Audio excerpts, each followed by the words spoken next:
season so far for Quiles, who is storming away to the championship. A long, long way to go. Of course, we can't rule out the chasers as things stand, but they have got one hell of a job on their hands to try and reel in Quiles. He just looks unbelievable, because in Barcelona all weekend long up until Sunday, and even on Sunday, he was encountering issues with the gearbox down into turn 1, he said, and then he just sort of took it steady.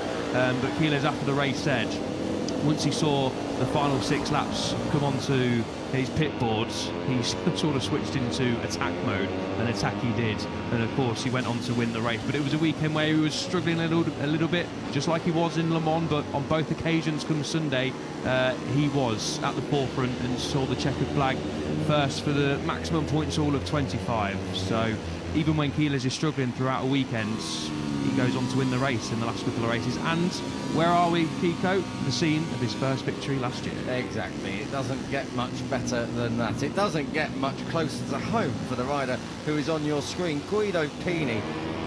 If he was staying at home, which unfortunately he isn't, he's actually staying in his GP room in the paddock, he would be able to roll out of bed, look at that, and fall into Mugello. He's from Scarperia, and really that's where he lives. He has been absolutely phenomenal, really, hasn't he? He's been a real home hero since he got down here back home post-Catalonia. He's taken the whole team round to his house, his grandparents, his mum and dad, the cats, the dogs, the animals, the neighbours, they were all over there last day. I think he was over on Wednesday this week, and a few members in the team were just thinking, where are all the Pinis coming from? They just keep coming and coming, and Guido Pini is as close to home as you're going to get. Lives in Scarperia, from Borgo San Lorenzo. This is the track where Guido Pini, it cannot get any more home GP than the number 94, and we saw that massive, great big 7-metre tall number 94, and the flares already going off here in Moto3 FP1. We actually had a game of football last night, didn't we, Al, over in Scarperia, and lots of I Drive Pines flags and banners and Guido Pini merch all over the place, so he is about as home hero as it gets.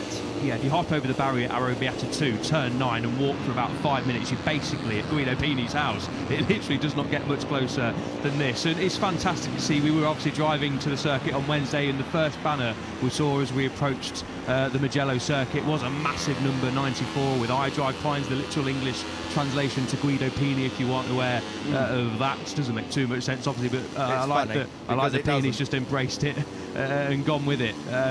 Pini, of course, has struggled in the last couple of Grand Prix, struggled last time out, especially over in Barcelona. Just can't quite get that feeling back on the Honda that led him to, of course, claim that opening Grand Prix victory in Moto3 for the Italian over in the United States. So fingers crossed for Pini and the home fans, of course, that Pini can put on a good show this weekend and challenge for the podium at least, and if not, maybe a little bit more, because it's great to see the fans, of course, supporting all the Italians as they will do, but especially riders, newcomers into Moto3. Pini in his second year now, but fantastic. You can see the banner there as well at the top of the picture where his teammate Adrian Fernandez is coming through now. Fantastic that these young riders can come to their home circuit and feel the love and support just as much as the likes of Pecco Bagnaia, Marco Bezzecchi, Gian Antonio, etc.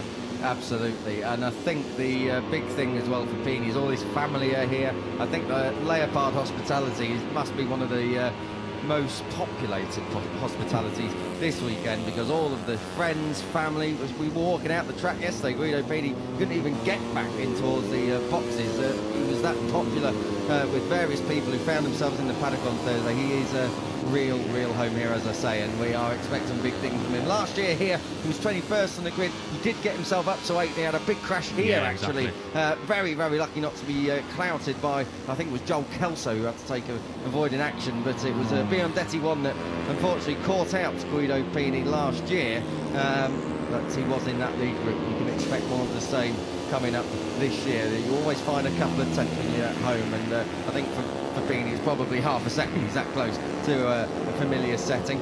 We've had a look at his teammate Adrian Fernandez. His streak of podiums came to an end. He was second in Jerez, he was second in Le Mans, he was 9th last time out, from 9th on the grid over in Barcelona. Still though second in the championship standings, but it's that kind of inconsistency, Al, which also reflects Max Quiles' huge points lead at the top.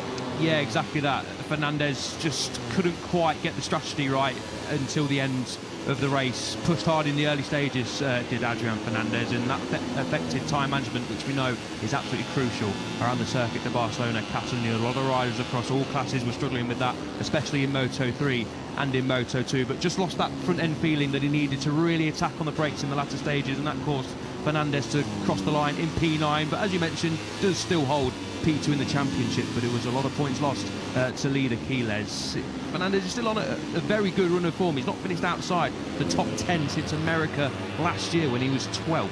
That's over a year ago now for Fernandez, so he's been very, very consistent as Fernandez. There's been a couple of DNFs thrown in there as well, but when he's finished a race, he's well inside that top 10. He continued that streak over in Catalonia, but if Fernandez wants to win this championship, or at least put some pressure on Quiles in the lead up to summer, P9 isn't going to cut the mustard. It won't, and it was his worst result of the year. His previous worst from that was 8th, that was over in Guyana, but 9th last time out Barcelona. He's never really dealt with Barcelona. It was something we touched on a couple of weeks ago, so Adrian Fernandez probably happy to get back here to Mugello.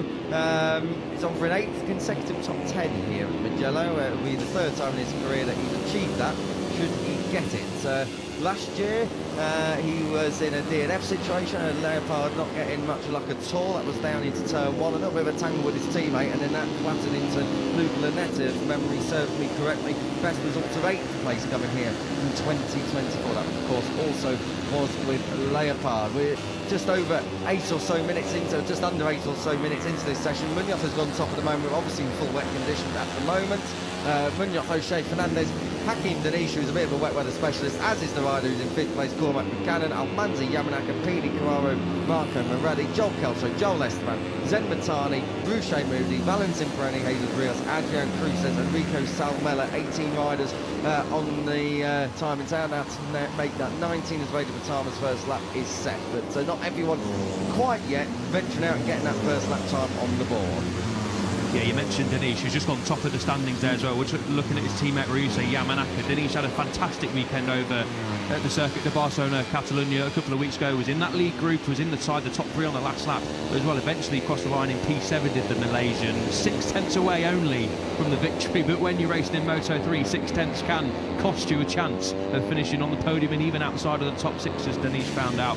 But it was a really good weekend, a really solid weekend at the office with Danish. Obviously finished Friday P1, then qualified 10th. We was hoping for a little bit more than that, but was in that lead group throughout the race, as I mentioned.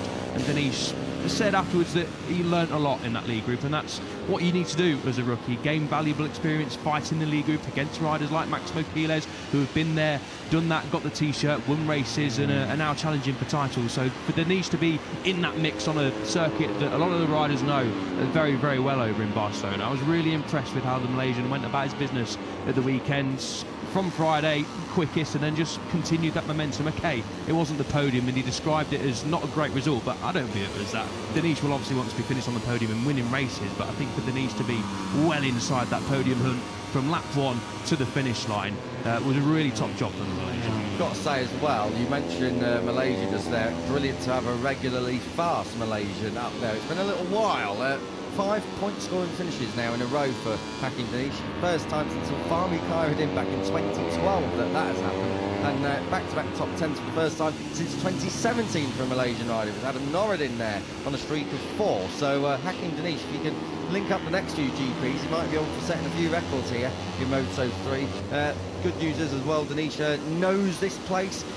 He was second on the podium last year here in Red Bull Rookies, a couple of P6s the year before, so not bad at all around here is Hakim Danish. He likes it wet as well, and now he's starting to get that front running experience. Just keep an eye on that number 13.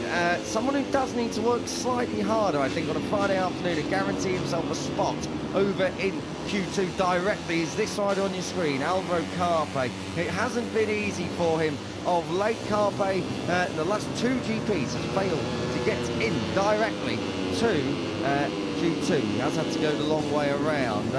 Carpe has come good in the GPs.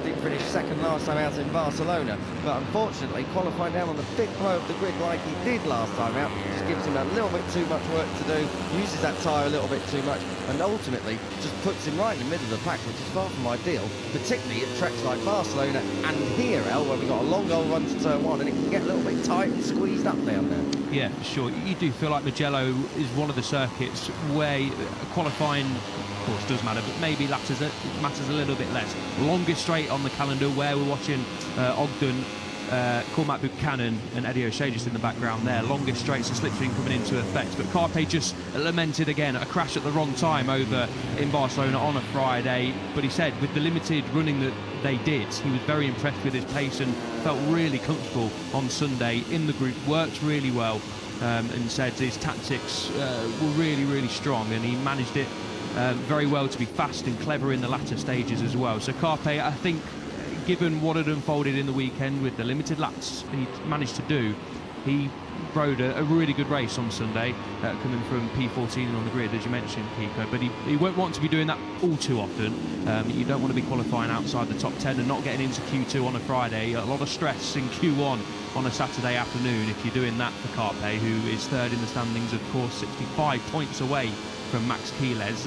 For me, at the moment, Carpe is Quiles' main challenger, because on a Sunday, as we've seen in the last few Grand Prix, Carpe can be right there despite a difficult Friday and maybe a difficult Saturday as well. And of course, it was here last year that Carpe led for a lot of the race, did a lot of donkey work, and he crossed the line in second and nearly outdragged Quiles to the line. So hopefully we get another Quiles-Carpe battle like we did here last year, but Carpe does need to just not make a mistake basically this afternoon, comfortably get into that Q2 later on, and then just work on race pace on Saturday morning. Just needs a bit of a cleaner week. The thing for Carpe is, of course, that we mentioned about his poor qualifying. It was here last year he got his first real pole position. He started from pole back in Silverstone, but that was because of a penalty for his teammate Jose Antonio Rueda. He actually qualified on pole for the first time here last year. So Alvaro Carpe likes Mugello. There's been quick round here before as well. So yeah, keep an eye on him coming up more tomorrow in qualifying, but likewise Sunday he's going to be right there. Valentin Peroni, as we clap eyes on him for the first time this weekend. Valentin Peroni's been consistent. He's one of 5 riders to have scored points in every GP so far this year, but he's just slightly dipping in form on those Sundays. Pole position last time. I had to double check he was on pole last time out, because he was anonymous on Sunday. He really fell all the way back to 12th place. He was 11th place before that in Le Mans. So a couple of tricky GPs. Hasn't had a podium since the season opener over in Brugge. So Valentin Peroni, as consistent as he is, and he's in the top 6 overall in the standings, we've got to say he needs a big haul of points in the next few GPs before we head off for our summer holiday. Yeah, he needs to get that momentum back, doesn't he? Peroni said at the end of the race he just made a mistake on the tyre choice, basically. He said they tried the rear soft compound in FP2, didn't feel super comfortable and wasn't sure about doing the full 18 laps. So based on that, they went with the medium, and unfortunately that was the wrong choice. And Peroni made a bad start, got stuck in the middle of the pack, and he said the front guys were super fast and it was impossible to follow them. Essentially, he was struggling a lot, really on the limit, managed to recover a few positions, but never felt confident, unfortunately. The young Argentine said the bike was quite unpredictable as well. So essentially, after qualifying on pole position, it was a Sunday to forget. Tyre choice, not the right one, and just didn't get going at all, did the Argentine. Not had 3 consecutive non-top 10s since his first 3 races in Moto3, where he picked up 3 DNFs. So Peroni, 11th in France, 12th last time out in Barcelona, won't want to finish outside the top 10 again this weekend. He came from way down on the grid here last year to finish inside that top 6 as well. Top 8, finished P8. So I did qualify in 6th, but got a penalty and then came from the back of the grid to come through and be in that victory fight. So yeah, Peroni definitely needs points on the board for sure, and will hopefully make the correct tyre choice come Sunday as well. He was lamenting that post-race in Barcelona. So hindsight is brilliant vision, but unfortunately you've got to get it right when it matters. So Valentin Peroni, I mean, he's still consistent. He's right there in the mix all the way through the weekend. Just gets a bit pushed around as well on race day. So that'll be something to just watch out for. As we have a look at Usain Moodley following home hero Matteo Bertelli. As we watch them through Biondetti. This is back over Casanova Cervelli and into Arrabbiata. And we're looking at Brian Uriarte, who was a real star last time out, wasn't he? Qualifying. Very, very solid stuff indeed. Qualified third. It was his first front row in Moto3. Finished fourth, just missing that first podium. He's had 2 podiums here in in Red Bull Rookies, I beg your pardon. That was over in second place, 2024. Twice he was P2 that year, 5th and 6th here last year. But Brian Uriarte now just starting to grow in stature. Personal best result last time out and a personal best qualifying as well. So coming up to rather familiar tracks for Uriarte, he's going to be a rather familiar face at the front from here on in. Yeah, in the sessions that mattered over in Barcelona, I'm talking about practice, qualifying and the race, of course, didn't finish outside the top 5, so it was a really strong weekend for Brian Uriarte. Great to see the number 51, a massive star in the making as Uriarte, as we know. Just said himself lacked a little bit of experience in the battle on the last lap, but he was learning a lot, like the others said as well, but showed strong praise throughout the weekend. He said we made a name for ourselves, which is important, and was at the front basically pretty much for the first time for a longer period in the race. And his teammate Alvaro Carpe mentioned this as well. It said Brian just lacked a little bit of experience, which is understandable. Of course, Uriarte is the reigning Moto Junior and Red Bull Rookies Cup champion, but coming into the World Championship is a different kettle of fish. And for Uriarte to be in that lead group, to be fighting for the win, leading on the last lap for the first time in Moto3, just made a couple of small mistakes.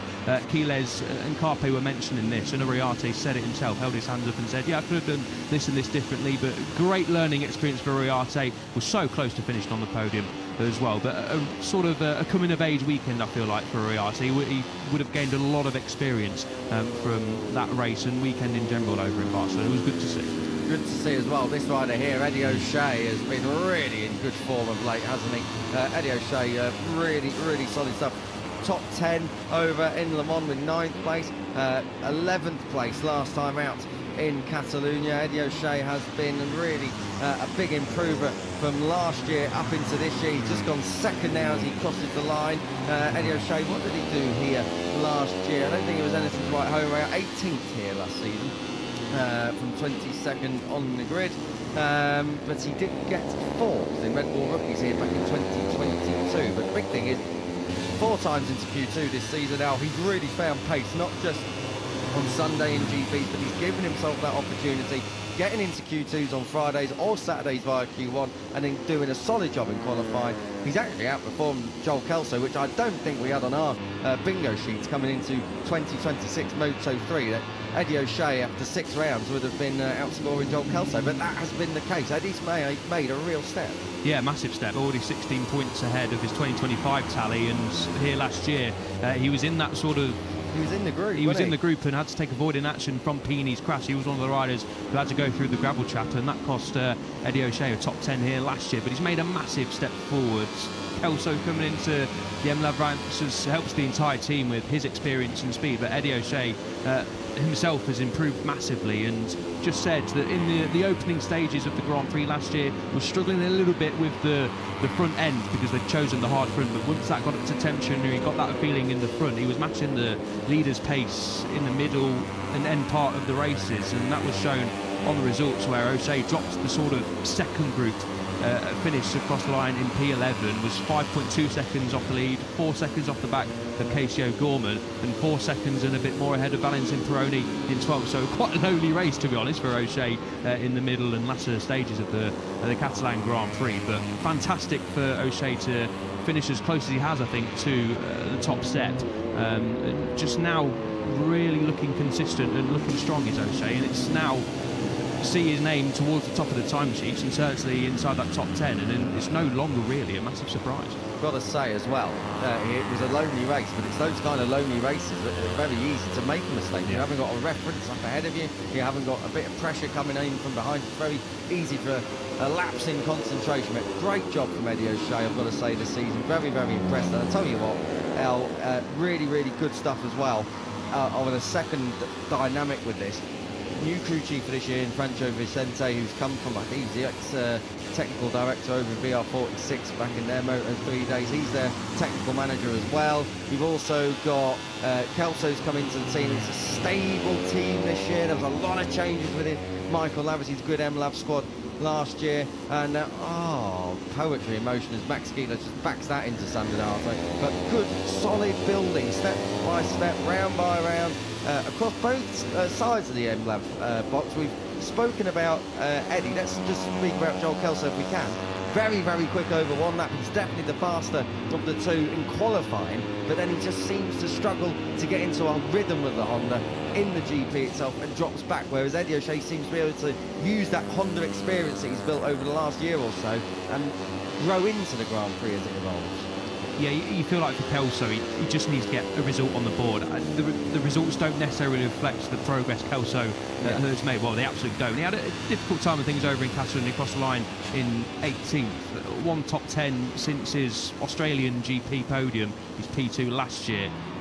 Doesn't, as I say, necessarily paint the full picture for Kelso, who is adapting to the Honda. Obviously crashed over at the Circuit of the Americas, crashed out the podium places in the tricky conditions over in Le Mans as well. Now I know, of course, when you chuck it down the roads, there's not really too many excuses because everyone's sort of riding on the same circuit in the same conditions. But Kelso has been there or thereabouts, has been threatening to definitely finish inside that top 6 and challenge for a podium or two when the conditions were a little bit iffy, like they were at the French Grand Prix. But back-to-back no scores now for Kelso on that Honda. He just needs to get, I think, some points on the board, get that top 10, challenge for the top 6 and podium, like we know he can do, and I think then the ball will start rolling for Kelso. But yeah, it's no doubt that he's helped the team massively, and just in general this year, it's really refreshing to see a team that, let's be honest, were at the back of the field in Moto3 for a couple of seasons, and it was sort of no surprise to see them at the back of the field in Moto3, but with the guidance of Michael Laverty, really sort of a lot of know-how, a very switched-on character as Michael Laverty, as we know, has brought in the right people, got the riders on boards, and now it's really gelling, which is great to see. And you know, Al, the biggest sign of an improvement in results, you know what that is, don't you, for a team? Coffee machine. Very nice as well. 12 minutes to go until the first checkered flag of the weekend as regards to Moto3 comes out, and at the moment it is Adrian Fernandez just having a little bit of a moment. That's coming through, that's Poggio Secco, I think that is, over there at turn Pelagio over there at turn 11, Scarpria Pelagio, of course. Poggio Secco, I think, is the other side of the circuit, but a little bit of a moment there for Adrian Fernandez. He's on course, so he comes through Biondesi 1 and 2. He comes through the third sector now, just on the exit of it. Does he lose a bit of time? No, he doesn't. He gains the time, even with that little bit of a moment. So Adrian Fernandez obviously feeling confident and finding the way around here at Mugello. It's a long old track, and it's a vast old track, isn't it? I know we like to go out and watch MotoGP at the end of that front straight, and you know, really, we are expecting a little bit of rain here, and I mentioned why it's vast for a reason, because you can easily have a bit of rain at one point on the circuit, and a little bit more dry conditions, a bit maybe windy conditions elsewhere at the track. The thing is, we're racing in a valley anyway, so it is its own little microclimate. I know when we were coming out of the hotel this morning, all those hills that you see in the back of the shot were covered in cloud. It was really quite something, and it kind of eased off the further towards the track we got, but we are expecting rain later as well, so this is important information out there in FP1 in case they have to go for broke later on in practice and try and get into the top 14 in slightly dodgy and tricky conditions. Yeah, you make a good point. Turn 15 is over a kilometre away, rarely, I must add. Turn 15 is over a kilometre away from turn 1, for example. Obviously the 1.1 kilometre front straight here, which Maximo Quiles is entering now, and is the number 28 going to go quickest. Carpe down in P22 has caught my eye. Just understandable that the riders in this title fight will be taking it. So look at the KTM weaving and bucking the CF Motor, I should say, down that front straight. Quiles trying to keep it in line, but does go P1, 2:11.156 for Maximo Quiles. So the championship leader lays down an early gauntlet here in these conditions anyway, but it's a sign that Quiles is looking very comfortable. He's willing to push the limits a little bit in these conditions, because we know the mentality of Quiles this year, apart from the last 6 laps, of course, over in Barcelona, is mentioned, he's not been in defensive mode. He's obviously attacked when he needs to attack, but especially on a Friday, he said he's been really conservative, not pushing the boat out too much, trying to not make mistakes. I think the only session I remember Quiles really sort of making a few errors was over in Austin on Friday afternoon, I do believe, when he was pushing that front end, bucking and weaving, was close to crashing a lot of times, and he said afterwards, I think, on that Friday, I just needed to reel it in a bit, got a bit too excited. So for Quiles to be P1 early doors here in FP1 in the Italian Grand Prix, maybe not for too long though with Fernandez's lap, a great third split for the number 31, but it's a sure sign that Quiles, as we come to expect, is feeling really good this weekend. I've got to say, Fernandez in the third sector is doing something the others aren't, because that's not the first time we've seen the 31 really light up the timing screens in regards to that third sector, gets it done as well over the line, 3/10 clear now, Quiles Fernandez.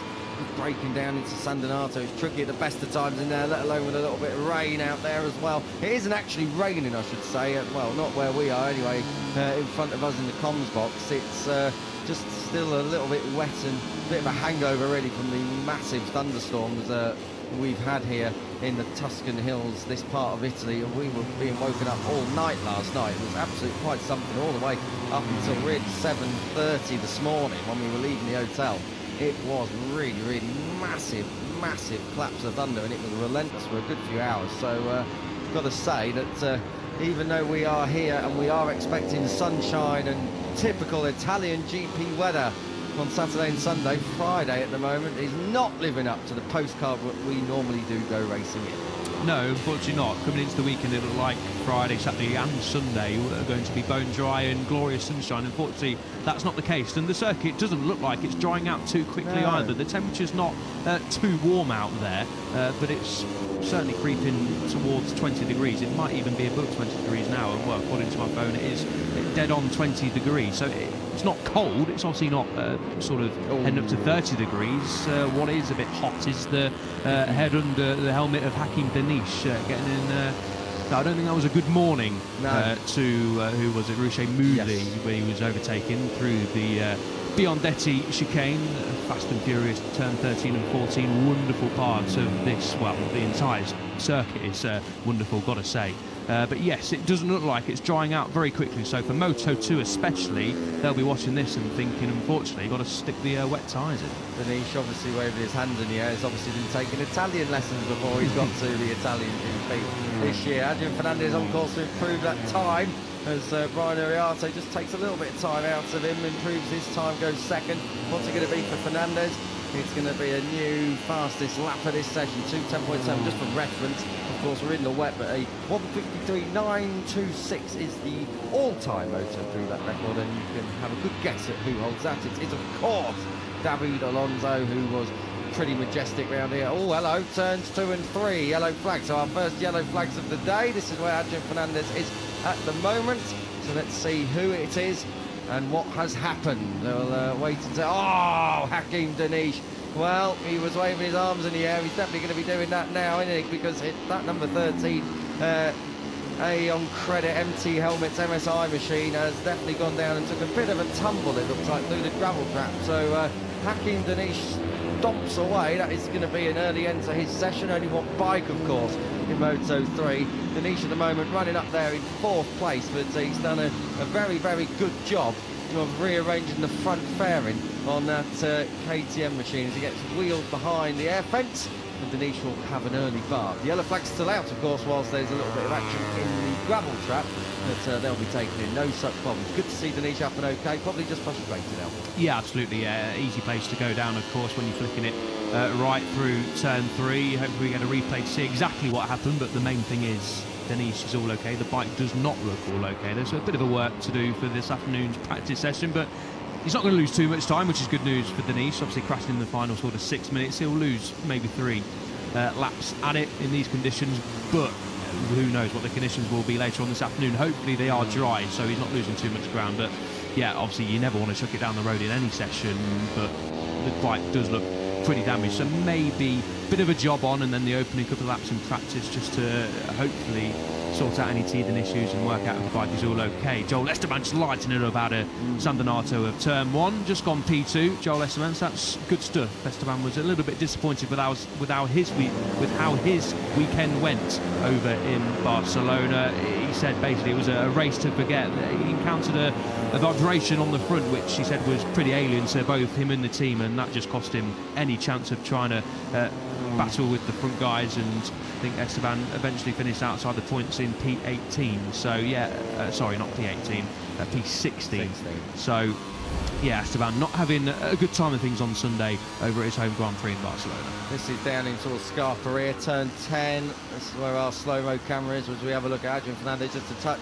If I can, back on Joel Esteban. One previous visit here to Mugello, and he didn't really enjoy his time there that time either. 19th on the grid, 18th in the GP, so far from ideal for Joel Esteban, who actually, even though his qualifying's been a little bit, here and there this year, up and down, Barcelona was the first time he went backwards from a good position when he's finished the race. So Joel Esteban a little bit unhappy, I'm sure, because he is from Barcelona. He's from an area called El Prat, which is not named after Elliot York, of course, but it is an area near the airport. That's where Joel Esteban hails from, and Barcelona, it is a true home GP for him. So a bit unfortunate really not to get any points on the board there, but he's already back up there inside the top 3 at the moment, and looking very, very good indeed in these tricky conditions on a Friday morning. I tell you what, the highlights wheel for Adrian Fernandez looks very nice, doesn't it? We're getting slow-mos just about everywhere, and I tell you what, the reason that is for is because he's now P1, the number 31, has carried on improving his time. He's got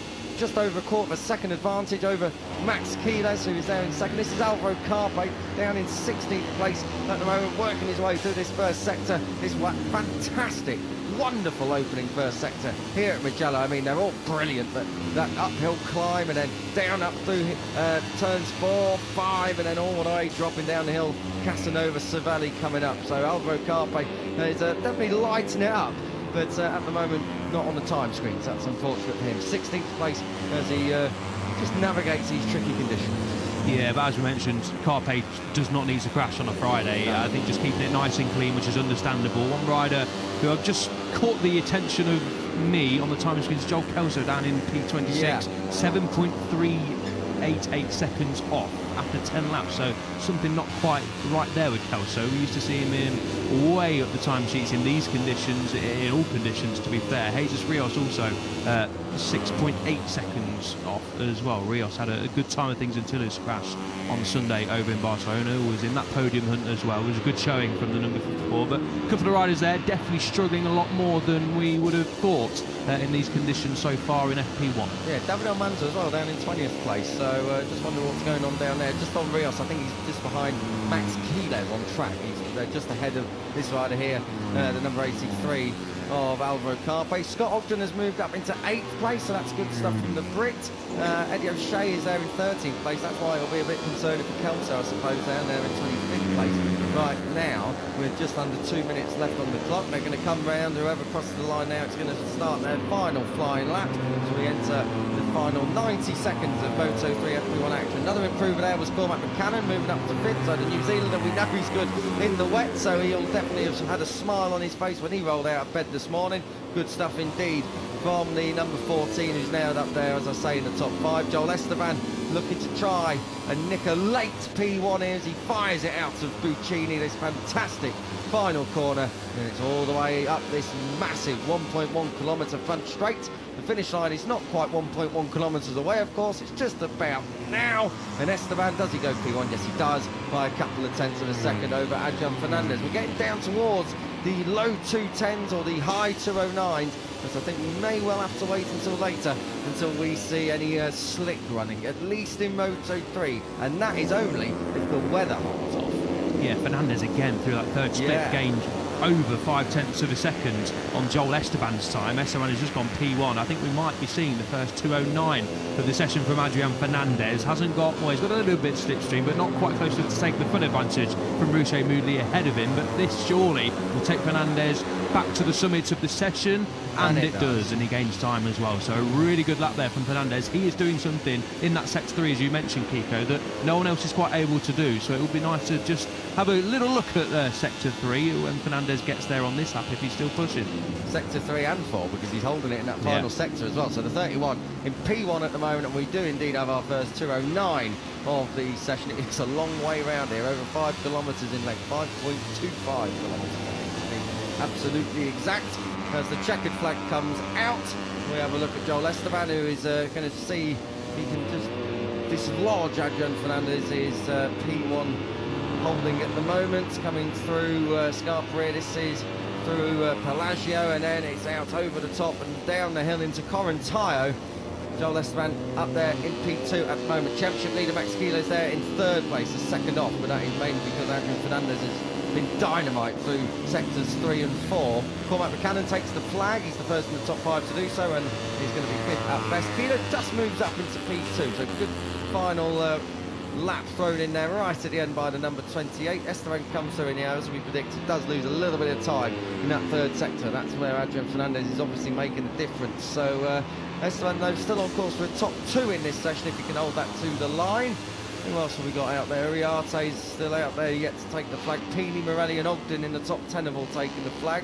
Carraro 14th, Patama 19th, Yamanaka and Carpe 23rd at best. So a bit of work to be done there. Esteban does improve indeed at the end, goes up into P2, so good stuff from Joel Esteban. It is Spaniards 1st, 2nd, 3rd and 4th, followed by a New Zealander, and then the top Italian in that session is this rider's teammate, Matteo Vitali. Fantastic to see Matteo Vitali back on the pace of recent rounds and up there in 6th place at the moment. And right on cue, thank you very much, Mr. TV Director. We pick him up now, working his way up the straight towards the finishing line. I think he's got Rico Salmella absolutely buried under the bubble there, right in behind him, as well as Leo Ramersdorfer. Does Vitali improve? No, he doesn't, but Ramersdorfer does. Brilliant lap from Leo Ramersdorfer on the 658 Squadra Corsa Honda, their home GP as well, moves up to 7th now. Yeah, good stuff from Ramersdorfer. Obviously got a load of slipstream there to help, but obviously got to put the rest of the lap together as well. So good stuff from the rookie to rise into the top 10 to demote Denise down to P8. This is Adrian Cruces, and given the time difference on the leaderboard, that's going to push him potentially into the top 10. No, it doesn't, just slots in one place behind teammate Scott Odgun into P12, and that is pretty much all she wrote for FP1. Not too many crashes, which is good. Denise the only one to go down the road in these tricky conditions, but Moto2 will be looking at this and thinking conditions look okay. Obviously a lot of the riders pushing there, grip out there as well. But yeah, it's not drying out too much. But the rider to chase heading into practice is Adrian Fernandez on the Leopard Honda. Very good stuff indeed from Adrian Fernandez and the Leopard Honda team. Just looking down the other end of the board though, let's just back on David Bunyov and David Almanza. Team Dave 14th and 22nd. Ryusei Yamanaka, I would like to say that's news, but Ryusei Yamanaka has been struggling in 2026. He's down there in 21st. Valentin Peroni down there 19th. Of course, it is a wet session, but it looks like it could be a little bit tricky later on as well, El. So a little bit of work to be done if conditions are going to be similar or the same later on for those riders we just mentioned. Also, Joel Kelso down there as well. Vader Patama in 20th. Even the likes of Kato Gorman back in the top 10 last time out, down there in 17th. Yeah, really strong ride last time out for Kato Gorman. We'll come on to that a little later on. Maximo Quiles just showing off around the final corner, coming into pit lane. He'll be very pleased with his morning's work. No issues, no crashes, job done, feeling good. And yeah, heading into the afternoon session up inside that top 3. So yeah, a few standout names lower down the order, but let's not draw too many conclusions. I think the likes of Kelso did gain time. P25, 3.9 seconds off. That's not where he'll want to be. Jesus Real 6.3 off. So a couple of riders there who have work to do, but as I mentioned, it's only FP1, and if there's a couple of teething issues coming into the weekend, the last thing you want to do is throw it down the road. So it's all about practice later on, Keith. The main thing is that they've all got a bit of information. I've got a reference going into the afternoon, but it is Adrian Fernandez who is the reference for the Moto3 class in these tricky morning conditions here at Mugello, the unusual wet Mugello practice we have become so accustomed to not seeing. Paying a good start to the session for me. Hopefully there's not too many front end crashes like that.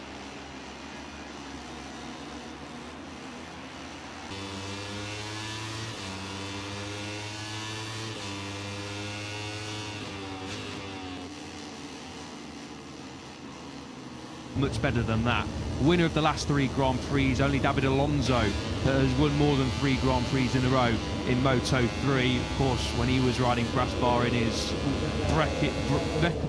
record-breaking 2024 campaign. A good start to the session for me. Hopefully there's not too many front-end crashes like that in this session for Moto3 as we get the green flag, but it's been an absolutely unbelievable season so far for Quiles, who is storming away to the championship. A long, long way to go. Of course, we can't rule out the chasers as things stand, but they have got one hell of a job on their hands to try and reel in Quiles. He just looks unbelievable, because in Barcelona all weekend long up until Sunday, and even on Sunday, he was encountering issues with the gearbox down into turn 1, he said, and then he just sort of took it steady. But Quiles after the race said once he saw the final 6 laps come onto his pit boards, he sort of switched into attack mode, and attack he did, and of course he went on to win the race. But it was a weekend where he was struggling a little bit, just like he was in Le Mans, but on both occasions come Sunday, he was at the forefront and saw the checkered flag first for the maximum points all of 25. So even when Quiles is struggling throughout a weekend, he goes on to win the race in the last couple of races. And where are we, Kiko? The scene of his first victory last year. Exactly. It doesn't get much better than that. It doesn't get much closer to home for the rider who is on your screen, Guido Pini. If he was staying at home, which unfortunately he isn't, he's actually staying in his GP room in the paddock, he would be able to roll out of bed and fall into Mugello. He's from Scarperia, and really that's where he lives. He has been absolutely phenomenal, really, hasn't he? He's been a real home hero since he got down here back home post-Catalonia. He's taken the whole team round to his house, his grandparents, his mum and dad, the cats, the dogs, the animals, the neighbours. They were all over there last day. I think he was over on Wednesday this week, and a few members in the team were just thinking, where are all the Pinis coming from? They just keep coming and coming, and Guido Pini, it is as close to home as you're going to get.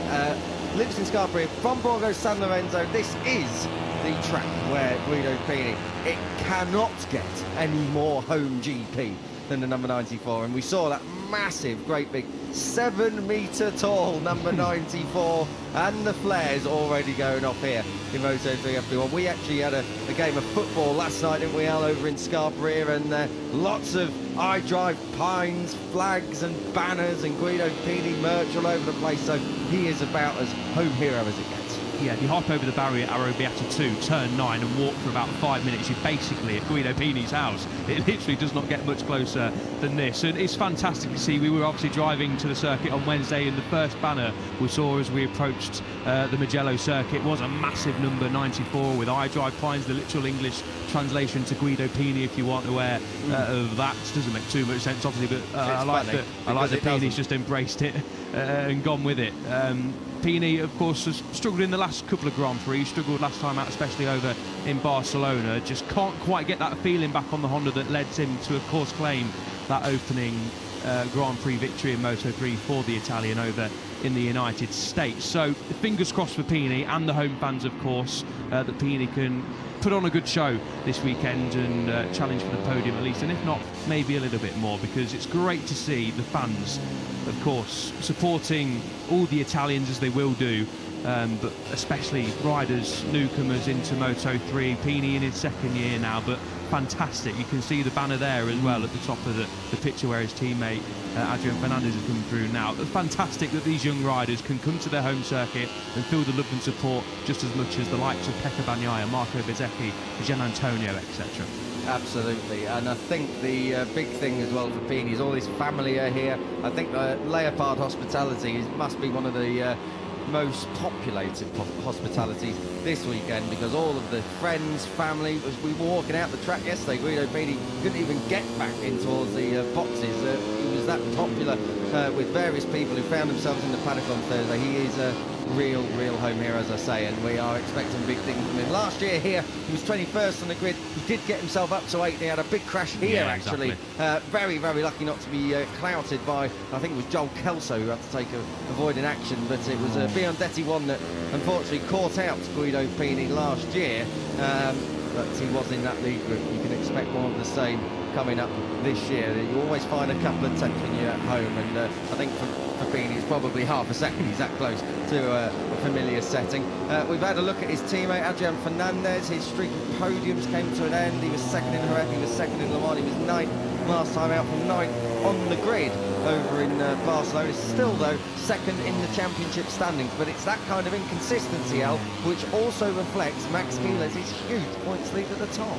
Yeah, exactly that. Fernandez just couldn't quite get the strategy right until the end of the race. Pushed hard in the early stages, did Adrian Fernandez, and that affected time management, which we know is absolutely crucial around the circuit to Barcelona, Catalonia. A lot of riders across all classes were struggling with that, especially in Moto3 and in Moto2, but just lost that front end feeling that he needed to really attack on the brakes in the latter stages, and that caused Fernandez to cross the line in P9, but as you mentioned, does still hold P2 in the championship, but it was a lot of points lost to leader Quiles. Fernandez is still on a very good run of form. He's not finished outside the top 10 since America last year when he was 12th.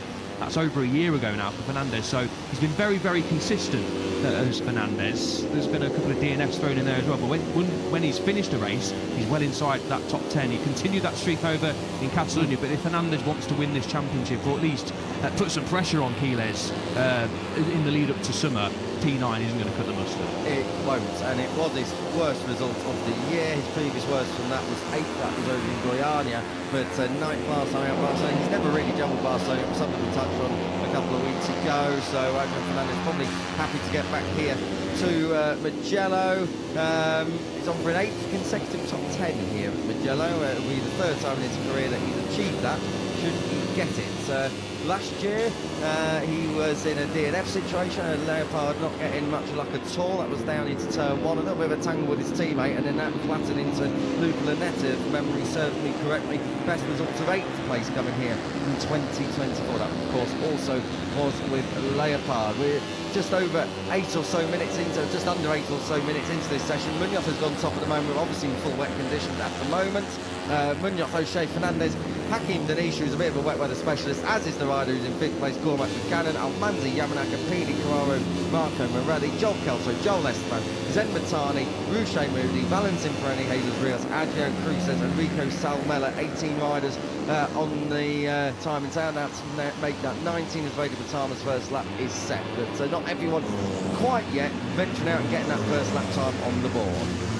Yeah, you mentioned Danish, who's just on top of the standings there as well. We're looking at his teammate Ryusei Yamanaka. Danish had a fantastic weekend over at the circuit de Barcelona, Catalonia a couple of weeks ago. Was in that lead group, was inside the top 3 on the last lap as well. Eventually crossed the line in P7, did the Malaysian. 6 tenths away only from the victory, but when you're racing in Moto3, 6 tenths can cost you a chance of finishing on the podium and even outside of the top 6, as Danish found out.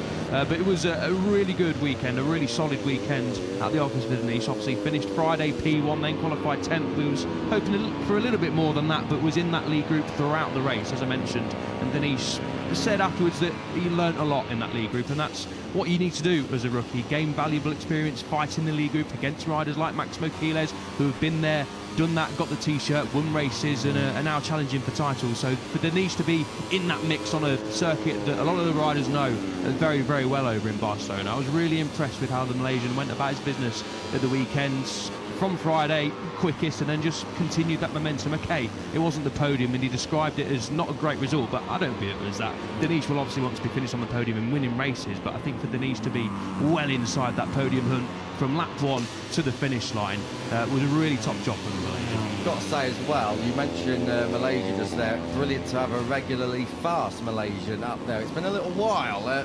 5 point scoring finishes now in a row for Hakim Danish. First time since Alfami hired him back in 2012 that has happened. And back-to-back top 10s for the first time since 2017 for a Malaysian rider, with Adam Norridin there on a streak of 4. So Hakim Danish, if he can link up the next few GPs, he might be on for setting a few records here in Moto3. Good news is as well, Danish knows this place. He was second on the podium last year here in Red Bull Rookies, a couple of P6s the year before, so not bad at all around here is Hakim Danish. He likes it wet as well, and now he's starting to get that front running experience. Just keep an eye on that number 13. Someone who does need to work slightly harder, I think, on a Friday afternoon to guarantee himself a spot over in Q2 directly is this side on your screen, Alvaro Carpe. It hasn't been easy for him of late. Carpe, the last 2 GPs, has failed to get in directly to Q2. He has had to go the long way around. Carpe has come good in the GPs, did finish second last time out in Barcelona, but unfortunately qualifying down on the 5th row of the grid like he did last time out just gives him a little bit too much work to do, uses that tyre a little bit too much, and ultimately just puts him right in the middle of the pack, which is far from ideal, particularly at tracks like Barcelona and here, El, where we've got a long old run to turn 1 and it can get a little bit tight and squeezed up down there. Yeah, for sure. You do feel like Mugello is one of the circuits where qualifying, of course, does matter, but maybe matters a little bit less. Longest straight on the calendar, where we're watching Ogden, Cormac Buchanan and Eddie O'Shea just in the background there. Longest straights and slipstream coming into effect. But Carpe just lamented again a crash at the wrong time over in Barcelona on a Friday. But he said with the limited running that they did, he was very impressed with his pace and felt really comfortable on Sunday in the group, worked really well, and said his tactics were really, really strong, and he managed it very well to be fast and clever in the latter stages as well. So Carpe, I think, given what had unfolded in the weekend with the limited laps he managed to do, he rode a really good race on Sunday, coming from P14 on the grid, as you mentioned, Kiko, but he won't want to be doing that all too often. You don't want to be qualifying outside the top 10 and not getting into Q2 on a Friday. A lot of stress in Q1 on a Saturday afternoon if you're doing that for Carpe, who is third in the standings, of course, 65 points away from Max Quilez. For me, at the moment, Carpe is Quilez's main challenger, because on a Sunday, as we've seen in the last few Grand Prix, Carpe can be right there despite a difficult Friday and maybe a difficult Saturday as well. And of course, it was here last year that Carpe led for a lot of the race, did a lot of donkey work, and he crossed the line in second and nearly out-dragged Quilez to the line. So hopefully we get another Quilez-Carpe battle like we did here last year, but Carpe does need to just not make a mistake, basically, this afternoon, comfortably get into that Q2 later on, and then just work on race pace on Saturday morning. Just needs a bit of a cleaner weekend. The thing for Carpe is, of course, that we mentioned about his poor qualifying. It was here last year, he got his first real pole position. He started from pole back in Silverstone, but that was because of a penalty for his teammate Jose Antonio Rueda. He actually qualified on pole for the first time here last year. So Alvaro Carpe likes Mugello, has been quick round here before as well. So yeah, keep an eye on him coming up more tomorrow in qualifying, but likewise Sunday he's going to be right there. Valentin Peroni, as we clap eyes on him for the first time this weekend. Valentin Peroni's been consistent. He's one of 5 riders to have scored points in every GP so far this year, but he's just slightly dipping in form on those Sundays. Pole position last time. I had to double check he was on pole last time out, because he was anonymous on Sunday. He really fell all the way back to 12th place. He was 11th place before that in Le Mans. So a couple of tricky GPs. Hasn't had a podium since the season opener over in Burem. So Valentin Peroni, as consistent as he is, and he's in the top 6 overall in the standings, we've got to say he needs a big haul of points in the next few GPs before we head off for our summer holiday. Yeah, he needs to get that momentum back, doesn't he? Peroni said at the end of the race he just made a mistake on the tyre choice, basically. He said they tried the rear soft compound in FP2, didn't feel super comfortable and wasn't sure about doing the full 18 laps. So based on that, they went with the medium, and unfortunately that was the wrong choice. And Peroni made a bad start, got stuck in the middle of the pack, and he said the front guys were super fast and it was impossible to follow them. Essentially, he was struggling a lot, really on the limit, managed to recover a few positions, but never felt confident, unfortunately. The young Argentine said the bike was quite unpredictable as well. So essentially, after qualifying on pole position, it was a Sunday to forget. Tyre choice, not the right one, and just didn't get going at all, did the Argentine. Not had 3 consecutive non-top 10s since his first 3 races in Moto3, where he picked up 3 DNFs. So Peroni, 11th in France, 12th last time out in Barcelona, won't want to finish outside the top 10 again this weekend. He came from way down on the grid here last year to finish inside that top 6 as well. Top 8, finished P8. So I did qualify in 6, but got a penalty and then came from the back of the grid to come through and be in that victory fight. So yeah, Peroni definitely needs points on the board for sure. and will hopefully make the correct tyre choice come Sunday as well. He was lamenting that post-race at Barcelona. So hindsight is brilliant vision, but unfortunately you've got to get it right when it matters. So Valentin Prix, I mean, he's still consistent. He's right there in the mix all the way through the weekend. Just gets a bit pushed around as well on race day. So that'll be something to just watch out for. As we have a look at Boucher Moodley following home hero Matteo Bertelli. As we watch them through Biondetti. This is back over Casanova Cervelli and into Arrabbiata. And we're looking at Brian Ariarte, who was a real star last time out, wasn't he? Qualifying. Very, very solid stuff indeed. Qualified third. It was his first front row in Moto3. Finished fourth, just missing that first podium. He's had 2 podiums here in Red Bull Rookies, I beg your pardon. That was over in second place, 2024, twice he was P2 that year, 5th and 6th here last year. But Brian Ariarte, they are just starting to grow in stature. Personal best result last time out and a personal best qualifying as well. So coming up to rather familiar tracks for Ariarte, he's going to be a rather familiar face at the front from here on in. Yeah, in the sessions that mattered over in Barcelona, I'm talking about practice, qualifying and the race, of course, didn't finish outside the top 5, so it was a really strong weekend for Brian Ariarte. Great to see the number 51, a massive star in the making as Ariarte, as we know. Just said himself, lacked a little bit of experience in the battle on the last lap, but he was learning a lot, like the others said as well, but showed strong pace throughout the weekend. He said we made a name for ourselves, which is important, and was at the front basically pretty much for the first time for a longer period in the race. And his teammate Alvaro Carpe mentioned this as well. It said Brian just lacked a little bit of experience, which is understandable. Of course, Ariarte is the reigning Moto Junior and Red Bull Rookies Cup champion, but coming into the World Championship is a different kettle of fish. And for Ariarte to be in that lead group, to be fighting for the win, leading on the last lap for the first time in Moto3, just made a couple of small mistakes. Quiles and Carpe were mentioning this, and Ariarte said it himself, held his hands up and said, yeah, I could have done this and this differently. But great learning experience for Ariarte. Was so close to finishing on the podium as well. But a sort of a coming of age weekend, I feel like, for Ariarte. He would have gained a lot of experience from that race and weekend in general over in Barcelona. It was good to see. Good to see as well. This rider here, Eddie O'Shea, has been really in good form of late, hasn't he? Eddie O'Shea, really solid stuff. Top 10 over in Le Mans with 9th place, 11th place last time out in Catalonia. Eddie O'Shea has been really a big improver from last year up into this year. He's just gone second now as he crosses the line. Eddie O'Shea, what did he do here last year? I don't think it was anything to write home about. 18th here last season. From 22nd on the grid, but he did get 4th in Red Bull Rookies here back in 2022. But the big thing is 4 times into Q2 this season now. He's really found pace, not just on Sunday in GPs, but he's given himself that opportunity, getting into Q2s on Fridays or Saturdays via Q1, and then doing a solid job in qualifying. He's actually outperformed Joel Kelso, which I don't think we had on our bingo sheets coming into 2026 Moto3. That Eddie O'Shea, after 6 rounds, would have been outscoring Joel Kelso, but that has been the case. Eddie's made a real step. Yeah, massive step. Already 16 points ahead of his 2025 tally, and here last year he was in that sort of... He was in the group. He was in the group and had to take avoiding action from Pini's crash. He was one of the riders who had to go through the gravel chapter, and that cost Eddie O'Shea a top 10 here last year. But he's made a massive step forward.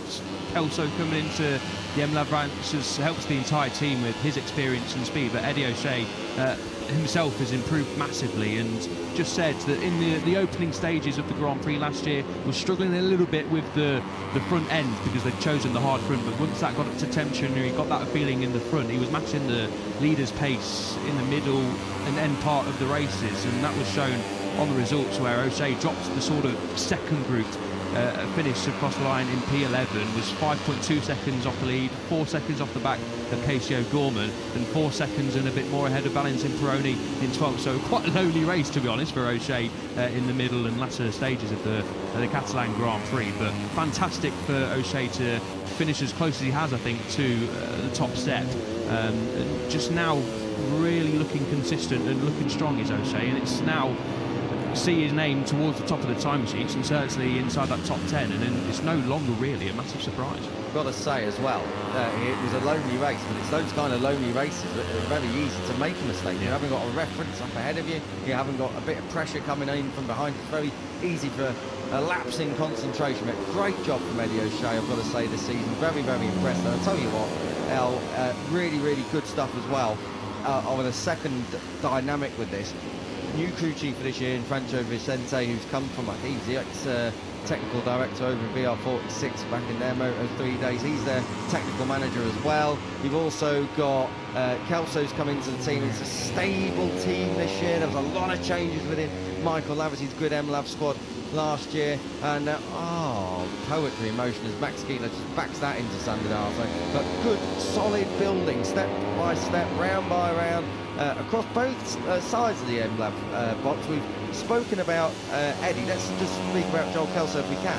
Very, very quick over one lap. He's definitely the faster of the two in qualifying, but then he just seems to struggle to get into a rhythm with the Honda in the GP itself and drops back, whereas Eddie O'Shea seems to be able to use that Honda experience that he's built over the last year or so and grow into the Grand Prix as it evolves. Yeah, you feel like for Kelso, he just needs to get a result on the board. The results don't necessarily reflect the progress Kelso has made. Well, they absolutely don't. He had a difficult time of things over in Castle and he crossed the line in 18th. One top 10 since his Australian GP podium, his P2 last year.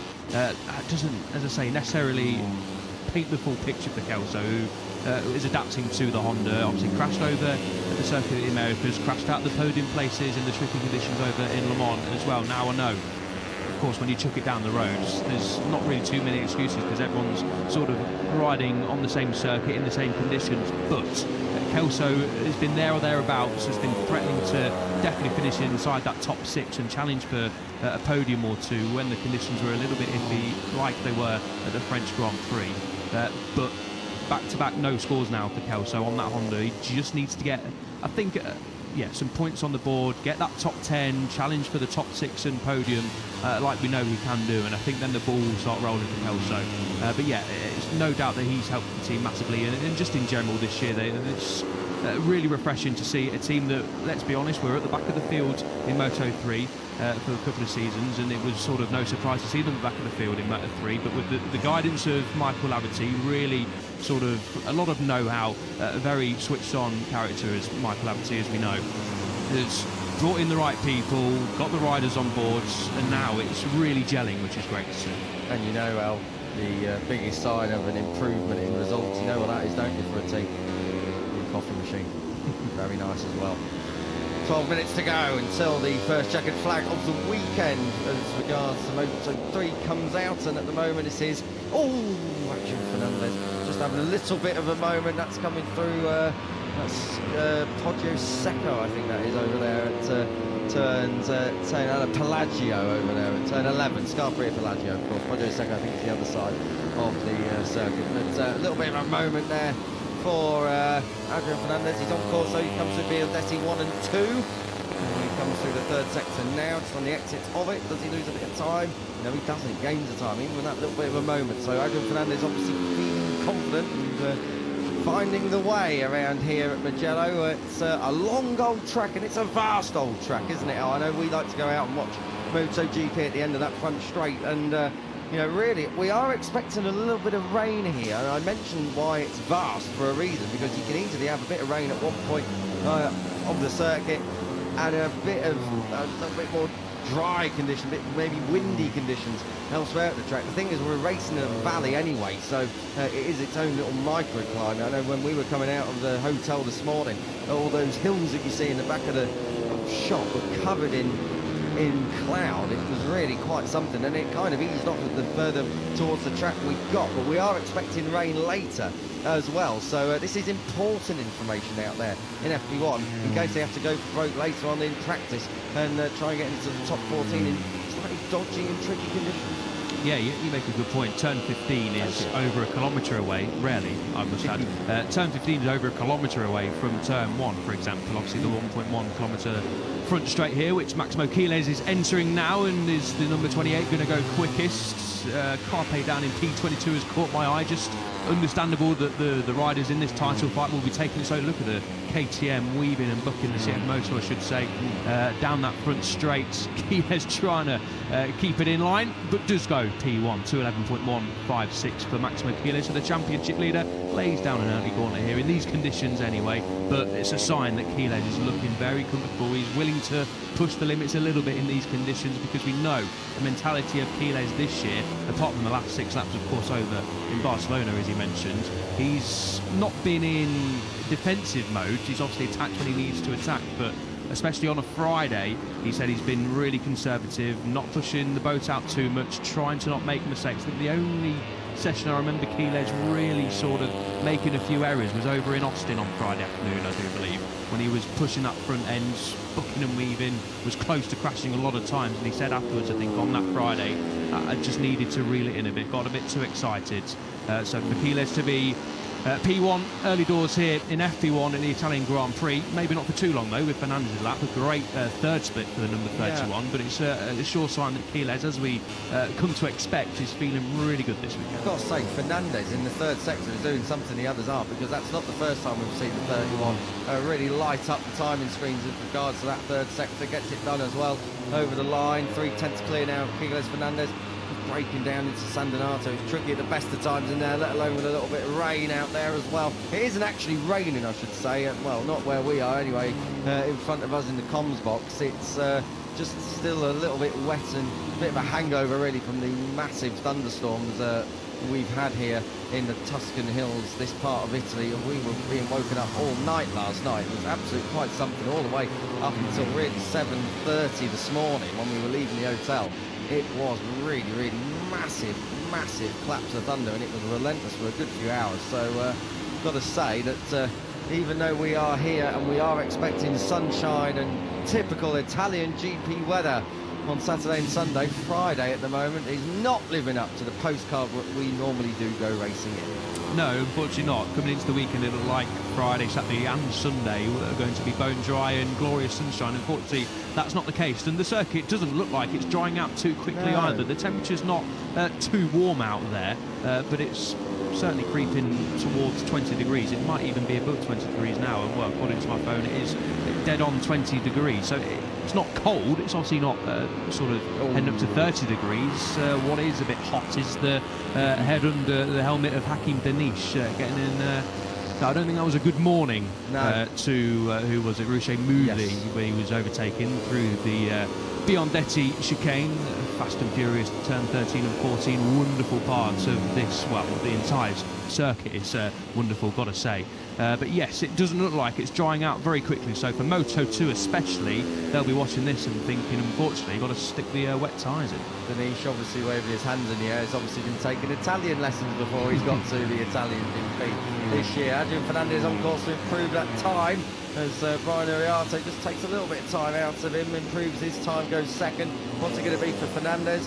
It's going to be a new fastest lap of this session, 2:10.7 just for reference. Of course, we're in the wet, but a 1:53.926 is the all-time Moto3 lap record, and you can have a good guess at who holds that. It is, of course, David Alonso, who was pretty majestic round here. Oh, hello, turns 2 and 3, yellow flag. So our first yellow flags of the day. This is where Adrian Fernandez is at the moment. So let's see who it is and what has happened. They'll wait until... Oh, Hakim Danish. Well, he was waving his arms in the air. He's definitely going to be doing that now, isn't he? Because it's that number 13, on credit, MT Helmets MSI machine has definitely gone down and took a bit of a tumble, it looks like, through the gravel trap. So Hakim Danish stomps away. That is going to be an early end to his session. Only one bike, of course, in Moto3. Danish at the moment running up there in 4th place, but he's done a very, very good job of rearranging the front fairing on that KTM machine as he gets wheeled behind the air fence, and Danish will have an early bar. The yellow flag's still out, of course, whilst there's a little bit of action in the gravel trap, but they'll be taking in no such problems. Good to see Danish up and okay, probably just frustrated now. Yeah, absolutely. Easy place to go down, of course, when you're flicking it right through turn 3. Hopefully we get a replay to see exactly what happened, but the main thing is Danish is all okay. The bike does not look all okay. There's a bit of a work to do for this afternoon's practice session, but he's not going to lose too much time, which is good news for Denise. Obviously crashing in the final sort of 6 minutes. He'll lose maybe 3 laps at it in these conditions, but who knows what the conditions will be later on this afternoon. Hopefully they are dry, so he's not losing too much ground. But yeah, obviously you never want to chuck it down the road in any session, but the bike does look pretty damaged, so maybe a bit of a job on, and then the opening couple of laps in practice just to hopefully sort out any teething issues and work out if the bike is all okay. Joel Esteban just lighting it up out of San Donato of turn 1, just gone P2. Joel Esteban, so that's good stuff. Esteban was a little bit disappointed with how his weekend went over in Barcelona. He said basically it was a race to forget. He encountered a vibration on the front, which he said was pretty alien to both him and the team, and that just cost him any chance of trying to battle with the front guys. And I think Esteban eventually finished outside the points in P18. So yeah, sorry, not P18, P16. So yeah, Esteban not having a good time of things on Sunday over at his home Grand Prix in Barcelona. This is down in sort of Scarperia, turn 10. This is where our slow-mo camera is, as we have a look at Adrian Fernandez just a touch. If I can, back on Joel Esteban. One previous visit here to Mugello, and he didn't really enjoy his time there that time either. 19th on the grid, 18th in the GP, so far from ideal for Joel Esteban, who actually, even though his qualifying's been a little bit, you know, here and there this year, up and down, Barcelona was the first time he went backwards from a good position when he's finished the race. So Joel Esteban a little bit unhappy, I'm sure, because he is from Barcelona. He's from an area called El Prat, which is not named after Elliot York, of course, but it is an area near the airport. That's where Joel Esteban hails from, and Barcelona, it is a true home GP for him. So a bit unfortunate really not to get any points on the board there, but he's already back up there inside the top 3 at the moment, and looking very, very good indeed in these tricky conditions on a Friday morning. I tell you what, the highlights wheel for Adrian Fernandez looks very nice, doesn't it? We're getting slow-mos just about everywhere, and I tell you what, the reason that is for is because he's now P1, the number 31, has carried on improving his time. He's got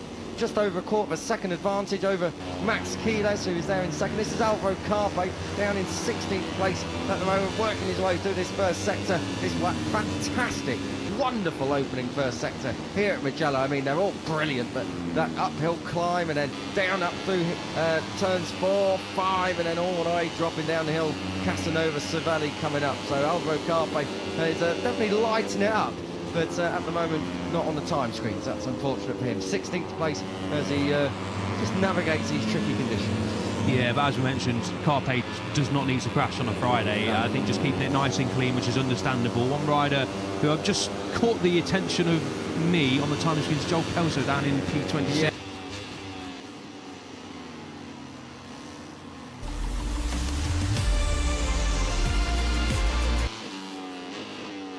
In the circuit, the paddock is very big. From early Dynamo Intact GP, the hills of Tuscany, to have an umbrella and a raincoat with you, because it seems like we are destined to have a pretty mighty downpour. There, because a whole minute IMT helmets this morning in the wet conditions. It was one of our crashers from this morning, Hakim Danish. Good to see that they fixed the number 13 Aeon Credit MSI MT helmets machine, as the riders now head out. A little bit of a lull in proceedings right at the start, but the clock is ticking down for 35 minutes. We've already had nearly a whole minute here, and now the riders will hit the track. And well, I believe we're going to see some quick lap times pretty much straight away here because of said thunderstorms that are in the area. Moto2 and MotoGP coming up a little bit later on. Might be worth, if you're wandering around in the paddock or out there in the hills of Tuscany, to have an umbrella and a raincoat with you, because it seems like we are destined to have a pretty mighty downpour. We'll have to wait and see, of course. We said all of this a couple of weeks ago, or 3 weeks ago in Le Mans, but I think here in this microclimate that we do have, you can see it's a little bit dark just in the hills towards the back. So all of these guys are going to get out here and try and get a lap time set and a good benchmark.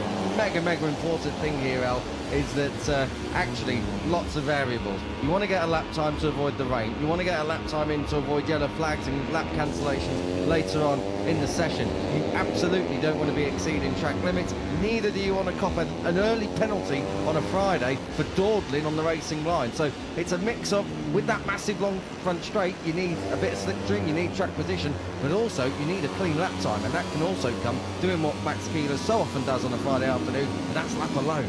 Yeah, and what you also don't want to do is throw it down the road early doors and lose a lot of time in this session. Of course, the wet weather this morning meant we've had no dry running in Moto3 so far this weekend, so this session is crucial to get that one lap down. Of course, you want to be inside that top 14 ahead of tomorrow to take a little bit of stress off and maybe sleep a little bit better on Friday nights. But also, you want to get a bit of race rhythm dialed in as well, which we've seen this rider Quiles do so often on a Friday. He's not been bothered about topping Fridays or finishing inside that top 3, seeing his name at the top of the leaderboard. All he wants to do is, of course, get inside that top 14. If he finishes 3:14 on a Friday, Quiles, job done, and that's job done for all the riders. We've seen Alvaro Carpe, the number 83, the last couple of weekends over in Le Mans and in Barcelona, crashed on a Friday. It cost him time, cost him a bit of race rhythm. Of course, he finished, didn't finish the race over in Le Mans, but he did come across the line to finish second at his home Grand Prix over in Barcelona. But tricky Fridays have been the name of the game so far for Carpe in the last couple of Grand Prix. Just need to sort that out today and this weekend. Carpe has been in Q1 3 times this year. Goiânia, Jerez, Le Mans and Barcelona. Excuse me, now I'm reading with the wrong column. It's Goiânia, Le Mans and Barcelona last time out. 2 of those occasions he did come through into Q2, so good job all around there in the end, but you don't want to be putting yourself down, particularly somewhere like here, Al, where you've got the likes of, let's be fair, Nicola Carraro, who are here on your screen right now, yet to come through and really show us what he's capable of here in 2026, but it's his home GP. He's normally down there in the Q1 sessions. He'll be looking to find something, and then how often do we see riders who just end up down in Q1 that really shouldn't be there at all? So you really don't want to be putting yourself at the mercy of perhaps other riders who you normally wouldn't be battling with, as Carraro trying to come under one of the Code Motorsport machines that looked like, to me, Cormac McCannon, who was up in 5th place this morning. Arabiata 1. Oh, that is a bit too early doors, and I tell you what, Cormac Buchanan's already having a look back at the Italian there. That's down into Scarpa-Rio. That was very, very tight for the opening 5 minutes of this session. Yeah, all battling for track position, of course, trying to chase Alvaro Carpe. They know that Carpe has consistently been at the top of the leaderboard throughout this session. Valentin Peroni just indicating there may be a bit of an issue in the tech box, was indicating there. It looked like he was sort of reenacting the pit lane limiter, but has Peroni been out in this session? Can't quite see. No, he's not. So maybe an issue there, or maybe just being patient, Peroni, inside that box. Of course, the pole sitter from last time out, but couldn't hook it up in the race. Chose the wrong tyre option, did Valentin Peroni in the team, unfortunately, in Barcelona's Sunday Grand Prix, and that led to him finishing outside the top 10 on the second consecutive occasion. Hasn't finished outside the top 10 on 3 consecutive occasions since he suffered 3 DNFs at the start of his Moto3 career, so he won't want to be finishing outside the top 10. Of course, that goes without saying, but Peroni not done that for a long time in Moto3, and I don't expect him to do it again this time around. 658 Squadron Corsa formation flying, and it is Casey Gorman and Leo Ramersdorfer. Leo Ramersdorfer this morning with his best session of the year, 7th place in FP1, so very, very strong start. We know it was damp, but Leo Ramersdorfer, maybe that session just giving him a little bit of relief, and there's no reason why he won't be able to come through if he's in Q1 tomorrow, or even go through directly today if he gets a lap time in. We see here the slipstream plays such a part, such a role in qualifying and in practice when push comes to shove, so just keep an eye on the riders that perhaps you don't always expect to be in those top 14 highlighted positions in that timing tower. We're just having a look at Jesus Rios. I was a bit of a fan of what he was able to do over in Barcelona up until the last 3 or 4 laps when he just started getting shuffled back, and then obviously he crashed out at turn 10, a pretty big crash as well. Jesus Rios struggled this morning, was plumb last, 26th out of 26 riders, but expect Rios to come good. I think he's a little bit of a weapon out there on board that Revcon Snipers team machine, and he's definitely showing what that team can do when someone is quick enough to fight at the front is on board that machine. Yeah, 100% agreed. Rios unfortunately did crash in the latter stages, but was well in that podium fight and was looking very aggressive and strong as well. Was 10th on Friday, qualified on the top 2 rows, of course, over in Barcelona as well, and as mentioned, was in that podium fight as well, and scored points over in the US, and of course got a top 10 in Jerez as well. So Rios has been on a decent run of form around the circuits we've been to in Moto3, and around a circuit we go on board with this morning's pace setter, and so far this afternoon's pace setter, Adrian Fernandez into San Donato. Yeah, tell you what, they come up over that hump down that front straight, and what a vista they are greeted with. The hills of Tuscany just awaiting. This is coming through turns 2 and 3, and this is down towards turns 4 and 5, and Borgo San Lorenzo I think is coming up through here, so I've got to say this is fast.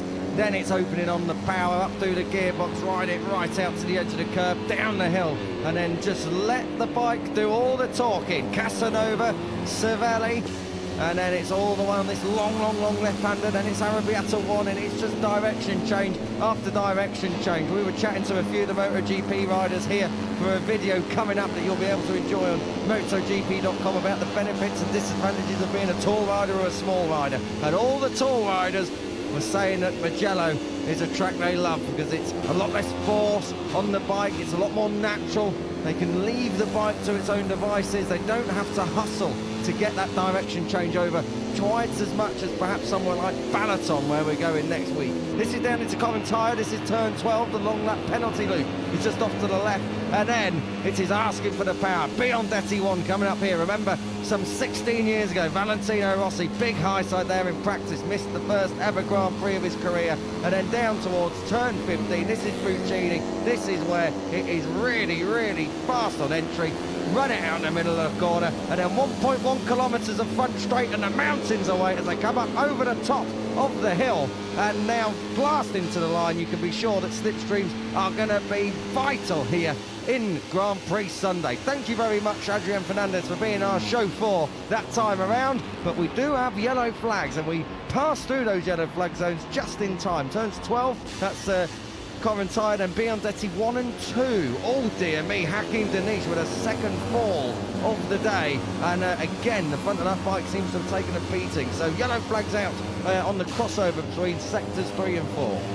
Yeah, as you mentioned, Denish crashed this morning. It was in the opening sector. Denish crashed, I think, it was at turn 3. Here we're going to get a replay on the exit. Oh, dearie me. Out the front door, and look how far he slid.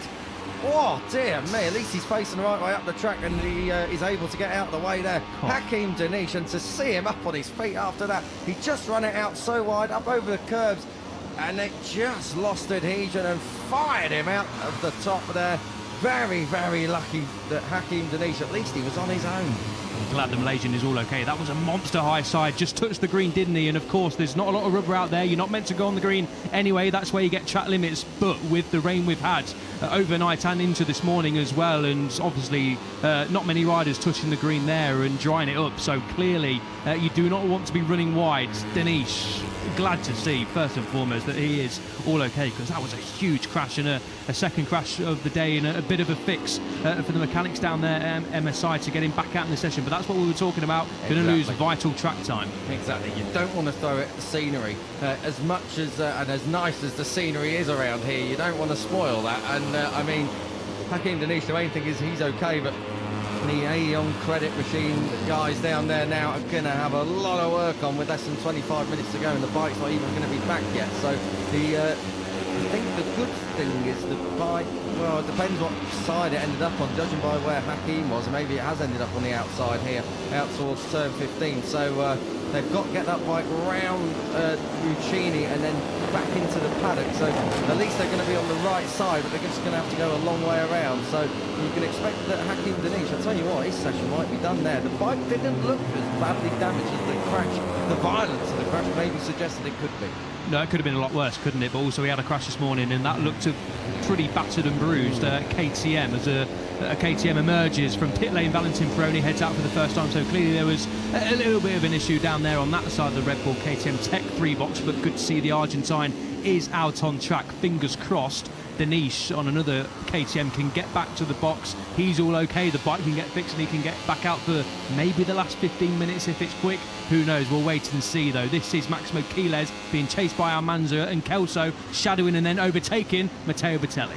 Good power from the Honda there, a little bit of slipstream city coming into all of that, and Kelso moves himself up into P1. We're still a considerable amount of time away from the lap record, so expect that maybe to be going more towards tomorrow if indeed conditions permit. We're just looking at Hakim Danish. He's been a bit of a qualifying hound as well. 3 top 10s in the last 5 GPs for the Malaysian, so keep an eye on him. If he does get back out, he's definitely going to be pushing and shoving. Where was it he really struggled? I think it was Kota, where he was so fast and he missed out getting through into Q2 directly. Then in Q1 he had that big crash when he was pushing for a lap time and ended up down in 25th on the grid. So Hakim Danish, sometimes when he's already got a push for a lap, doesn't always go to plan either, but you can be sure that he'll be looking to try and get back out there. So far he looks at least uninjured. We'll have to wait for confirmation on that, but well, Hakim Danish has had a very eventful Friday, hasn't he?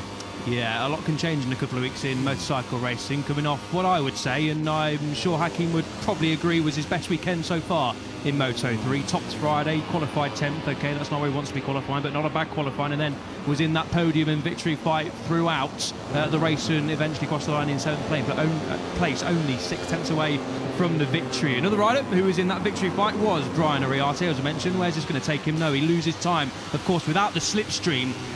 Always vital in Moto3, but especially here at Mugello. The number 51 just prefers to ride alone so far, and that's the same can be said for Max Quiles. But when push comes to shove, I think even the likes of Quiles will be wanting to have a dose of slipstream down the front straight if needed. Of course, it can gain you up towards half second and maybe even a little bit more. Kelso chasing Quiles now. He's ahead of Matteo Bertelli on circuit, and returning the favour potentially is Bertelli when he gets a face full of Quiles' slipstream. We'll get Quiles over the line, improves his time. Quiles does not, Bertelli does.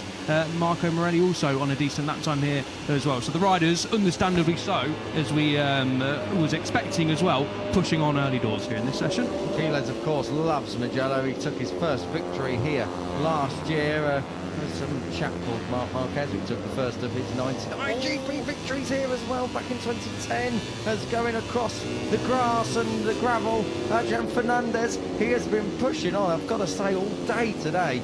In the wet, he was really quick. Had a couple of moments actually there, wasn't it, over in Pelagio, that turn 11. So got to say, Adrian Fernandez looks comfortable. It's good to see him pushing, because 9th place in Barcelona is not where he wants to be, but this time he just runs it right out wide. The curbs unsettling, and he goes through the sandpit.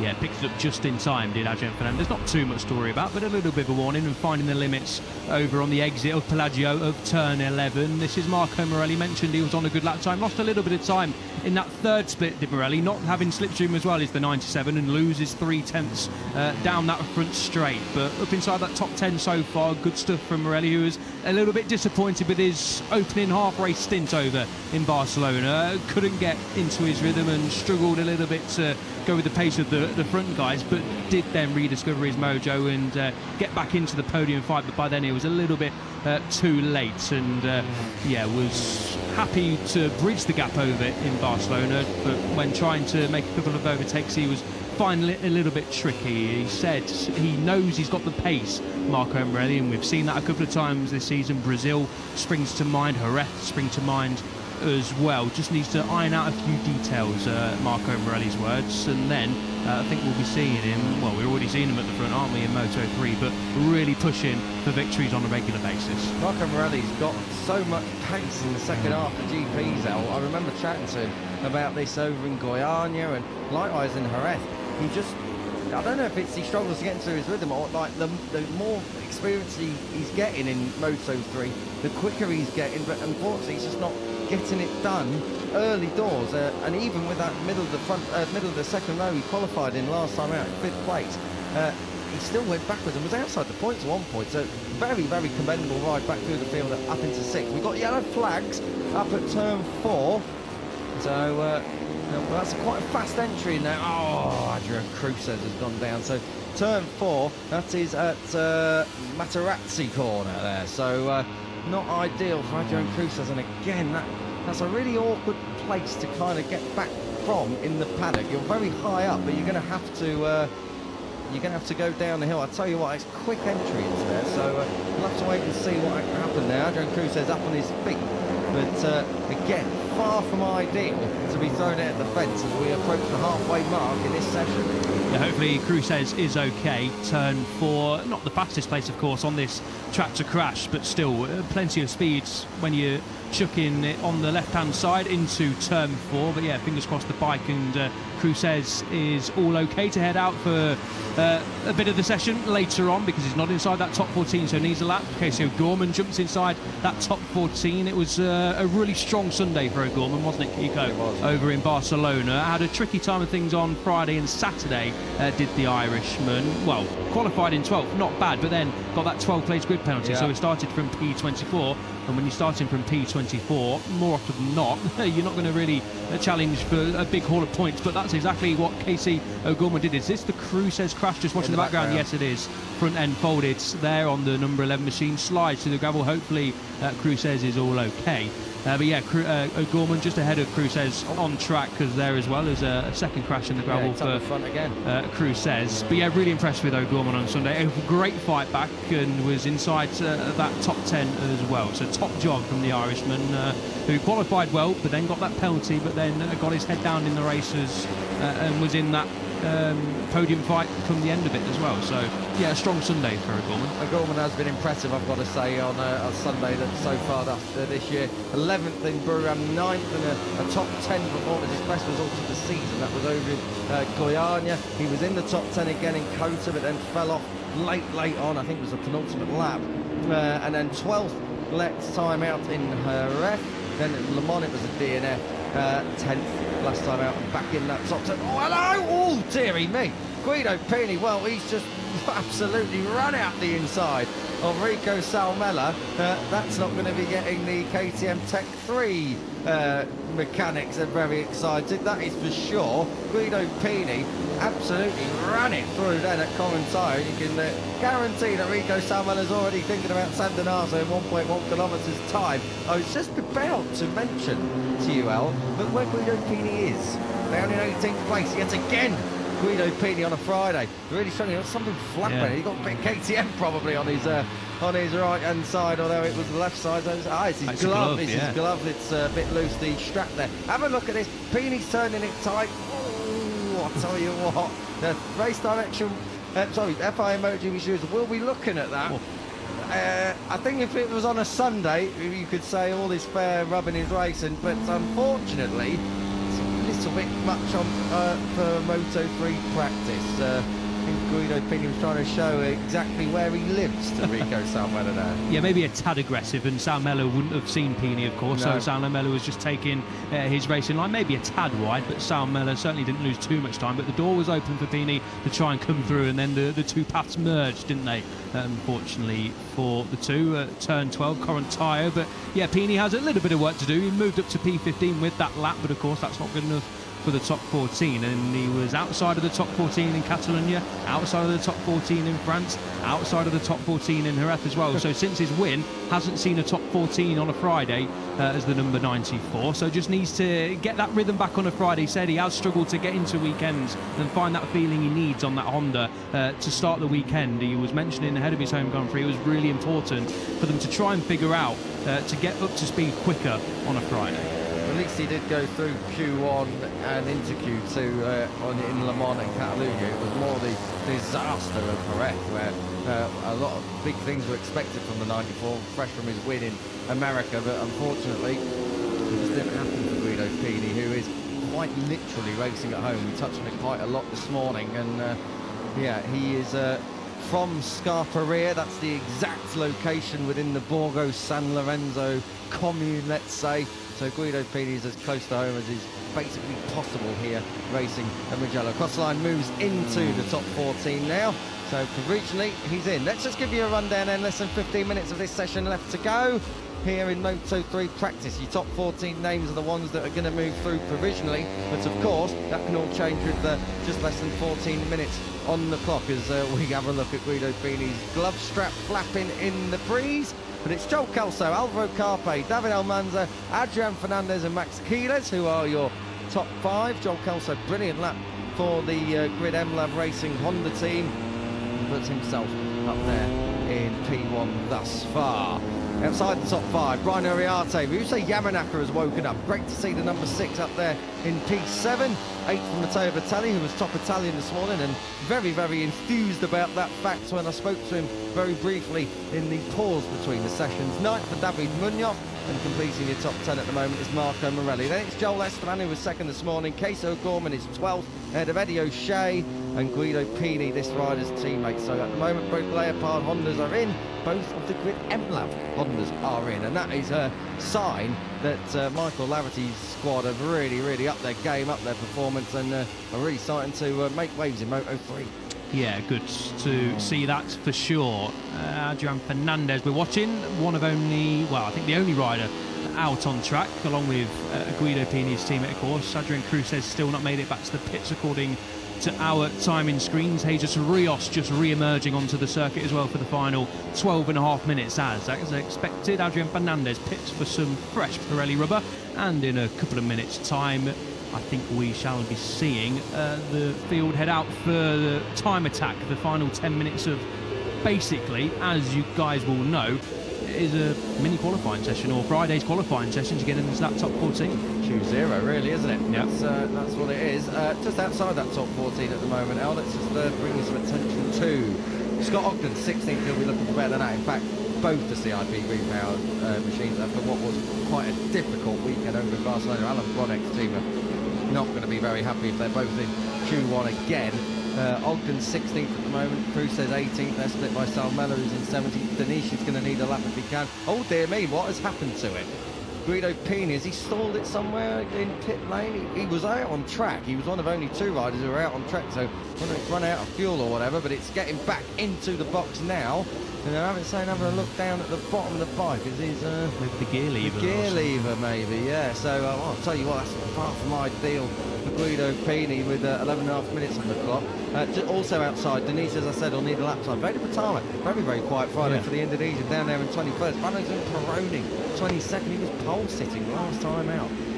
Moodley, Rios, Ramersdorf and Matani. There's no big surprises there. Perhaps Jesus Rios, but I think he was so strong anyway in Barcelona that perhaps he's just getting acquainted to Mugello. Worth noting that for Adrian Cruz, I believe, judging from my research, that this is his first time here. He's never seen Mugello, so you can almost forgive him for tucking the front on his first day of action. Yeah, Cruz wasn't in the Red Bull Rookies Cup, and I've got it noted down as never raced here as well for Cruz, but he's a quick learner, is Cruz, and yeah, he's back in the box, or just outside the KTM box as it is. All the Moto3 teams who haven't got a pit box on the pit lane, there's a lot of garages outside the back of the paddock as well. It's very difficult to find a circuit that can fit every single Moto3, Moto2 and MotoGP team in the pit lane, so not unfamiliar to see that as David Almanza sits patiently in the box. We didn't see much of him and his teammate David Munoz, not seen much of Munoz in this session either, but Almanza is inside that top 5. Where is David Munoz? Ninth. So yeah, a bit of a better session so far for the Liquid Money Dynabolt Intact GP team. We get a load of replays, and that is the kind of postcard setting that we are racing in this weekend. Perfectly illustrated by Max Quiles. Love the curves around here as well, reflecting the flag, of course, the Italian flag. There's Matteo Bertelli, one of the home heroes, who's going to be going for broke on Sunday. Missed this GP this time last year, but his first Moto3 top 10 did come here. That was back in 2022.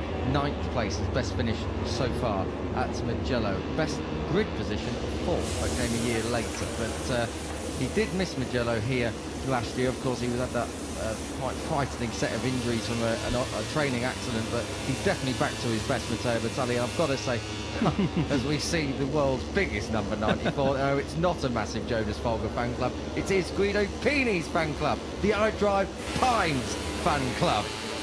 He is the most popular person in this paddock this weekend, and I'll tell you what, I think that flag was flapping in the breeze just as much as his glove was as he was coming down the front straight with Rico Salmella in behind. 13 there, Hakim Danish is now back in the pit lane. So let's see what they can do there with the Aeon Credit MT helmets, MSI squad. Looks like it's ready to rock and roll. So good stuff then for Jordi Kittel's team down there. And let's see if Hakim Danish can indeed get himself up into, oh dear me, into Q2. He got himself some airtime, that's for sure, in more ways than one.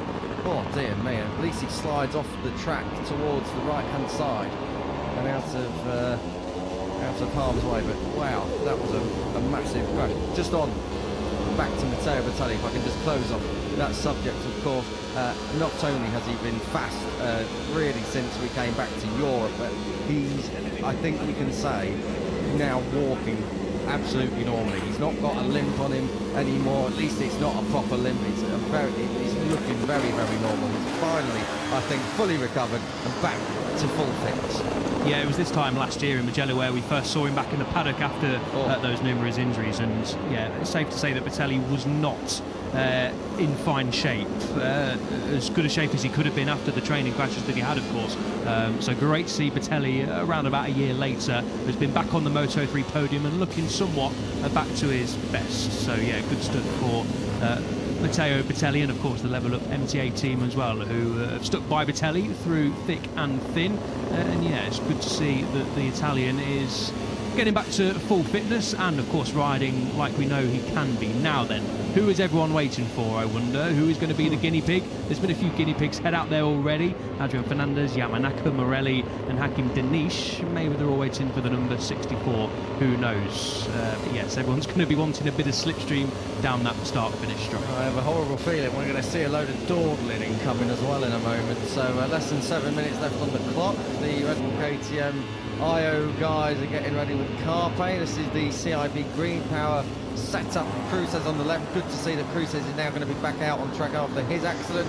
Scott Ogden is in the pink helmet as well there on the green machine.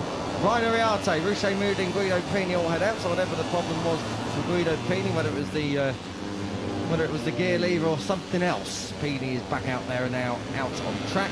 Keyless is still in the box. They don't seem too urgent to get him out. It's like getting ready for a 100-metre sprint down there in pit lane with some of the mechanics. Yeah, this is Cormac Buchanan, who's just lingering outside the top 14 as things stand. There's obviously a few riders you can see there. Jan Cruces less than a second away from top spot, Joel Kelso, and just over a tenth and a half away from the top 14. Expect that to change a lot, as we can see. Keyless, as you rightly mentioned as well, he'll look at the times and see that he's well over 6 tenths clear of the top 14, the cut line, over half a second clear at least. And yeah, he's just going to be sitting patiently, let everyone else do the donkey work, let everyone else play some games, and he'll head out when he needs to head out. Of course, he'll try and set a couple of lap times, but he's under no pressure to get inside that top 14. As things stand, it could change a lot. I must admit, I'm very surprised that they didn't all try and get down pit lane and join on to this little train at the front here. So, well, Adrian Fernandez, for now at least, has a clear bit of track. Max Keyless is heading out. Let's see if anyone else is going to follow him. I wonder I wonder if he's going to throw him a dummy. No, indeed he's not. John Kelso straight out there. Cormac Buchanan likewise. And as we were saying, oh, brilliant. Max Keyless punching the biggest hole in the air, metaphorically, and is now the biggest moving target, metaphorically, out there for everyone else. Less than 5 minutes to go. The championship leader has a decent train round him. I tell you might what, have broken them. they're a bit slack, aren't they? They didn't get on that very well at all. So Keyless is already blasting up towards turn 2, and Joel Kelso and Eddie O'Shea are kind of caught with the trousers around their ankles a bit there.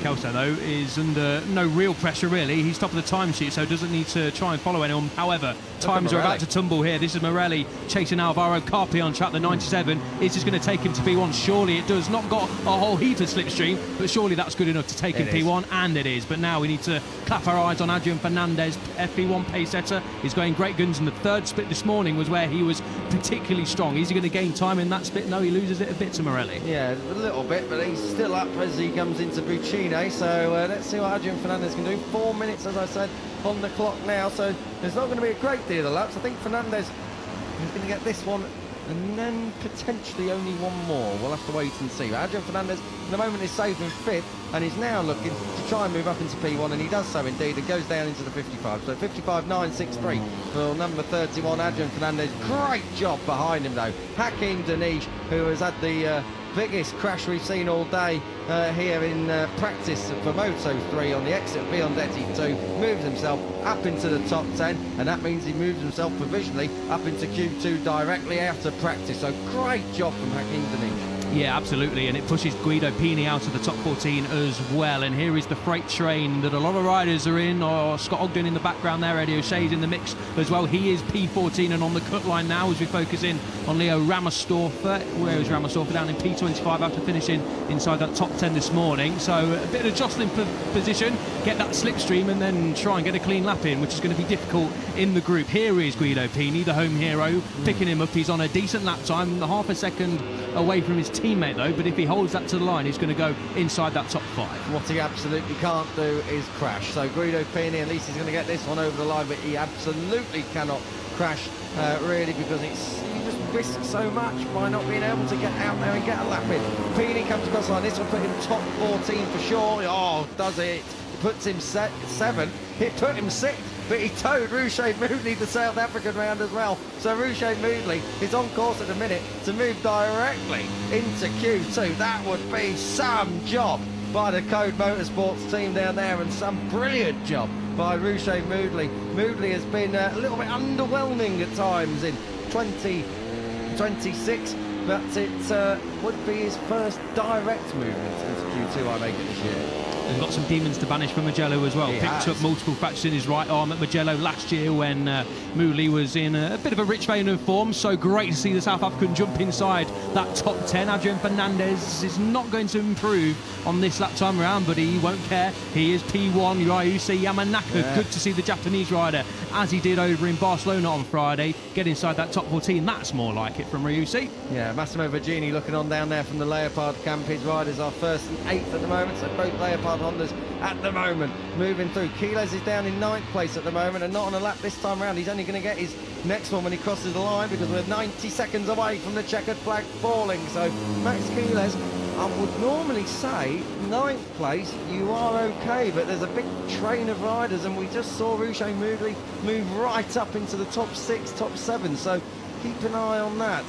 Yamanaka's the one who moved up into P3 just then. Let's see what Quiles has got in this final sector, but it doesn't look like he's going to do anything at all, and he doesn't. Stays 9th, doesn't improve his time. Almanza's on a lap, Uriarte's on a lap, Morelli halfway round is under. Adrian Fernandez is 55.963. Almanza it is, who is punching a big hole in the air. Matteo Bertelli drafting him through as well. Almanza goes 2nd, Bertelli still 11th, doesn't improve. Munoz moves up into 8th place. That knocks Quiles back another place. So Quiles is now rounding out the top 10 with less than a minute to go. And we are now at the point, El, where those who need a lap can always just have a little trip through the gravel, could always take the front. Yellow flags at this stage of the session are so vital. Exactly, and now Quiles is 11th because Brian Uriarte, who's just in shot, has moved into the top 10. Marco Morelli goes P1, a great lap from the young Argentine on that 9.7. That should be now Marco Morelli safely into Q2, but pensive faces because they know in the Aspar box, Jorge Martinez Aspar and Nico Terol, that Quiles is not safe here. Yeah, Esteban 14th, 13th for Danish, but he's lacking track time really, so Danish, if he can put this together, he may well be able to knock Quiles back another spot. Quiles is up on his own time through the opening half of this lap, so it's not all done yet. Fernandez takes the flag, the checkered flag is out. Fernandez and Yamanaka take the flag. Danish takes the flag, he's down there in 13th, so he will be also likewise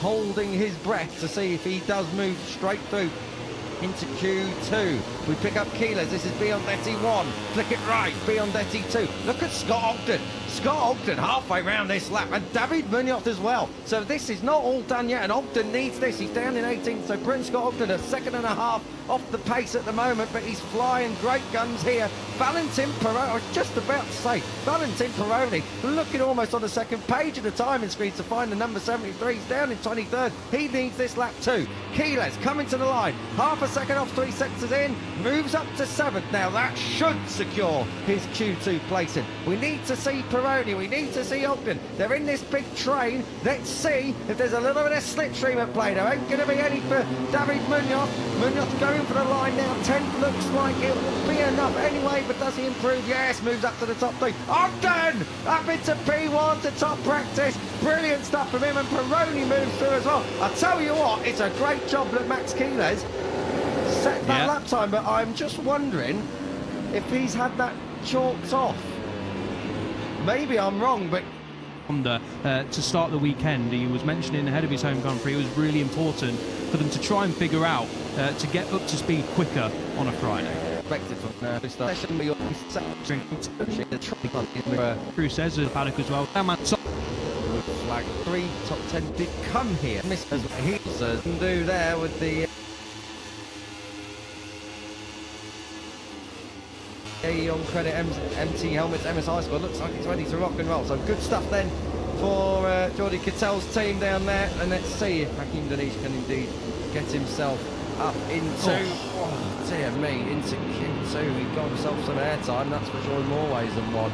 Oh dear me, at least he slides off the track towards the right hand side and out of harm's way. But wow, that was a massive crash. Just on back to Matteo Bertelli, if I can just close off that subject. Of course, not only has he been fast really since we came back to Europe, but he's, I think you can say, now walking absolutely normally. He's not got a limp on him anymore. At least it's not a proper limp. It's looking very, very normal. He's finally, I think, fully recovered and back to full fitness. Yeah, it was this time last year in Mugello where we first saw him back in the paddock after those numerous injuries, and yeah, it's safe to say that Bertelli was not in fine shape, as good a shape as he could have been after the training crashes that he had, of course. So great to see Bertelli around about a year later has been back on the Moto3 podium and looking somewhat back to his best. So yeah, good stuff for Matteo Bertelli, and of course the Level Up MTA team as well, who have stuck by Bertelli through thick and thin. And yeah, it's good to see that the Italian is getting back to full fitness and of course riding like we know he can be. Now then, who is everyone waiting for, I wonder? Who is going to be the guinea pig? There's been a few guinea pigs head out there already. Adrian Fernandez, Yamanaka, Morelli and Hakim Danish. Maybe they're all waiting for the number 64. Who knows? But yes, everyone's going to be wanting a bit of slipstream down that start-finish straight. I have a horrible feeling we're going to see a load of dawdling incoming as well in a moment. So less than 7 minutes left on the clock. The Red Bull KTM IO guys are getting ready with car paint. This is the CIP Green Power setup. Cruz says on the left. Good to see that Cruz says he's now going to be back out on track after his accident. Scott Ogden is in the pink helmet as well there on the green machine. Brian Ariarte, Ruche Moodin, Guido Pini all head out. So whatever the problem was for Guido Pini, whether it was the gear lever or something else, Pini is back out there and now out on track. Keeles is still in the box. They don't seem too urgent to get him out. It's like getting ready for a 100-metre sprint down there in pit lane with some of the mechanics.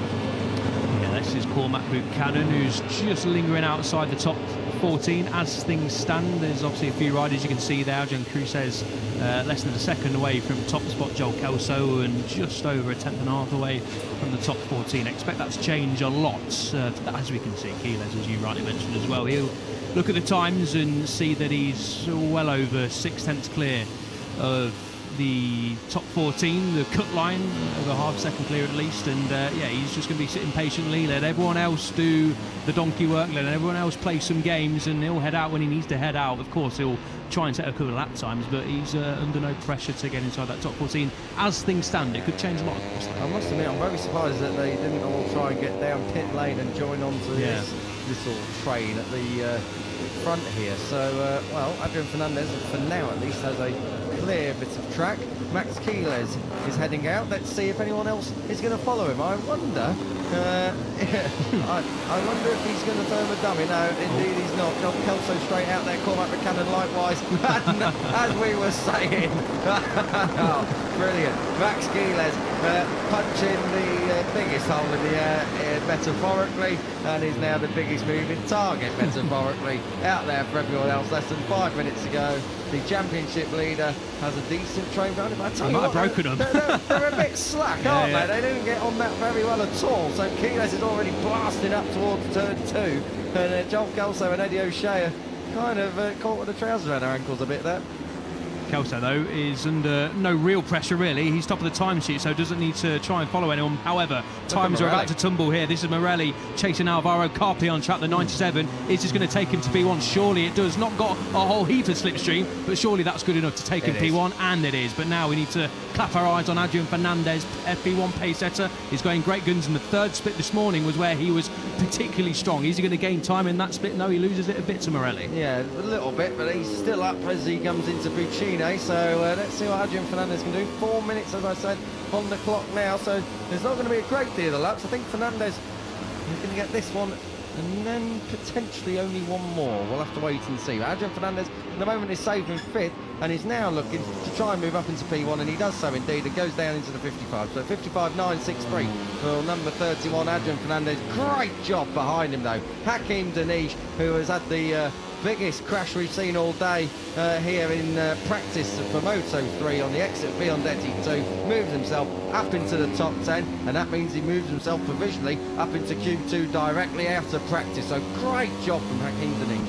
Yeah, absolutely, and it pushes Guido Pini out of the top 14 as well. And here is the freight train that a lot of riders are in, or Scott Ogden in the background there. Eddie O'Shea's in the mix as well. He is P14 and on the cut line now as we focus in on Leo Ramersdorfer. Where is Ramersdorfer? Down in P25 after finishing inside that top 10 this morning. So a bit of jostling for position, get that slipstream and then try and get a clean lap in, which is going to be difficult in the group. Here is Guido Pini, the home hero, picking him up. He's on a decent lap time, half a second away from his teammate though, but if he holds that to the line, he's going to go inside that top 5. What he absolutely can't do is crash. So Guido Pini, at least he's going to get this one over the line, but he absolutely cannot crash really, because he just risks so much by not being able to get out there and get a lap in.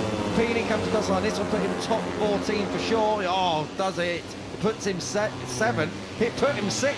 But he towed Rouchet Moodley, the South African, round as well. So Rouchet Moodley is on course at the minute to move directly into Q2. That would be some job by the Code Motorsports team down there, and some brilliant job by Rouchet Moodley. Moodley has been a little bit underwhelming at times in 2026, but it would be his first direct move into Q2, I make it this year.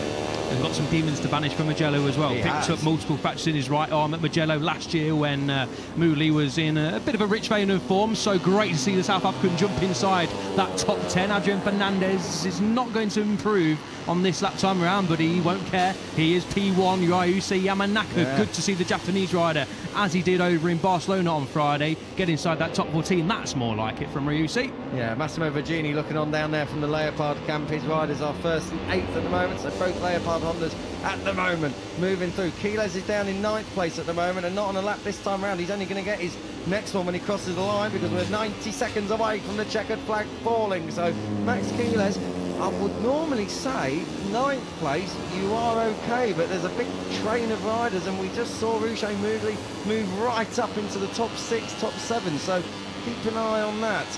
Yamanaka's the one who moved up into P3 just then. Let's see what Keyless has got in his final sector, but it doesn't look like he's going to do anything at all, and he doesn't. Stays 9th, doesn't improve his time. Almanza's on a lap, Uriarte's on a lap, Morelli halfway round is under. Adrian Fernandez is 55.963. Almanza it is, who is punching a big hole in the air. Matteo Bertelli drafting him through as well. Almanza goes 2nd, Bertelli still 11th, doesn't improve. Munoz moves up into 8th place. That knocks Keyless back another place. So Keyless is now rounding out the top 10 with less than a minute to go. And we are now at the point, El, where those who need a lap can always just have a little trip to the gravel. Could always take the front. Yellow flags at this stage of the session are so vital. Exactly, and now Keyless is 11th because Brian Uriarte, who's just in shot, has moved into the top 10. Marco Morelli goes P1, a great lap from the young Argentine on that 9.7. That should be now Marco Morelli safely into Q2, but pensive faces because they know in the Aspar box, Jorge Martinez Aspar and Nico Tirol, that Quiles is not safe here. Yeah, Esteban 14th, 13th for Danish, but he's lacking track time really. So Danish, if he can put this together, he may well be able to knock Quiles back another spot. Quiles is up on his own time through the opening half of this lap, so it's not all done yet. Fernandez takes the flag, the checkered flag is out. Fernandez and Yamanaka take the flag. Danish takes the flag, he's down there in 13th, so he will be also likewise holding his breath to see if he does move straight through into Q2. We pick up Quiles, this is Biondetti 1, flick it right, Biondetti 2. Look at Scott Ogden. Scott Ogden halfway round this lap, and David Munoz as well. So this is not all done yet, and Ogden needs this. He's down in 18th, so Prince Scott Ogden a second and a half off the pace at the moment, but he's flying great guns here. Valentin Peroni, I was just about to say, Valentin Peroni, looking almost on the second page of the timing screen to find the number 73. He's down in 23rd. He needs this lap too. Quiles coming to the line, half a second off 3 sectors in, moves up to 7th. Now that should secure his Q2 placing. We need to see Peroni, we need to see Ogden. They're in this big train. Let's see if there's a little bit of slipstream at play. There ain't going to be any for David Munoz. Munoz going for the line now. 10th looks like it will be enough anyway, but does he improve? Yes, moves up to the top 3. Ogden up into P1 to top practice. Brilliant stuff from him, and Peroni moves through as well. I'll tell you what, it's a great job that Max Quiles set that lap time, but I'm just wondering if he's had that chalked off. Maybe I'm wrong, but Quiles is in 14th place. Yeah, it's still his last lap that's counting. Yeah. So Quiles down in 14th place. Eddie O'Shea got ahead of him. Alvaro Carpe got ahead of him. And oh, dearie me. 17th place. And it's Q1 again for Guido Pini. It just isn't happening on a Friday. But what a great job by this lot down here. The CIP Green Power team banishing their demons and woes from Barcelona. Scott Ogden, P1 on a Friday. Oh, well, that sounds great.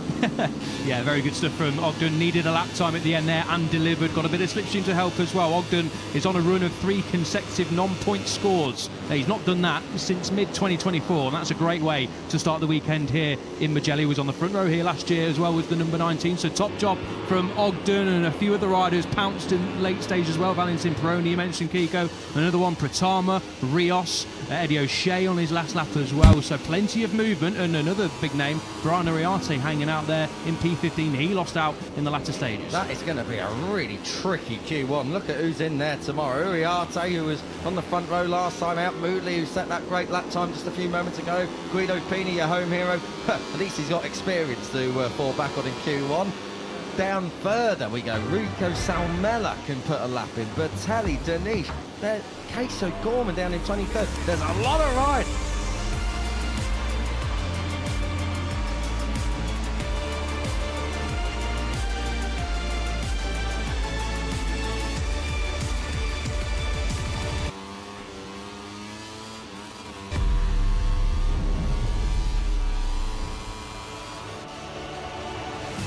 MotoGP has swapped the Tuscan Hills in Italy for Lake Balaton in Hungary, with the 8th round of 2026 on the horizon. Just over an hour away from one of Europe's most visited and most beautiful capitals, Budapest, MotoGP centre stage this weekend. Welcome to the Hungarian Grand Prix.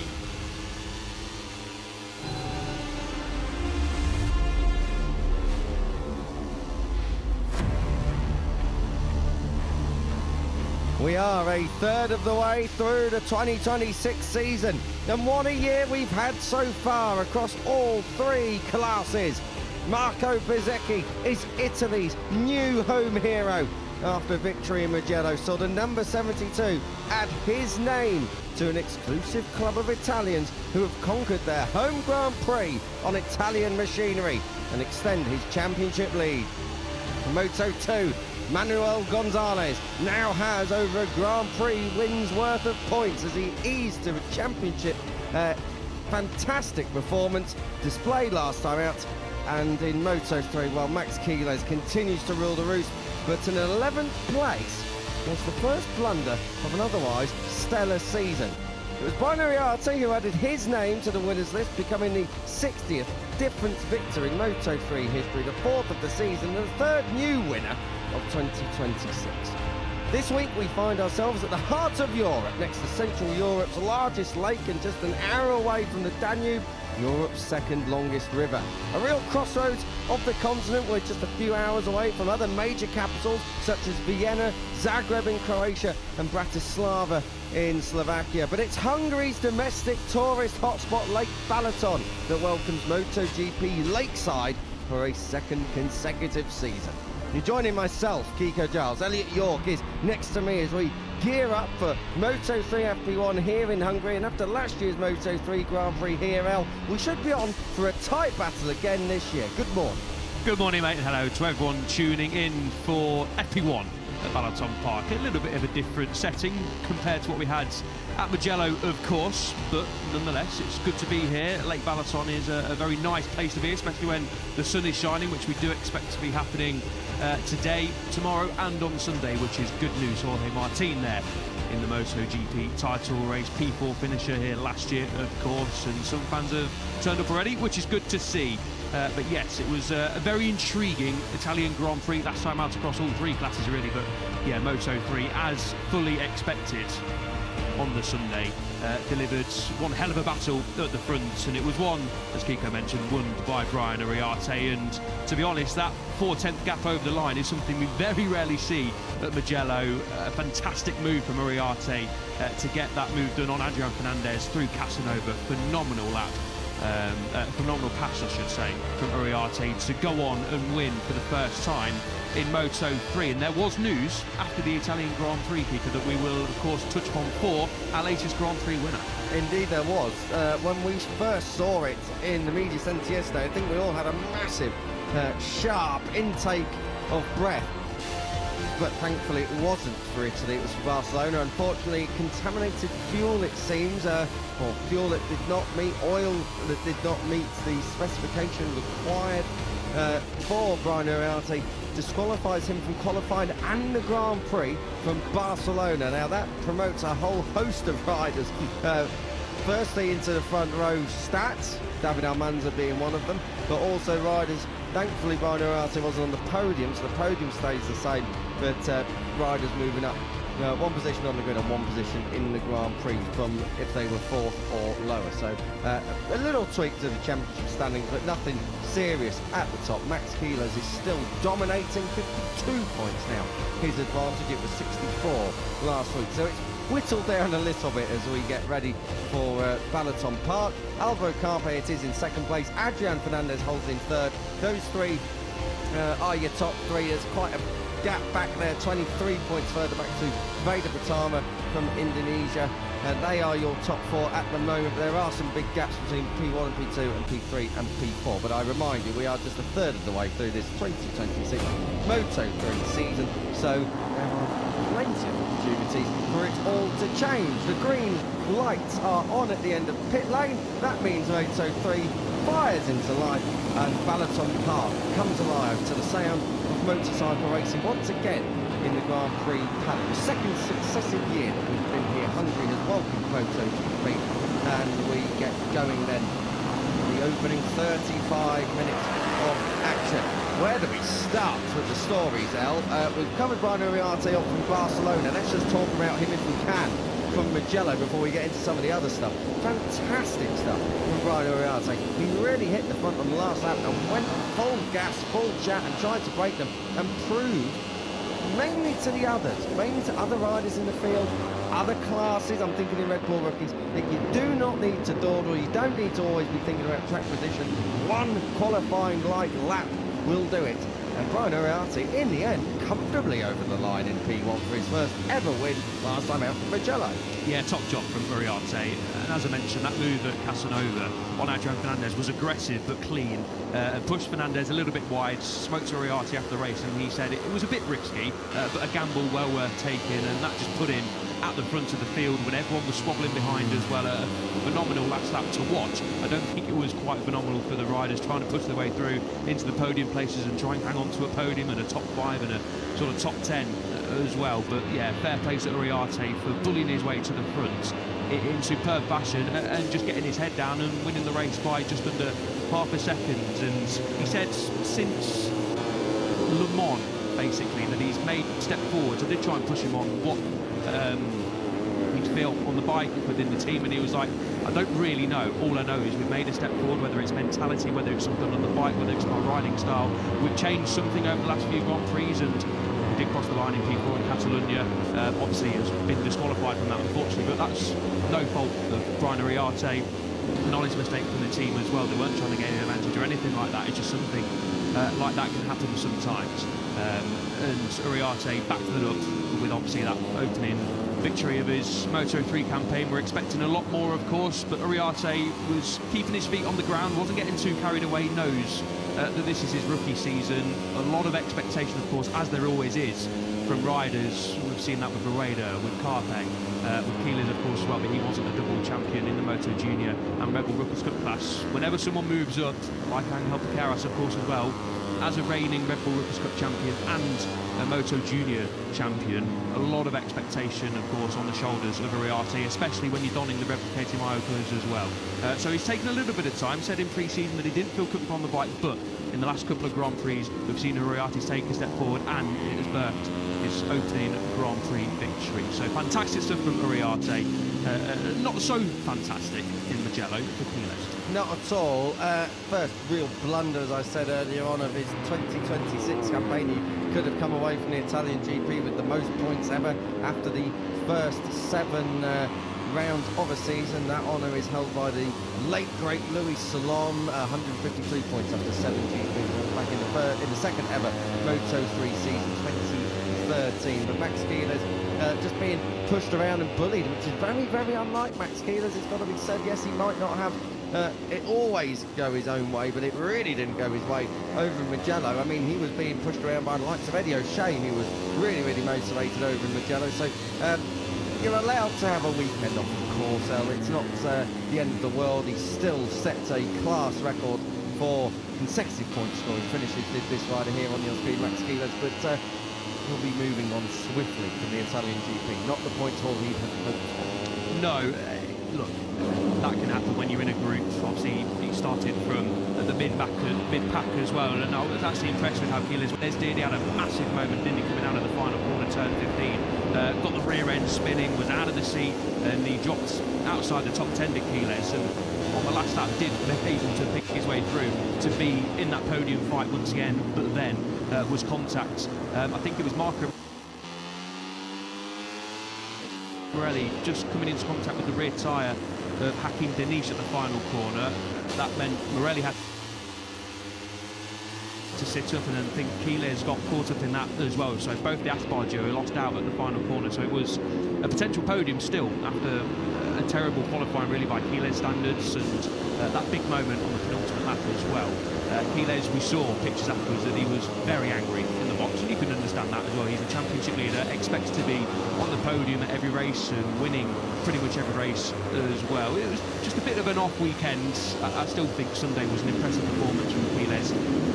Okay, he made a couple of mistakes, but as you rightly say, he's allowed to do that, and he's got margin to play with as well. And it was just another sense that Keelis was pushing hard. He wasn't sitting there accepting, I'll be happy with a sort of P5, P6, P7 sort of result. He was like, no, I'm absolutely going for the win and podium here. So yeah, some points lost in the title chase, but Keelis saying afterwards that it's fine. He's going to quickly forget it.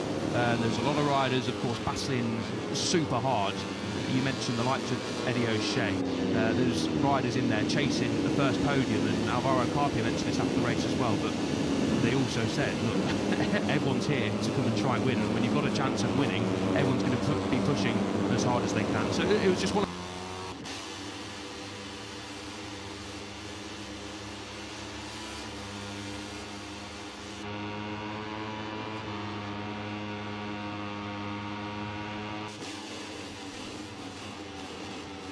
of those days for Keelis that didn't work out. And look, for the rest of this season, he's won 4 times and finished second in the other 2 in Thailand and the USA. So it's been a phenomenal season. I don't think anyone's saying it hasn't been. Just a little bit of an off day for Keelis, but that's not going to affect him for the rest of the season, I'm sure. not at all. And at the end of the day, he's still got more than 2 Grand Prix worth of points in his back pocket over the rest of the field. So I wouldn't be too concerned over Keyless, and I don't think we'd be too surprised to see him roll out of this weekend and really show us what he's capable of.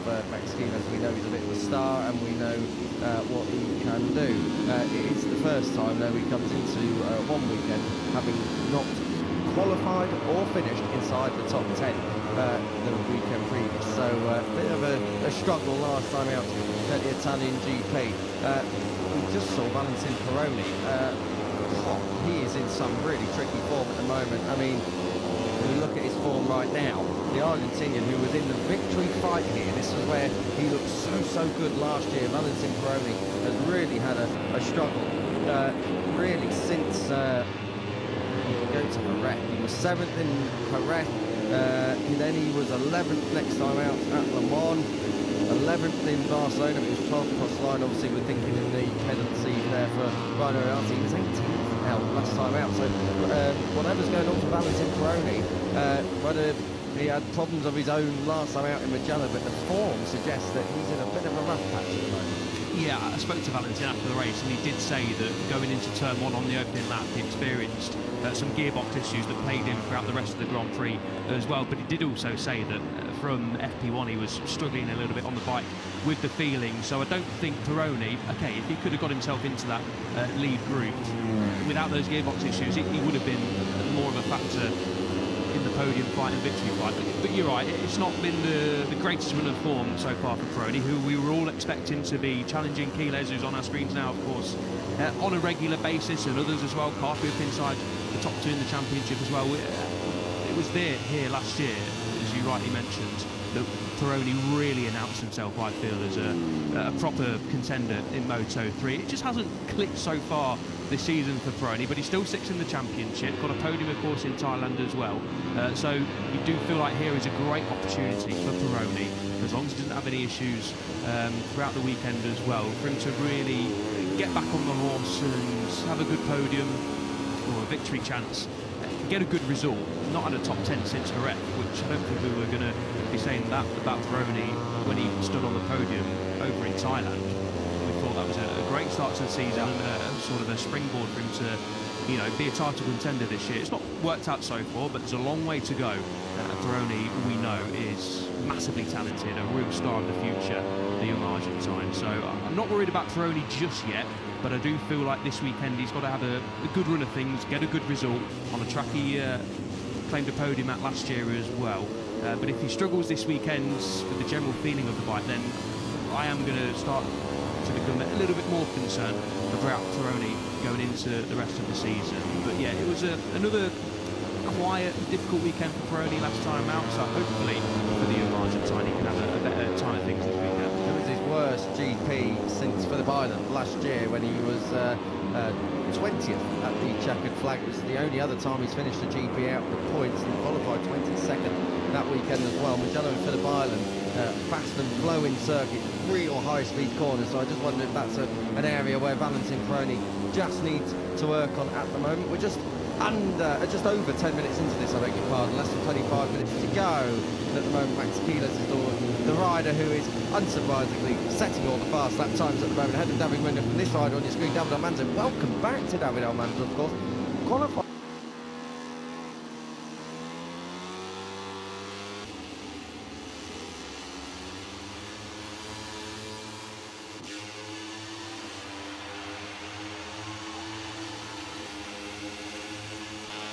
Welcome back to David Almanza, of course. Qualified on pole yet again last time out, the 4th career pole that he's had, and it didn't make the start. He was taken to hospital, quite severe tonsillitis for the number 22, our opening Grand Prix winner of this 2026 campaign. So David Almanza, great to see you back, but hopefully you're all right, because really must have been serious, because very rare does illness take someone out, particularly when they've qualified not just on the front row of the grid but on pole. So David Almanza back in action this weekend at Balaton. Yeah, obviously after the injury troubles, after his huge crash out the lead over in Brazil, yeah, a shame to see Almanza missed the race. Again, qualified on pole position, was looking really strong. He's had a fantastic year so far as that man, but just had bad luck with injuries and illness. So fingers crossed he can have a clean weekend of things in Hungary. But great to see him back. Armando said it started on Wednesday when he started to feel some symptoms. Obviously, I spoke to him in Park Fermi as well on Saturday when he qualified on pole, and I didn't notice anything. He's a quiet lad, unassuming character, especially when he's speaking English. I think he's not as confident as he should be, because English isn't that bad. Speaking in front of the cameras in Park Fermi, I think that's just his natural persona, and that's absolutely fine. But I didn't come away thinking, Armando's not quite right. Just thought it was a cool, calm and collected character, sticking it on pole position once again. He was sort of not too bothered and not too happy, but obviously learning what we did on Sunday morning, he was clearly severely under the weather. So thankfully, after a trip to the hospital and a couple of days there and recovering, he is back on track here in Hungary, which is great to see. And of course, straight up inside that sort of top 3 realm as well, which we're so used to seeing him this season. So fingers crossed our man can have a good weekend here and challenge for the podium and victory once again. Let's be honest, Del, having to look at you in Park Fermi is enough to make anyone ill. Very good, very good. That's why you're next to me up here in gongs, to make me look nicer. Max Healy's on a flying lap at the moment. You can see a 1:47.592 is the fastest lap time. This is set by David Munoz. David Healy backs it into one of the many chicanes there are around here at the Balaton Park circuit. Armando, as we were just talking about him, is in 3rd place, Peroni 4th. But let's just talk about the rider in 5th. Fantastic from Eddie O'Shea, a real confidence weekend, a huge turning point, career best, 6th place, last time out, led his first Grand Prix, double top 10 for Grid M Lav as well. Joel Kelso coming away with 9th place. They are there now. Michael Laverty's team, a bit of restructuring going on over the course of the last 12 months or so, but brilliant stuff to see Eddie O'Shea growing in stature, growing in confidence, and the team as well now really starting to become regulars battling inside that top 10. I think when we all saw Eddie O'Shea lead, we couldn't have been happier from a British perspective. Great to see. Yeah, in the media centre on Sunday, there was a little group of us who were all getting behind O'Shea, let's put it that way. Of course, we're a bit starved of British success in motorcycle Grand Prix racing. We've got Cal Crutchlow back in MotoGP for the last couple of Grand Prix as well. Of course, Jake Dixon, been a Moto2 winner and title contender for the last few years. We've got Scott Ogden, of course, who's sticking it on the front row and in and around the realms of pushing for a podium there. He's the number 19. So when Eddie O'Shea, who's had a really tough time of things in the last couple of years, and even before that as well, I remember in the Red Bull Rookies Cup he had a really horrible leg injury that did threaten his career at some point. There's a brilliant documentary on Red Bull YouTube, sort of looking at I think it was 3-4 years ago, maybe a little bit further, likes of Angel Piqueras, Eddie O'Shea and a lot of other riders coming through the ranks of Red Bull Rookies, and great behind the scenes look. And O'Shea was one of the riders who was heavily featured. You know, his career was in doubt at some point, and he gave a really emotional interview actually to TNT, the British broadcaster, of course, with Natalie Quirk, and it was obviously, we always like to see riders showing a bit of emotion. It shows that they're human, and it was fair to say that Eddie was absolutely over the moon. He said it wasn't about the result. The result was fantastic, obviously, being in the top 6 and, you know, having a chance of a podium on the last lap, but it was more about how he was feeling on the bike. He was just so happy to be feeling back to his best, be able to lead a race for the first time in a couple of years as well. And he just said he was so happy just be feeling competitive and be able to mix it with the likes of Marco Morelli, who was at the front as well. And I remember being on board with Max Keeles and seeing Eddie O'Shea come up the inside through the Casanova-Savelli section the last couple of laps was something that we wouldn't have seen last year.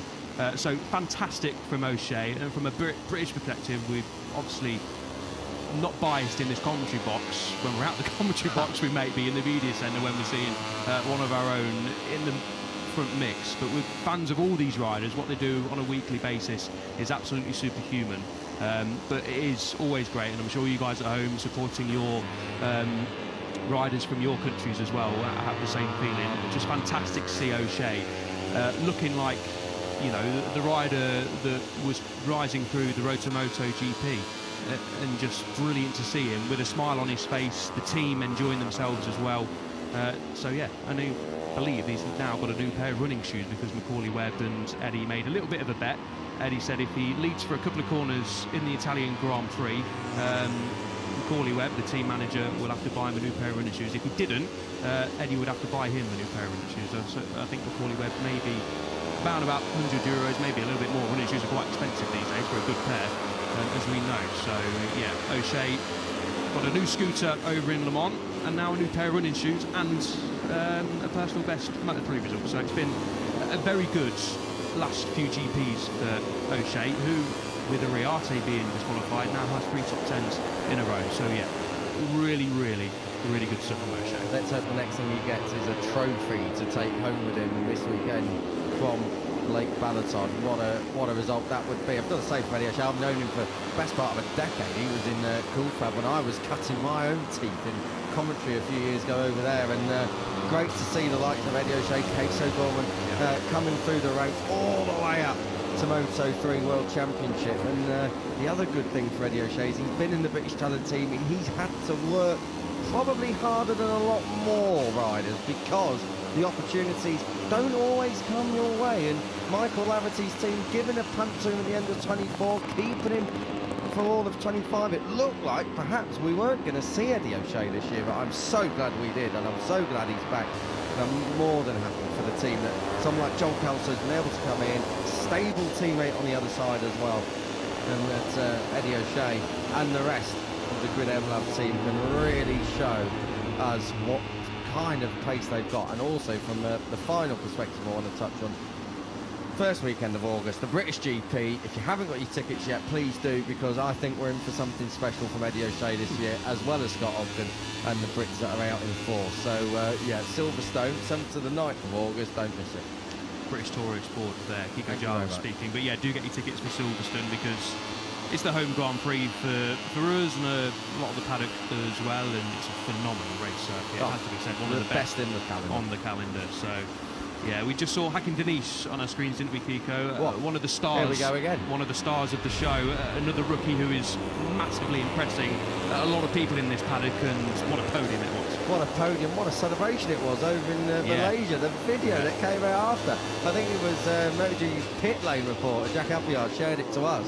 And his comment, I think, was probably the best one to sum it up. It was like they'd scored a World Cup winner in the 90th minute. The place went mental when it saw that Hakim Denish had got on the podium. Brilliant stuff from Hakim Denish. The Malaysian Grand Prix at the start of November this year.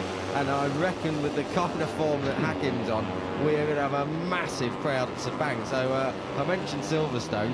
Your tickets might well be going for Sepang at the minute, because the way Hakim is performing is absolutely phenomenal. Denish at the moment is, where is he? He's having a bit of a quiet session, down in 22nd place. Of course, he's still working his track out. He won't have been here, of course, because the Red Bull rookies didn't come here and haven't come here this year. So for the likes of Vader Patama, Hakim Denish, who else has never been here? You'll have the likes of Casey Gorman, I don't think came here last year. Marco Morelli's another. A fair few of them learning this track for the first time in FP1. So don't expect big movers and shakers, particularly from the riders who are here for the first time. But Hakim Denish in brilliant form, and a first Malaysian podium. I've got it here since Khalid Ampari at the Saxony 2016, 10 years ago. For sure that one was wet, because I think it was Parry who won that one. Yeah, phenomenal. And to see the scenes, as we saw videos on social media, social media can be a negative, but it's those sorts of things that make social media a massive positive sometimes. And great to see the Malaysian fans, of course, supporting Hakim Denish over that part of the world. They are not short of fans and support for the riders. But Denish did a fantastic job. Obviously put himself in the position to be on the podium in the last lap, and the celebrations over in Malaysia were phenomenal. I'm sure there were plenty more of that as well, as we look at Denish just in the box, as Kiko said. Didn't come here last year, so don't be too worried, Malaysian fans, to see him down there in P22 and 1.9 seconds off. A bit of a learning experience for all of these riders so far this weekend. But I spoke to Denish after the race as well, and he just said it was a dream come true, and he's gained a lot more confidence on the bike in the last couple of Grand Prix. He was in the podium and victory mixer in Catalonia as well, so it's now back-to-back races where we've seen Denish at the front fighting for his first win. He's now got that first podium under his belt as well, and there's a lot more to come from Denish in 2026, and of course beyond as well. A rookie winning for the first time in Brian Ariati, another rookie on the podium, of course, in Hakim Danish. These riders who are coming up through the road to MotoGP, as we know now, in the last couple of years, we've seen it already, are massively fast. It's just great to see different nationalities, new names, speaking to new riders who have all got great personalities. Hakim is a wonderfully polite young man, Very, very and polite. obviously fantastic on a motorcycle as well. So yeah, super made up to see Denis standing on the podium. 6 straight points finishes for the first time for a Malaysian rider since 2012. So Fahmi Khairuddin it was back then. So Hakim Danish is rewriting the Malaysian Moto3 record books. And I've got to say it, Al, you did segue into it, say social media can be a positive and a negative. You don't have to talk to me about the negatives of the last week, since my Twitter did get hacked. Sorry, X got hacked. So no one please go and report the Kiko Giles GP account. It is no longer me. I am also not selling any crypto, so don't give some advice for that. But yours is still up and running, so channel all the questions over to Al. How's your new Range Rover, by the way? Lovely, yeah, I just need a licence now. Yeah, very funny at the end of that. Oh dear me, I remember coming back from the broadcaster set on Sunday in Mugello, and yeah, well, I couldn't quite believe it, and I still can't, but I don't care enough to really set up a new one, so I'll have to give it some thought. 13 minutes just under to go here. Moto3 FP1, a 47.488. David Munoz is just under 2/10 clear of his teammate David Almanza, so Team Dave is coming out fighting in Balaton Park. Quiles is third. Fourth for Valentin Peroni, just moved up back into there. Casey Gorman, brilliant performance at the moment from Casey Gorman, who's right there inside the top 5. Alvaro Carpe, who was second once again for his 8th career podium last time out. The record for podiums without a victory, 10. Fabio Di Gianantonio, 1 on his 11th. So Alvaro Carpe is going for an unwanted record at the minute. Got a couple more podiums to go, of course, until he's there, but Enea Bastianini, he had 8 podiums, 1 on his 9th, and then the likes of David Munoz, Jorge Martin and Brad Binder, 9 podiums, 1 on their 10th. So he's in good company, even if he can't quite get that first Moto3 victory. It's coming. We've said it since the start, it's been coming. But Alvaro Carpe probably now getting a little bit angry that he's still seeing riders up ahead of him and alongside him on the podium. He did put on a brave face after the race, did Alvaro, when I said, you know, open the question with, I know it's not the victory you're after.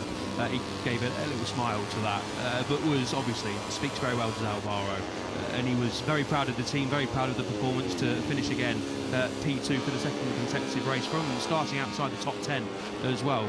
Carpe was very happy and mentioned that, you know, I'm not looking at the championship at this moment in time. It's great to see your name up inside that sort of top 5, and in Carpe's case, second behind Quiles, 52 points is the gap.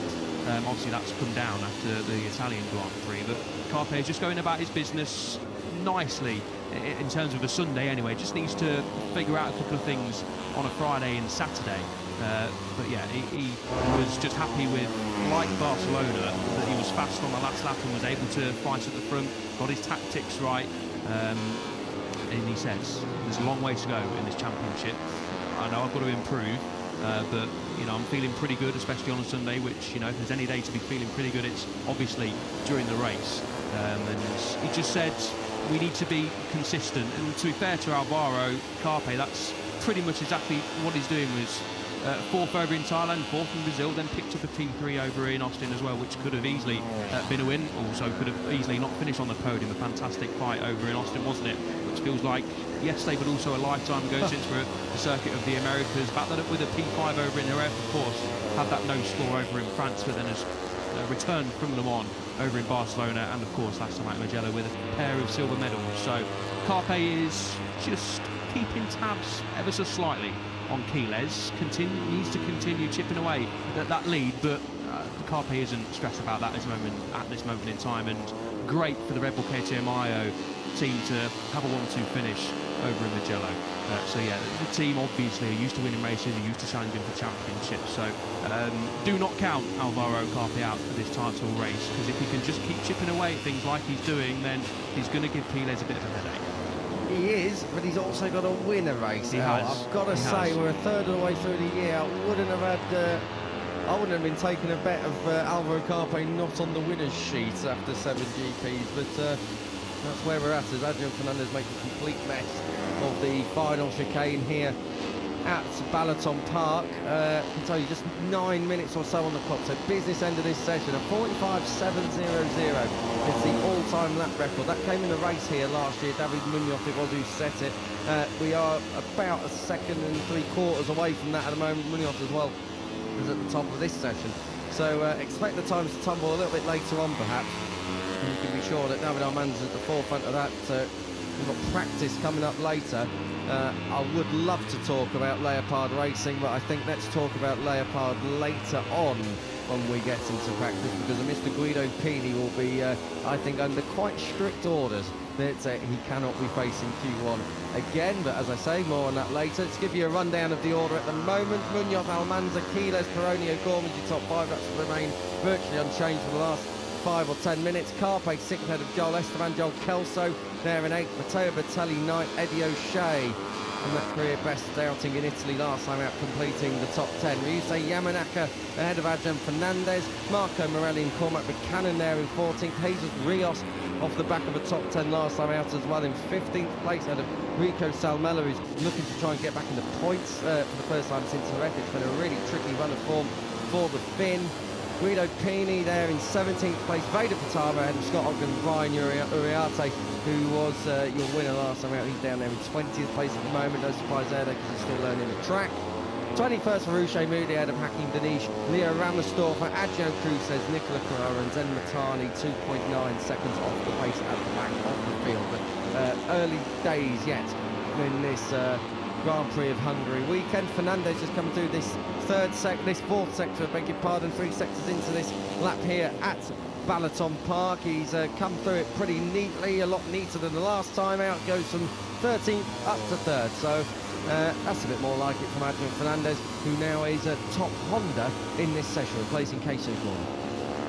Also top Honda here last year as well at Balaton, albeit 6.1 seconds off the victory. The KTMs and CF Motos were a dominant force here last year, locking out the top 5. Fernandez did say after the race, we saw him leading on to the last lap. Of course, eventually didn't pick up a podium, but he was saying that he felt confident enough, and we saw that in the last stage, didn't we, from Fernandez, to try and pull the pin. Very, very difficult to do that at Mugello, of course, didn't he? Fernandez did find that out when Uriarte came steaming at the inside at Casanova on the final lap. Was disappointed to not finish on the podium was Fernandez, but again, it was another promising weekend, another promising race for Fernandez, who did relinquish P2 in the overall standings, but it was another solid performance, another ride where he sort of showed everyone that he's got what it takes to be in this title fight. Okay, there's a bit of a gap to Quiles, 55 points now to Fernandez, but Fernandez is, like Carpe, just chipping away at things. I feel like he's being very consistent.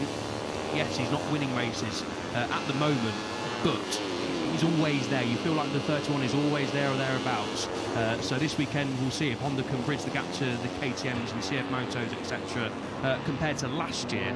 At the moment, of course, it looks like they are doing that, but we do have a KTM 1-2 in the form of Almanza and Munoz. But I was impressed with Fernandez. He just got beaten up a little bit on the final lap, but fair play for him to wanting to lead. You can sort of look at it like, well, he called it, tried to lead and got caught out. However, you know, it's difficult to try and pinpoint what the correct tactics are, especially in a race like Mugello. But Fernandez was feeling good and was one of the fastest riders once again last time out. Hindsight is always a wonderful thing once it's all settled down. Coming to the line, that's a great lap from Jesus Rios into the 47s down for him, a 47.866, half a second off your top time. That's just been improved by David Almanza, who finds himself up in P1, and how often have we seen this from the 22 go in for broke at the end of the session. David Almanza, we know he's quick over one lap, but let's see what he's got this time around. He's got Joel Kelso. Oh, sorry, no, he hasn't. He's not even in the shot. That's what you say.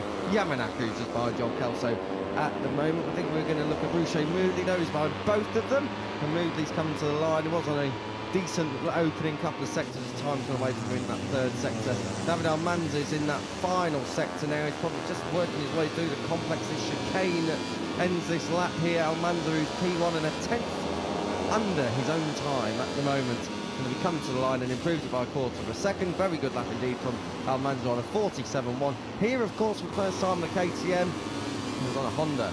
Last year was David Almanza at this round in particular, and in the end came away with P7 from 10th on the grid. So a solid first outing here at Balaton Park last year for Almanza, and he's very, very fast out of the blocks this morning here on Friday at the same circuit. Across the line for Carpe, goes second.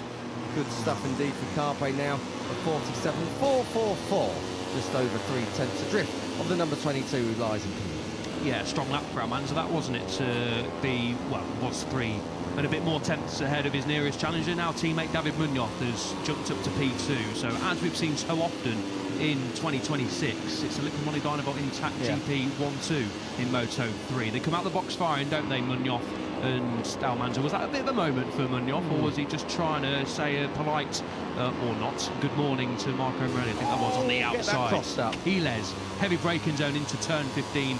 Then you flick it left through 16, and this is the final corner of 17. I think Quiles would have lost a little bit of time, maybe a bit more under control than it looked to our eyes, as the number 28 powers out the final corner to the line, does lose time, but it's still the personal best lap for the championship leader. Up to 6, just behind Eddie O'Shea, who also improved his time there. So a lot of fast times incoming at the end of the session. We knew this was going to happen anyway. Joel Kelso's the next one across the line, and he does improve to go into the top 10. 9th for him at the moment.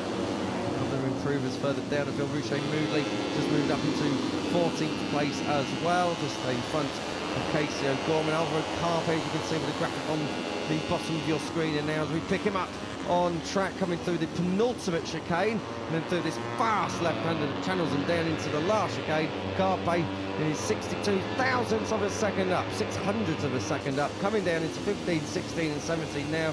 Carpe, if he can hold this to the line, will move himself up into P1. We're getting close to that first 146 of the weekend. Let's see what Carpe's got driving to the line. Number 83, no, loses time in that final sector and can't quite beat Almanza. Almanza did make a lot of time up though, El, in that final sector, so I just wondered if there's something Almanza's doing at this stage of the weekend in that fourth sector that is just giving him the advantage. With less than 2 minutes to go in Moto3 FP1. Yeah, we took up Quiles once again on a personal best lap time, shortly coming through the third split. That's turn 12 and 13 before you fire it out of 13. There's a fast kink here through 14, one of the better corners on this Balaton Park circuit. Loses a bit of time in that sector, does Quiles, but he's still on for a good lap, and that was a lot cleaner into turn 15 as well. Nicely done through the final chicane here at Balaton Park. Then, as we mentioned, flick it left through fastish corner of turn 17, and a pretty short burst of the line where it was Quiles and Pironi who elbowing each other across the line. Great for us to see. It was clean enough, let's say, just trying to avoid each other potentially, or trying to elbow each other, who knows, after the race. But it was Quiles who just about beat Pironi on the run to the line. Well, just less than a year ago. We're here a little bit earlier in the season at Hungary, but more or less makes a difference a year ago here at Balaton Park. Yeah, I think we're slightly out of season for the Hungary tourism down here. 46.9, that's a bit better from David Almanza, and I'll tell you what, that's quicker than FP1's lap time from a year ago as well. So David Almanza gets the job done at the moment, starts his final flying lap. Hakim Denisha was down just outside the top 20 earlier on today. He's now up in 12th place, and he's likewise on his final flying lap. Just a shame there for Eddie O'Shea, who's had his lap cancelled here, but he's in the top 5 once again, so good stuff from O'Shea. Less than 15 seconds now on the clock, as we work our way down towards one. This is Brian Uriarte, starts his final flying up as well. He's now moved up into 11, so the rookies are starting to come up the order a little bit here in FP1 at Balaton Park. We pick up Guido Pini as the checkered flag comes out. Pini at the moment, if he can hold that, would be putting himself up inside the top 3. But he's about to come to sector 3 right now. Let's see what he's got. Guido Pini from his home GP last time out, where he did score a point. 4/10 off in sector 3, so he's going to improve and perhaps move himself up a couple of positions too. Yeah, it's better though from Pini, isn't it, if he can hold it to the line. Was slightly wide there through turn 15. This is Quiles once again, a couple of tenths off through the third split. I think that's the last 3 laps where Quiles has just trailed David Almanza by a couple of tenths to the third split. Pini crosses line in P7. The Fridays of what there's been a letdown for Pini. I'll get my words out eventually. Speaking to the team over in Mugello as well, Friday's a real struggle for Pini so far. Hasn't felt comfortable coming into a weekend. By Sunday, more often than not, and we saw that in Mugello as well, Pini figures things out. But yes, weekend here in Balaton Park. Good job from the number 22. Just reminding everyone that he was on pole last time out, even if he couldn't start on Sunday. But illness or not, he's back fighting fit, and he's P1 in FP1. Yeah, impressive again from the number 22. Of course, hasn't been able to train fully as well after coming down with a severe case of tonsillitis. So to come to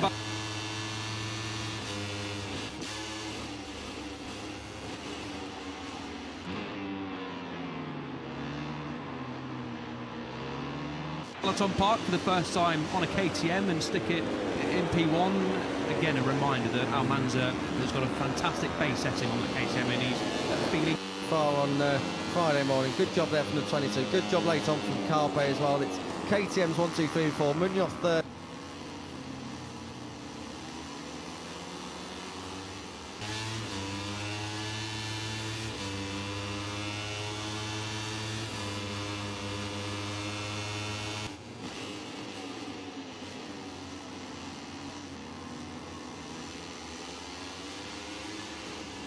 Friday for the number 21. Yeah, good to see from the young South African. Just missed out on an automatic Q2 last time out over in Mugello.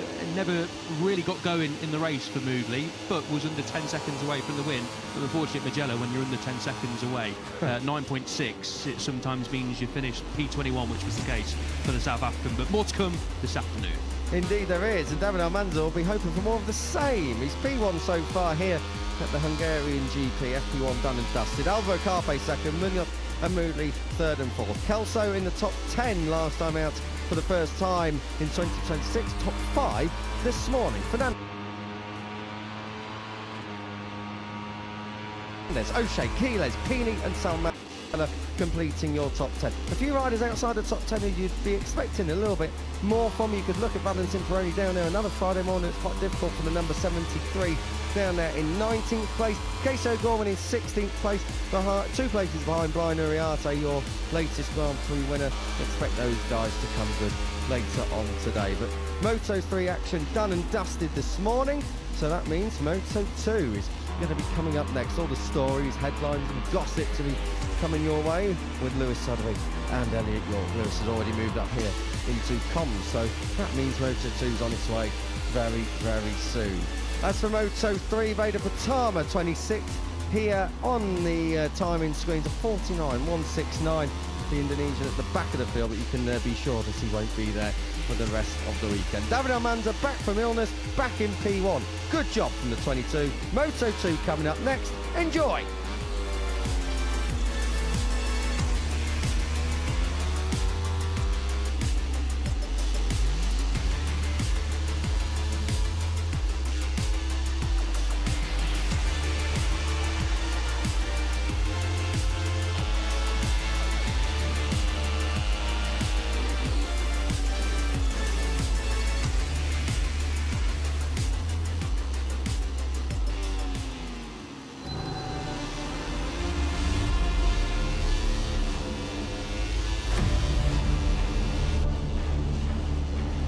Good morning, everybody, from Balaton Park. Welcome to Hungary. Welcome to round 8 of the 2026 MotoGP World Championship, and welcome to a milestone weekend in Moto2 as we bring up the 300th Moto2 encounter since the class in its current guise began back in 2010.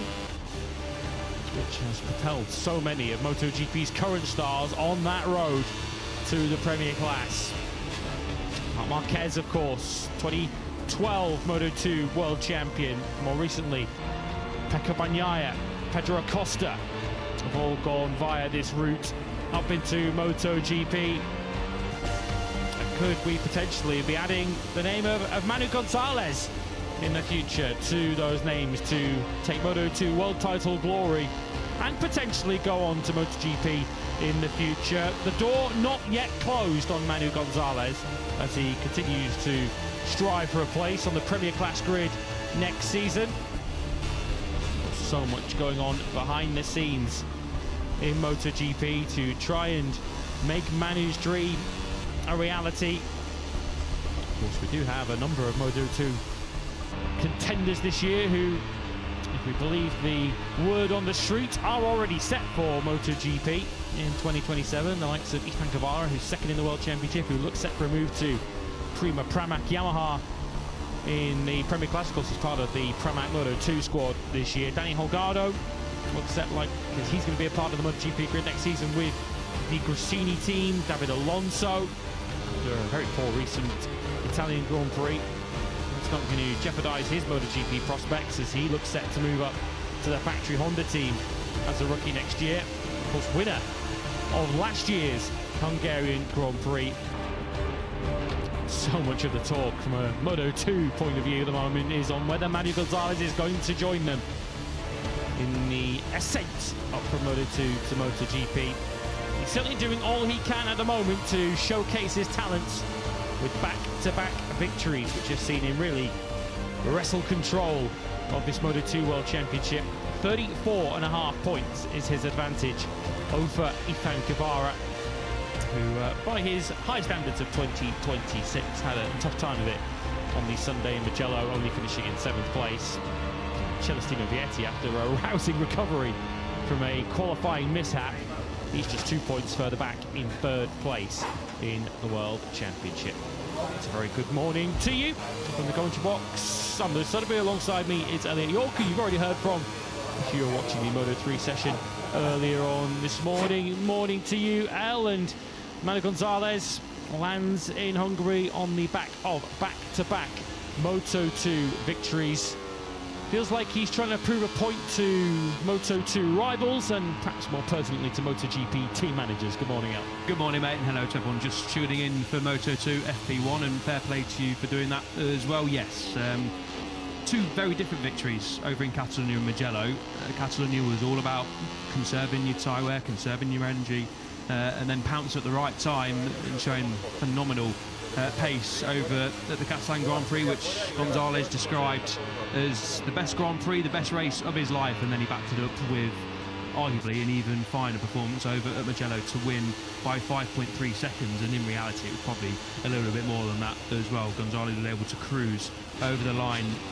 Winning by over 5 seconds in any class, on any circuit, anywhere around the world is impressive, but a place like Mugello, which of course everyone knows it's a very tough circuit, is Mugello, but to go to Mugello and demoralise everyone basically in Moto2 was phenomenal. And yes, a lot of talk in the last couple of weeks has surfaced about Gonzalez moving to Moto2, because as we know, the number 80 on our screens, David Alonso, Danny Holgado, Ethan Guevara, are names heavily linked and pretty much, as we learn, guaranteed a spot in MotoGP next season. And you know, they've all earned the right to do that. All very, very impressive riders. But Gonzalez has sort of just stuck his head above the parapet and said, what about me? And he's showing why MotoGP teams should be looking at him. I spoke to him yesterday, and he did say that he's not trying to think about it. He's got a title to win, of course, this season, and he's going about that in absolutely the way he needs to. But he did also say that, you know, the door isn't closed yet on MotoGP. My manager and my team are working behind the scenes to try and do that. And it did surface sort of last week in between here in Mugello and a little bit before that as well, that some rumours were surfacing that maybe, let's see, the track house is available, but cold water was poured on that yesterday by Manu Gonzalez's team. So it does sound like at the moment the rider on your screen for championship leader, we do eventually see him properly.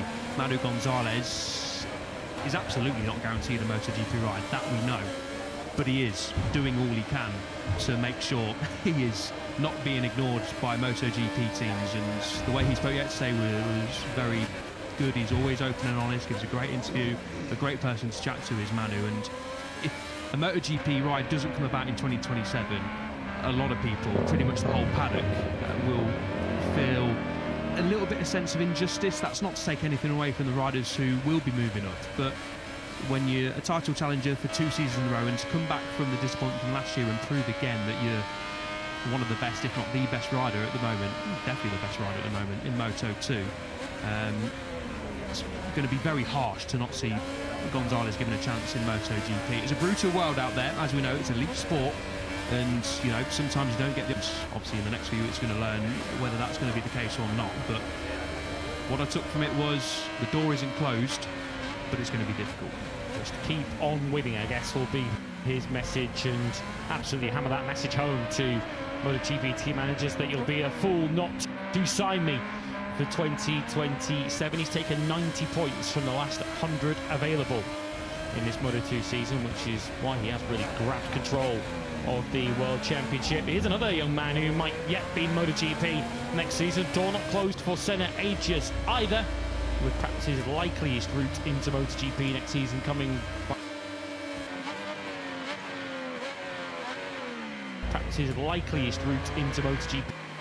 Spots on the table for potentially a Moto2 graduate to move up into the Premier class. Agius made the best of, well, not a bad job, but certainly came through to fourth in the end. Could easily have been a podium, but Danny Holgado just had a little bit more out of that final corner in the end to grab that third place away from him. Agius 51.5 points behind his teammate now at the head of the World Championship, and after a season that has had a lot of ups and a lot of downs so far this year for Senna, we finally saw something perhaps in the middle of that. It's a warm welcome back to Moto2 this weekend, and I have to say, El, slightly ahead of schedule it feels like for Angel Piqueras, but good to see the rookie back. Yeah, 100%. We were speaking, I think it was last time at Mugello, and talking about obviously Piqueras, who was still injured and still away from the circuit when we expected him back, and I think a few of us said, you know, obviously maybe pre-summer break in Germany, but wouldn't be surprised if it was Silverstone just to give Angel a little bit more time to recover. Of course, he's not going to win the championship this year unless a miracle happens, of course, but he's not in this title fight. Obviously a rookie, of course, as well, but fair play to Piqueras for, after what happened in Austin, a really horrendous crash, and of course really nasty injuries to go with it as well. For him to be back a couple of months later here in Hungary, great job to be able to recover and have the hunger to come back when he's obviously not fully fit enough to ride, of course, which is fantastic, but we were expecting to not see Piqueras for maybe a couple more Grand Prix. So yeah, great to see the number 36 back in the folds. The championship standings in terms of the points he hasn't gained don't really tell the full picture, especially over in Austin before, of course, he was involved in that crash with Alberto Ferrandis, who was blasted in the ears by the circuit announcer. I hope you guys didn't hear that at home as loud as we did, but a little bit of a shock here in the commentary box.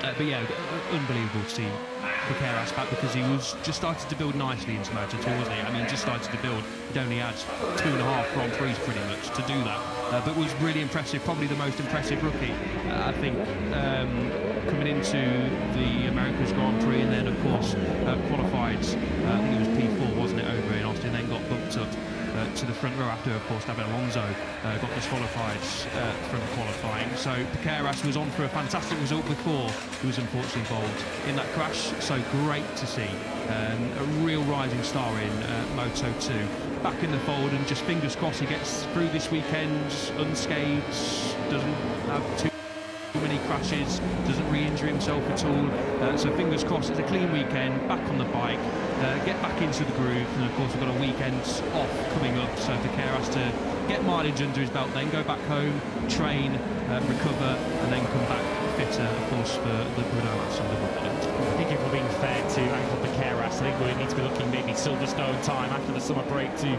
truly judge him and expect him to be back near his best, but we know we are talking about a ferociously talented young rider, Angel Piqueras, just 19 years of age, of course, from Valencia. Sizable injury that he suffered back in Austin with the break to his left femur and damage to his ankle too. Not the kind of injury that mere mortals would be back in their elite sporting in the shape of 2 months, just about, since he had that injury in Austin, Texas. Completing the housekeeping this weekend, Xavi Tsunoda continues at the Ford Racing Squad. Now that will continue for the rest of the season, we can inform you. This was confirmed yesterday by the Clint factory team that they have agreed by mutual consent that Jorge Navarro will depart that squad for allowing both essentially to continue on with their careers. Jorge Navarro, of course, still will feel he has plenty to offer at World Championship level. So potentially we might still see him again. Someone went way wide there. Did you see? So we go straight on down into turn 5. We heard them tumbling into the gravel trap. Someone potentially with a lack of braking ability. It was Ethan Guevara who was telling us, wasn't he, on the Sunday in the Italian Grand Prix that he had problems with his front brake and not the kind of stopping performance. Well, that Boscascuro wasn't stopping there, was it? No, I didn't quite catch that, but clearly an outlap crash completely straight for Guevara. Hopefully we get a replay. He's up and all okay, so if it is some sort of brake failure, then he's absolutely got away with it. Gino Borsoy there looking on pensively, and understandably so, of course, but that is a disastrous start to the weekend. Here is Guevara. Yeah, it looks like if he's run on, he's made a massive mistake, but he's on an outlap, he's not pushing. That would suggest that, and by the way, he was looking at the front end of the bike as well, arms sort of out by his side, wondering what's going on. So Guevara looks like he's had a problem there. Yeah, he said after the Italian Grand Prix that the brake lever became extremely hard. He ran wide at one point in the Grand Prix. In fact, of course, he was right at the start, wasn't it? Into turn 1 when he was trying to make up ground from his relatively lowly grid position of 8th, and didn't really have the front braking performance that he'd had at any stage prior to that. And of course, recall from yourself in pit lane now that his teammate Alberto Ferrandis had some front brake issues during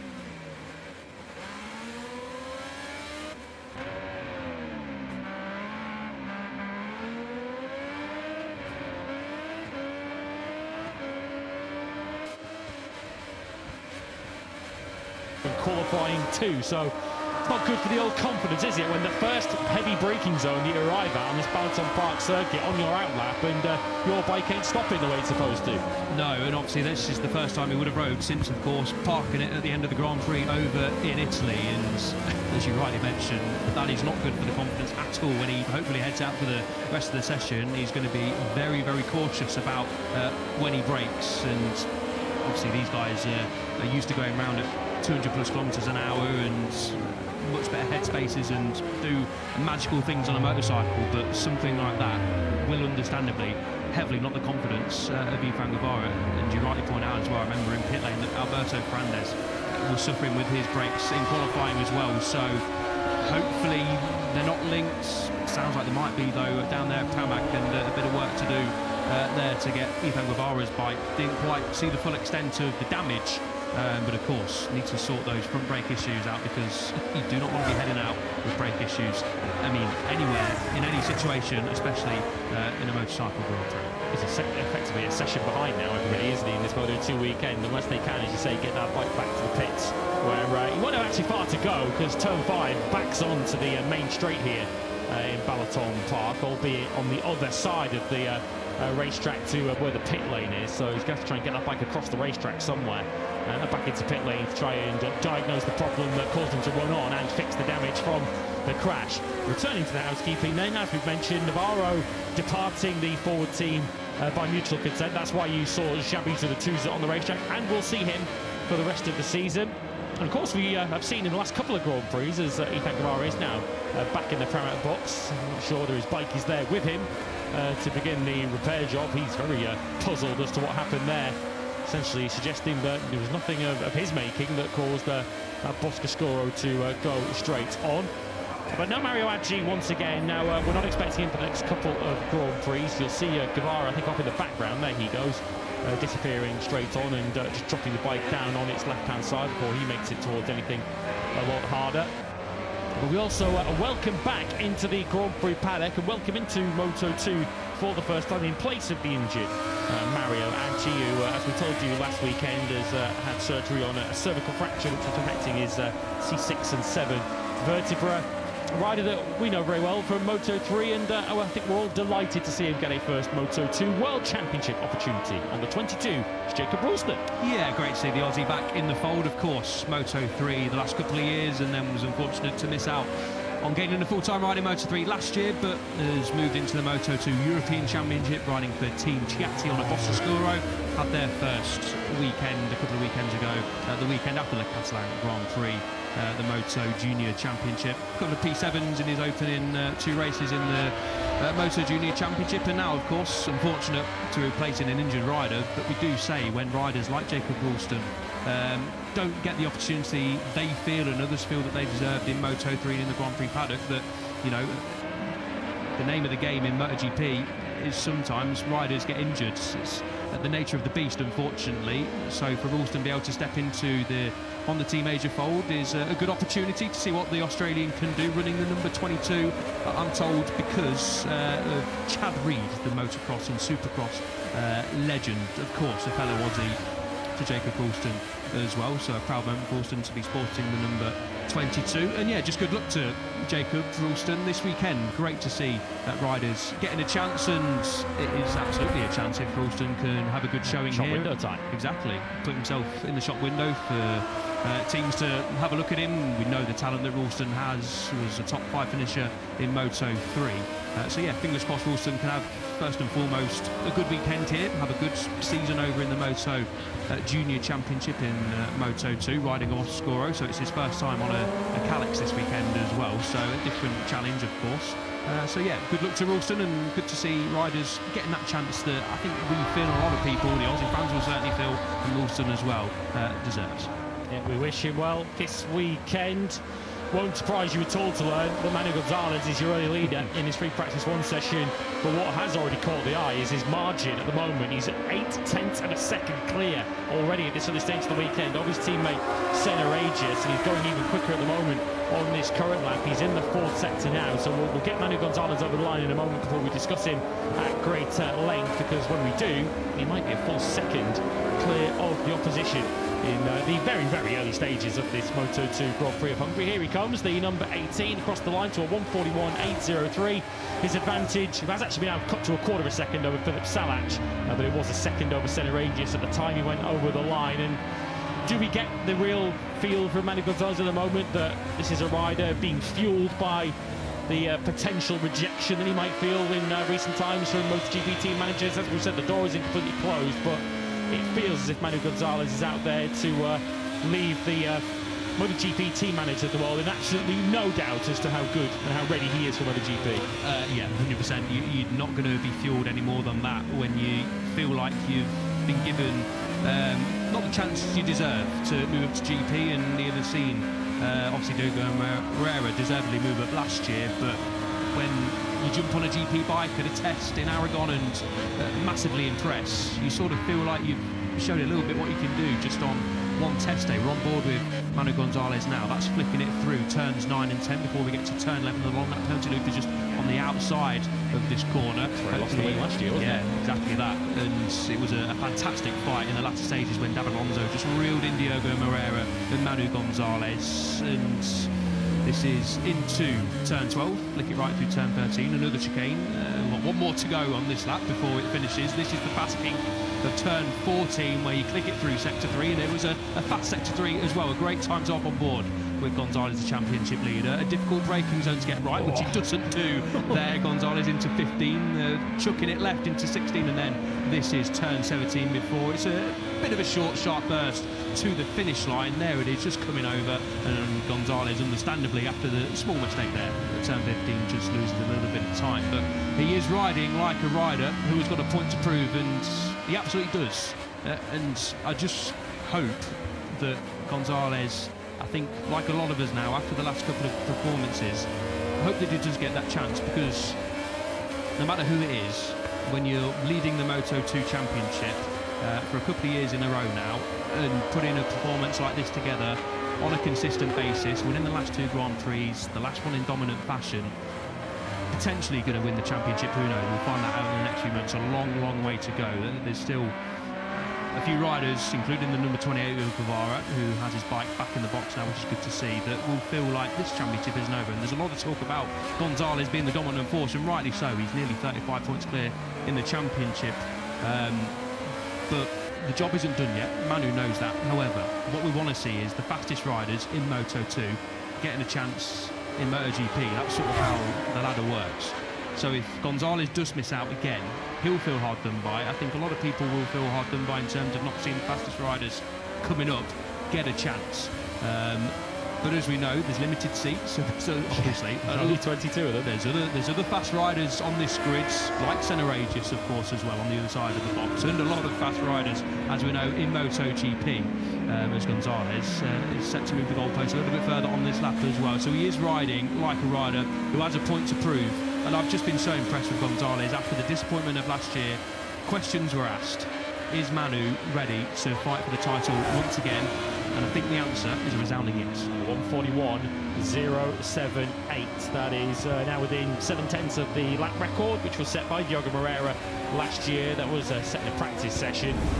And he certainly got turn 15 right that time after he skated wide on the previous lap. I guess the important thing in terms of the here and now for Manu Gonzalez and the Moto2 World Championship that he's currently leading is about channeling that motivation in the right way. If I think back to a couple of years ago and to Sergio Garcia, I'm not picking on Sergio here, but unfortunately the evidence of our eyes was clear.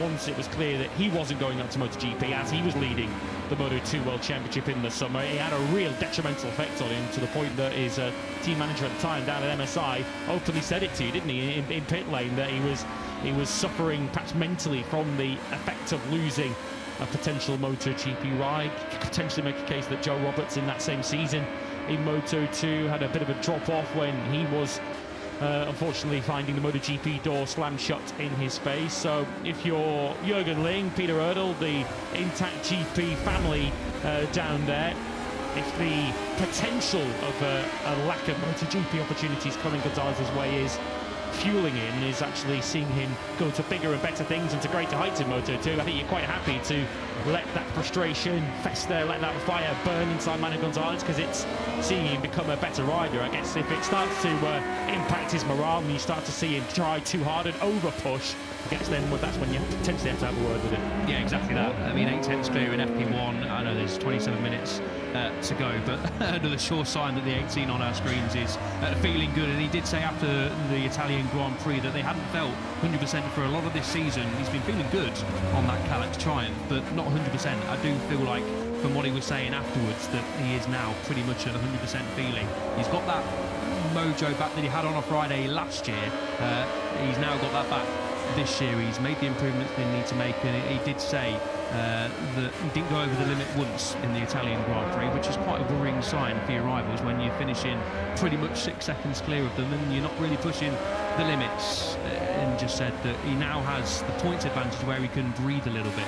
I think the team will be hoping he just takes his time in the rest of the session and breathes a little bit, because you don't need to be nearly a second clear in FP1, but that's exactly what Gonzalez is doing. But I think you're right, Lewis. It is very easy. Also easy for us to sit up here. We're not elite athletes and haven't got the mindset and mentality of these guys who go and risk their lives every weekend. But easy for us to say that it's got to be channeled in the right way. You're absolutely right to pick up on Garcia and Roberts, two examples that didn't quite work out, as Salah has a little bit of a moment there, turn 11 on the number 12 machine, but Gonzalez is doing absolutely the right thing, channeling his clear anger, his clear frustration into winning races and proving a point. We saw that in Catalonia, didn't we, when there was a massive release of emotion, and I think a lot of people understood immediately why that was, because all the rumours in the last few weeks have been about, obviously, the MotoGP seats that are available and that aren't available, and that Manu Gonzalez might not be getting one. So good to see Gonzalez emotional after the Catalan Grand Prix, and I think then to back it up with the performance he did in Mugello was just absolutely sublime, and another sort of wave of the finger to MotoGP teams to say, look, I'm here, why are you not picking me? And just being in that frame of mind where you're coming into a weekend knowing your future isn't certain, leading the championship, beating these guys on a regular basis, knowing some of them might be going up to MotoGP and you're not getting that chance, and just going out there and doing your thing and beating them quite comprehensively. So just a massive doff of the cap this year so far to Gonzalez. Won by 5.3 seconds. And as you mentioned, Ellie would have won by a lot more than that had he not been grandstanding on the way down to the finish line out of the final corner. But who can blame him when he had such a comfortable margin up at the front? The rider that we saw a moment ago is just up behind David Alonso here on track. We'll come to Alonso as we go through the weekend. Of course, last year's winner, but we have to mention and discuss Celestino Vietti. I guess it's a case of, do you want to be complimentary of him for his ride on the Sunday, or potentially berate him a little for being in that position for qualifying down 16th? A dreadful error, it has to be said, in qualifying for Chile down at Scarperia, where he crashed and put himself 16th on the grid. Certainly showed in the race how strong he was through that corner, particularly on the final lap when he dived through on Daniel Holgado to take second place. I guess if we are going to criticise Celestino Vietti for the mistake he made on Saturday, I think we can safely say he atoned for it. Yeah, absolutely. I was going to mention Prix as well, because obviously watching the race and the highlights back as well, being able to put that move on Danny Holgado on the last lap at the corner where you decked it in qualifying and cost yourself a chance of challenging for victory. Vietti was probably the only rider on Sunday that had the pace to try.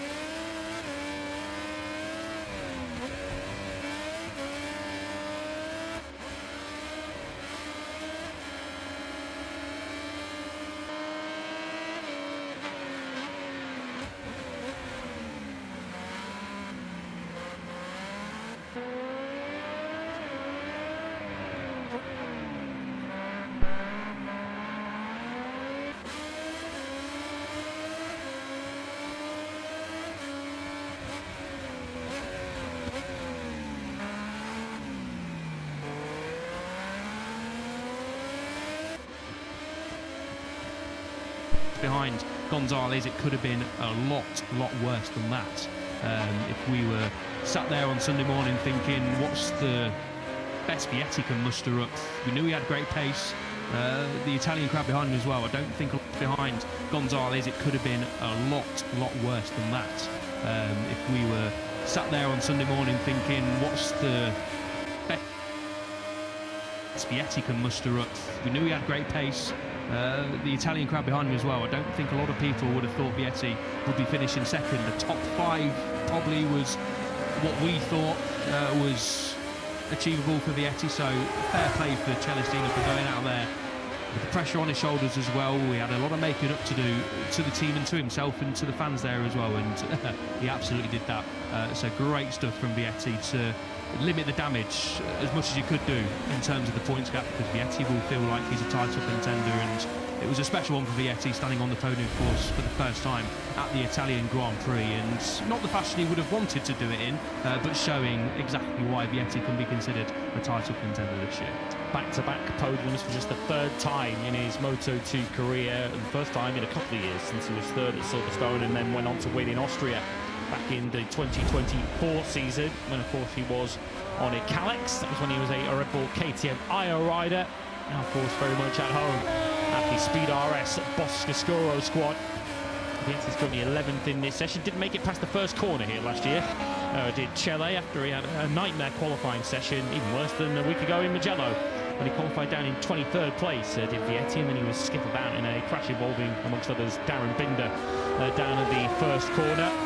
As good as he was to come through from 16th to the podium back in Mugello, I'm not so sure this is the kind of circuit, El, where you can afford to qualify 16th and expect a similar recovery. Yeah, absolutely. Not going to be wanting to do that again, no matter what circuit you're at, but especially here at Balaton Park, a completely different challenge, completely different layout, of course, as well. There's some heavy braking zones, and there's some obviously good overtaking opportunities, but they are limited compared to last time out over at the Italian Grand Prix. So Vietti will absolutely be hoping Saturday goes a little bit better than it did last weekend. As we pick up Angel Piqueras, as we mentioned at the start of the show, great to see the 36 back on track, taking it nice and steady, and understandably so as well. Been off the bike for a couple of months and been off the bike for around about 20 minutes.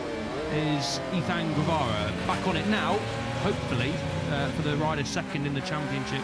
Of course, there are no more brake issues. We're obviously going to find that out in due course, but obviously very experienced down there with the Blue Crew Pramac Yamaha squads. They'll know how to fix the problem, and fingers crossed that is exactly how it is. But he has lost some crucial time here in FP1. Yeah, fortunately for Ethan, then not the full session, just half of it. 20 minutes just under still to go in this free practice 1 session, and his teammate's going quite well at the moment. Guevara's teammate Alberto Ferrandez is up in 9th place, just glancing down the timing screens. He is indeed the leading Boscoscuro at the moment in this session. Top 8 all on Kalex bikes. It's Gonzalez from Barry Baltus. Danny Holgado is up in 3rd ahead of Colin Vaughn, who went very well here last year when he finished just over a second. 1.3 off the race winner in 5th place. Arbolino, who we've seen plenty of already this morning, fit. Philip Salac, who it's hard not to be impressed with at the moment. He's up in 6th place. Salac is hoping that his recent pattern of results extends for another couple of Grand Prix. He's gone 9th, 7th and now 5th. So potentially, if you enjoy your symmetry, potentially a podium here in Balaton Park, which would set him up nicely to potentially take victory at Brno in a couple of weeks' time. Yeah, absolutely. He was in Brno, I think I saw on social media, doing a bit of promo work on his OnlyFans American Racing bike in the centre of Brno. A fantastic Grand Prix. Really looking forward to getting back to the Czech Republic. And of course, as you rightly mentioned, Lewis Salac on a really positive run of form. He said after the race he was disappointed it wasn't a podium. Such was the really good weekend that the Czech rider had. Stuck it on the front row, of course, as well. We just said we're slowly building into it. We're getting closer. Just struggled on the front end towards the end of the Grand Prix. A lot of riders complaining about that over at Mugello. A familiar story, unfortunately. Tyre wear, especially on the front, causing some riders some issues. Salac was one of them, but nevertheless, it was a fantastic weekend. Friday, finished inside the top 5, stuck it on the front row, as I mentioned, and then to come across the line in P5, signalled a very, very strong performance. Hadn't had a top 10 since Hungary this time last year, up until the French Grand Prix, and now he's got 3 in a row. So really promising signs for Salac that he is working it out. When you have a good result once, you can consider it a one-off, but when you string together 3 promising results, it really shows that the Czech rider has found his feet in the American racing camp. Says he truly feels like he belongs at the front again here in Moto2, and it's good to see that belief and confidence back on the shoulders of Philip Salac, 6th at the moment in this session. It's the best part of 18 months, that's longer than 18 months, just over, since we've seen Salac on a Moto2 podium. That Japanese Grand Prix of 2024 in the slightly mixed conditions, when those who ran slick tyres were certainly benefiting from that. That's Colin Wyatt signalling over to Denis Untitled behind him that he's heading up the pit lane. Long hole pit lane entry here. You go right around the outside of the final corner. Taking very much the long way round. And Wyatt at the moment, he's up in 4th place. Untitled right up behind him. We find Denis on the time screens in 23rd place, sort of 2.2 seconds off the pace, although the gaps are kind of exaggerated in this session because of Manu Gonzalez's red-hot start to the weekend. Leads on a 1:41.078. Guevara's first lap time of the morning puts him into 25th place, some 2.6 seconds off the pace. But certainly that Bosca score would appear to be cooperating with Ethan at the moment as he built his way into the weekend. Yeah, absolutely. Hopefully we can follow Ethan around the circuit, see how hard he's pushing. We immediately cut away, unfortunately, to Joe Roberts, sat in the box, P21 for the Americans so far, a 1:43.099, puts him just over 2 seconds adrift of Manu Gonzalez, but there's not many riders within a second of Manu, as Lewis rightly mentioned. And now we pick up last year's winner. What a race it was as well. Watching the highlights back, and of course from memory as well. Fantastic late race pace, as we've so often seen from David Alonso. However, does feel like this week no podium in the last 8 Grand Prix for Alonso, and arriving to Hungary, I don't think anyone would have thought that would have been the case. Unfortunately it is. Okay, a lot of things outside of Alonso's control. I think he would have been on the podium and maybe winning races if it weren't for a couple of things that didn't go Alonso's way. Not had the rub of the green so far in 2026, but you're not always going to get the rub of the green. Luck may not always be on your side in motorcycle racing. We know the talent that Alonso possesses. I don't think anyone has any doubts about that whatsoever. But if Alonso is going to challenge Gonzalez and a couple of others as well for this championship, he needs to start getting on with things pretty quickly. 71.5 points down, and when Gonzalez is winning races and finishing on the podium like he's doing and showing performances like in FP1 that he's 7/10 faster than anyone so far, even the great talent that is Alonso is going to struggle to reel Gonzalez in. This weekend feels like a massive one for Alonso in terms of his championship hopes. He was 11 for the end of the first lap, wasn't he, here last year, and still came through to win the Grand Prix in an extraordinary late recovery to deny the 2 leading title contenders on the final lap, Manu Gonzalez and Diogo Moreira. So Senna cuts the gap to his teammate Manu Gonzalez down to half a second. Alonso is currently in 12th place in this session, and yet no matter how good you are, 71.5 points is going to be very, very difficult to overhaul even last year, Diogo Moreira, he came from around 60 points back, and that was a record in the Moto2 World Championship for the most points deficit that's been sort of overhauled to win a championship in the intermediate class history for the young Brazilian. So Alonso's going to have to better that this year. Good news for David Alonso, though, is he has got 15 rounds to try and do all that hard work to bring himself back onto terms with Manu Gonzalez. As you say, he certainly had the speed at various stages to win Grand Prix. It just hasn't come together for various reasons, and we wondered during the race whether potentially the problems Alonso was suffering from were physical, given the shoulder issue, his right shoulder, that he's had some problems with in the last 2 or 3 rounds. And of course we know how physical a Mugello circuit is, and particularly on the right-hand side, a lot of fast changes of direction. But Alonso said no, it was more down to tyres. Says the rear was sliding after 2 or 3 laps. His great way with words that David Alonso has. He said it was like driving a front-wheel drive car and entering a roundabout too fast, which I'm sure many of you at home have done over the years, and it wasn't a particularly enjoyable or comfortable ride for David Alonso, who I'm sure was trying his level best just to limit the damage and bring home whatever points he could. In the end, he brought home nothing. From Alonso's point of view, that ends what was a strong run of top 6 finishes. He'd had 5 of them in a row, but that was Alonso's first non-score since the opening weekend in Burirang. Yeah, the highest place rider in the championship, P6, without a podium so far this season. Has been a consistent run of form for Alonso. He's been limiting the damage while not standing on the podium and not challenging for victories on a regular basis, but that was a bad one over in Mugello. And yeah, tyres obviously not working in Alonso's favour last time out. So fingers crossed, tyre wear, tyre choice isn't a problem for Alonso this year. It wasn't last year, of course, but if you're going to pinpoint any race where Alonso you feel like can challenge for a win, it's going to be where he won last year. Only 1 win to his name in Moto2 so far for David Alonso. So it's an interesting one. Really intrigued to see how Alonso goes this weekend, and like I say, it's not all over. We're not sort of writing him off yet. Sorry, Lewis. What gave me away? Very sorry about that. Lewis rightly pointed out that Moreira came from 60 points back last year, so there's a long way to go. And Alonso, if you're going to say anyone has a chance of finding some form and putting a string of results together that can, reel in Gonzalez, then Alonso might be a leading contender for that. But he's not shown that so far this year on a regular basis, as we see Ethan Guevara getting very frustrated down at turn 1. Hopefully that is not a reoccurrence of some problems, but it looked like it might be. Yeah, it looked like he didn't get it stopped, did he, into turn 1. It's one of the bigger stops on this Balaton Park circuit, which, as I'm sure you're all aware, is much slower than Mugello. A lot of corners here are taken in first and second gear. It is a first gear hairpin into turn 1 as you're braking from around about 250 kilometers an hour, just short of 160 miles an hour. This is the heavy stop into the final bus stop section into turn 15, which is second gear, around about 85 kilometers an hour for Ivan Ortola there on the number 4. And I was just about to praise Guevara for how well he's rebuilt his session, and he still has, up into second place now, despite having only done 5 laps, whereas Manu Gonzalez, the session leader and championship leader, has done over twice as many. He's done 12 already in this session, but clearly Guevara still not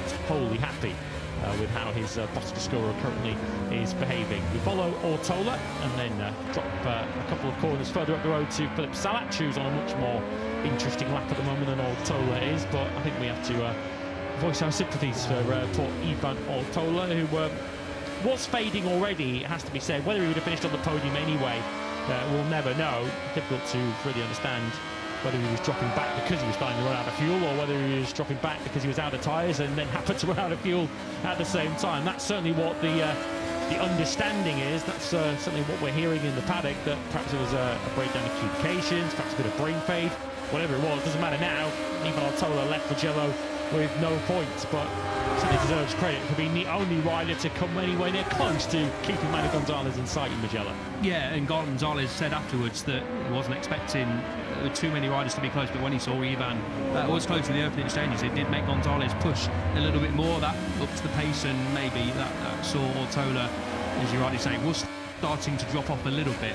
Unfortunately, we didn't find out what Ortola's pace and ultimate result would have been. But yeah, a shame for Ortola, because it was another fantastic ride. Sort of quietly gone under the radar, you feel, Ortola this year. He's 7th in the championship, and less than 10 points behind David Alonso. And if we were saying at the start of the year that Ortola would have been less than 10 points behind David Alonso coming into, what are we, round 8 of the season now, you'd have said Ortola's having an absolutely phenomenal season.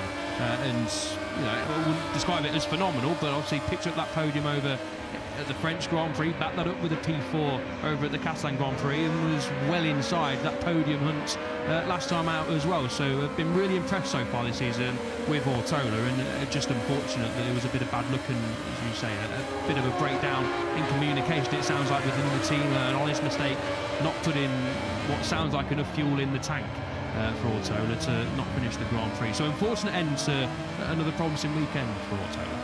Yeah, it sounds like an obvious thing to say, doesn't it? Just bring the thing up and just fill it up until the fuel's pouring out to it. But of course, the margins are always so fine in this Grand Prix World Championship. You're not going to want to carry any more fuel than you need to in these Grand Prix, because it's naturally going to weigh the bike down. You're going to go slower. So they're always going to try and cut the margins as fine as they can and run only as much fuel as they need to. But unfortunately, they didn't run enough in the MSI Kalex Triumph-powered machine of Ivan Ortola.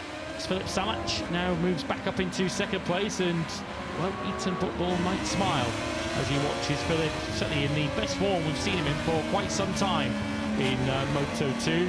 Found a new home at the American racing team. Of course, we've seen Salac have a hard time on the Boscoscuro machinery in recent times. This is Ethan Guerrero. This is the one we saw a moment ago. He's already shaking his head here as he's not exactly troubling the apex into turn 1 and berating his Boscoscuro. Still up inside the top 3 though, Ethan, so it could be going worse. Yeah, not pleased there, is Ethan Guevara, and you can understand that as well. Already hit the deck within around about 30 seconds of being out on circuit, and Alex De Angelis and Gino Borsoy there, team manager and team principal down there at the Blue Crew Pramac Yamaha Moto2 squad, and Gino, of course, fronting up the MotoGP squad as well, where we are fully expecting Ethan Guevara to step into next season. But yeah, Guevara's focus will be fully on this season, and Guevara knows, I think this is part of the frustration, of course. You don't want any problems when you're riding around circuits at 250 to 300 kilometres per hour, risking crashes and risking injuries. But he knows that Manu Gonzalez is in the form of his life, and Guevara, after a P7 finish last time out, has lost some crucial ground, so you don't want to be starting the weekends on the back foot, and unfortunately that is Guevara starting on the back foot. Hopefully that wasn't Ethan running through the back of the picture. I don't think it was, but can't quite be sure. Yeah, there was fortunately a little bit of a chicane of sort of a tyre barrier there in the back of the picture. It was Senna Aegis, wasn't it, on the 81? There you can see on your screens that he has taken a very obvious shortcut, which isn't going to make him go any faster around the lap anyway, so Aegis won't be too concerned by that. And it's worth pointing out, this is Senna Aegis' first time here to Balaton Park to compete. You might recall in the summer of last year he had that nasty crash at the start of the Austrian Grand Prix and had some pain in both his neck and in his head as a result of that lap 1 collision, where he was then clipped by, I think it was Alonso Lopez, coming out of that chicane at the start of the lap in Austria. So did not come to Balaton Park in 2025. So a bit of a learning experience for Senna, and from the evidence of this session alone, up in 7th, he's learning quick. Yeah, absolutely, yeah. Good to see Senna back on the circuit for the first time here at the Balaton Park, and he was speaking quite positively at the end of the Grand Prix last time out. Unfortunately, that top-end speed that he's lacked all season came to haunt him with that fight with Danny Holgado, who's just moved up to 4th place as well at the end of the lap, the final lap, of course, where we saw Aegis cut underneath Danny Holgado. We didn't quite see the run to line, of course, because we rightly focused on the race winner on the other side of the box, Manu Gonzalez, but Aegis said afterwards he couldn't do anything else really in terms of fighting for the podium. Was happy to be in that mix, was losing a lot in terms of top end speed, so Aegis, the Australian, doing well to be in that mix. Unfortunately just got hit to the post by Danny Holgado, but it was, yeah, a positive weekend. Aegis was saying overall he just needs to work slightly more on getting better starts to make his life a little bit easier, and yeah, towards the end he too was complaining about grip issues, but I think everyone was in a similar sort of boat. But overall had good pace, and he described the weekend as a positive one, and right to do so as well. P4 in the championship, just over 51 points, 51.5 points behind teammate does so in the last few Grand Prix. his He bike's has lost blown up, I ground. think. Wow, okay. Blimey. That is a big one. He's just raced past our commentary box as well. David Alonso Might doing want to red well flag to... this session, I think. No one can see where they're going down the start-finish straight. That is a pretty terminal. Session has been red flagged, understandably. They want to have a good look at the main straight. I think it's pretty easy to diagnose what's gone wrong there for Senna Aegis. Unfortunately, of course, given recent events of Barcelona a couple of Grand Prix ago in MotoGP, David Alonso had the very obvious warning of a big plume of white smoke in front of him to get out of the way. Yeah, thankfully it was only Alonso that was behind Senna into turn one. We saw a similar situation with Jorge Martin last year in MotoGP, didn't we? Sort of exactly the same part of the racetrack into turn one, and we don't see that too often, do we? A Triumph motor giving up the ghost quite considerably. Thankfully, Senna is all okay. The bike, however, will definitely need a new engine and maybe a little bit more. Not sure what the problem was there, but not the ideal end to what was a promising session for Aegis, and we were talking about the promising weekend over in Mugello. Not the ideal start to proceedings here at Balaton Park. The team there just looking down and wondering what on earth has gone on. None of their faults, of course, just unfortunately one of these things that can happen, a mechanical issue for Aegis. Thankfully for Aegis and a lot of the other riders as well, it's come towards the end of the session, so he's going to miss maybe a couple of laps, so not too much lost. Hopefully though, it's a problem that can be diagnosed and fixed ahead of practice this afternoon. It's going to take a bit more than a bit of spit and polish and a sponge to sort that one out for Senna Aegis.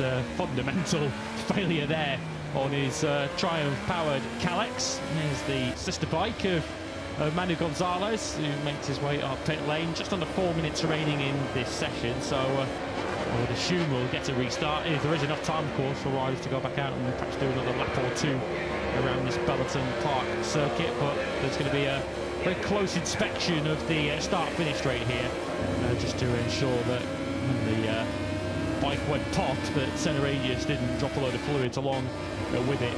And as mentioned, David Alonso very quickly darting out. Senna Aegis, of course, doing what riders would do in that situation, very quickly putting his hand up to alert riders behind that there was a problem with his bike and that it wasn't exactly running on its full complement of cylinders. But I think the big plume of smoke was a great message to those behind. They had to dart out of the way. Aegis 8th in this session. He did a 1:41.613 earlier in the morning. Of course, that will not change for Senna.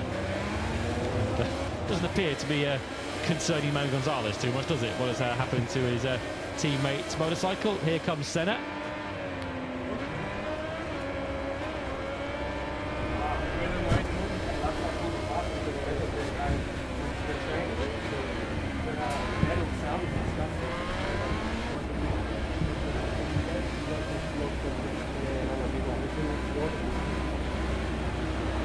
It was a big one, Senna. Yeah. But not bad. First start, you heard noisy from bad.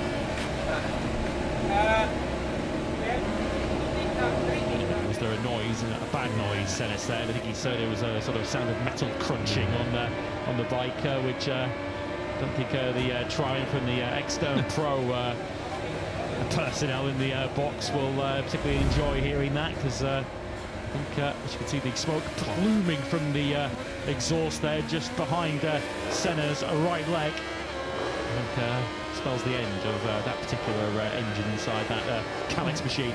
Yeah, not good viewing for, as you say, the Extern Pro and Triumph guys and girls.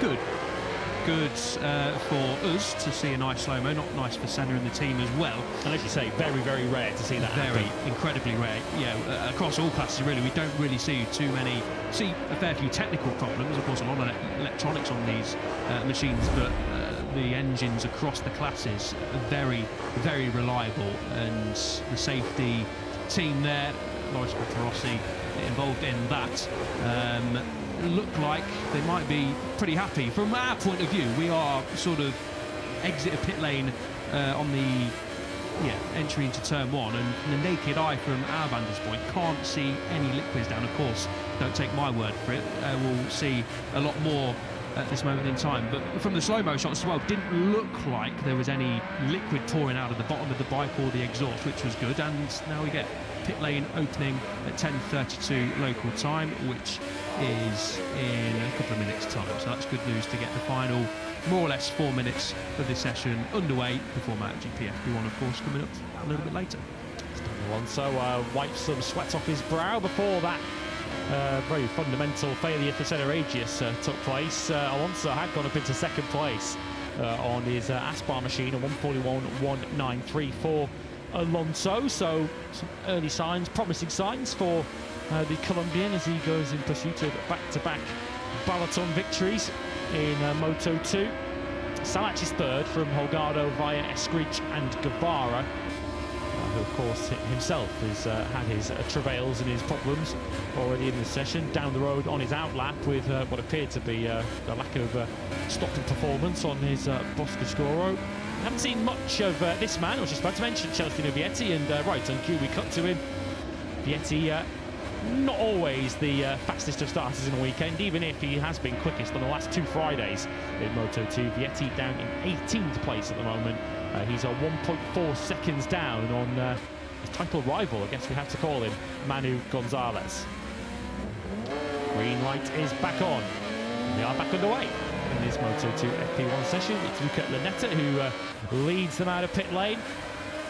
At the moment, doesn't have a lot of company out there. I think one or two perhaps happy to see him be the guinea pig and go out there and test the current situation. Manu Gonzalez does now also rejoin the action. So potentially another time lap or two still available to the Moto2 field now.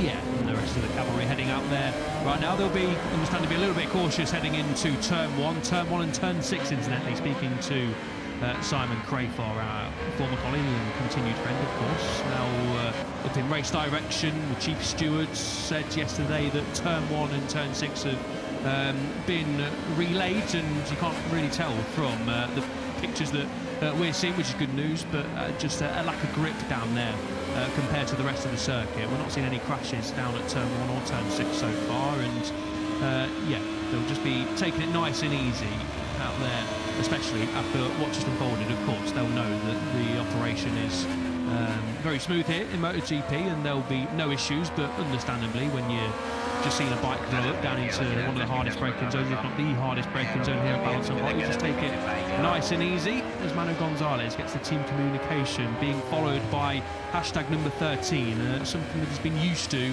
in the last couple of Grand Prix.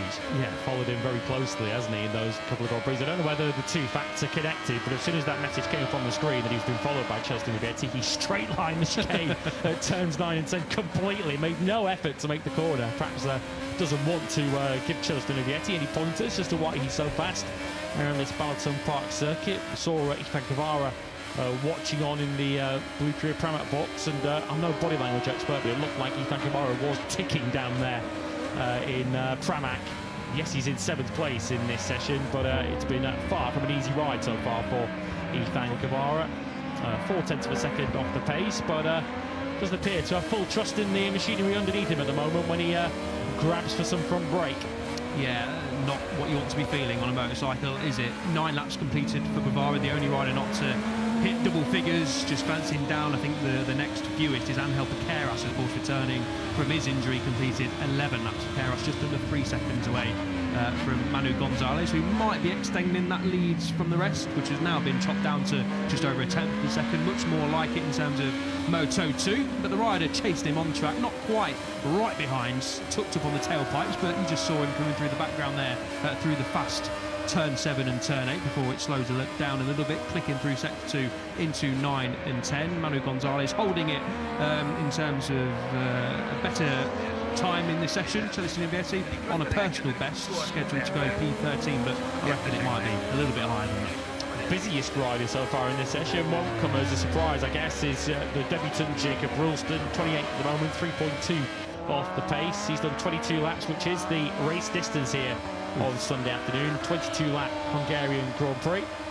Gonzalez pushing on this lap, has got to be said, coming out of turn 14. Sorry to interrupt you, Lewis, but just getting a little bit squirrely on the rear end. So had the number 13 communication following, and Manu Gonzalez isn't exactly slowing down on this lap either. Lost a little bit of time, but he might well improve in this final sector. No, he doesn't lose a bit of time, but Gonzalez not hanging around here in FP1. Oh, there is Vietti now, who moves up into third place. I guess the message for Manu Gonzalez, oh, your main rival is following you. Well, do your best, I guess, is Manu. See if you can follow this. Alonso Lopez going well too at the end of this session. He did get over the line for one more lap. He did beat the checkered flag. He was the last rider to get under before it came out. A 41.347 for Lopez. He was up into 5th place. The first riders to take the checkered flag were the Aspar duo of David Alonso and Danny Holgado. Alonso still in 2nd place. Holgado will go no higher than 6th. Good luck from Zonta van den Gorber. Picked up a point last time out and said he's slowly but surely getting the feeling he needs back on that Kalex Triumph machine. So good stuff from the Dutchman to go into the top 10. In the top 10 comfortably is Manu Gonzalez, and again he's pushing on this lap. Loses a bit of time in sector 2, but he's still lapping these laps within his fastest time, and his last lap would have put him 2nd place as well. Alonso has taken the checkered flag, so Alonso is not going to get within a 10th of Gonzalez at this early stage of the weekend, but this is already a little bit of a gauntlet being laid down from Gonzalez. He's put that fastest lap time in, a 1:41.078, and he's saying to the rest, I can lap within a 10th of that pretty comfortably as well, and he's going even quicker through the 3rd split. One more split to go for Gonzalez. Not going to get too excited at this moment in terms of his pace throughout the rest of the weekend, but this is a sure sign that Gonzalez is feeling very, very confident here at Balaton Park. Let's get Luca Lanetta over the line to end this session, up into 18th place for the Italian rookie. He's within a second of Manu Gonzalez, and that is even allowing for an improvement by 100th of a second there for Manu Gonzalez, just to put the exclamation point on his morning's work.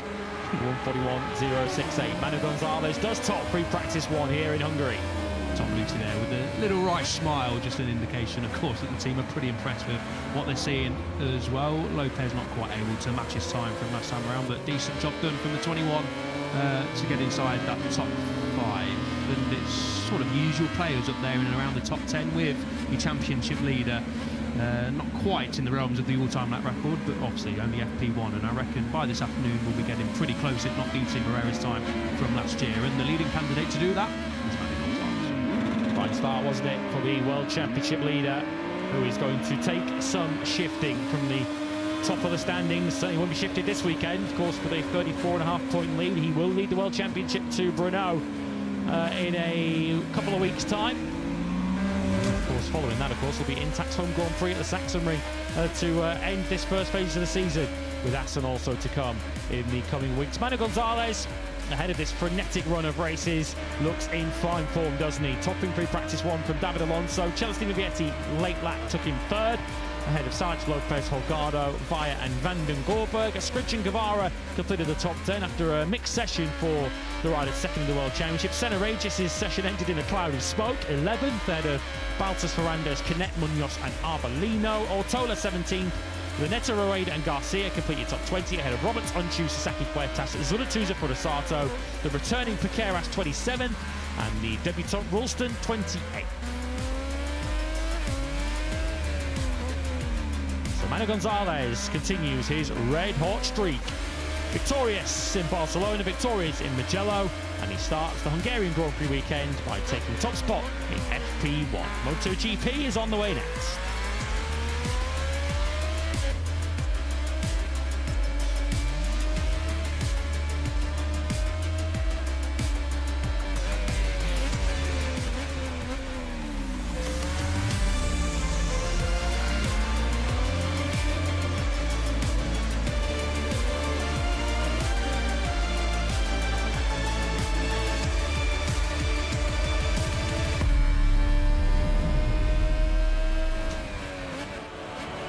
MotoGP has moved from its fastest track in Mugello to one of its slowest at the tight and twisty Balaton Park circuit in Hungary. First opened in 2023, the track sits next to the vast Lake Balaton, a haven for sailors and nature lovers with a spectacular shoreline measuring close to 200 kilometres. FP1 gets round 8 underway next live. It's time for MotoGP.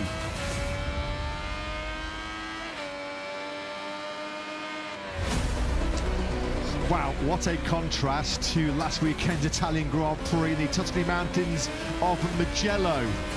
4.08 kilometres, 2.53 miles in length is this super tight and twisty Balaton Park circuit. 17 corners, 7 of them right, 10 of them left. We spent a lot of time around this track in first and second gear, barely in top gear for 4 or 5 seconds around what is a pretty tight, compact but technical layout.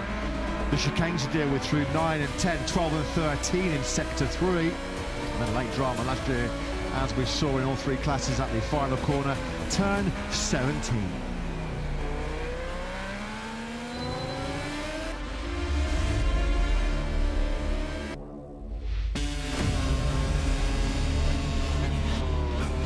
Good morning and welcome to round 8 in this year's MotoGP World Championship. Welcome to Hungary, welcome to the Balaton Park circuit, where we have hot-footed it from Italy. A spectacular Italian Grand Prix in particular, if you're a fan of Aprilia and a fan of Marco Bezzecchi, the Nawali factory and the Italian star. Well, they had a weekend they will never forget in front of the packed hillsides of Mugello. Marco Bezzecchi winning his home round for the first time on a dream weekend, a fairy tale weekend for the Nawali factory. They set a new all-time top speed record, 368.6 kilometres an hour. We saw from both Jorge Martin and Marco Bezzecchi. A new Mugello lap record, the first ever 1:43 lap, which propelled Bez to pole position in front of his home crowd.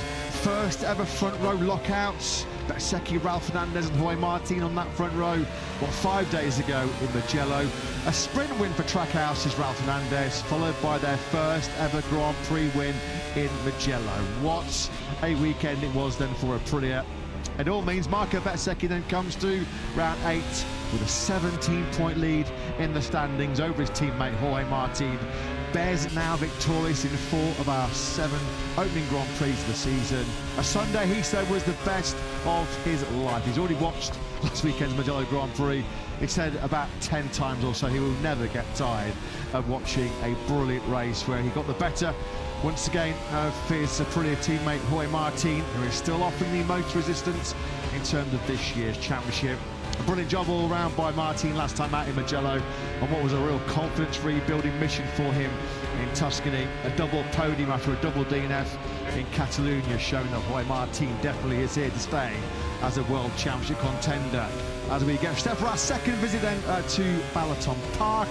FP1 getting us underway live this morning. 45-minute session coming your way in what are pretty pleasant conditions. Not a lot of sunshine around, but as you can see, a bit of cloud cover. Matt Burton-Lewis going to be talking you through all of this morning's action with Jack Appleyard down in pit lane. 6 riders to win 4 of the first 7 Grand Prix in the modern 4-stroke era. Valentino Rossi, Casey Stoner, Jorge Lorenzo, Marc Marquez and Pecco Bagnaia.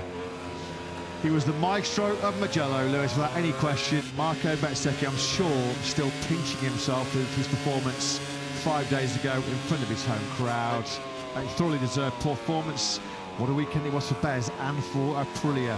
Mugello is their house. Certainly is, on a weekend where Ducati were celebrating their centenary. Aprilia with a takeover at Mugello. I mean, locked out the front row of the grid and then very nearly locking out the podium. If Aigura had potentially nailed that final corner move on Pecco Bagnaia and held it to the line, we would have been speaking of another Aprilia podium lockout. Led by Marco Bezzecchi, the World Championship lead didn't grow by much in Mugello, up to 17 points after Bezzecchi cancelled out Martin's points gain in the sprint and added in another couple on top of that to move 17 clear. Of course, another 3 Grand Prix to come in the next 4 or 5 weeks before we head off on our summer break, so still plenty to play for in the World Championship battle, which is certainly looking like it's taking shape as an all Aprilia battle. Bez on fire so far this season. As neither 27 Italian, he's won 6 of the last 9 Grand Prix. He hasn't finished, well, he's finished top 2 in 8 of the last 9. Clearly he is going to be the rider to beat, although his teammate Jorge Martin, perhaps a little bit mischievously, saying yesterday after his brilliant performance here last year when he was on pole position, he dominated the sprint and the Grand Prix on our first visit to Balaton Park circuit. Martin still says Marc Marquez is going to be the rider to beat this weekend. Marc was in complete disagreement with that opinion when I asked him yesterday. of course, fresh off double surgery on the right foot and the troublesome long-standing right shoulder injury. If, having won the sprint here by over 2 seconds last year, having won the Grand Prix by over 4 seconds from pole position, if there was not even a small part of the 33-year-old that said he, or felt like he had a chance of being in the podium fight and the victory fight here this weekend, his reply was simply, no, forget it, not even thinking about it. Do we believe him? Not quite, no. I mean, Marquez, I think, was, you know, he was trying to play the game in Mugello, tried to think long term, trying to think of his physical condition, and then what happened when the sprint got underway? He went from fourth straight into the lead, and he attacked. That's what Marquez does when he gets on a motorcycle, puts the helmet on, slams the visor shut, he attacks. And he certainly made his presence felt in Mugello, didn't he? Just ask Pedro Acosta, who found it quite difficult to finally settle that particular score with Marc Marquez. I think he'll get through today, see where he is on the grid tomorrow morning, and take it from there. Because Marc Marquez, it certainly won't be as physical a challenge for Marc Marquez here. Predominantly left-handed, this peloton circuit. It is anti-clockwise, and also the direction changes here. The chicanes aren't going to be quite as physical as the fast S-bends at Mugello. Anti-clockwise tracks usually spells trouble for the opposition when Marc Marquez is around 34 of his 73 MotoGP victories have been taken on anti-clockwise circuits. Of course, most of those have come at, you think of the Sachsenring, Austin and Aragon and Valencia as well. He just loves circuits that go left, left, left. Bit of a resurface we've had at turns 1 and turn 6 recently after the recent World Superbike encounter here at Balaton Park. So the riders will be just working out, assessing what grip those resurfaced areas will offer here this weekend as we look at Fabio Di Giannantonio. Very, very briefly, we talk about what 2026 Aprilia and Bezzecchi are having. Upholding Ducati on her right now, Lewis, without any question, is Digia. A lead Ducati in the championship once again. Another pair of top 5 finishes in front of his home crowd. 3rd in the sprint, 5th in the Grand Prix. Probably expected a little bit more than that 5th place on Sunday, but he says at the moment Aprilia's clear advantage is with the turning, the stopping and the front tyre performance on that RSGP. He feels at the moment that the Ducati riders are having to take too many risks as it's getting really busy, really hectic early on here. And that's contact, as you can see, with Toprak, Razgatlioglu and Ayagura, who quickly looks over his left shoulder. This is all at super slow motion speed. This is obviously happening a lot quicker and a lot faster at full speed as very, very quickly Toprak acknowledges, sorry about that. A bit slow to wake up this morning as the Turk. I think that's into 15 and 16, isn't it? At the end of the lap, and the new Superfile sponsored livery almost took a bit of a knock to it. Some scratches from the Pramac Yamaha of Toprak at the back of the picture on the number 7. Yeah, getting very close and congested into the end of the lap. I think it was right here into the chicane of 15 that Maverick Vinales is tackling now. But yeah, returning to Fabio Di Giannantonio, 39 points adrift. He is now at the top of the World Championship. It does feel as if the Ducati rider is going to win the World Championship this year. It's likely to be Fabio Di Giannantonio who has the best crack at it, and felt that it actually wasn't his start that was the problem. As we've said so many times in 2026, he did lose places on the first lap, but he felt his initial launch off the line was actually fine. He just got boxed in, had riders in his way as he was trying to position himself in the best possible spot for that run up to, and then the drop eventually downhill once you then brake for Sandenard. So ended up dropping down to 11th or 12th, didn't he, on the end of the first lap. And in many respects, he and Ayagura are on parallel charges up through the field in Mugello. Yeah, the Roman was fast here last year as well. He was 2nd in the sprint from the front row of the grid. Then all kinds of drama came the way of Digia in our first Hungarian Grand Prix since 1992 last year, when he had the problem with his number 1 bike on the sighting lap, eventually having to start from pit lane. Did claw his way back through to 15th. That's a stat that's going to bring a smile to the face of Pecco Bagnaia after he just about clung on to that very hard-earned podium last time out in Mugello. He came under all kinds of late pressure, didn't he, from Ayagura. He kind of outfoxed the Japanese rider in that last corner as they braked hard through Puccini on the very last lap, and Agura went on the inside. Bagnaia said afterwards, well, it was all part of the strategy. I knew if I braked as late as I dared, Agura was going to come flying on through, and on the cutback I was going to be able to get him back and then try and hold him off to the line. A little bit of housekeeping to cover off. Of course, unfortunately, we are still missing Alex Marquez, who his brother Mark reported yesterday is making excellent progress from the multiple injuries that he suffered in that horrible crash in Barcelona. Michele Pirro, of course, Ducati test rider, stepped in to fill the void last weekend. Pirro unavailable this weekend because of some domestic brake accident in Italy. So Iker Lecuona, who has previous race experience here this season at Balaton Park. He comes into Gresini Ducati, 3 podiums in World Superbikes earlier on this year for Lecuona. Won't come as any surprise, knowing that all 3 of those were second places behind He's had a few of them. Nicolo Bulega and Cal Crutchlow. Something maybe of a surprise for MotoGP fans. Cal Crutchlow having to withdraw halfway through last weekend's Mugello Grand Prix as he steps in for the injured Johann Zarco. Suffered a muscle tear near the shoulder blade. Did Cal Crutchlow. I think there's some major doubts about whether the 40-year-old Brit will be back in action here in Balaton, but he is. So once again, Crutchlow back at LCR Honda, standing in for Johann Zarco.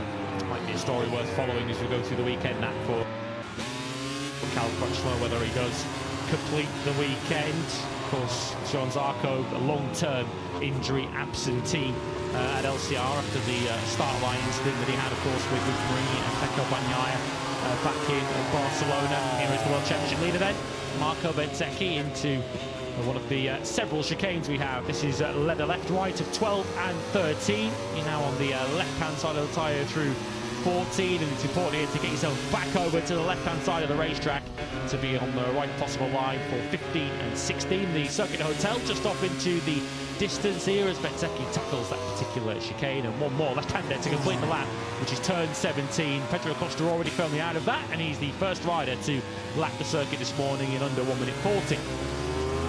Acosta, of course, second. He was in the Grand Prix here last year. He was over 4 seconds behind Marc Marquez, one of 6 second places he's taken so far in his MotoGP career. Now then, I'm sure they've just about peeled themselves off the ceiling and just about come down from the euphoria of last weekend's brilliant home Grand Prix in Mugello.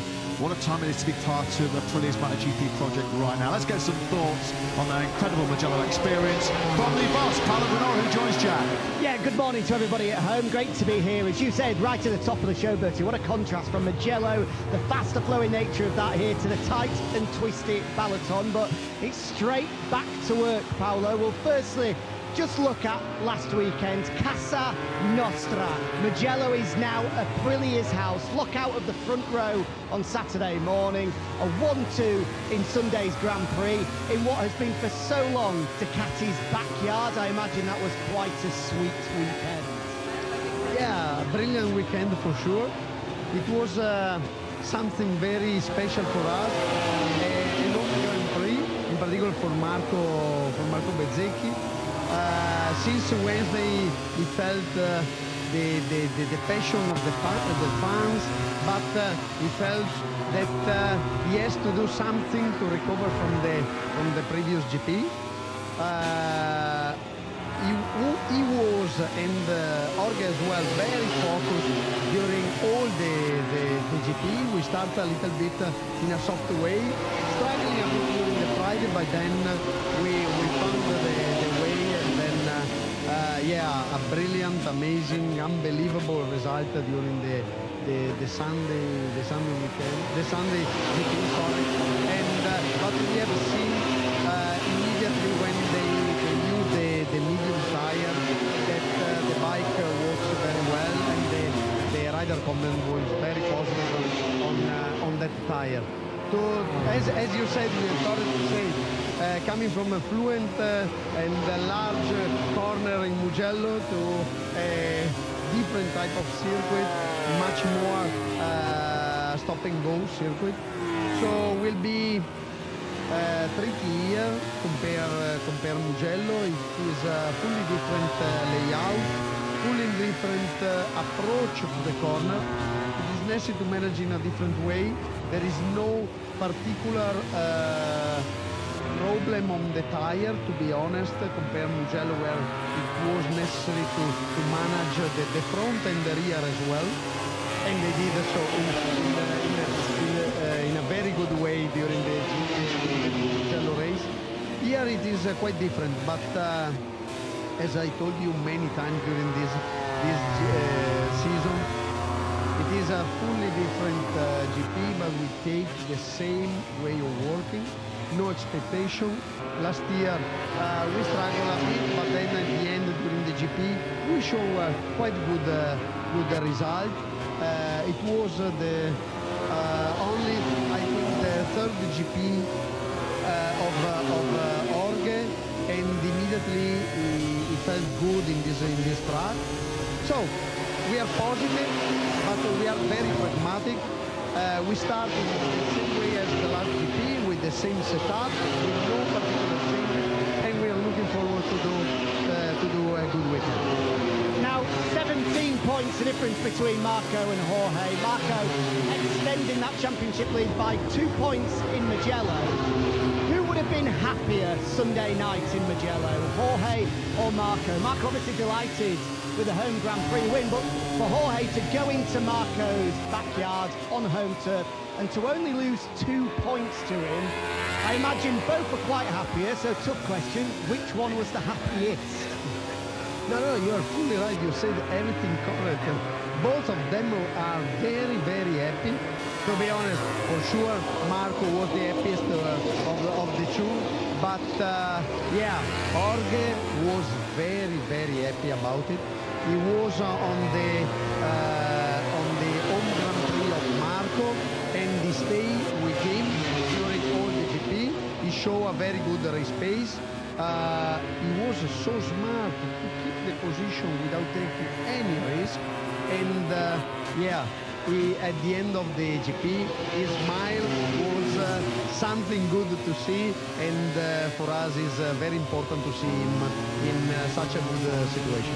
Just finally, on this weekend, I get the sense these are the weekends where championships are won and lost, in particular for Marco. After the high of Mugello, he said the pinnacle of his career. Just 4 days later, to pick himself up and go again, he mentally, emotionally must be drained. So how much of a test of character, how much of a test of his mental attitude is this weekend to make sure that he applies himself and goes again? Yeah, good question, Jack. Absolutely. After a special weekend of Mugello, it's necessary to come back to a standard mental situation. As I told you before, the key is to keep the same way of working during the Wednesday, the Thursday, the Friday. At the moment, we did a very good starting of the season, very good result, but our eyes is looking at the next one. Every time it's the next one. So it's necessary to keep the same way of working, and we discussed during the yesterday meeting in the same way, not forgetting Mugello, keeping our feet on the ground, and yeah, to manage the GP in the way we did in the first part of the season. Paolo, thanks for your time. I'm sure you are quite right to still be enjoying Mugello last weekend. Thanks.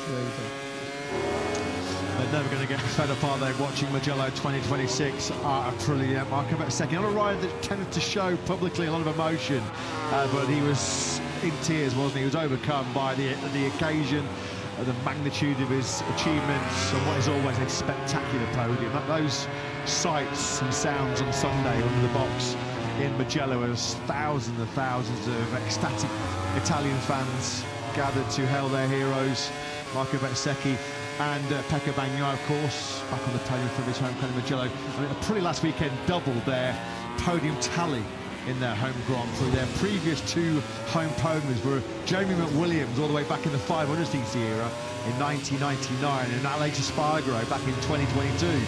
So to stick two riders on the podium in Mugello and to win there for the very first time, their 8th win in the last 11 Grand Prix. What a time it is to be part of that Nuali project, as we mentioned. What was striking too was the step they made from Friday to Saturday. After Friday, we were beginning to ask the question whether maybe Ducati had the edge on them. Ducati had 5 of the top 6 on Friday. The first Aprilias were 7th and 8th, and it completely flipped, turned on its head by Saturday morning for Aprilia to lock out the front row of the grid, and we're becoming used to that in 2026. No matter how Aprilia look, and they often do look quite good on Fridays, the longer the weekend goes on, the stronger those Nuali bikes get. 4 riders now are in the 39s. Pedro Costa's making the early headway here in Hungary. It's been a good start by Acosta. He's over 6 tenths clear of Marc Marquez in second place. Marc Marquez saying last weekend in Mugello, well, he just fought and fought and fought until his body gave up on him. The Ducati at the moment, that factory Ducati underneath Marc Marquez is 1 or 2 steps at least ahead of him and where he's at physically wise. Di Giannantonio once again inside the top 3 on a Friday. We've said that plenty of times this season. Diogo Moreira, well, all the momentum gained in Mugello for the super impressive rookie. As we look at another stat, first team to achieve 4 1-2 finishes. That's factory teams, I believe, that have put his factory team 4-1-2 so far in 2026, which is the most by a factory team since Repsol Honda did it all the way back in 2013 when that combo of Marc Marquez and Dani Pedrosa had 5 1-2s. Coming back to Moreira, he was magic at times in Mugello. He won the overtake of the weekend, voted for you by you, the fans at home, for that brilliant early sprint pass on Marc Marquez. First time this season we see Moreira in Q2, his first double top 10 finish. Last weekend, so good he was in Mugello, he got a message off Brazilian football legend, Brazilian football icon Ronaldinho, who's one of my favourite players. What a pre-Hungary boost that was for Diogo Moreira. 4th quickest this morning with a 1:39.829. He was by far, Lewis, throughout that Italian Grand Prix weekend, the lead Honda, or the leading light for HRC. You're getting the sense that he's figured this out already, Moreira, and there's a big result coming very soon from the 22-year-old. Yeah, I think we're right to be excited about Diogo. Of course, the first lap of the sprint was, I think, a little bit of a snapshot of what Diogo Moreira is capable of in MotoGP. Didn't last, of course, and I think was always unlikely to last, given how hard he was pushing in those early stages. But to pass Marc Marquez on the first lap of the sprint, however Marc Marquez is feeling physically on board the bike, is going to be a moment that I'm sure Diogo will remember for the rest of his life, and it will be easy for him to remember it because he's now got it printed, and I'm sure it's going to be up on his bedroom or living room wall when he goes home after this Hungarian Grand Prix. Marc Marquez even signing that particular photo for him on Sunday morning last weekend. 9th in Barcelona, 10th last time out in Mugello, so back-to-back top 10s now for the rapidly improving Diogo Moreira. Just got a quick glimpse of Maverick Vinales. He's just on his PB time. Busy morning so far for Vinales. He's one of only 2 riders that's already ticked off 10 laps in this morning session. Iker Lecuona being the other one. He was busy doing a Michelin tyre test out of the new Michelin tyre era in World Superbikes next year in Aragon, straight after last weekend's Motorland action, when he got the phone call. Are you available? You fancy a crack on the Ducati GP26 vacated by Alex Marquez? He said, well, when Gresini come calling, when Ducati come calling, you simply cannot say no. Welcome back to the 26-year-old Spaniard, replacing Alex. He hasn't raced in MotoGP since 2023, when he did a bunch of races, subbing at both Repsol Honda and the LCR Honda.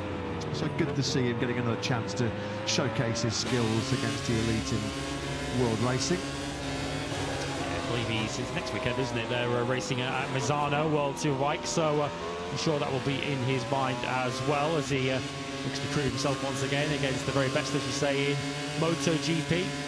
Diogo Moreira, and the rider he now passed on the first lap last weekend in the Tito Sprint, Marc Marquez. Solid start to the session, you have to say, for Marc. He's up in second place at the moment, albeit not a very close second, as Pedro Acosta looks to try and make an early statement here in Hungary. Yeah, Marc Marquez said last weekend he just pushed at his 100% until he couldn't anymore. The tank just ran empty.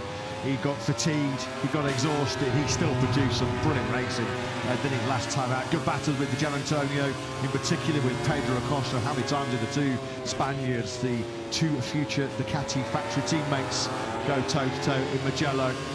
There was a clear sense, wasn't it, from Marc? Get through Mugello, a sort of a solid weekend, no dramas, no crashes, which he did. He said Mugello was the starting point. Still too early, he says, to understand fully when he thinks he'll be at the physical level to match the level of the factory Ducati. And he's made no excuses all season so far, has he, Marc? He said clearly, I believe the Ducati's capable of winning races. It's a type of contending motorcycle.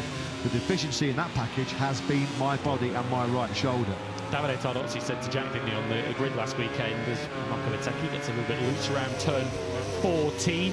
Davide Tardozzi said he reckons perhaps a month for Marc Marquez to get back to that sort of level again, which would sort of bring us in line with potentially sort of Sachsenring time potentially. We know how good Marc Marquez is around there, more victories around there than we've had hot dinners. So Marc potentially, of course, without really a World Championship to really think about at this stage. I'm sure many aren't ruling him out of the World Championship, but Marc isn't thinking in those terms at the moment. He can just focus on recovery at his own pace. Well, we know he will just mention how brilliant he was in Mugello last weekend.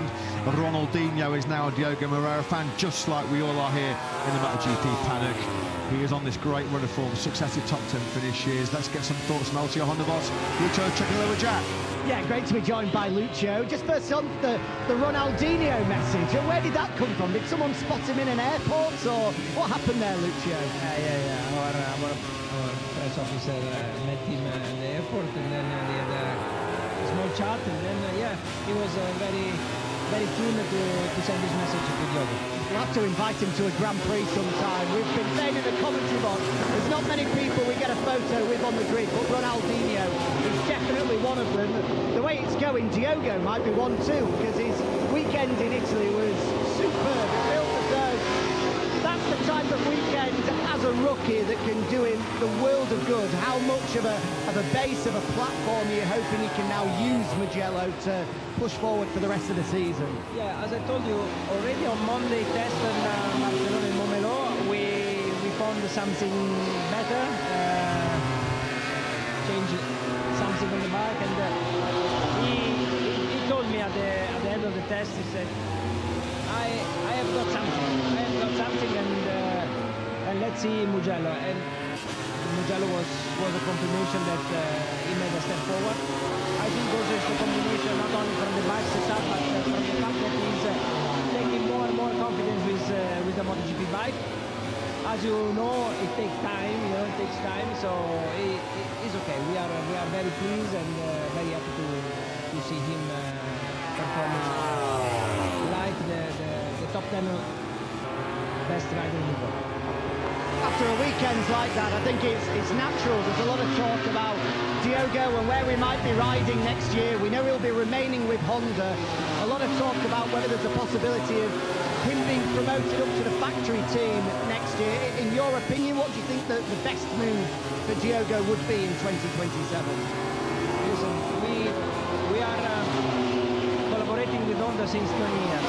We have now basically absolutely the same material, the same parts, so there are not really any difference between the factory team and the LCR team. It's a matter probably of a more prestigious place. This is without any doubt, but we hope to continue with him. But in case Honda will decide to have him in the factory, for us it will not change our relationship with Honda, and then we will look forward for another project. Of course, we've got two important Grand Prix coming up here and then Brno, but already looking towards next year. The Monday after Brno is a hugely important test, the first 850 test for a lot of riders. Diogo being one of the riders to remain with the same factory next year, as he has confirmation that he'll get the chance to try the 850 on the test post the Czech Grand Prix. Currently, this opportunity is still under examination, is still under consideration from HRC. We didn't get any final confirmation, so I honestly don't know if Diogo will test the 850 in Brno. Looks like, I mean, the logic would be this, but in reality, I don't know. And just finally, great to see the number 35 back as well. I'm sure there are a few people surprised to see Cal back, given just a few days ago he pulled in with pain in his shoulder. So just give us an update on Cal, his condition, and why we see him back this weekend. You know, Cal is a guy that never stopped training, despite he didn't ride a MotoGP for many months in the past. The last time he rode a MotoGP was in Valencia with the factory Yamaha test rider 1 year ago. So he's keeping training with the bicycle, but with the bicycle you don't stress the same muscle, you know. So it's quite normal that you need a little bit time to refresh and to readapt all the nerve, all the muscle on a MotoGP bike. But I believe that it's a matter of just a few races, and then he will be back as strong as he was in the past. Thanks, Lucio. Have a good weekend. Thank you so much. Good stuff as always, Jack. Thank you very much for that interesting chat with LCR Honda boss Lucio Cecchinelli. Mugello was just about the worst circuit that Cal Crutchlow could have stepped out of retirement for almost 3 years. I mean, every single millimetre of Cal's body, I think, was aching, wasn't it? After that tough physical battle over Mugello. An interesting point that Jack made there about the eligibility of riders available for this big 850cc test, which will be on the Monday after the Czech Grand Prix. I mean, if you're dealing in contracts, then the riders that we know are staying put on their current manufacturers next year are Moreira at Honda, Bezzecchi with Aprilia, and Marc Marquez at Ducati. Everybody else, it seems, well, top rank Razgatlioglu, of course, we think is going to be, well, he is going to be staying with Yamaha, but there may be only 4 current riders that are going to be operating at the 850cc test on that Monday after Brno, which is a top secret test, a media ban. Team personnel only allowed in. I guess there's going to be a whole bunch of test riders there from the manufacturers will be present too. So no confirmation yet as whether Diogo Moreira will get to throw his leg over the brand new Honda 850 for the first time in Czechia. Sounds awfully cynical, but there's no room for sentiment at this level in Grand Prix racing. If you've got a rider within your team who's going to a rival manufacturer for next season, why would you let them ride your prototype 850 and potentially take some secrets across to next season? If you're Yamaha, would you want Fabio Quartararo potentially riding your 850 and going over and telling Honda potentially what they're working at? There are so many riders potentially changing manufacturers for next season. The biggest change, of course, in regulations we've had for many, many years. Of course, different tyre supplier too with Pirelli, which is going to change the face of Grand Prix motorcycle racing in the Premier class, and the biggest reshuffle in the rider market perhaps we've ever seen in MotoGP, with every factory team changing lineups for next year. A media blackout on the Brno test, but as we know, on the outskirts of the Czechia's second city, Brno, surrounded by woodland and beautiful forests.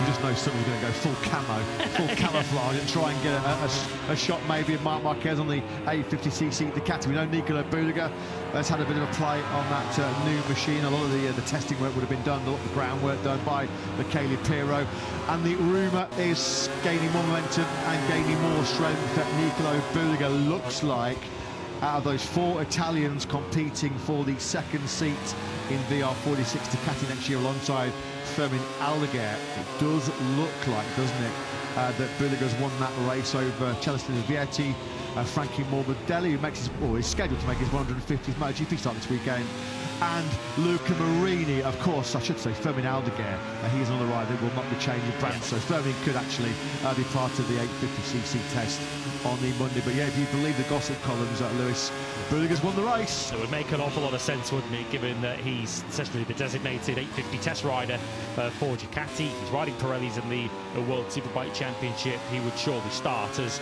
rookies go in MotoGP, he would start very well prepared for 2027, if indeed he is the VR46 rider alongside Fermin Aldeguer. Let's get an update from the newly sponsored and newly liveried Trackhouse team down in pit lane with Jack. Yeah, just to continue on your 2027 rider market chats, one of the key names at the moment is the man leading the Moto2 World Championship, Manu Gonzalez. After the incredibly impressive victories in both Barcelona and Mugello, there's a lot of people asking the question, what more does he have to do to get a MotoGP seat? There were some rumours coming into this weekend that there had been some negotiations started with Trackhouse, although it was confirmed to us yesterday that maybe that isn't the case, and Manu's still on the lookout for a MotoGP seat next year. Reading to this what you will, no Davide Brivio here today, because I just went down to Trackhouse to try and put those exact questions to him. One man I have seen in the paddock though, Francesco Guidotti. I understand Brivio will be arriving tomorrow morning, but all indications are pointing towards the fact with Brivio, as we know, leaving Trackhouse and moving to Honda in 2027, that the former factory KTM boss Francesco Guidotti is likely to take over the role as Trackhouse chief, potentially from mid-season onwards. Thanks very much, Jack. Yeah, Francesco Guidotti, he did have face-to-face talks with the Trackhouse boss Justin Marks recently at the Catalan Grand Prix. So brings a lot of experience as the former Pramac Ducati team boss, former manager of the factory KTM squad. of course, he has been in the paddock for many years, has Francesco Guidotti. Well, Marc Marquez said yesterday, no chance, not a prayer of a sprint or Grand Prix double repeat of 2025. But of course, it's an anti-clockwise circuit. Marc Marquez loves those, and he currently leads FP1, a 1:38.626. We've got the same 1-2 from last year's Balaton Grand Prix. Last August, we're coming here a lot earlier than we were here last year. It's Marc Marquez leading the way from Pedro Acosta. Those two are the only riders so far this morning have dipped into those 38s. Yeah, Marc Marquez is not a liar, but I do wonder whether there is an element of just playing the mental game there with his rivals. Basically, if I beat you on Sunday, what does that say about all of you? As the youngest member of the Crutchlow family watches her father in action. Of course, has been at Grand Prix with Father Cal, but of course this is, I guess, an experience where not only can she watch her father in action, but also remember the experience. Yeah, Willow Crutchlow, fantastic to see here. Cheerleading for the old man. First team to achieve 4 1-2 finishes in the same season since Repsol Honda did it in 2013. Repsol Honda that year had 5 1-2s. I mean, another stat, another clear indicator that this 2026 season has been Aprilia owned so far. What a step they have made, largely thanks to the brilliance of Bez. How's our Italian Grand Prix winner getting on? He's currently sitting in 7th place with a 1:40.017. What I was surprised by about the Mugello top 3 last weekend, Bezzecchi, Martin and Bagnaia. I think the second time that those 3 have actually stood together on a Sunday MotoGP podium, the first time since Misano 2023, which I was really surprised about. Yeah, that was the weekend when both, certainly Bagnaia was, and I think Bez as well, they were far from 100% because they very recently hurt themselves in Barcelona. Of course, they were, well, the top 3 in the World Championship, were they, back in 2023, so unusual to not share a podium as often as they have. Yeah, 21 podium positions have been handed out so far in 7 rounds. Aprilia account for 12 of them, with Marco Bezzecchi taking 6, Martin 4, and a podium apiece for Raul Fernandez and Agura, which is why that is the championship situation with 2 Aprilia riders, the only 2 who could potentially leave this weekend's Hungarian Grand Prix as World Championship leader. Fabian Antonio now over a weekend's worth of points back. 70 points is a big gap between Bez and Pedro Acosta, the KTM star, in 4th place in the standings. And what about Marc Marquez? 102 points behind Bezzecchi in the championship. There's still a lot of racing to be done in the remainder of 2026, but there's already a gap that's going to be too far to bridge for Marc Marquez. 5th place in the Mugello Sprint, 7th place in the Grand Prix. That was actually Marc's lowest factory Ducati finish in a race he hasn't crashed in. Of course, he was 12th over the line in Jerez last year. Unfortunately, that was a race that he crashed out of contention. As Jorge Martin leaves pit lane. Jorge Martin came to this Balaton Park Grand Prix here last year, still very much walking wounded. It actually turned out to be his best weekend of 2025. The Spanish rider, he was 9th in the sprint and then 4th in the Grand Prix. We came here last year everybody's going, oh, super tight, super twisty, you can't overtake here. And then Jorge Martin did not get that moment, did he? He came from 16th to a brilliant 4th place 1 year ago in the Grand Prix. So yeah, Jorge Martin showing that you can come through the field in Balaton. Yes, not that I'm sure he'll want to set himself the challenge of repeating it this weekend. He'll definitely want to start a lot closer towards the front than that, and that is clearly still the area where Jorge Martin is lacking on board this factory Aprilia. Bezzecchi leads Martin 6-1 in the qualifying head-to-head after 7 Grand Prix, and ironically, the one race where Martin has out-qualified Bez was Martin's worst qualifying of the year in Barcelona, when he was down on the 3rd row of the grid, and Marco Bezzecchi was a row further back after he crashed in qualifying. It's a Ducati fastest at the moment from a KTM, and Aprilia 3rd, and a Yamaha up in 4th. Shout out to Toprak Razgatioglu after that early meeting of carbon fibre with Ayagura down at the chicane of turn 15. He is up in 4th place. Talking big ahead this weekend was Toprak, seeing that he could potentially eye up a place in the top 10. We've already referenced Nicolo Buliger and Iker Lecuona in World Superbikes, and Lecuona's 3 2nd places that he's had very recently.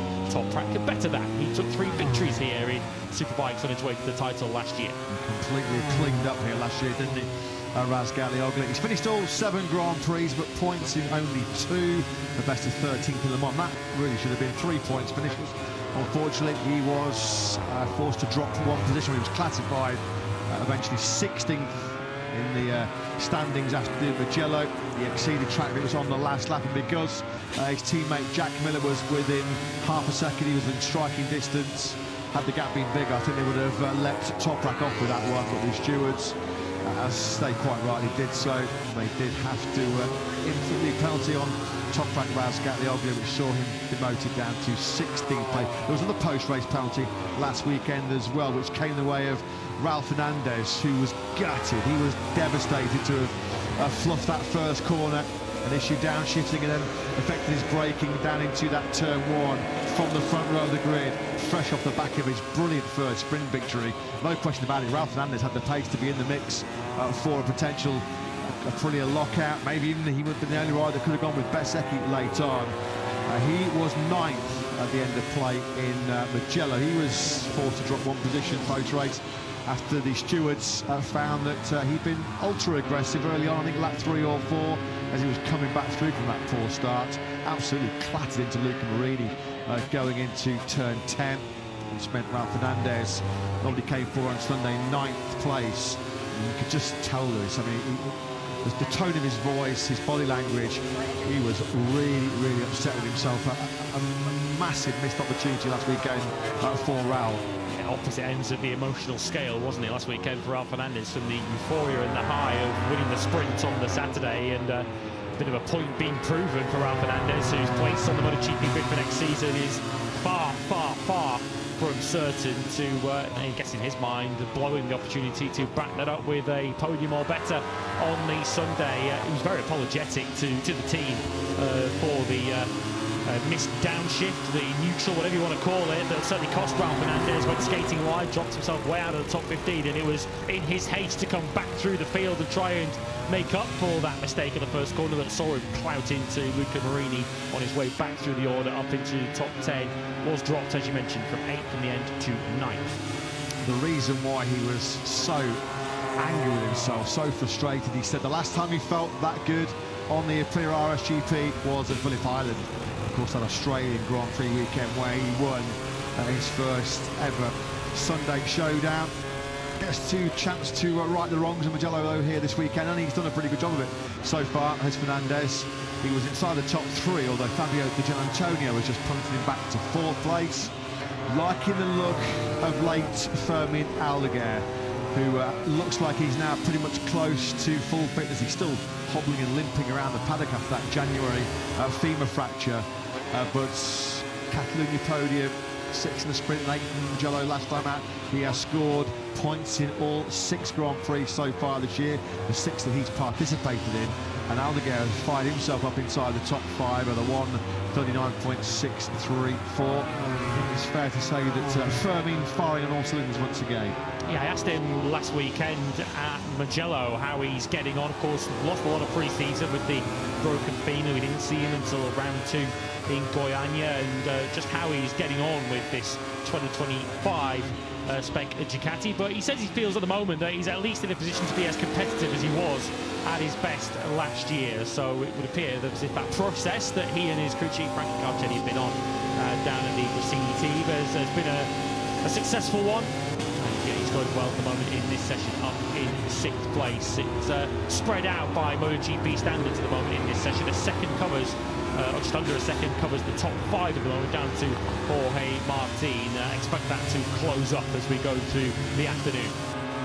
Looks like Ayagura might have missed his Friday morning alarm once again, because once again the Japanese rider is nowhere in our opening exchanges here in Hungary. Down in 18th place is Agura-san with a 1:40.433. That's 1.8 seconds off of the best pace, and this can't keep going on, can it, Lewis? I mean, we clearly have seen in Austin in particular when he started 11th, in Le Mans when he started 9th, and last weekend in Mugello when he started in 13th place.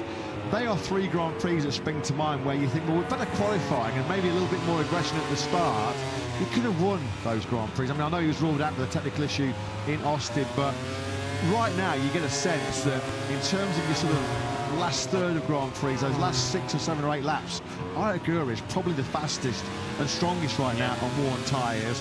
He said, well, at the moment my strategy is I'm saving rubber at the start when others will go quicker and then look to manage it in the final stage of the race. He goes, I'm in conservation mode, and then I come on really strong at the end. I mean, you just wonder whether it's maybe a time for a change in tack from Agura. Yeah, it's clearly just his natural instinct, his natural style. It was a feature of Agura through his Moto2 career. He often come rampaging through the field later on. Here he is with some fresh rubber, which is helping him move up the order. This could potentially get him into the top 10. It's just outside. It's 13th for Agura, but yeah, as you say, he doesn't appear to have woken up so far. It feels in Grand Prix weekends as if Agura doesn't truly wake up until about 2:30 on Sunday afternoons in the latter stages of a race, where he comes steaming through the pack. So Agura, he'll argue it's working at the moment. He's 5th in the World Championship, but of course, with the Aprilia clearly being the class-leading motorcycle in MotoGP, you could argue he's not quite maximising it yet.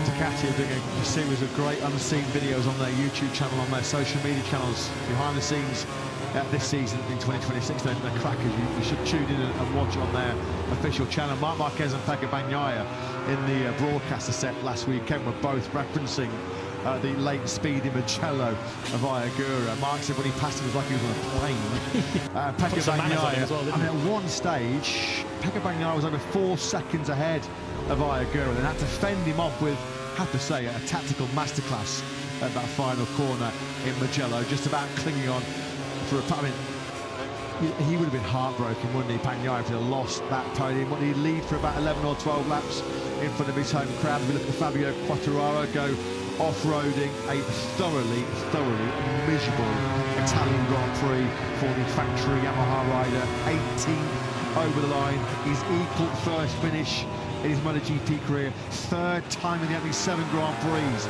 that the Frenchman has now finished outside the point scoring place. 16th in Brazil, 17th in Austin, 18th in Mugello, and it seems like, Lewis, motivation issues are starting to creep in. We know he's lacking pace, he's lacking confidence. Oh, it's hard to make or find any kind of positives right now for Quartararo and co at Yamaha. And especially given that the full expectation is, as we get into the summer now, that all development on these 2026 1000cc MotoGP bikes is going to be switched off as everyone focuses and puts all of their power, resource, brain power into the new regulations and the new generation of MotoGP bikes next season. Why would you pile more millions of euros into a package when you're so far off the pace? So understandably, Yamaha are going to be taking the long-term approach, which means that Fabio Quartararo might have to get used to being in that sort of position.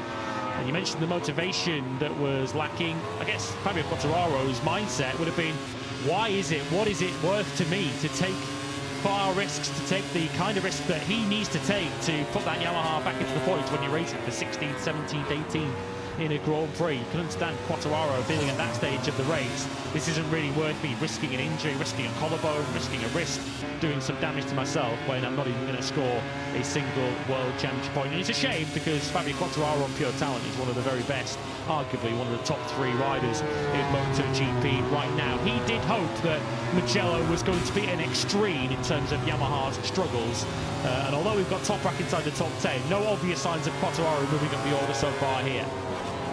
18th over the line, his worst qualifying in 32 since Philip Island back in 2024. He's the only rider, actually, Quartararo, that's finished all 7 sprints and Grand Prix so far this year, but points in only 50% of them.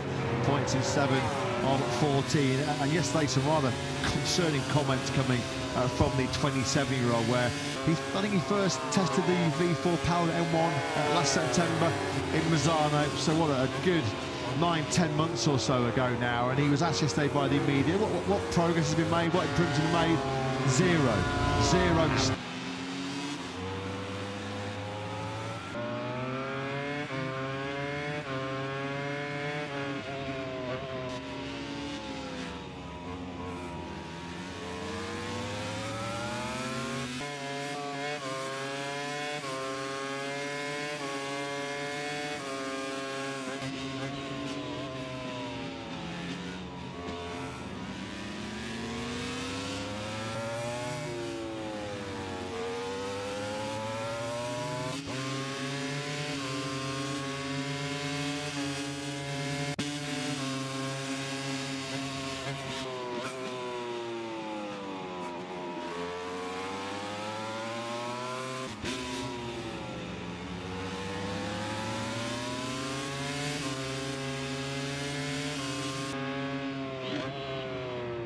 over in the World Cup, which we're all getting very excited about. Well, those of us that are football fans, Yes.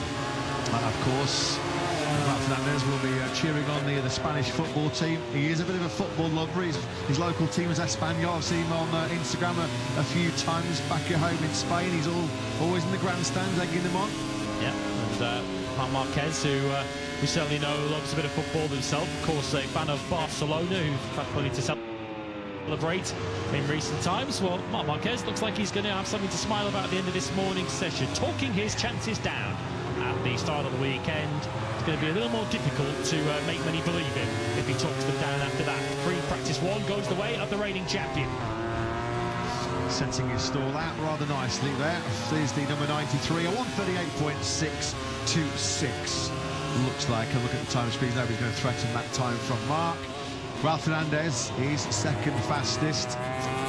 He's one of just 3 riders that's found laps in the 138s. The third of that trio is another Spaniard, it's Pedro Acosta. A checker flag then is out. Fermin Aldeguer has just taken the checker flag. He runs over that new ribbon of tarmac on the braking zone into the first corner. Shame that lap's gone away from Maverick Vinales. He just runs through one of the shortcuts here. Maverick was potentially on course for a PB lap, unlikely to have improved on his 14th place. Strange to think, isn't it? It's 11 months now since all of Maverick's shoulder injury woes started, and he spoke to the media yesterday and said he's still lacking strength in the muscles. I mean, it's a long time ago. What a recovery process it has been for Top. But he says he hopes to be 100% fit for the Czechia Grand Prix in Brno in a couple of weeks' time. So it's been a pretty painful and long and arduous recovery process for the 31-year-old.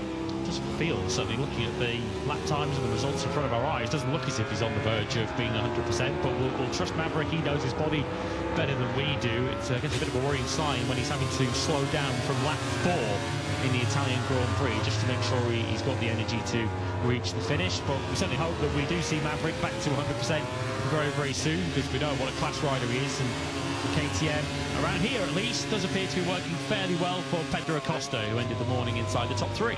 World Championship leader Marco Bezzecchi was 9th quickest.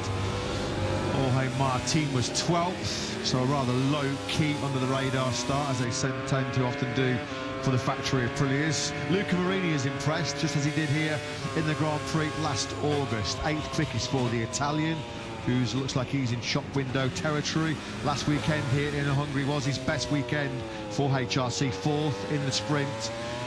That's one of only 2 top 6s he's had in sprints for Honda. He was 5th in the Grand Prix, which is also a PB for HRCs on Sunday. So expect Marini to be right at the sharp end this weekend. Not a bad way to open his account. He's in P8. So much of it for Marini, though, is going to hinge on tomorrow morning. Well, first of all, this afternoon, getting himself into the top 10, and then where he qualifies tomorrow morning. Luca Marini has only made Q2 once so far this season. That was back in Austin when he qualified in 9th and was then able to convert that into a 5th in the sprint and a 9th in the Sunday Grand Prix. So often we've seen Marini in heavyweight Q1s, and so often he's on the wrong end of them. Well, for the first time since this Grand Prix, the end of August 2025, Marc Marquez starts the Grand Prix weekend in P1. This Balaton Grand Prix here last year was one of 10 double wins that Marc had as he marauded to that world title. It was the last of the 7 successive double wins, and that purple patch, that sort of unbeatable spell he had halfway through last year. The question is going to be just how much can he hang in there. 13 laps is the sprint tomorrow at 3 p.m. local time. 26 laps, double the distance it will be on Sunday. Fair to say this Balaton circuit, its layout, its characteristics, a lot less physical than Mugello last weekend, where it was just a whole host of hard braking zones, fast change of direction, which in the second half of that Grand Prix really did start to take it out Marquez. But just be convincing a few people to start checking the old betting slips and maybe getting a few euros on Marc for the win this weekend now. Act quickly before those odds shorten, because you feel like they might do after this morning. Just saw him there, sort of stretching that right arm and shoulder out a little bit as he came into pit lane. Don't think there's anything too much to be concerned about in there. That's natural with the current progression, the current situation that Marc Marquez is in as he works his way back up to 100%. I guess for Marc Marquez, on his return from injury, back-to-back Grand Prix weekends, I don't think he would have necessarily asked for those. I think he probably would have benefited from a weekend off after Mugello, just to rest up to be ready for his next encounter. But the nature of this early summer of MotoGP is that he doesn't have that luxury. Well, he said pre that latest operation on that right shoulder, he felt like in the first part of this season he'd been riding 1.5 arms. What is he now, about 1 3/4 maybe? I feel I'd better watch out when he does get full strength and full power in that right upper limb, because you just know that Mark's going to maybe not win this year's championship, but certainly have a big part to play in maybe who does succeed him. Write him off at your peril as we get then set for the now customary practice starter sessions. Gian Antonio was not able to start on the front row of the grid here in the Balaton battle last summer. Technical issue forced him to start from pit lane. A real crying shame that was for Didier, having been on the sprint podium just 24 hours before. In the best confidence, yet he's into pole position, no problem. He did lead in the early part of last year's Hungary Grand Prix, didn't he? Marco Bezzecchi led the first 10 laps before eventually dropping to third place behind Spaniards Marc Marquez and Pedro Acosta. There's a bit of contact on the way, wasn't there, down at this first sequence of corners with Marc Marquez, who went a little wide into the first corner. We saw trouble in the sprint last year, didn't we, with Fabio Quartararo barreling up the inside and making contact with a couple of riders, including his fellow Frenchman Johan Zarco. It's because it's so difficult in relative terms to overtake around here that so much often here in Balaton Park is going to hinge on that start. Crutchlow's aching body saw him, or carried him to a 42.204. Crutchlow's first visit to this Balaton Park circuit was 1.5 seconds behind Iker Lecuona, fellow sub-rider. You just wonder whether the pain, the discomfort might get a little bit too much for Cal Crutchlow. He's a warrior, he's a real gritty character, but he was suffering over the last couple of days with that sort of muscle tear near the shoulder blade.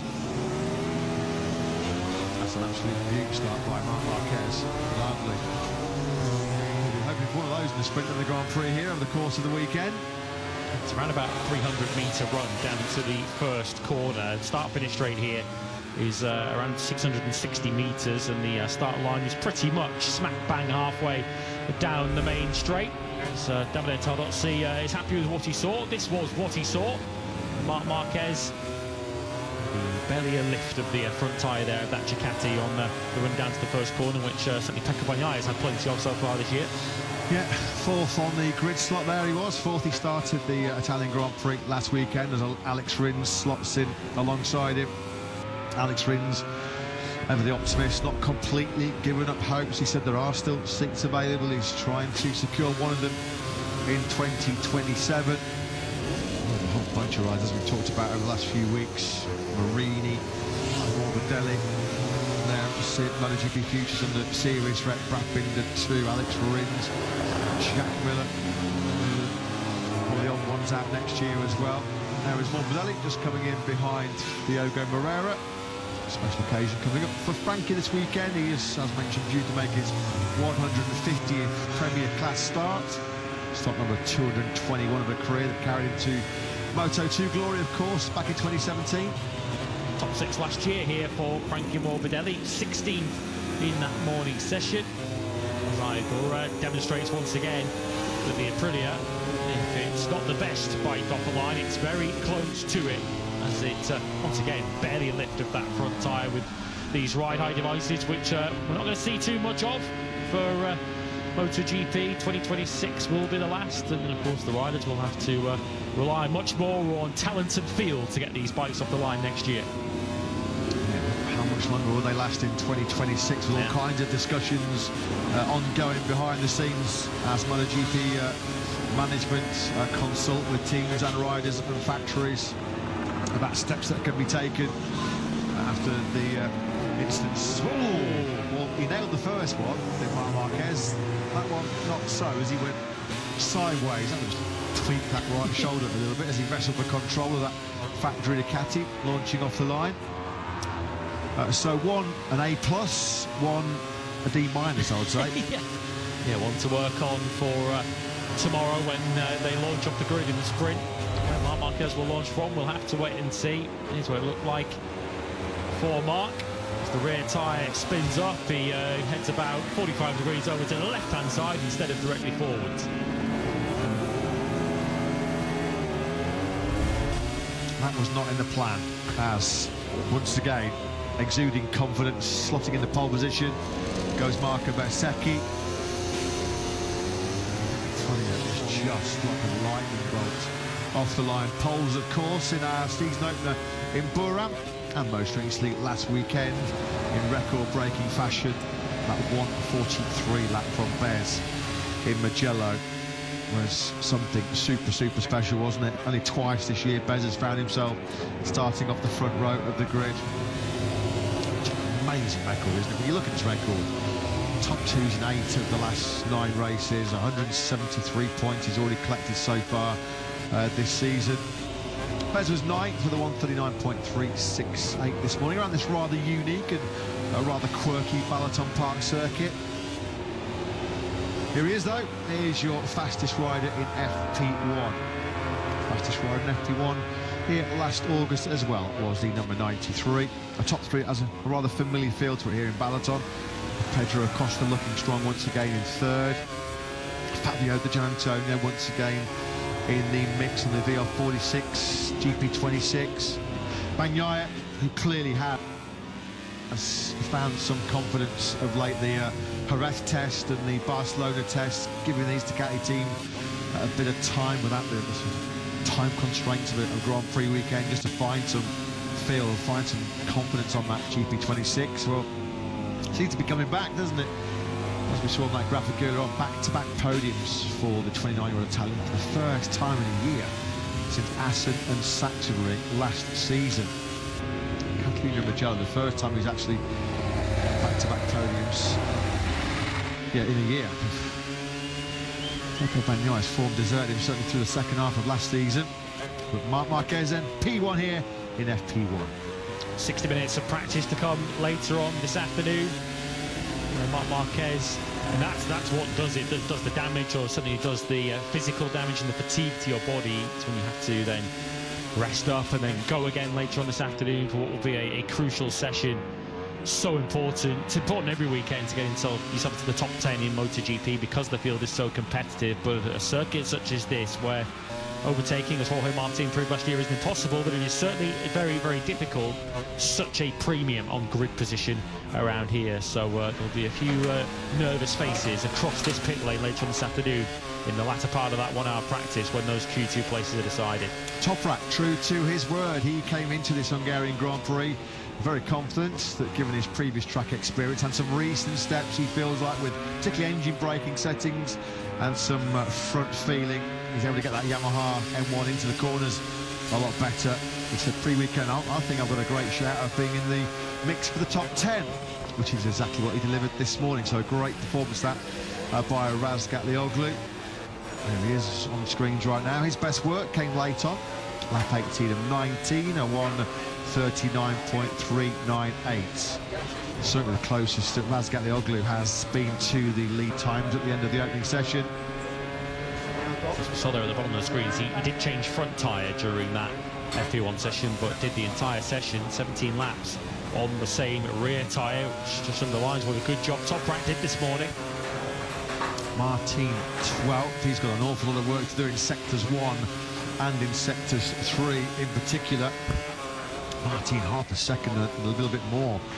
He's adrift in that opening split. 12th, no panic of course for Aprilia. What we have seen from the Nuali factory is they're able to take big strides forward as the weekend evolves.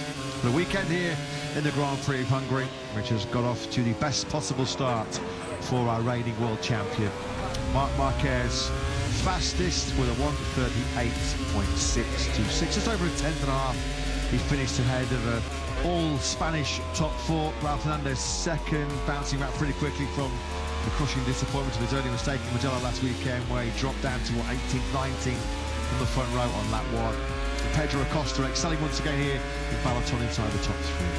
So for the first time since he last came to Balaton Park, Marc Marquez tops free practice 1. Ralph Fernandez second for Trackhouse ahead of Pedro Acosta, who went so well here last year. Fermin Aldeguer in 4th ahead of Fabio Gian Antonio and Pecco Bagnaia. So in the end we had 4 Ducatis in the top 6. Agora 7th from Marini, Bezzecchi the points leader 9th, and top Rascatioglu, top Yamaha 10th, just ahead of Fabio Quartararo. Martinez we saw 12th from Herrera, who was up in the top 4 early in the session, fell to 13th ahead of Viñales, Mir Morbidelli, Binder, Bastianini, who we saw outbreaking himself at one point into turn 5, Jack Miller 19th ahead of Alex Rins, Ike Lecuona and Cal Crutchlow. So Marquez making his mark early on here then in the Balaton Park Grand Prix.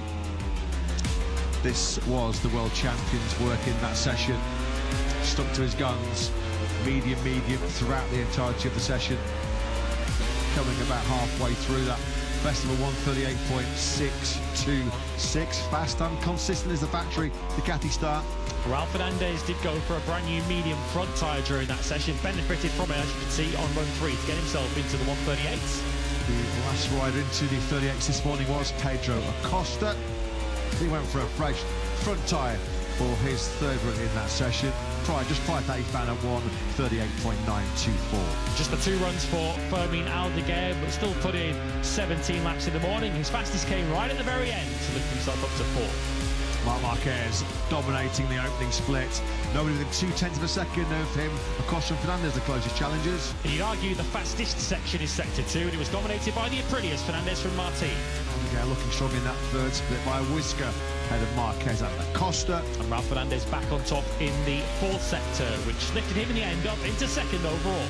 So Ducati Aprilia in the splits then here around Balaton Park, as the Grand Prix of Hungary is open for business here in Balaton.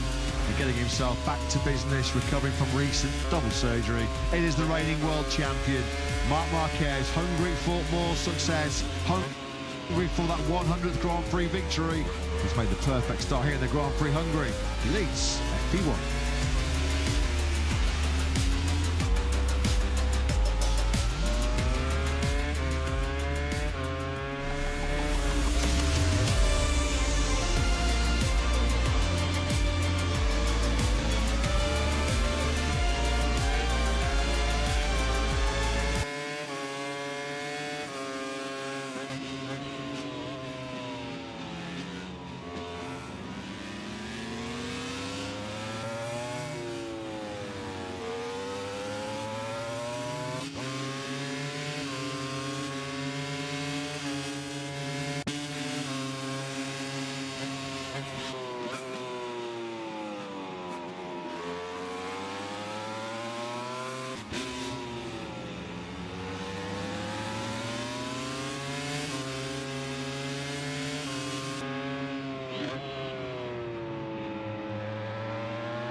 absolutely phenomenal. A 1:31.357 from Bears, fastest lap of the Grand Prix. Mark just cannot shake him off.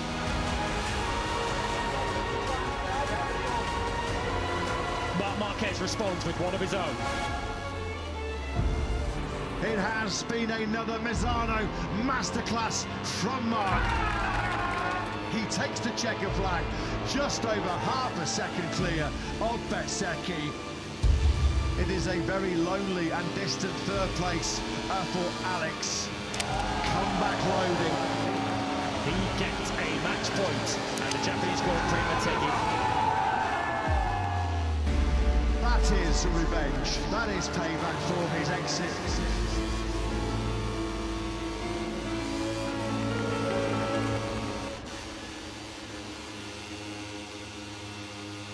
Alex Marquez has dumped it out of the lead.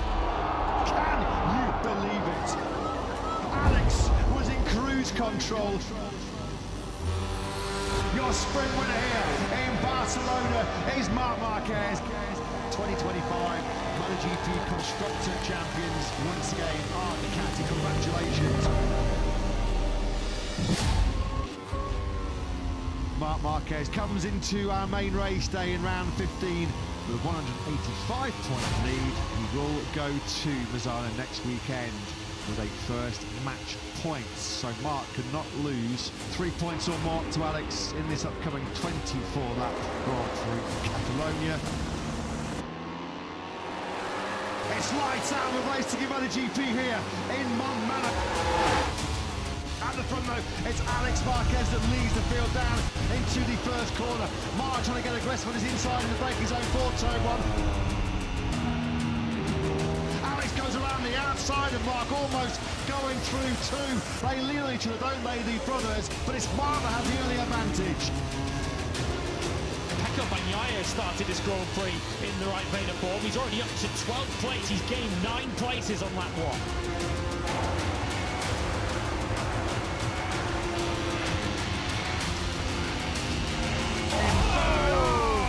Oh, 3-2 riders, and that's Gian Antonio at the back of the picture. The bike coming back onto the racetrack. He's crashed behind Marco Bezzecchi.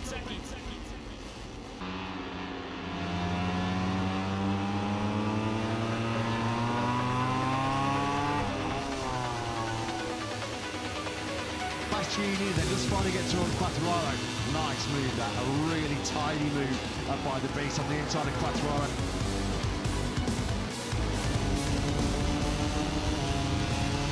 Alex goes side by side here with Mark, who's going to be the latest on the brakes into that first corner. Fair play to Alex, he really has toughed it out there, hasn't he, with Mark. Alex has made his move early on here. He leads at the start of lap 4. It is Ducati, KTM in our top 4.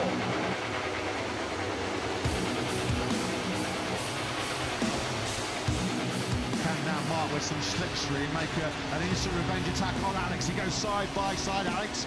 So good. Oh. These KTMs are flying. How long will Pedro Acosta sit behind Marc Marquez?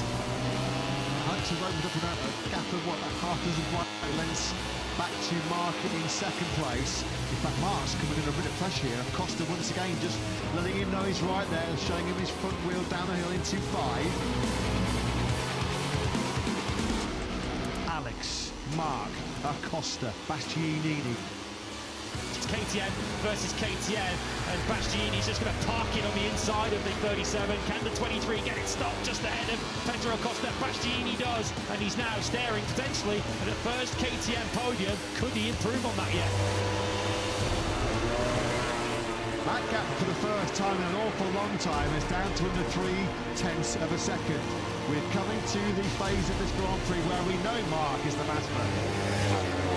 It's Alex versus Mark.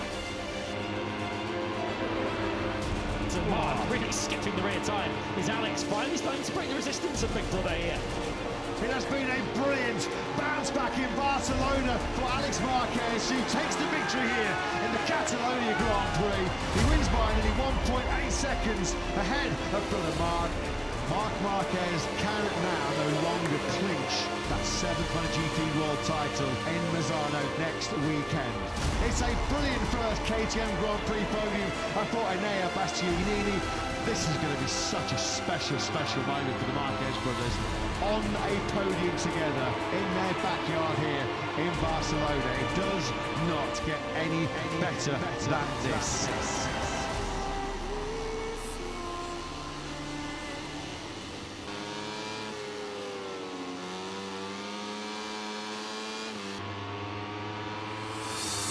Simply the best. Marc Marquez now wins 13 sprints so far this season.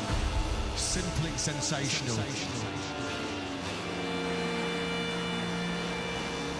The first Hungarian Grand Prix in over 3 decades.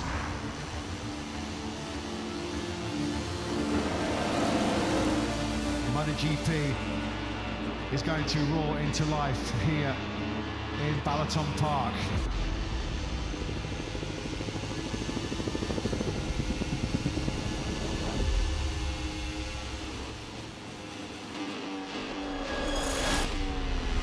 We keep a close eye on Fabio Di Gianantonio, third on the grid.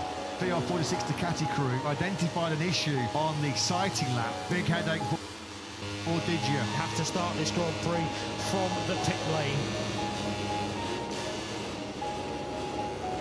We've got the green flag clearing at the back.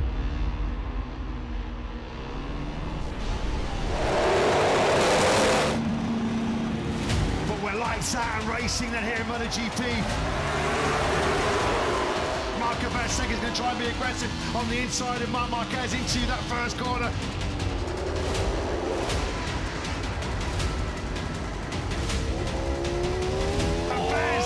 Bez and Marc. Big contact between 72 and 93. Marc Marquez back to 3rd place. Pecco Bagnaia is up to 7th place already, although that might become 8th now. Here comes Aldeguer up the inside. Martin's also past Bagnaia. Oh, Bastianini's gone down. A real tough weekend for the beast.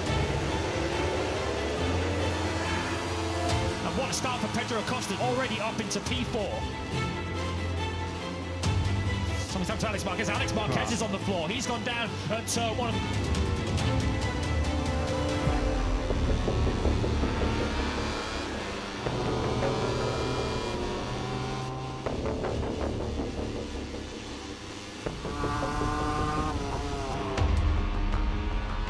Marc up to 2nd.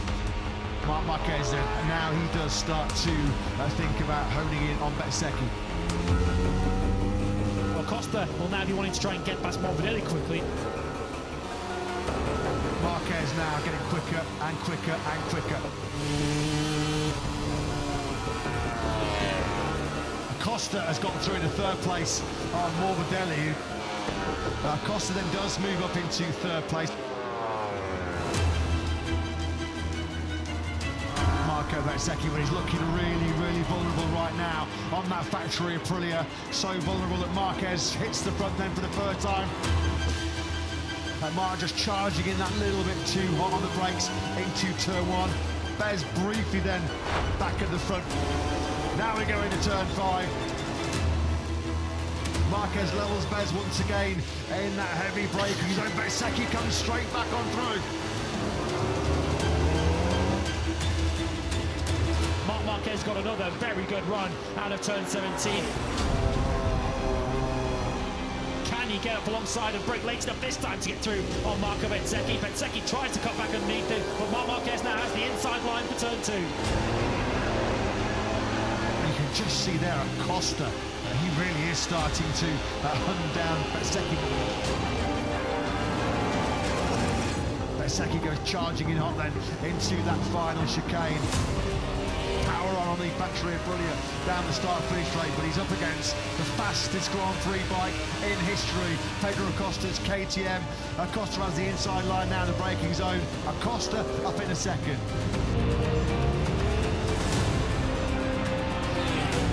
Aldeguer's gone down, he has. That's the 2nd Gresini Ducati to go down. Martin on the inside of Morbidelli, and he's up into P4. and made that another double. Mine's a double, says Marc Marquez here in Hungary. It has been a breeze in Balaton. For World Championship leader Marc Marquez, as he does win for a 7th successive Grand Prix. An excellent 7th to 2nd for the fighting Pedro Acosta on the factory KTM. Marco Bezzecchi takes 3rd place, another excellent top 3 for Bez. Jorge Martin, 16th to 4th. What a ride by the world champion. Marc Marquez, pole position, sprint victory, Grand Prix victory. He is unstoppable. Simple as that. Marc Marquez was simply on a different level.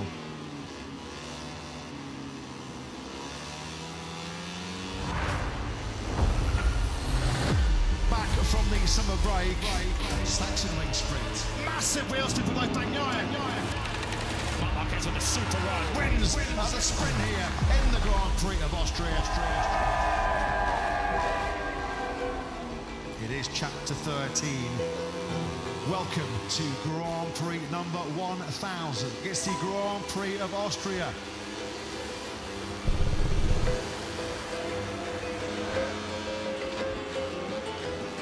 Marco Bezzecchi then on pole position.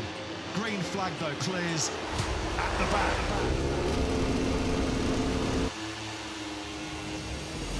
Lights out to my racing in MotoGP here in Austria. It's a sensational start for Pecco Bagnaia. He's immediately ahead of Alex Marquez. Bezzecchi has made the perfect launch away from pole position. Alex already back in 4th place. Marc up into P3.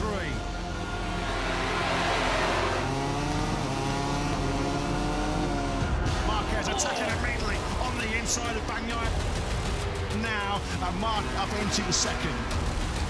Red on red. That's Aldeguer getting aggressive on the inside. Bastianini. And Alex goes into the long lap penalty loop. Going to drop back in front of reigning world champion Wayne Martin. So back out on circuit, Alex Marquez in 11th place. Here comes Alex Marquez, looks straight back through on Morbidelli and Martin. And it's Martin that gets mugged. 3 go past him.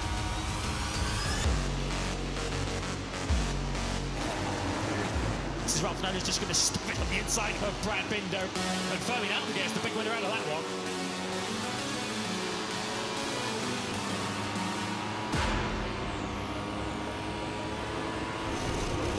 So somebody has gone down. Because it's Jorge Martin, the reigning world champion, out of 15th place. Step back when I step in. The fastest rider on the track is the rider behind Acosta, Fermin Aldeguer.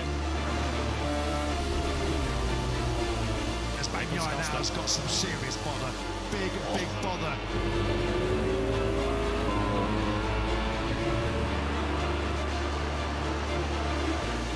Is then back at the front. Marc Marquez has well and truly got his claws in to Marco Bezzecchi. Aldeguer has got up into 3rd now. He's got through on Acosta. It's coming. It is coming. Oh, he darts to the inside line there.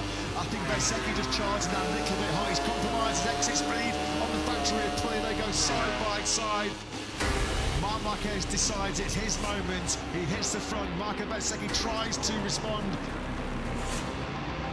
He is going toe-to-toe with Marc. This is brilliant by Bez. He's going to pick up some slipstream here. Start-finish straight. He goes side by side with the factory Aprilia. He levels Bezzecchi in the braking zone. Bezzecchi really does try to tough it out on the outside, but Marc has got through. Marc back in the ascendancy. And Marc Marquez might finally have been able to break the resistance of the brilliant Marco Bezzecchi today. Aldeguer's got the taste to get Bezzecchi, no question about it. Rookie? What rookie? Yeah, he's going for it. He's having a look on the inside of Bezzecchi. And Aldeguer on the charge.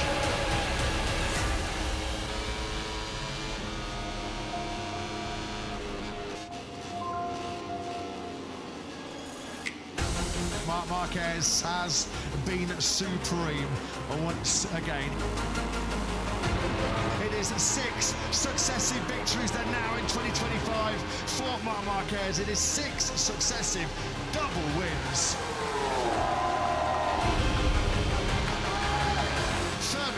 Takes an exceptional second place. Matseki takes third. Valentino Rossi congratulates one of his charges.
Round 8 of 2026 is coming up here from Balaton Park in Hungary for the Hungarian GP.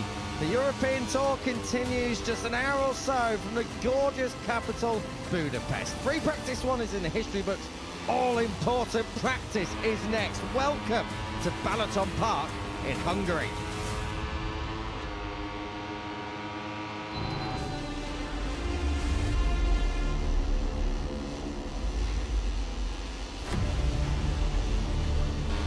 Good afternoon and welcome back live trackside, lakeside for MotoGP's annual visit to Lake Balaton and the Balaton Park circuit, just under 100 kilometres away from capital Budapest.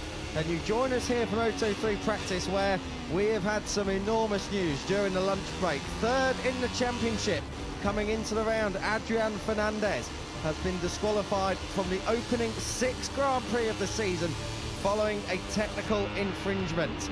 2 engines used by Adrian Fernandez in 2026 have been found to have been opened without authorization, according to findings from the technical director and the official report from the engine manufacturer. Subsequently, the FIA MotoGP stewards have disqualified Fernandez from the first 6 Grand Prix of the season, the events where the engine was found to be used. And according to the sanctions documents after the French GP, the engine manufacturer requested, and that is standard, that the seals be removed from their riders' first group of engines, which had reached the end of their service life. It was observed that the seals on one of Fernandez's engines was not consistent with the standard wiring procedure.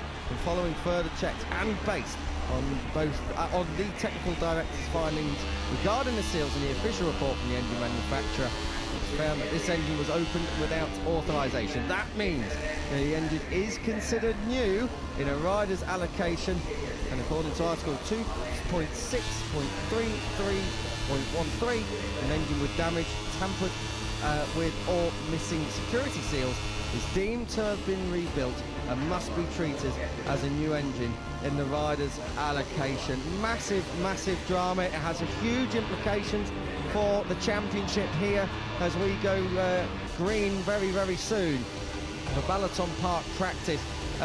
It is fair to say, Elliot York next to me, Kiko Giles up here in commentary, we didn't see that coming. It has caught us all by surprise during this lunch break. Huge, huge implications for the team, the championship. Adrian Fernandez as a rider who I'm sure was clueless about the entire thing, but a lot to digest from that one. Good afternoon. Good afternoon, mate, and hello to everyone tuning in for the afternoon practice sessions. Yeah, bombshell news in Moto3, no two ways about it. We can't delve into opinions at this moment in time. There's still an ongoing process surrounding the situation, but nevertheless, it's absolutely massive news, and one that there's going to be a lot of opinions about, a lot of written stories about, a lot of questions asked as well. Here is Adrian Fernandez and the Leopard Honda team.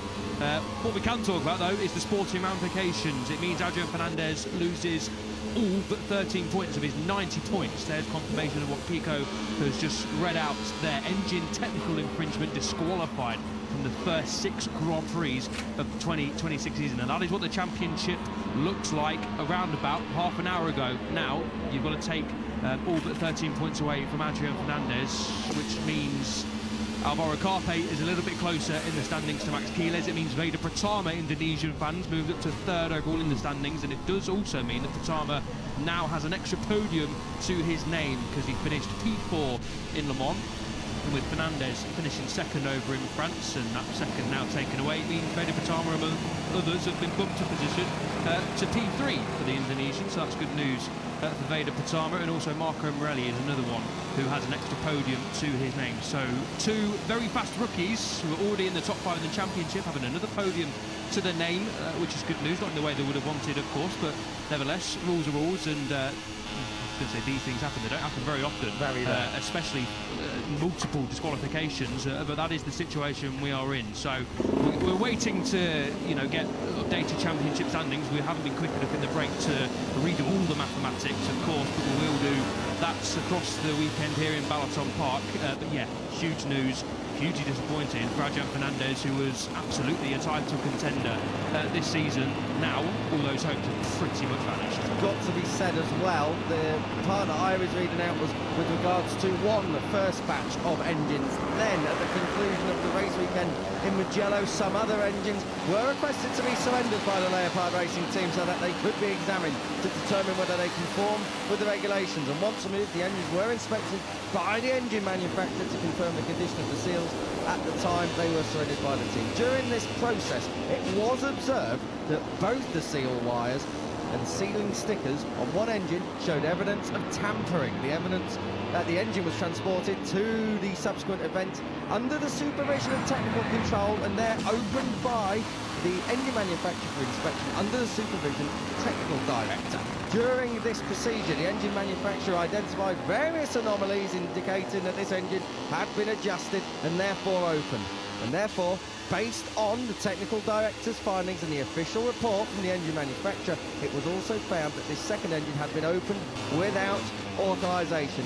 And again, it is considered a new engine, and the rider's allocation due to the technical infringement is considered new.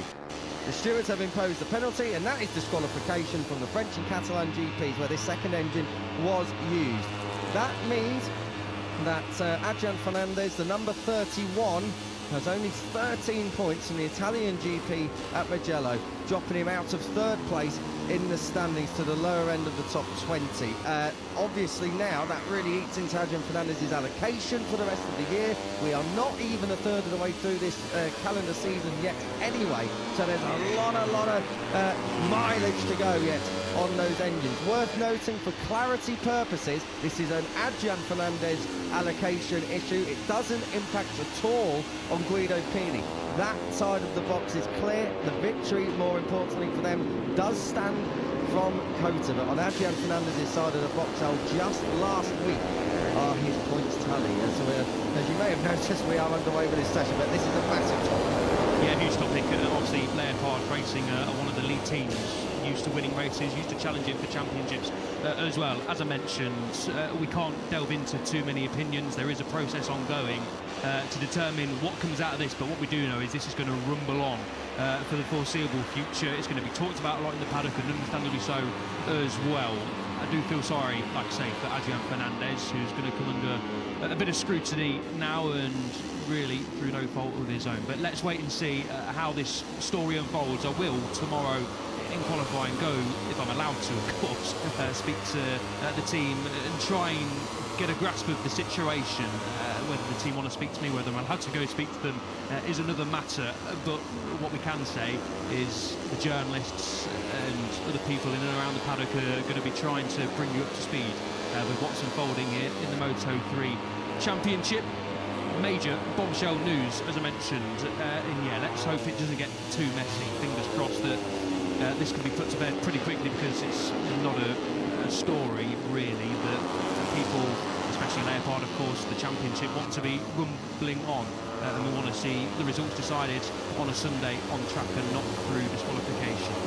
So yeah, can't really say too much more, unfortunately. Nothing impacting this weekend. So far, what you see is what you get. So you have to take it as that for the time being.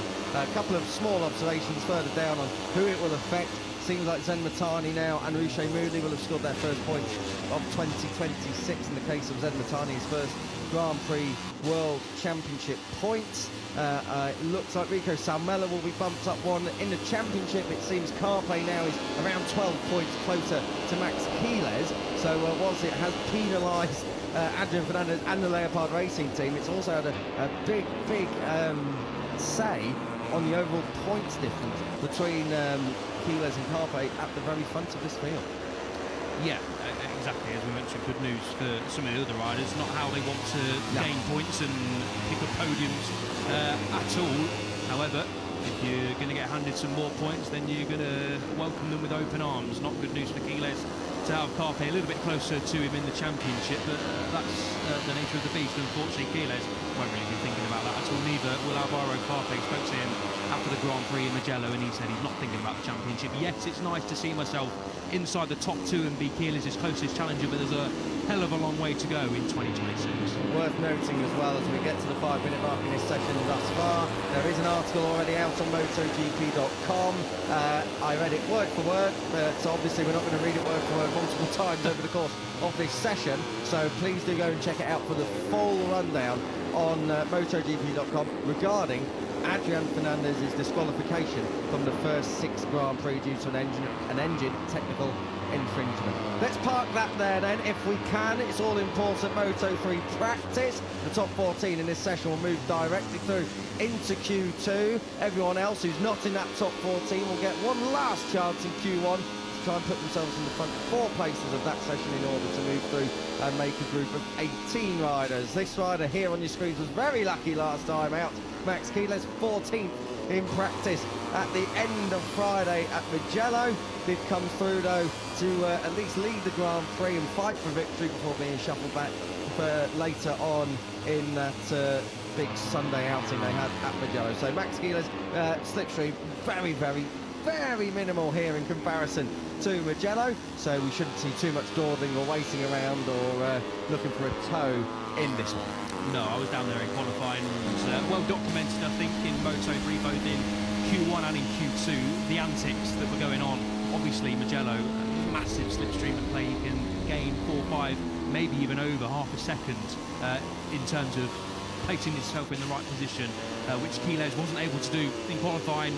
Loves going out there alone, as we've seen all year long, and included now on our screens here at Balaton Park.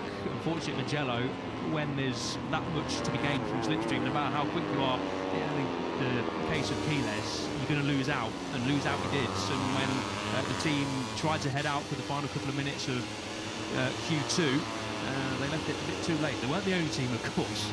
One team who did get it wrong was the Grid Racing team, Eddie O'Shea and Joel Kelso. Joel Kelso, of course, pouncing up to the front row late on, so I don't think you're going to see any sort of tactics like that here at Balaton Park. I'm going to rule out for the rest of the season, because unfortunately Moto3 riders and teams have got previous for doing that, unfortunately, but we'll try and forget about that for now, and Quiles will be trying to forget about the Italian Grand Prix in a couple of ways. Had 2 massive moments, one his own doing on the penultimate lap on the last corner, near high side, without the seat Quiles, and to be fair to Quiles, he did very well to get himself back into the podium hunt, but then there was a bit of a mix-up at the final corner, a lap later involving his teammates, who Marco Morelli, I'm talking about, of course, who tagged the back in Deniche, I think it was, judging from a couple of replays. That sent Morelli wide, sent Quiles wide, and that made Quiles cross the line outside the top 10, his worst finish since the Catalan Grand Prix last year, when he finished P12, but I don't think that is going to be a trend that continues for the rest of the season. Definitely not the new normal, that is for sure. And it's worth noting that Quiles' first moment had left him right down in the middle of the pack, and then he got bullied. So worth noting that as well. That and this is something we talk about so often, El. Less so at Mugello. It is a massive problem to qualify poorly, but you qualify further down the field, you've got to come through, you've got to use your elbows. They're going to use their elbows on you as well. And at a track like here, you're absolutely not going to be looking to come through from rows 4 back. You're going to have to be on the front 3 rows, ideally on the front 2, because as we saw various times last year, Moto2, likewise in MotoGP, a bit of shenanigans going on that short run from that starting grid down to turn 1. Just at the moment, we're having a look at Max Quiles, but it is David Munoz who has set the fastest lap time of the weekend, a 1:46.773. Still over a second away from that lap record, but like we say, we're here for just the second time, and chatting to a few people yesterday who went out and run the circuit or got in the car around the track, a bit dirty offline here, a little bit more critical than just a few months ago. Yeah, turn 1, where Quiles is now, speaking to Simon Crayfly yesterday, and being lucky enough to actually hop in the BMW for a couple of laps, just showing me around the circuit. In high places, if ever I had a phrase for that. Simon was explaining that turn 1 and turn 6 here at Balaton Park has only recently been resurfaced, and he said there is a bit of a lack of grip down at turn 1 and through turn 6, but the circuit have done a great job in resurfacing. You can't really tell from the pictures that it has been resurfaced, but it was a little bit dirty yesterday, but I'm not seeing anyone complain too much about it. We're not seeing too many crashes either. Turn 1, especially on lap 1, of course, as we know, a bit of a hot spot. It reminds me a little bit of Catalonia, not that it's the same corner. It's a much slower corner, of course, and coming into it at much less speed, but one that really sucks the riders in. Everyone's lost in position, the tight nature of it before you flick it left, like you do in Catalonia as well. Everyone trying to steal a position and get into position for the left-hander. So, yeah, watch out for turn 1 when we go racing on Sunday. But at the moment, it looks like the resurfacing job they've done here at Balaton Park has proven no issues, and the lack of grip that a lot of people were saying yesterday, you can't really tell from the pictures this morning, and of course obviously we'll learn a lot more this afternoon, but good to see that too many riders aren't suffering out there, especially at the resurfaced parts. Yeah, there's a bit of resurfacing work down towards turn 1. That is noticeable from a drone shot if you have a look, and that was quite illustrated from the drone shots we had. I think it was Moto2 earlier with Senna Aegis' Triumph went bang, so far from ideal there for Senna Aegis, but it was that shot over the around where Max Keeler's is now. There's a clear marker on where the resurfacing works do kick in. Keeler's has just gone top, 46.638 at the moment. He's just ahead, David Munoz on this side of here, Alvaro Carpe. He's coming through turn 17, and then charging to the line. Let's see where this puts him. He does improve his time, but not in position. So Carpe there, third at the moment. Where are we at the moment? Salmela is up there in 7th place. That's a really good opening gambit from him. The top 6 are covered by a second. Absolutely sure that that's going to shrink as this one moves on through. Just trying to look at who's out of position. I've got to say, let's just talk about Valentin Peroni if we can. Right up there in 6th place at the moment. Very, very fast here last year. A terrible morning session again. He really struggles in an FP1 on a Friday morning, because he has not been in the top 10 all season in an FP1. So whatever Valentin Peroni, I don't know if he just needs a load of cobwebs off in the morning, but he struggles first thing. Yeah, 1.2 seconds off with Valentin Peroni this morning. Joel Esteban was also 1.2 seconds off. Mark Buchanan in P18 was 1.2 seconds off as well. And we saw a brilliant battle between Peroni and especially Keeles, of course, on that final lap, coming out of the final corner as well. Elbows out, which is what we like to see, all within the rules, of course, to some extent anyway. But I think both riders weren't too displeased and just trying to jostle the position, and sometimes you can get suckered into a bit of an elbow to keep your balance. But a brilliant battle between Peroni and Keeles, but of course Keeles came out on top on just the Hungarian Grand Prix last time out. But Peroni is in a bit of a bad run of form, not the top 10 since Jerez, which I don't think, 1 or 2 out of the top 10 results are understandable. Never really expected Peroni to suffer 3 of those without the points to Mugello as well, but he did explain that he did have a gearbox issue. As soon as he braked into turn 1 on the opening lap and tried to click it down the gearbox, something wasn't quite right, and Peroni said he just had to nurse it home. He did also say, though, that he didn't feel comfortable at Mugello right from FP1. Not comfortable enough to not finish in the points. That gearbox issue really hampered him on Sunday, but was never really a factor in the podium and victory fight, unfortunately, for the Argentine, who is just in the back of your screens there as Jesus Rios sets his personal best lap and then runs slightly wide into turn 1. But a big weekend, you feel, for Peroni coming up. Massive weekend for Peroni, and it's got to be said, like motorcycle race now, such finite differences right across the board. If you've got one little technical gremlin and you're not quite at one with the bike and you're still trying to work out, that can really lead you further down the field than what you would have liked. So Valentin Peroni, be sure enough, he will be absolutely back on the case of the podium very, very soon, chasing that first podium since the opening round of the season over in Brewer, where he finished 3rd, second to Max Keeles, and Abdel Manzi, your winner, of course, up the road. So just keep an eye on Valentin Peroni this weekend, because this is the kind of track where he could make a difference last year. We're looking at another of the Red Bull KTM, this time the IO squad. Brian Uriarte, our most recent Grand Prix winner. It's got to be said, the stewards have been busy in Moto3, haven't they? Well, not so much the stewards, the technical direction, and then the stewards for whatever sanctions have come their way, because Uriarte was disqualified for almost oil contamination over in Catalunya, so he was disqualified from qualifying, and likewise in the Grand Prix. So the Moto3 riders and teams are just keeping technical direction a bit busy at the moment, aren't they? Yeah, absolutely, yeah. Thankfully, when the notification came through, it said Catalunya and not Mugello, which would have been an absolute heartbreaker for, of course, the Red Bull KTM IO team, and, of course, Brian Uriarte himself, who says since the Catalan Grand Prix, well, Catalunya, where of course he did take P4 at the checker lap, but then we learned he has a little bit of a moment at turn 2, the left-hander there at the start of the lap here at Balaton Park, that he has made steps forward, and after struggling in pre-season and the opening couple of rounds to really find that feeling on the KTM, it looks like now Brian Uriarte coming up, of course, as the Red Bull MotoGP Rookies Cup and Moto Junior World Champion. A lot of expectations on the shoulders of Uriarte and the rookies who do rise through the ranks as champions coming into Moto3. It's a big step up.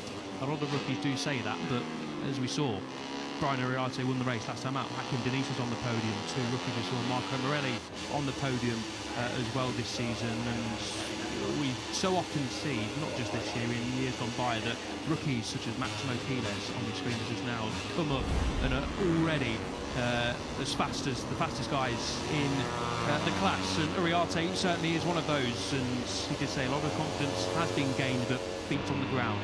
In no way, shape or form is this Uriarte thinking now he's going to go and steamroll people the next few races. He knows that this is Moto3.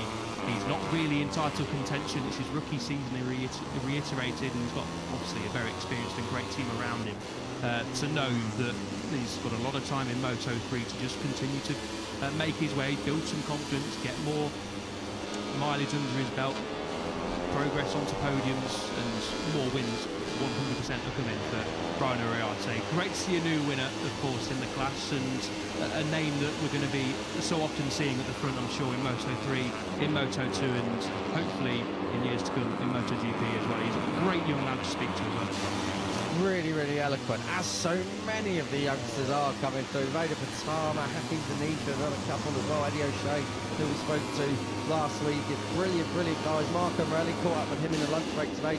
I've always got a couple of minutes for you, which is something you don't always find in a racing paddock, depending on where you are and who you're trying to deal with. But there's some really very polite young riders coming through. This is one of them, David Almanza, P3 at the moment, just under half a second away from Max Quiles' fastest time in the race so far. Of course, what you see is what you get. There's no combined timing towers in this one, or any more in Moto3, Moto2 or MotoGP. It is what you see is what you get as we approach the halfway stage of this session. Max Quiles it is, who leads by just over a quarter, just over an eighth of a second ahead of David Munoz.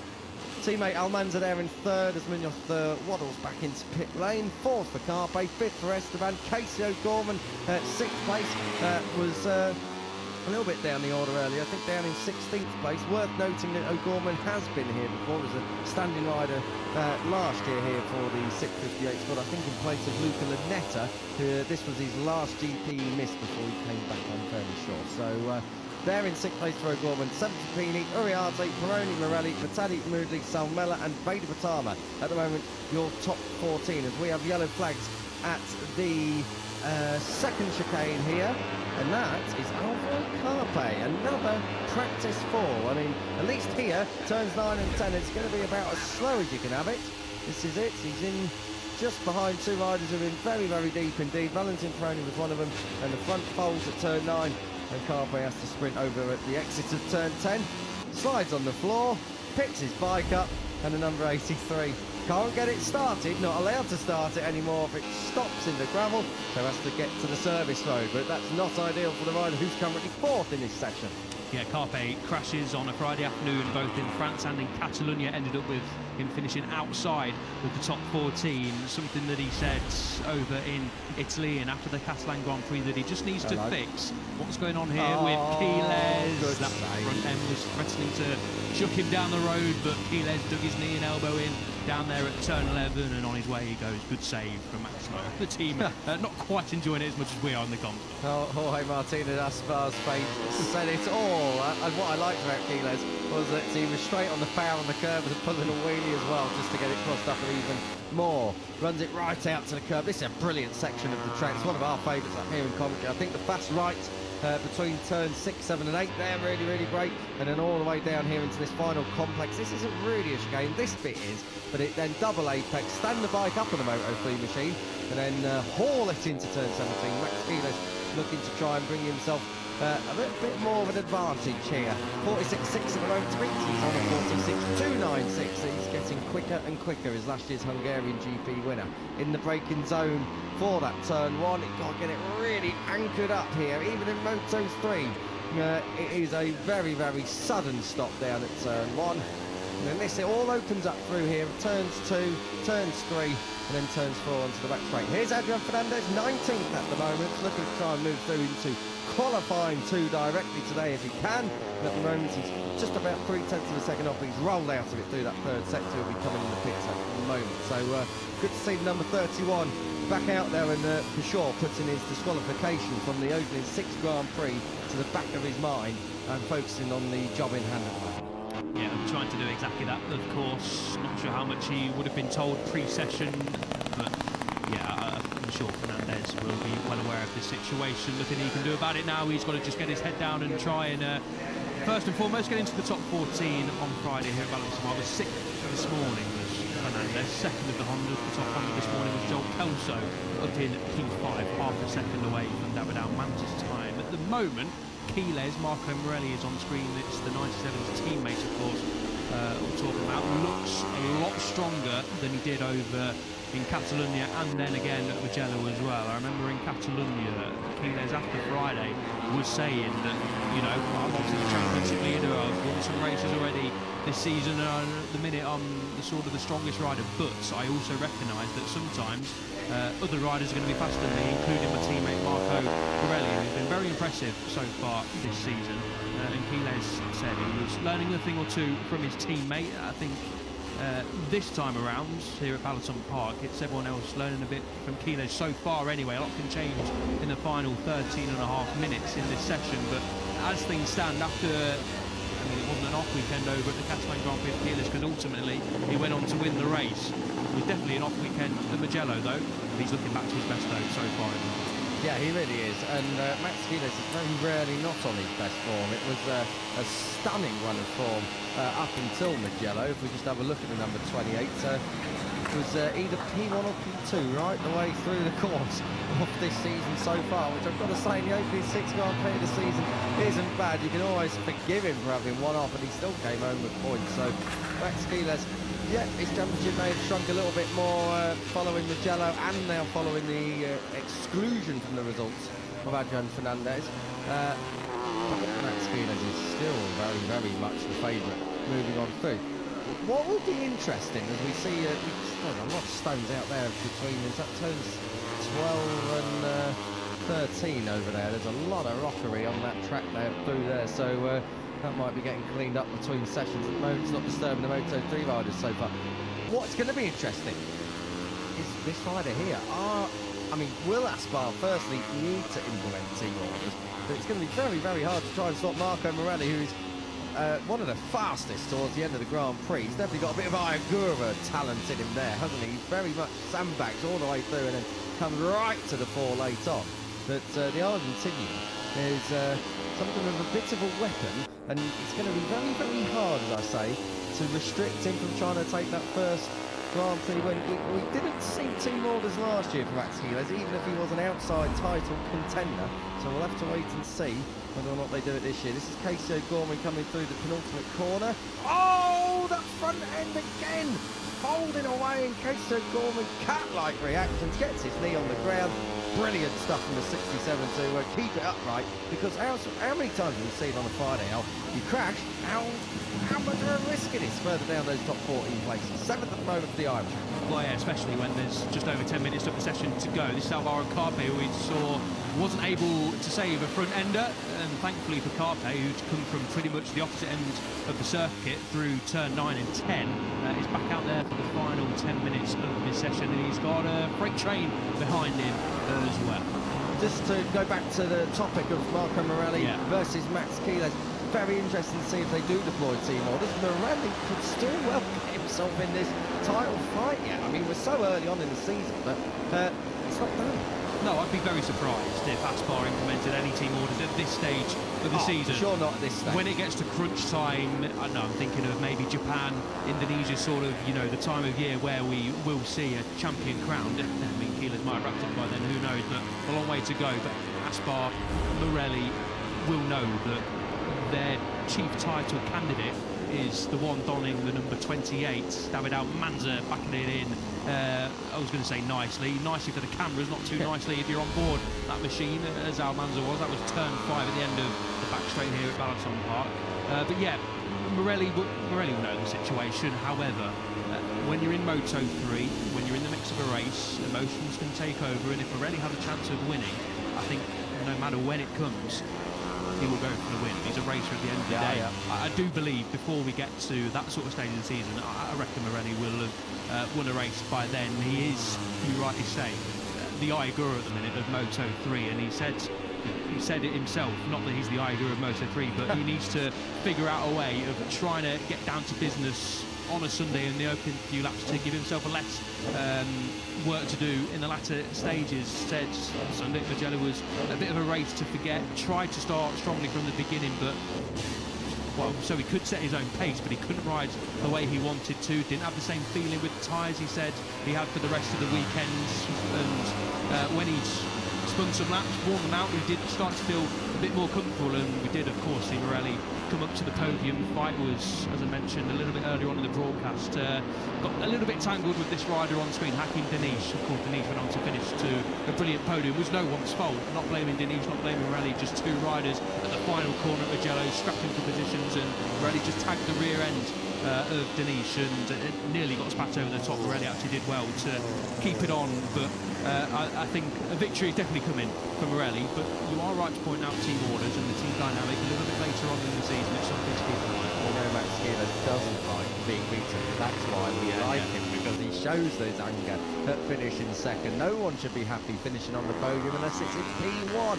Just to finish on Marco Morelli, if I can, the sequence since Goiânia has been top 10, no top 10. P2, P12, P4, P13, P5, P13 last time out. So he's on for something strong this weekend.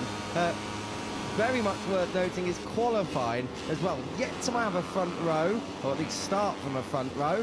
P8 last time out, he was P4 in Catalonia, P4 before that in Le Mans, 11th at Jerez, 18th in Kota, 5th in Goiânia, and 11th in Thailand. So still chasing that first front row in his Moto3 career, and his first of the season obviously as well. But Marco Morelli, if he can sort his qualifying out and sort his consistency out, not drop all the way back down the order at the start of the Grand Prix, well, he may well be a bit of a weapon to keep an eye on. Well, less than 10 minutes away here at the moment, 7.5 minutes on the clock. Let's just give you a quick rundown of your top 14 thus far. Max Quiles, Danny Munoz, David Munoz. That's the second time this season. Third for David Almanza. Fourth for Alvaro Carpe. Esteban is there in 5th place. Just seen Sal Mella has moved up into 3rd place. Good stuff from him. Morelli's now 7th. Kutama's moved up to 8th. Casio Gorman starting his final run there in 9th. Pini 10th. 11th. Uriarte 12th for Dinish. Peroni and Bertelli 13th and 14th respectively. But that's all changed because Kelso has gone to 3rd. Fernandez has gone to 4th. And Rouchet Moody puts himself back in those top 14s. At the moment, some riders missing out. Hakim Dinish, Valentin Peroni, Matteo Bertelli, Cormac McCann, who was top 14 this morning, keep an eye on him. Jesus Rios, who was top 10 last time out, he's 20th. Eddie O'Shea was 6th at Mugello, 22nd at the moment. And then Zen Matani, Scott Ogden, Nicola Carraro and Ryusei Yamanaka languishing somewhat down in last place at the moment. There's still 6.5 minutes on the clock, plus a little bit more for live lap times coming in very, very soon. It could all change. Yeah, time attack mode engaged then. Cormac McCann's just jumped into the top 14. Good stuff from the New Zealander. Yeah, Kelso said after the Italian Grand Prix that it was the first weekend where he really felt at one with the Honda. Of course, finished P9 wasn't the result that Kelso would have wanted, but a good springboard, he said, coming into the rest of the season. So Kelso again backing up his performance in Mugello with a solid Friday so far. The quickest Honda of the lot, albeit half a second behind Max Quiles, who set a ferocious pace at the beginning of this session. But it's all going to change. Matteo Bertelli's on a good lap. Valentin Peroni, wouldn't have expected him to be outside of the top 14 on a Friday, especially here of all places, where he picked up his personal best result in Moto3. He's going to get a bit of slipstream to the line behind Hakim Dinish, podium finisher last time out. Dinish also needs lap time here, jumps up to 11, and Valentin Peroni does make up good time. Jumps one spot ahead of his teammate into P5. Valentin Peroni has gone through into Q2 directly in every single session on a Friday afternoon this year, so keep an eye on Valentin Peroni. He's there in 6th place at the moment. Same could be said for Marco Morelli, who's down in 13th place at the moment, so a little bit of work to do for the other Argentinian out there. This is Guido Pini. Well, we thought we were going to be talking about Leopard, about this rider here on your screen, how much he struggles on a Friday afternoon. A 94 at the moment, 13th. Because Marco Morelli just moved up the order. That front end was folding. Good save by Guido Pini. I'll tell you what, if he'd gone down there, that would have been a real problem for the rest of this session. So Guido Pini rolls out of this lap. He's going to find himself Antonio Shea to latch onto.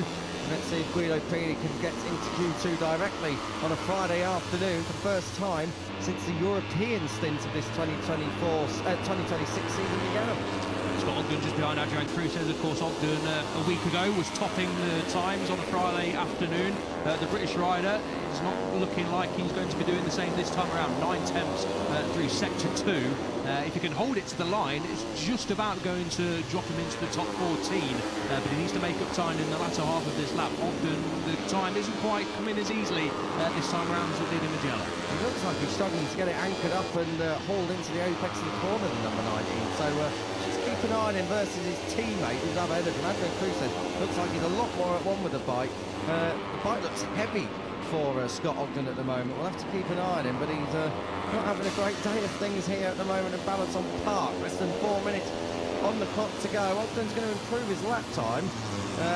Let's see if he moves up the order. 3 places to 21st, and has a look over his shoulder. So you've got to think that perhaps number 19 is going to roll out of it this time round, and I'm fairly sure he is. 6th place at the moment, Rico Salvella, the 27th, has just moved through into the top 14, as has this rider here, Jesus Rios, going great guns. 14th place and less than a second off. Queso Gorman straight up into the top 5. Great job by the Irishman, just over half a second off, but the 67 flying here at Balaton Park. That's backing and weaving down towards the apex. Can't quite get it stopped and nailed at turn 1. Eddie O'Shea, little Eddie O'Shea there, P20 at the moment, so he needs to find a little bit more, but L less than 9/10 of a second covering Keyless Sapedi. It is so marginal in Moto3 this afternoon. Yeah, exactly, and around about 6/10 covering second to 14th. Obviously, Keeler's got a decent margin from P1 to Vader Patama, who's up inside that top 2 as things stand. Eddie O'Shea, I think, just glancing at the big screens, nothing's going to come of this lap, you feel. A grey sector through sector 1, but he's going to have a bit more time. Turns 1 and 2, yellow flags. Just trying to see if I can see who that is outside the console window. I can't. Cormac Buchanan has come down. That'll be a front ender, I'm sure, for Cormac Buchanan, who is now trying to pedals his way over towards turn 2. I'm just trying to shake something out.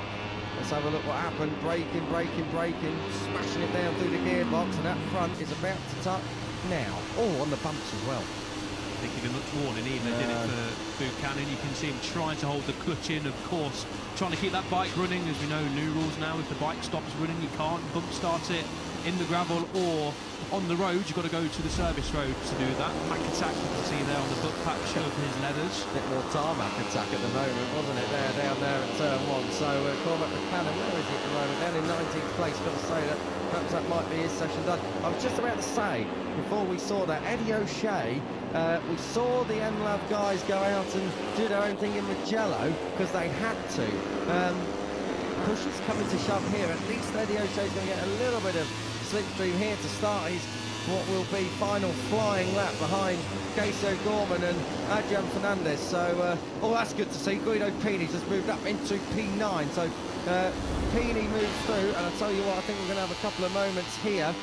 This is Eddie O'Shea's earlier on, but I think Queso Gorman and Adrian Fernandez both blew the start of their final flying laps. Now, if that is the case, O'Gorman is up there in 5th, Adrian Fernandez is 7th, so they should be okay, but that does just scupper Eddie O'Shea a little bit, who now loses a reference up ahead of him. Comes through the first sector, and again, 4/10 off. It's a big ask from here on in. Yeah, it certainly is. O'Shea not been in Q1 by my reckoning since the Spanish Grand Prix. Correct. Obviously, O'Shea has been really strong on a Friday. Of course, picked up his personal best Moto3 result last time out. Led the race, of course, for the first time in Moto3 as well. It was a fantastic weekend for O'Shea. Just struggling slightly here on a Friday, but a lot of others are as well. Hakim Denise is outside that top 14. Brian Ariarte, 2 podium finishes, of course, the race winner and P3 finisher, outside of the top 14 as things stand. Yeah, Brian Ariarte, your winner last time out in Mugello, 18th, not good at all from Brian Ariarte. He's just ahead of Jesus Rios here.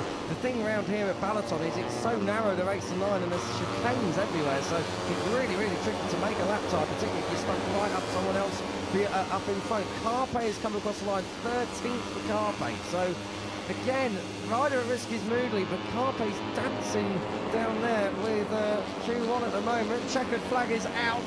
Let's see, Jesus Rios, I don't think he's going to do anything here. 15th at the moment, doesn't improve his time, and he finds himself down in Q1.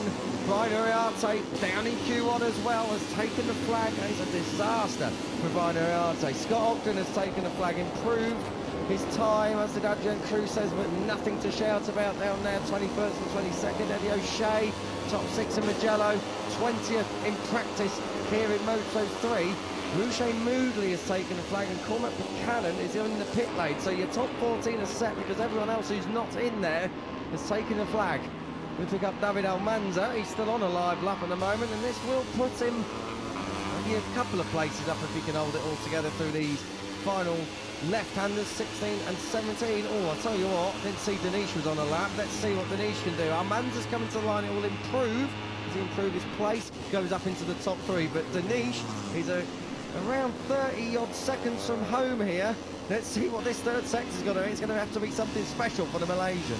Yeah, the South African Rouget Moodley will be sweating a little bit, so will the Boe squad as well. This is Alvaro Carpi and Valentin Peroni are on personal best lap times, or were anyway, before they clicked through the third split. But all eyes on Hakim Diniz, podium finisher last time out, and it is not going to happen for the Malaysian. Unfortunately, he will be Q1 bound going into tomorrow afternoon. So the number 13, a debut podium, now back into Q1, unfortunately. Is this where he lost all the laps? Absolutely it is. On the exit of turn 11, the tight hairpin, the top end of the course. Unfortunately, Danish lost all his time there, all his momentum, and it is Q1 for the number 13. Big shame for Danish, but not new territory for him. He has been down there before. He'll just have to fight his way through once again, won't he? But good job all round by Max Quiles. That 1:46.296, fastest lap of the weekend thus far, and that was set very, very early on in this session on his 11th lap of 17 in that first stint. So Max Quiles, any questions of how he cracked on earlier in the week at Mugello? Well, no questions this time around. Quiles top dog in Moto3 practice. Vader Patama, brilliant job from Hiroshi Oyama's Honda Team Asia rider there. The number 9 in P2 out of David Almanza, who we saw earlier on in third. Looking out elsewhere, who else has done a good job there? Good job from Keith O'Gorman and Adrian Fernandez to A for O'Gorman for his pretty strong session all round. This is one of the first tracks he comes back to that he knows, of course, and B for Adrian Fernandez to put all of those misdemeanors that happened over lunch behind him. Guido Pini finally breaks through into Q2 directly on European soil. Marco Morelli keeps up his 100% record. I'm looking down the order to see if there's anyone else. Good job from Rouget Moodley as well. He's through into Q2 directly, so good stuff in the south. Yeah, great to see Rouget Moodley up inside that top 14. Can sleep a little easier tonight, the South African, knowing he's straight into the pole position battle. Carpe as well, obviously after that crash, did improve slightly on his penultimate lap of the session, but finishing P13, I mean, job done in terms of getting through to the top 14 for Carpe, but won't be happy with another crash on a Friday afternoon, but no such worries. He was able to get back out there and improve his lap time, so the bike didn't seem too damaged, and he's heading straight to Q2, so that's a top job in terms of getting through to Q2 for Carpe, being important as well with Quiles in P1. Good stuff from Rico Salmella as well, just there in 8th place.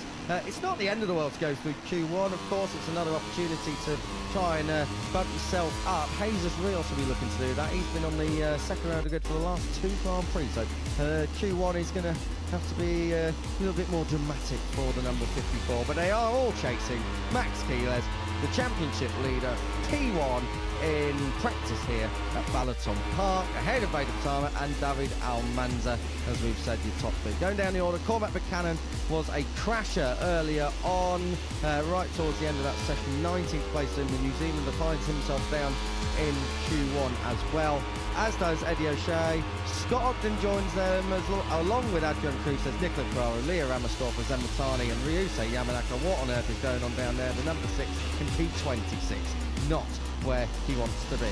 Moto3 done for Friday. Moto2 practice coming up with Lewis and Elle. Enjoy!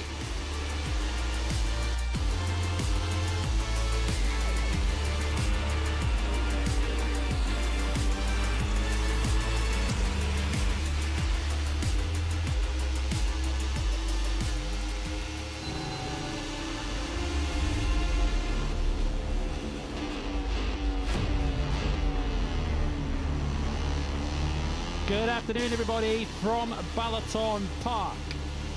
Rather overcast Balaton Park now, but still dry.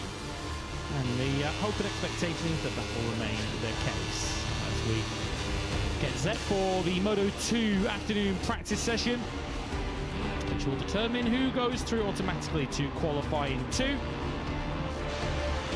After a mixed morning, it's fair to say, for the World Championship contenders. One of them fastest of all, one of them on the floor on his first outlap of the morning, and another one a bit of a slow burner before ultimately getting himself into the top 3. This, as mentioned first thing this morning, is a milestone weekend for Moto2, since this class in its current form began back in 2010. This weekend is the 300th Moto2 Grand Prix.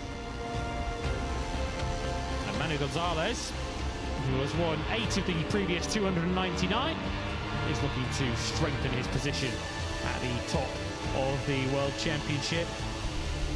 Gonzalez is building up quite the Moto2 CV now. 8 career Moto2 wins now means he's in the equal top 10 all-time in the Moto2 class.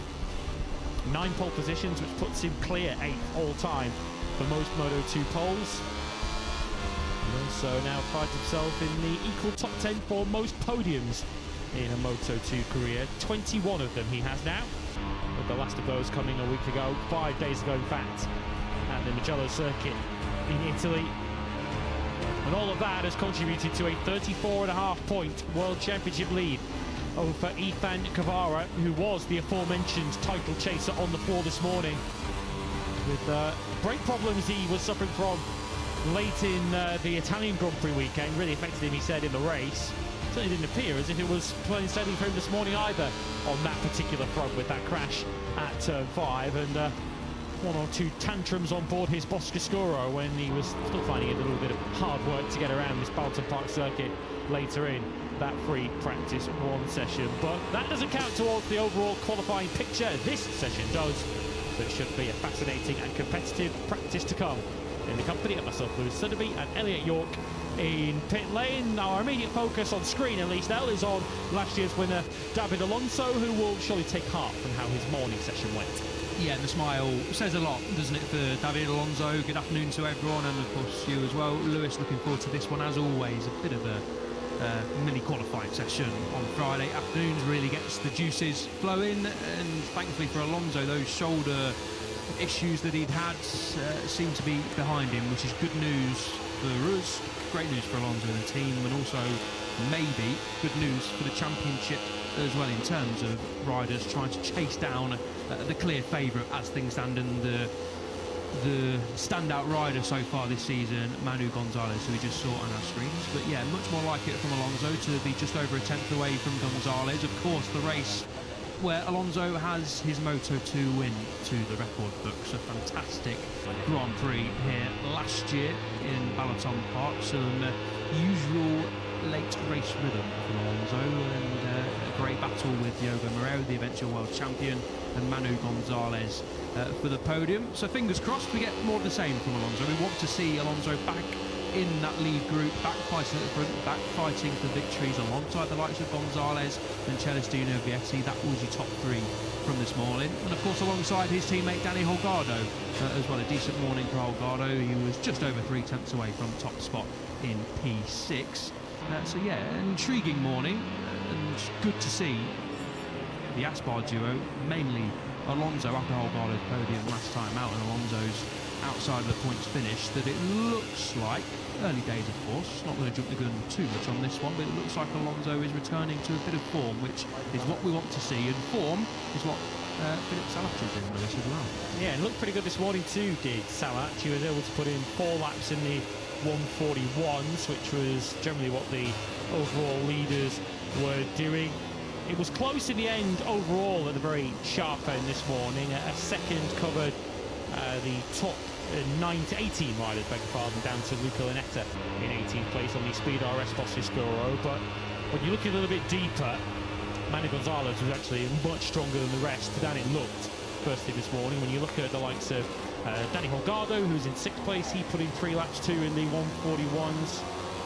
We had 5th placed Alonso Lopez, who was only able to do a couple this morning. Colin Vire, he also did 4 laps. This is including laps that were cancelled earlier on due to yellow flags or track limits. Philip Salac, who we just saw, did 4 laps in the 141s. David Alonso did 2. Chelsea Diobetti here on screen, he was able to do just the 1. Manu Gonzalez, as a matter of fact, as I glance down his running, he did 13 laps in the 141s, including that 141.0 that put him at the very top. So it might have looked close at the end of the session this morning, just a tenth of a second between Gonzalez and the rest, but Manu Gonzalez appeared to be setting that kind of pace with ease.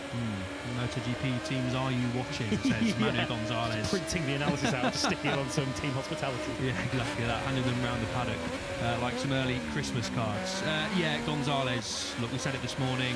I think we're going to continue to say it throughout the rest of the weekend. It sounds like, from what Gonzalez was saying at the end of the Italian Grand Prix, that had some issues on Friday so far this season. Hasn't quite been at 100% like we saw a lot last year. Gonzalez arrived at the circuit and was immediately sort of at least in the top 3, let alone quickest for a lot of it. Spoke to Manu a lot on Friday, and he always said the same. We've got a great base setup and just feel fast immediately coming into a weekend. That hasn't always been the case in 2026. Now, come the end of a weekend, which is obviously the most important thing, Gonzalez has finished on the podium in every race apart from the United States Grand Prix and winner of the last 2, and it does sound like now Gonzalez has that base setting absolutely dialed on that Kalex Triumph.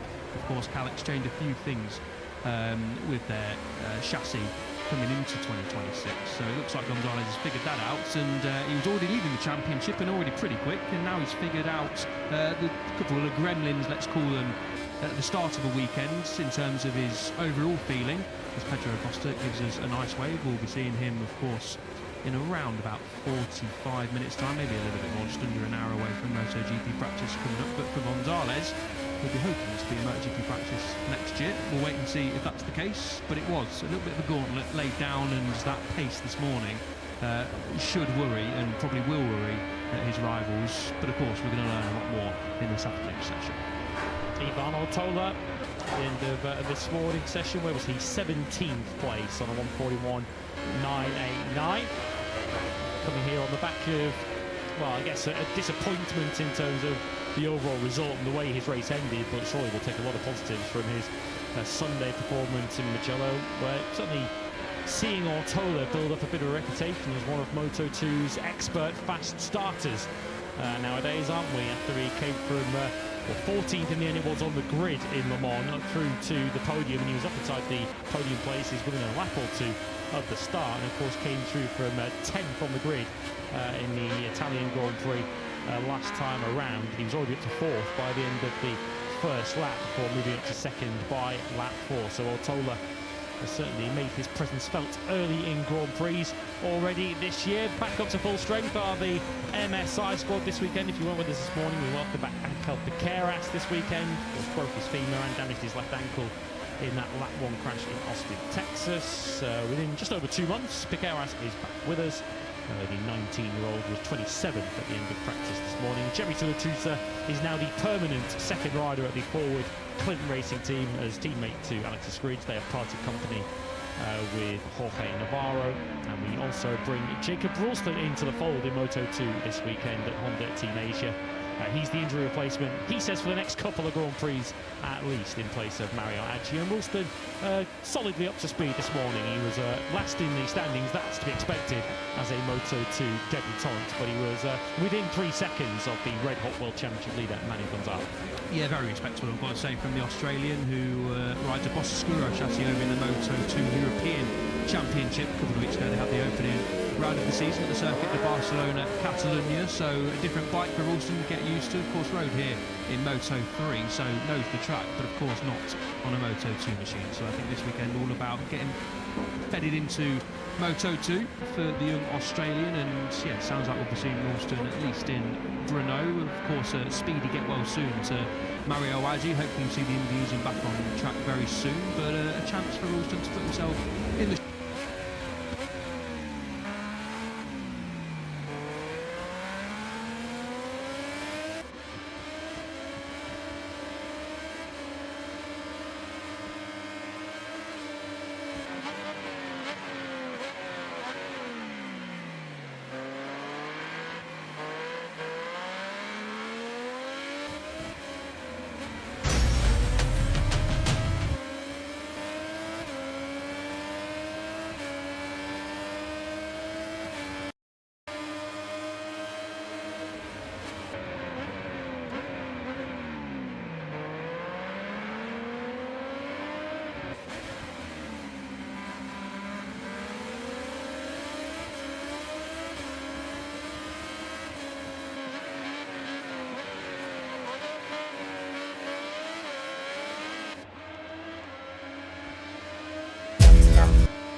Arbolino.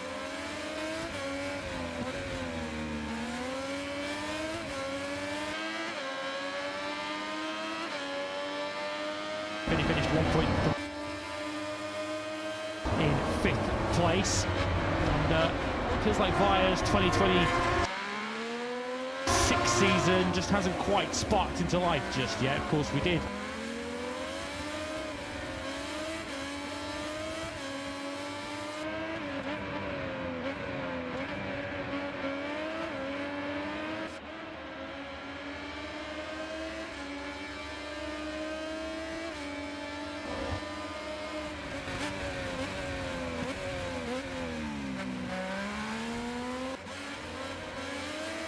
His first ever back-to-back DNFs in his Grand Prix career, including in Moto3. His fellow Dutchman Van der Gorlo runs slightly wide and straight on through the turn 9 and 10 chicane. But yeah, important for Vaya to see the checkered flag. And one of the weaknesses so far for Vaya, speaking to a couple of members of the team, has been his starts. Obviously, we saw in Catalonia when he was on the front row, got a disastrous start.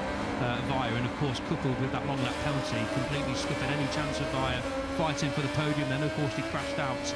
I think it was through turn 8 over at the circuit of Catalonia. Thankfully, the Dutchman wasn't injured in that, but as you rightly say, important for Vaya to see the checkered flag, get some points on the board after a disappointing couple of rounds over at the French and Catalan Grand Prix. And yeah, Vaya just said he lacked something in the second part of the race. Wasn't the result he wanted, but ultimately a top 10 is a good base to start from as we head into the rest of the pre-summer stint at Grand Prix. Of course, Hungary now, we go to Brno, and then of course for Zonta van den Voorburg and for Colin Vaya, a busy weekend, but a much loved weekend coming up at the TT Circuit Assen for the Moto Grand Prix of the Netherlands. Looking forward to that one, but yeah, full focus of course on the Hungarian Grand Prix. And as you rightly point out, at the stage of the season as it was his best result, and he only finished just over a second behind the winner as well. So a really good ride from Vaya here last year. Of course, a year, a lot can change in motorcycle racing, but he had a decent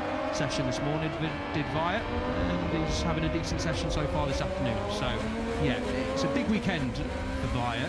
You feel like he just needs to get another decent result under his belt before we have a weekend off, and then he can really try and step into things in the next double header, as I mentioned, Brno. Essentially challenging conditions these for the Moto2 field. The wind certainly looks to have picked up, looking outside the commentary box and also walking down here around about 15 minutes ago. It definitely feels like the wind's picked up, and the wind has also changed direction from this morning during free practice 1, when it was a headwind down the main straight, and therefore a tailwind down the straight from turns 4 to 5. It's now changed direction, so it's now a big tailwind into that first corner. So very, very easy to lose your braking marker and sail wide into that first corner, but then it will be in your face. A bit of a headwind now down to turn 5. The risk of rain for the MotoGP session which follows this is only 8%, so although it's overcast, we're not expecting the rain to interfere with this practice session, and it feels like it might take some rain on current form to disrupt Manuel Gonzalez's relentless run at the front. Yeah, Ferrandez has placed himself well, hasn't he? Obviously pinpointed Gonzalez as one of the quicker riders to follow, the quickest rider to follow as things stand, and Gonzalez going well in the early exchanges here on the number 18. Nicely negotiates the tricky turn 15 and 16 chicane towards the end of his lap. That is the final corner of turn 17. Is Gonzalez going to beat Senerage's assignment? He is, of course, the top 2 now for the Dynavolt squad, and Ferrandez 6/10 slower than Manu Gas that time around. But early indications that Gonzalez was fast in FP1, as we know, but is also aiming to be fastest in practice this afternoon. Interesting though, one rider has already pitted in this practice session. Titan Cavara, who either he was the rider who maybe shed some of his equipment leaving the pit lane, or potentially he's still not wholly happy with that Bosca Scuro. We, as mentioned at the top of the broadcast, we saw him looking as if he was about to put his fist through the screen of his number 28 machine earlier on today when he went wide into turn 1 after already having some problems and having to essentially drop his bike in the gravel trap down at turn 5 on his outlap. Cavara did put 1 lap on the board, a 1:42.3, but he's already in the pits again. Yeah, not a good weekend so far for Ethan Cavara. As mentioned, we were hoping it was going to be less dramatic for the Spaniard. Of course, still second in the championship, lost some crucial points last time out to Manu Gonzalez. 34.5 points is the gap as Danny Holgado gets a little bit closer and then passes Aaron Canet down into the opening corner. Celestino Vietti not quite on the pace of Manu Gonzalez as things stand just yet, but bedding himself into the session nicely on the second of the Boscuros in the championship behind this rider, Ethan Guevara, who has not cut a happy figure, and you can absolutely understand why so far this weekend. Front brake issues this morning led to the crash. Didn't have time to go down and speak to the team because something popped up in Moto3 if you weren't aware of things. That sort of took over the lunch break for many of us here in the Balaton paddock, but it did look like front brake issues for Guevara, who then was getting frustrated at the end of the session as well. Alberto Fernandez had front brake issues over in qualifying at Mugello as well. So hopefully there's no more gremlins of that issue. Hopefully it's a different kind of issue, whatever is stopping Ethan Guevara from heading out in the session. However, no matter which way you put it, no matter what the issue is, this is not a good start to proceedings here in Hungary. Fernandez certainly not having any problems at the moment. He's up in 6th place at the moment on his Boscoscuro. First time here for Alberto Fernandez. A few riders in this Moto2 field are coming here for the first time. Senna Agius is coming here for the first time. He was injured last year. That crash that he had at the start in Austria, so he's not been around here in Moto2 before. It's also the first time for Luca Linetta here in Balaton as well. Remember, he was still injured due to that broken leg in Moto3 last year, so he didn't come to Hungary on a Moto3 bike, so this is his first experience of this circuit too. Denis Onchu, also his first visit to Balaton. Of course, he didn't ride at all in the second half of last season after his training injury pre-summer break. As mentioned, Fernandez too, and Xavi Zalatusa, who's of course the now permanent replacement. Here he is, the number 85. He's now in for the rest of the season at the forward team. Also getting up to speed with what is a very particular Balaton Park circuit, as myself and Jack Appley were discussing on our Gear Up show yesterday. From one circuit to the next, you can't really draw a bigger contrast from Mugello to Balaton. No, I spoke to Pecco Bagnaia yesterday and he said exactly the same. I won't say what Pecco said about this circuit. You can go and listen to what he has, but I don't think he was painting it in a very good picture, let's say, coming from Mugello, his home Grand Prix, to Balaton Park. Not quite the same layouts. However, from Italy, where Manu Gonzalez was the winner, to Hungary, where Manu Gonzalez is the standout rider so far, with 30 minutes to go on this Friday afternoon. Now over 4 tenths clear of Alex Escreech, who has moved himself up into P2. Escreech, of course, unlucky to miss out on a podium charge over at Mugello when he got knocked off by Alonso Lopez, who subsequently had to serve a long lap penalty. But good to see Escreech once again up at the sharp end. Was pretty much so often used to seeing that for Escreech so far this season, and good to see the forward chassis making an appearance up inside that top 5 realm once again. Looking out of space, wasn't he, on the outside of the racetrack in Mugello a week ago. Alonso Lopez certainly picked up his punishment for that, recovered from his long lap penalty to still finish up inside the top 6. It's been a fairly strong start to the season for Lopez, has to be said. He's currently in 12th place in this session, but up in the top 10 of the World Championship. 8th he is, just half a point shy of 50 for the season.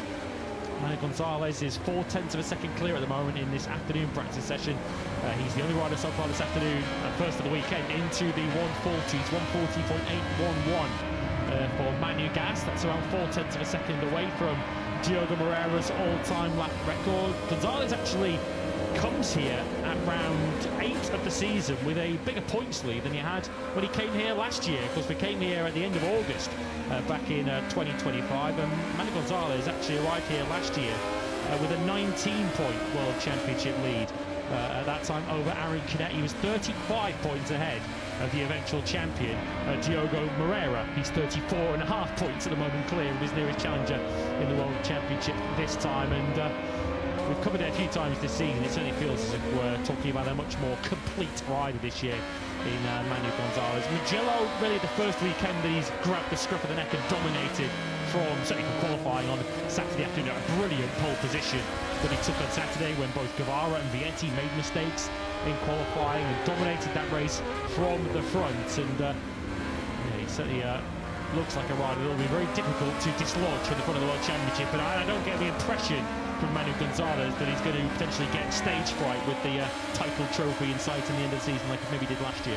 Yeah, it does feel like that last year was the year where Gonzalez learnt a lot. Obviously a very disappointing end to lose out on the title from a very commanding position to Diogo Moreira, of course, who, let's not take anything away from Moreira, did absolutely brilliant to win the title last year, but Gonzalez also aided Moreira's sort of rise by not getting the performances that Gonzalez would have needed. It was Mugello, I think, his last win last year, before, of course, he picked up that opening Grand Prix win of the season over in Thailand. He does cut a different figure this year, especially on a Sunday, it feels like, does Manu Gonzalez, and yeah, that Mugello performance was flawless. Let's not have it any other way, as flames fire out of the rear end of Barry Bautis's Kalex triumph. It was a good result, a good performance, more so than the result, let's say, for Bautis, who climbed his way up from 19th on the grid to finish inside the top 10 in P8. Only 2 top 10s so far this season for Barry Bautis. Not the performance from the Belgian we were expecting so far this season, but that was a bit more like it in terms of a Sunday ride anyway from Bautis. Fingers crossed that's given him a bit more confidence to go into the rest of the season and challenge for podiums and that first win that still eludes the Belgian, who we were fully expecting to be challenging for more of this season in Moto2. Final mention on Gonzalez, you mentioned his last win of 2025 came in Mugello. His last podium of 2025 actually did ultimately come here, because he got disqualified from one later in the year in Mandalika. His last official podium finish was here at the end of August last year. Here's a rider who's looking to try and chase him down in the same way that Diogo Moreira did last season. We're on board now with Ethan Guevara through the left-right chicane of turns 12 and 13, where I think staring directly up at Jacob Ralston, just up ahead of us on the Honda Team Asia bike, and Guevara now sweeping past the 22, of course more familiar with the 12 of Ralston in his Moto3 career. He's gone up by 10 on the rider number for this weekend, and he's now getting a good look at Ethan Guevara, and potentially a good look at the fastest lap of the day so far. And this again would be quite a recovery, a 140.738 for Ethan Guevara. When he's on the racetrack and everything's functioning properly, he's pretty quick. Yeah, we saw that this morning, didn't we? Immediately when he headed out, it wasn't P1 this morning, but he got up inside that top 3, and now he's P1. That's very impressive from Guevara, clearly pushing on, of course, behind Jacob Ralston. Got a bit of traffic as well there, did Guevara, so cleaner run at things. You feel like it might have been a quicker lap time. Gonzalez, not the fastest lap of the session, but still well within touch of his fastest and the fastest lap of the session. This is a really strong run from Manu Gonzalez. A little bit of a rear end shake there coming out of turn 1, and he's just pulled out of that lap, and understandably so. Maybe the rear grip just fading somewhat on those tyres.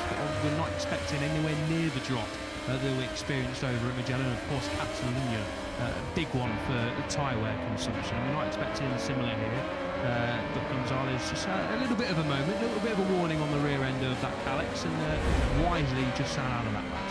Chelsea Vietti been up to. He's been getting up and close and personal with Harry Canet there into turn 11, and Vietti wisely decided that that was the fight he needed to pick in a practice session on a Friday afternoon. Vietti is currently in 6th place. And that's the Elfmark VDS team, of course, looking on. Aaron Canet was barely completed half a lap over at the Italian Grand Prix, unfortunately, for the number 44. Took out Xavi Zuatuza as well. It was good to see Canet holding his hands up, saying, yeah, my fault, and apologies to Zuatuza for taking him out. It's just not a fight, really, that Canet should have been involved in. No disrespect to Zuatuza, of course. He was stepping in for Jorge Navarro, and now he is riding full-time, still learning his trade in Moto2. The same can't be said for Aaron Canet, a multiple race winner in the class, and just not somewhere we expected to see Aaron Canet. Of course, still learning that Oscuro, but should not be anywhere near the back of the field with the rider of his calibre. That's unfortunately where he was in Italy. Hopefully for Canet's sake and the team's sake, he's a little bit further up the field than he was last time out in Mugello, because again, it was a weekend where Canet just said he was not comfortable at all on that Oscuro.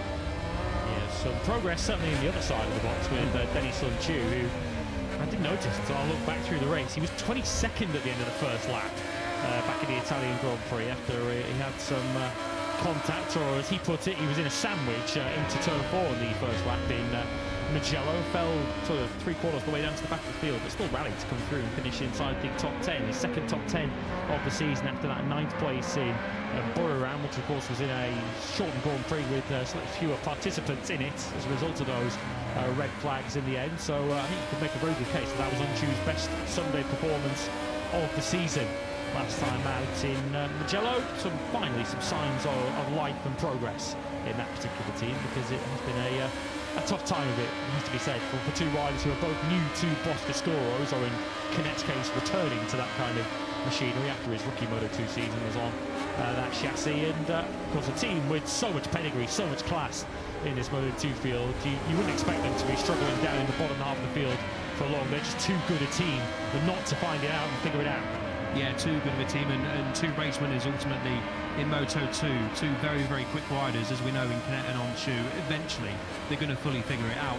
We've seen Boscoscuro at the top of the championship, P2 in Ethan Guevara, P3 in Celestino Vietti as well. So the chassis isn't a bad one, of course. The two riders are new to the bike. Team rode with Boscoscuro last year as another Boscoscuro pits in the form of Ethan Guevara, the table topper. As things stand, does he cut a bit of a happy figure? He holds his arms out there. I'm not sure if he's complaining about something or was happy. The team Hard will to just judge be from like, here. look at the stopwatch, Ethan. Yeah, It's actually not as bad as you think. He's shaking his head, so clearly still not that comfortable on the bike. But his crew just telling him, just calm down slightly. Your P1 as things stand. But yeah, not a smooth weekend so far for Guevara.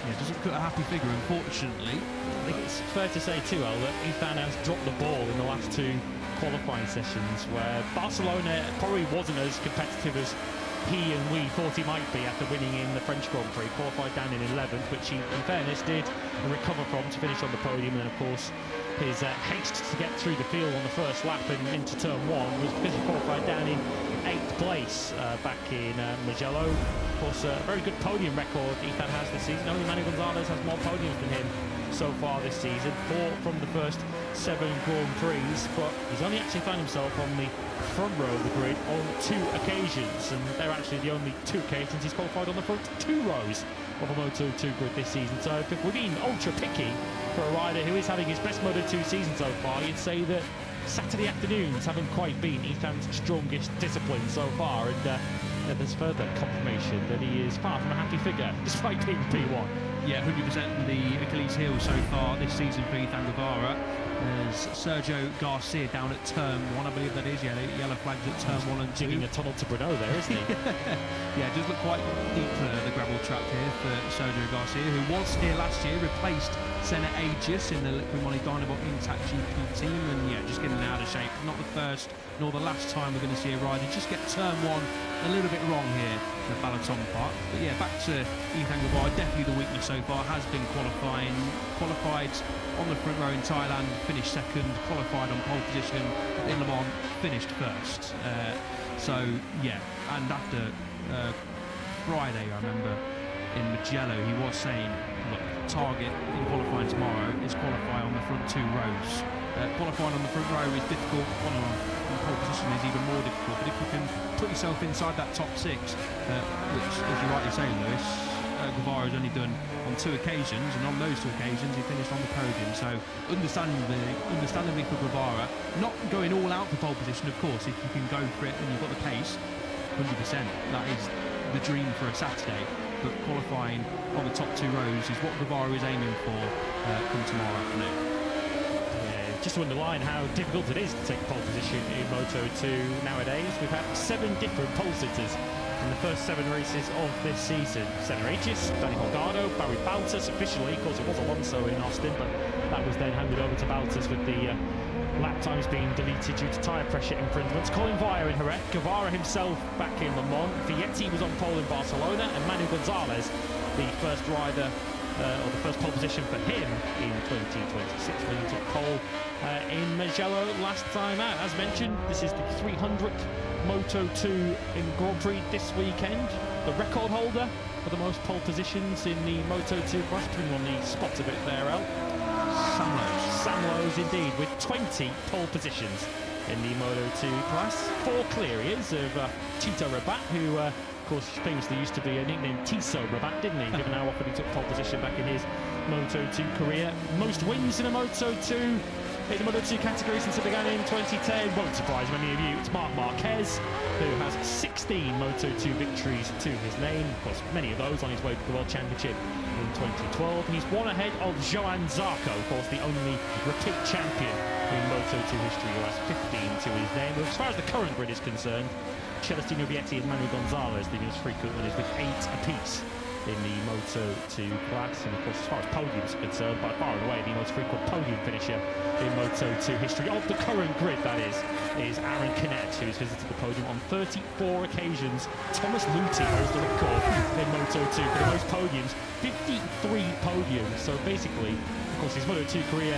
finished over a couple of years ago, but even now, Thomas Luthi, 1 in every 6 Moto2 races, essentially. Luthi is still on the podium of, and of course he's still very much a prominent figure in this Moto2 category, in the corner of the current leader, Manu Gonzalez.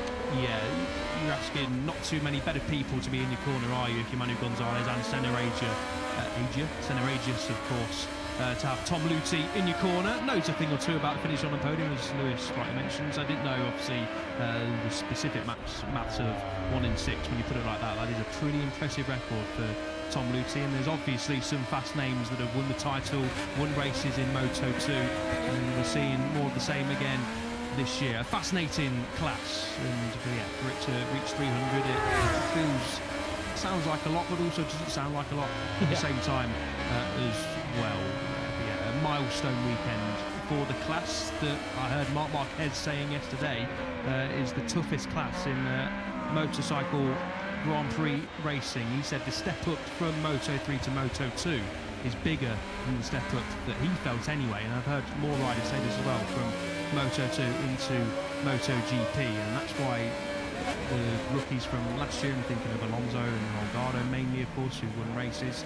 That's why sometimes it's easy to be too harsh on the rookies who come up into the class. It's a massive jump. We know it's a big jump, but a lot of the riders, and when the 7-time world champion and Moto2 world champion, of course, as well, is saying that the jump from Moto3 to Moto2 is bigger than the jump from Moto2 to MotoGP. You've got to sort of stand up and listen and give the rookies a little bit more time to teach them, of course, because, well, they're not stupid, know a little bit more than us talking about it, and of course the fans at home. But for the likes of Angel Piqueras, Jose Antonio Rueda, Tyler Rosato, Luca Neto have all moved up this year. I think it's you've got to stand back and maybe look at the bigger picture and say, yeah, fair enough. We're used to seeing them at the front in Moto3, but it takes a little bit longer to do that in Moto2, and if you do that straight away in Moto2, then you're pretty special. Shout out to one of the rookies, actually, Jose Antonio Rueda is currently up in 13th place. He's put in a 1:41.515, just 3/4 of a second off the pace. He is the leading rookie at the moment in this session, 1 place ahead of Alberto Ferrandez, who we touched upon already. He's still at the moment on course for Q2. As far as the other rookies are concerned, we've got Luca Linetta in 18th place on the Speed RS Boscoscuro. Forasato's 23rd at the moment, 1.4 off the pace. And Angel Piqueras on his return to action. He's understandably second from the bottom of the timing screens. Difficult to really have any sort of expectations for Piqueras, given the severity of the injury he's returning for. It's all about just building blocks, I guess, for Piqueras at the moment, and he is doing a pretty solid job, it has to be said. A 1:43.101 for Piqueras in this afternoon session, so he's improved by 9/10 of a second on what he did earlier on today. Yeah, exactly that for Piqueras. Zero expectations. I'll try and go speak to the team tomorrow to see exactly how Angel Piqueras is feeling ahead of qualifying or in qualifying. Of course, expecting Piqueras to be in Q1, but all about getting some mileage back in the belt, getting some bike fitness, of course. We did see him training on a motorcycle before coming here, which is obviously understandable. It's what you want to be doing before hopping back on a Moto2 Grand Prix machine, but nothing like a weekend on the motorcycle, get some fitness back, head home, weekend off before going again for the double header that's coming up over in Brno and then Assen. So yeah, fingers crossed Piqueras just gets through the weekend nice and easily, unscathed, and we'll be seeing more of what we are hoping to see of Piqueras, just like we did over in Austin before, that one crash involving Alberto Ferrandez winners, and of course a few others as well. Adrian Huertas improves. We're getting down to the business end of the session here in practice, aren't we? Adrian Huertas had a very good weekend here last year, actually. P7 from 12th on the grid, his best Moto2 result so far. Not seen too much of the number 99 so far this season. Of course, teammate to the eventual world champion last year, and sticking with Italtrans this year as well. So fingers crossed we can see much more of what we saw from Huertas at the Hungarian Grand Prix last year coming into this year as well. His last three qualifying don't exactly inspire confidence. 27th, 26th, 26th his last three qualifying. Although he says they found a big step for the Sunday in Mugello, and it was reflected in his results. He came through to 12th place in the end, which actually does equal his best race result of the season so far. So potentially Huertas may well have turned the corner in Mugello.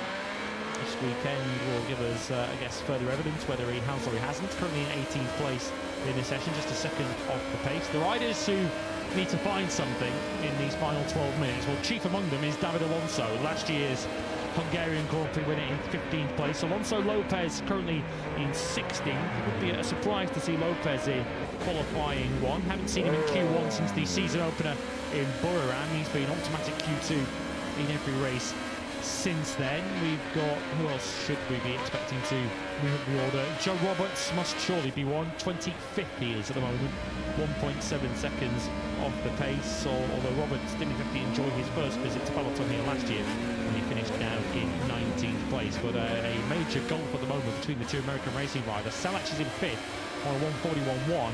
Joe Roberts 1.3 seconds behind his teammate over one lap at the moment, and that amounts to 20 places.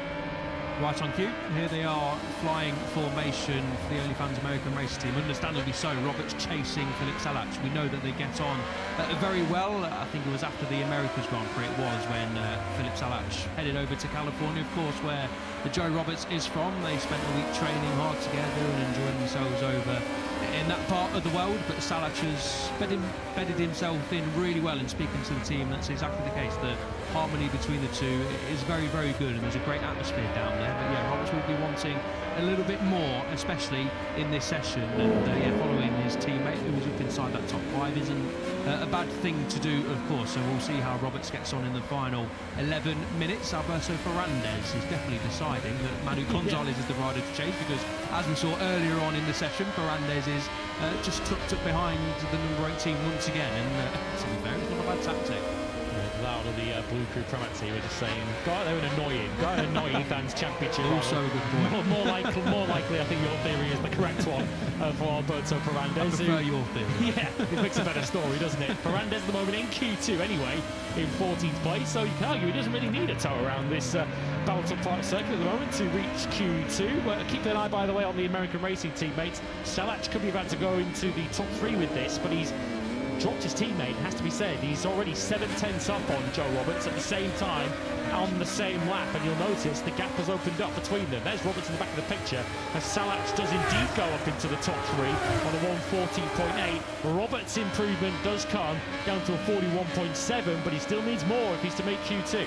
Salach looks good on that motorcycle, doesn't he? Unfortunately for Joe Roberts, not quite able to keep tabs on his teammate clearly, and as the results have shown in the last few Grand Prix, that Salach is feeling a lot more comfortable on that Calyx than his more experienced teammates in that team. Joe Roberts, Colin Vire on a good lap. He's just come through the fast kink of turn 8. This is turn 9. You quickly move into turn 10 before the top end of the circuit is turn 11. Colin Vire has made up some good time compared to Ethan Guevara's time, of course, on the soft tyres. Time attack mode well and truly on now, and the Dutchman is going well here. Who else is putting in some good sector times? We've got Piqueras looking to improve down at the back of the field as we now follow Vire through the next chicane. This is turns 12 and 13, around the left of 14, where it sort of looks like a bit of a kink and a gentle curve on the track map, but it actually demands a little bit more attention than that. 15 is negotiated. Now 2 left-handers to go, 16 and 17. His teammate Jose Antonio Rueda nicely out of the way, and will hope to pick up some pointers from the 95, who might be about to set the fastest lap time of the day. He does indeed. A 1:40.697. It puts Vire on top. Salach's time has gone in that third split, and Jose Antonio Reda then slots in behind his teammate Colin Vire. That's Nicky Io in the team watching on. This is Philip Salach. Nothing's going to come of this lap, but it might do for Joe Roberts. An improvement this time around for the American centre ages. Watch out for him. He was threatening to go P1, still might, but lost a little bit of time there, and Roberts does make up time. Just P14 for now is enough, but with 8 minutes to go, it's all going to change, you feel, and Roberts will probably have to improve that time if he wants to make it into Q2 automatically tomorrow afternoon. Here comes Centre Aegis, third sector that wasn't good enough to match Vire, but overall over the lap, he's within a tenth of a second of the young Dutchman. Aegis now up into third place. His teammate Manu Gonzalez is now out there on a fresh tyre, looking to try and regain his supremacy, and it's not coming easy for Manu Gonzalez on this current lap. He's in touch, but at the moment, not a match for Vire.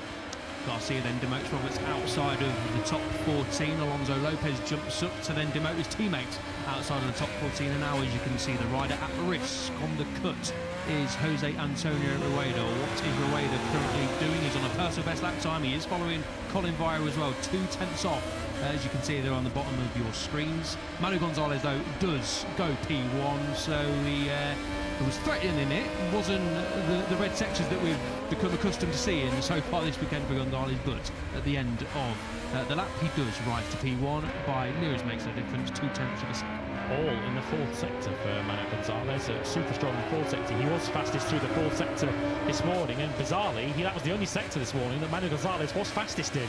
He wasn't top in any of the first 3 sectors, but certainly did a lot of his damage in that particular part of the lap, as Ivan Ortola is looking to do the same, and he won't be too far away from a new all-time lap record here, will Ivan Ortola. Of course, it's certainly the second time we've come here, so I guess we should expect the lap record to come under threat.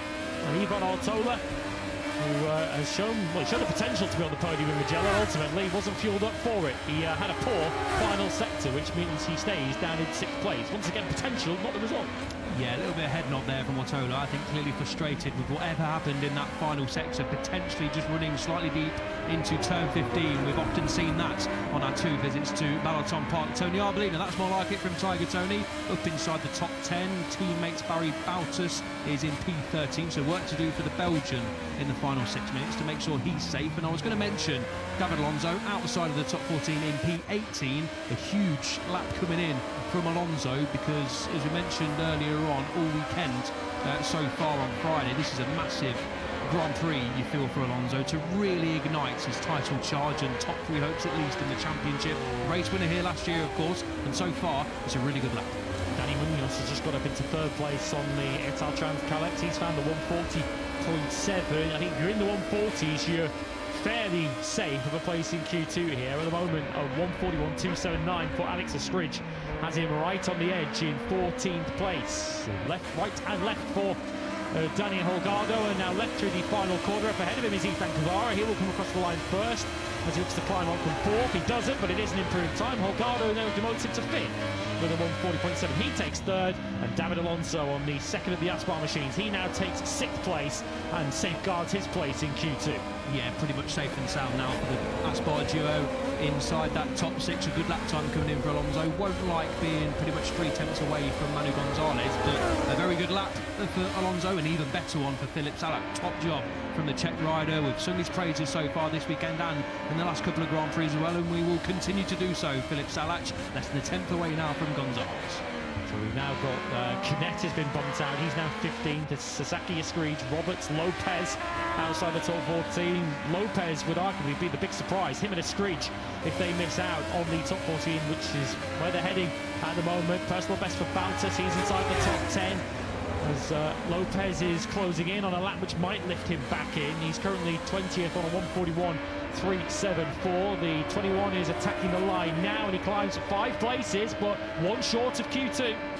Yeah, surprising to see the number 21 outside of the top 14. We haven't seen that too often so far this season on a Friday. We've only seen it once over in Thailand. Manu Gonzalez moved the goalpost even further.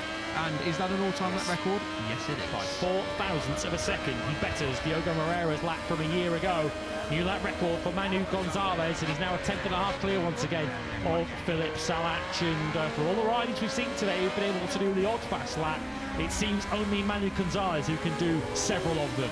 Yeah, it looks like it's coming pretty easy for Gonzalez, isn't it? Not coming quite as easy for Joe Roberts. Just sat out of that one, placed himself behind Jacob Ralston. Ralston P27, now 1 place ahead of Angel Piqueras and less than 2 seconds away, from the top time. So a good job from the young Australian. It's a really good job. 1:42.305. He's 4/10 of a second or so behind the likes of Lanetta and Zuratuza, who are both new to life in Moto2. As we see this gaggle of riders making their way into the final chicane, and we're picking up a Screech, who is down in 18th place, but this is going to lift him way up the order. He and Arbolino both on pretty solid laps at the moment, which could potentially bump Celestino Vietti, who's in the pits, and 13th place. Vietti is now clinging on in P14 as a Screech moves up into 4th place. Arbolino's in 11th, and if there aren't any problems down there at Speed RS, they might be well served to send Chele back out there.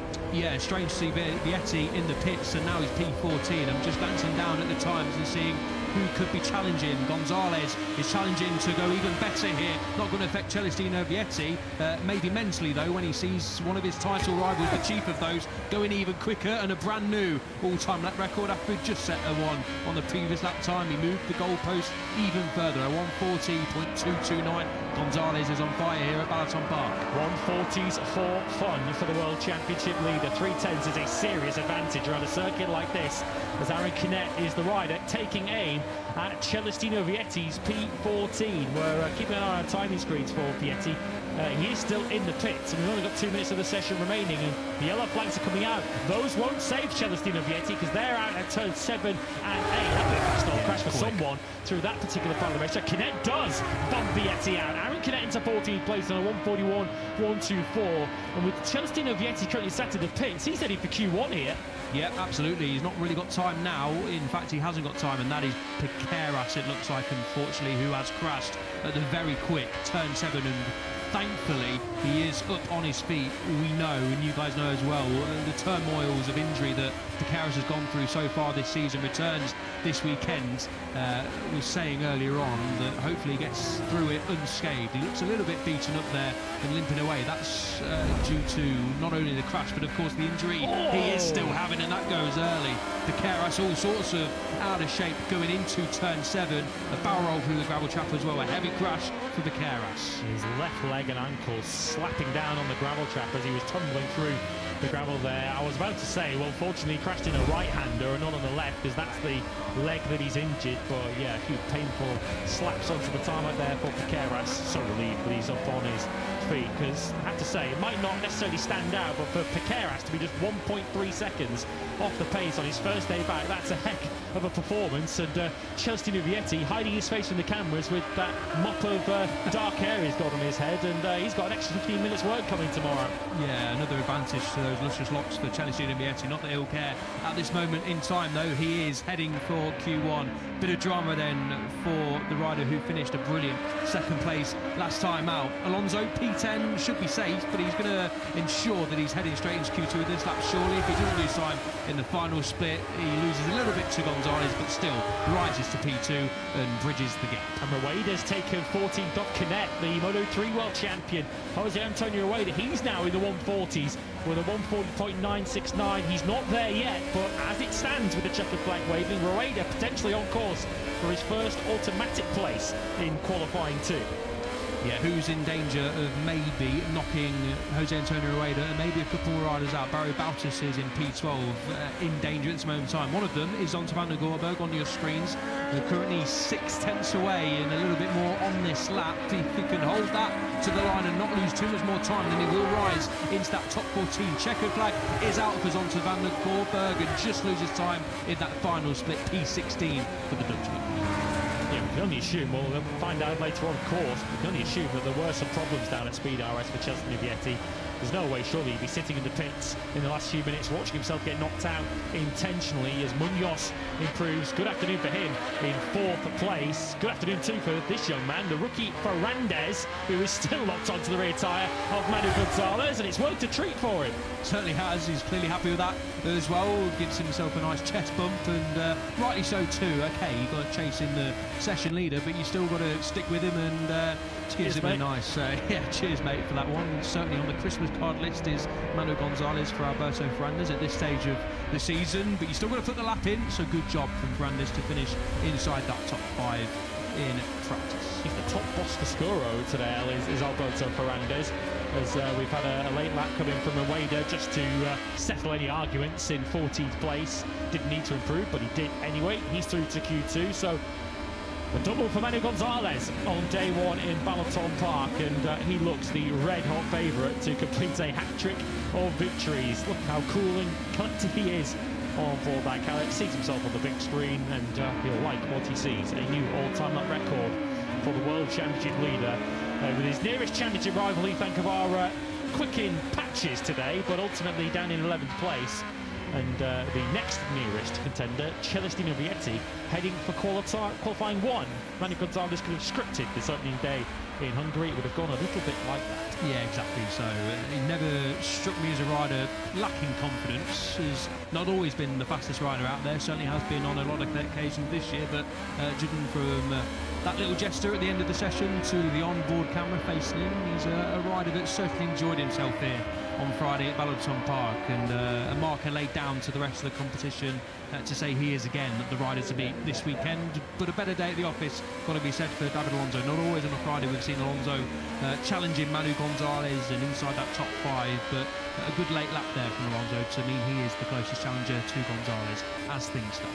As he was this morning too, second in both sessions today for David Alonso, and Celestino Vietti did a 41.290 this morning in FP1. He only improved by a tenth of a second this afternoon and paid the price for that. And Price is a place in qualifying 1. Certainly food for thought for Ethan Cavara today. He was through to Q2, but certainly it would appear from his body language that far from a happy chap today. Is the rider second in the World Championship. Is the debrief. It doesn't begin, it's in full flow down there at Speed RS. Vietti down in 18th place, having been third quickest this morning. And clearly issues with his bike, which kept him in the pits for those crucial final minutes of practice. Manu Gonzalez, though, topping both sessions today. The World Championship leader continues to flex his muscles. David Alonso,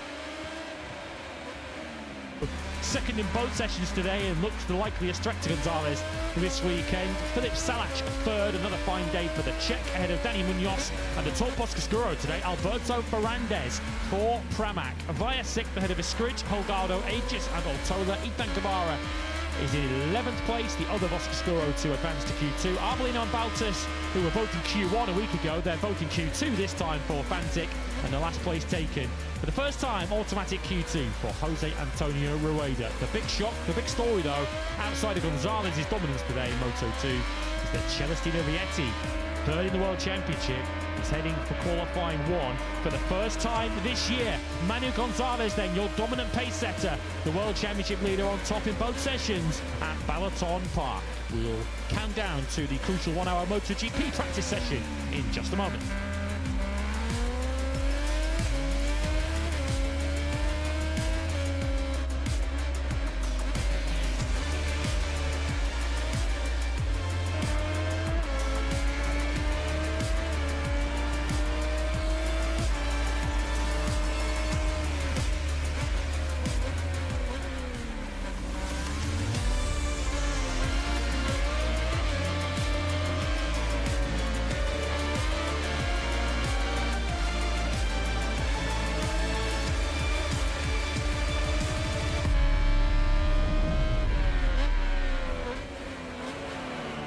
Only the fourth time since 1990 MotoGP hits Hungary and the shores of Lake Balaton for round 8 of 22.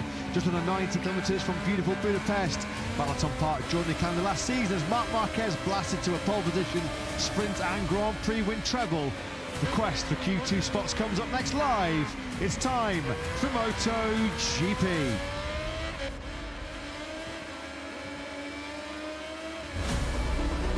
So Balaton Park set to host just the 4th ever Grand Prix of Hungary, the first one back in 1990, followed by 1992, both at the Hungaroring, and of course our most recent venture to this part of Europe last August, in actual fact, with Marc Marquez dominated proceedings on his way to a 7th MotoGP World Championship. It is very tight. It is pretty slow, and it's pretty technical in places as well, particularly through some of these chicane sections. 9 and 10, 12 and 13. The final of 3 chicanes takes you through 15 and 16 to the tight left-hander of 17 to complete the 4-kilometre lap here in Hungary.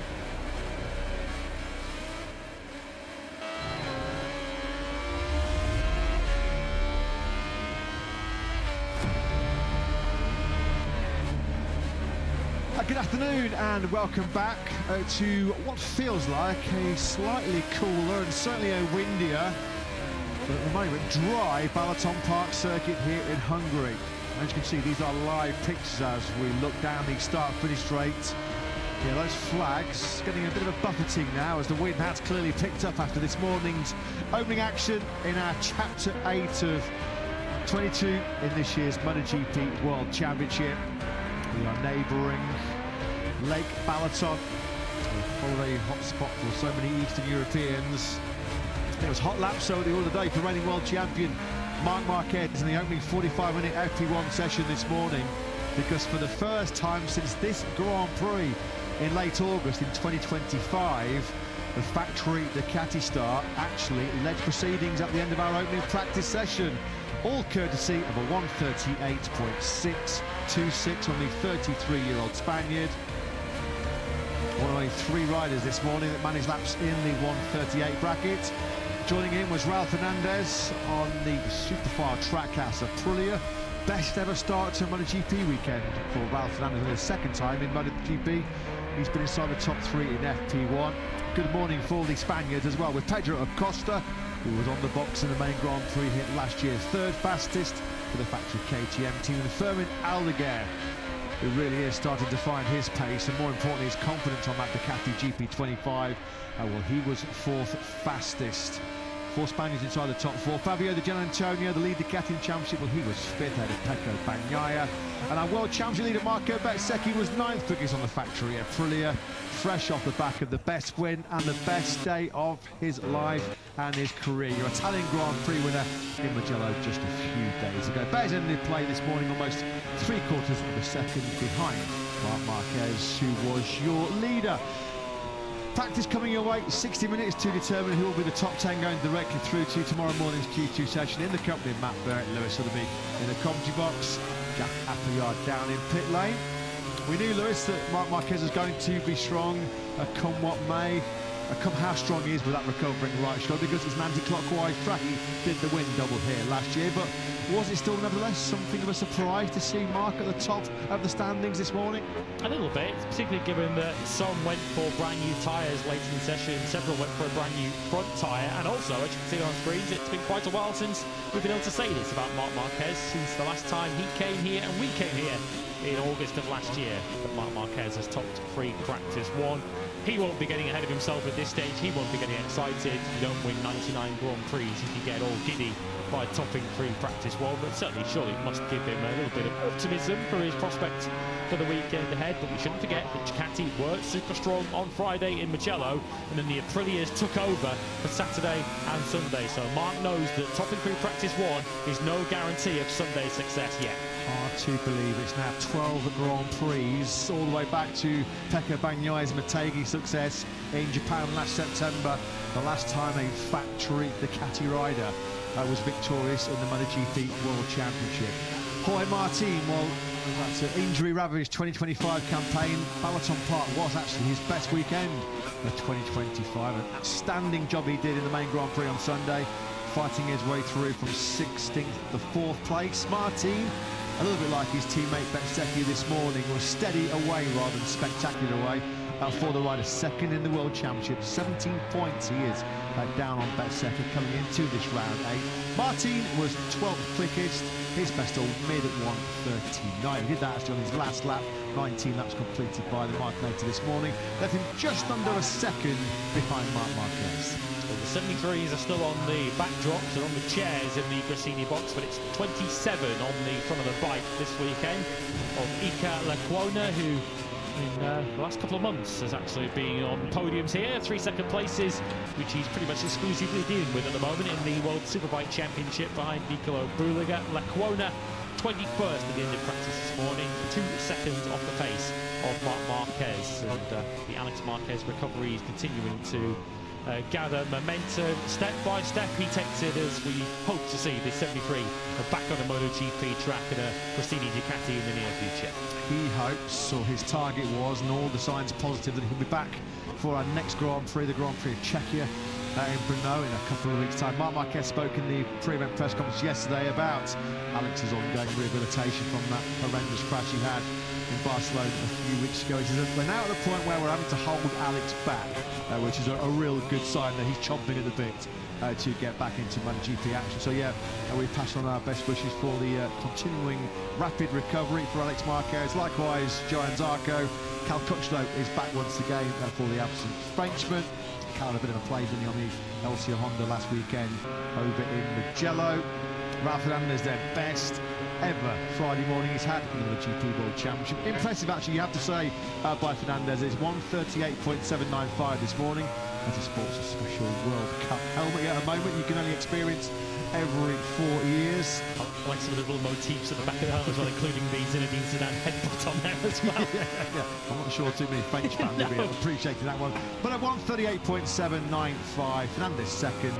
I have to say that was a pretty impressive bounce back from the bitter disappointments of Sunday in Mugello, Lewis, where he let clearly a podium, maybe even better, slip through his fingers in that Italian Grand Prix. Within 100, 200 metres or so of leaving the start line, and it all gone wrong for Raul Fernandez, and demonstrated with the pace he had from that point on in the race that had he stayed at the front at the end of the first lap, he might well have been there for the finish, and we might well have seen another or Aprilia podium. Pedro Acosta, who was fast out of the blocks first thing this morning, was ultimately shuffled down to 3rd place behind Marquez and Fernandez. We certainly know from last year that Pedro Acosta certainly would appear to have gelled pretty quickly with Balaton Park. It's the kind of circuit where you can imagine Pedro Acosta hustling that KTM round to a lofty result. 3rd this morning, and certainly a rider we need to be watching closely this afternoon.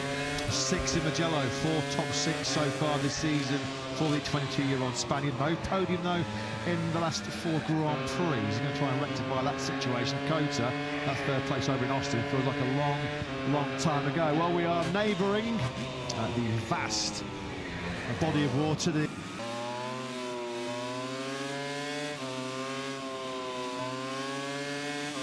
June coming up, of course, 3 Grand Prix. We head to Brno in a couple of weeks' time. A busy month as it always is. At the end of June, completed by a visit, a traditional end of June visit to the Dutch TT in Assen. But this is the ride, and that's the motorcycle that they're all chasing so far this weekend in Balaton, which was the story of the Grand Prix of Hungary in 2025, as the double win here last year was one of 10 doubles Marc Marquez captured on his way to capturing that 7th MotoGP World Championship. Some intricacies there on the rear tail aero of the factory Ducati, a lot of it masterminded by that man Gigi Dall'Igna.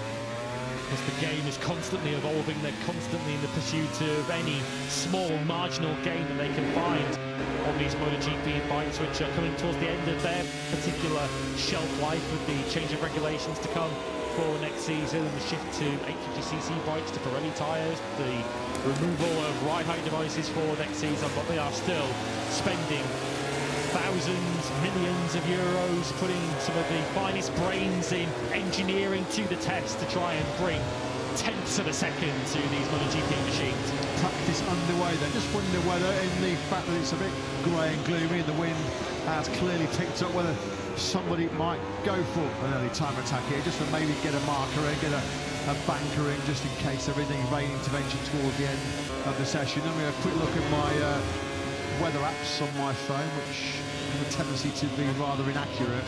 There are, according to my weather app, it's not going to rain this afternoon, but maybe you just want to avoid the risk and maybe get in an early bank, because we follow then Marc Marquez out to pit lane to a very tight first corner. You have to be cautious there. You might have just seen there the difference in tarmac. There's a new ribbon of tarmac at turn 1 and at turn 6. to correct some rather bumpy sections around this Balaton Park circuit. They were resurfaced immediately after the recent World Superbike ground.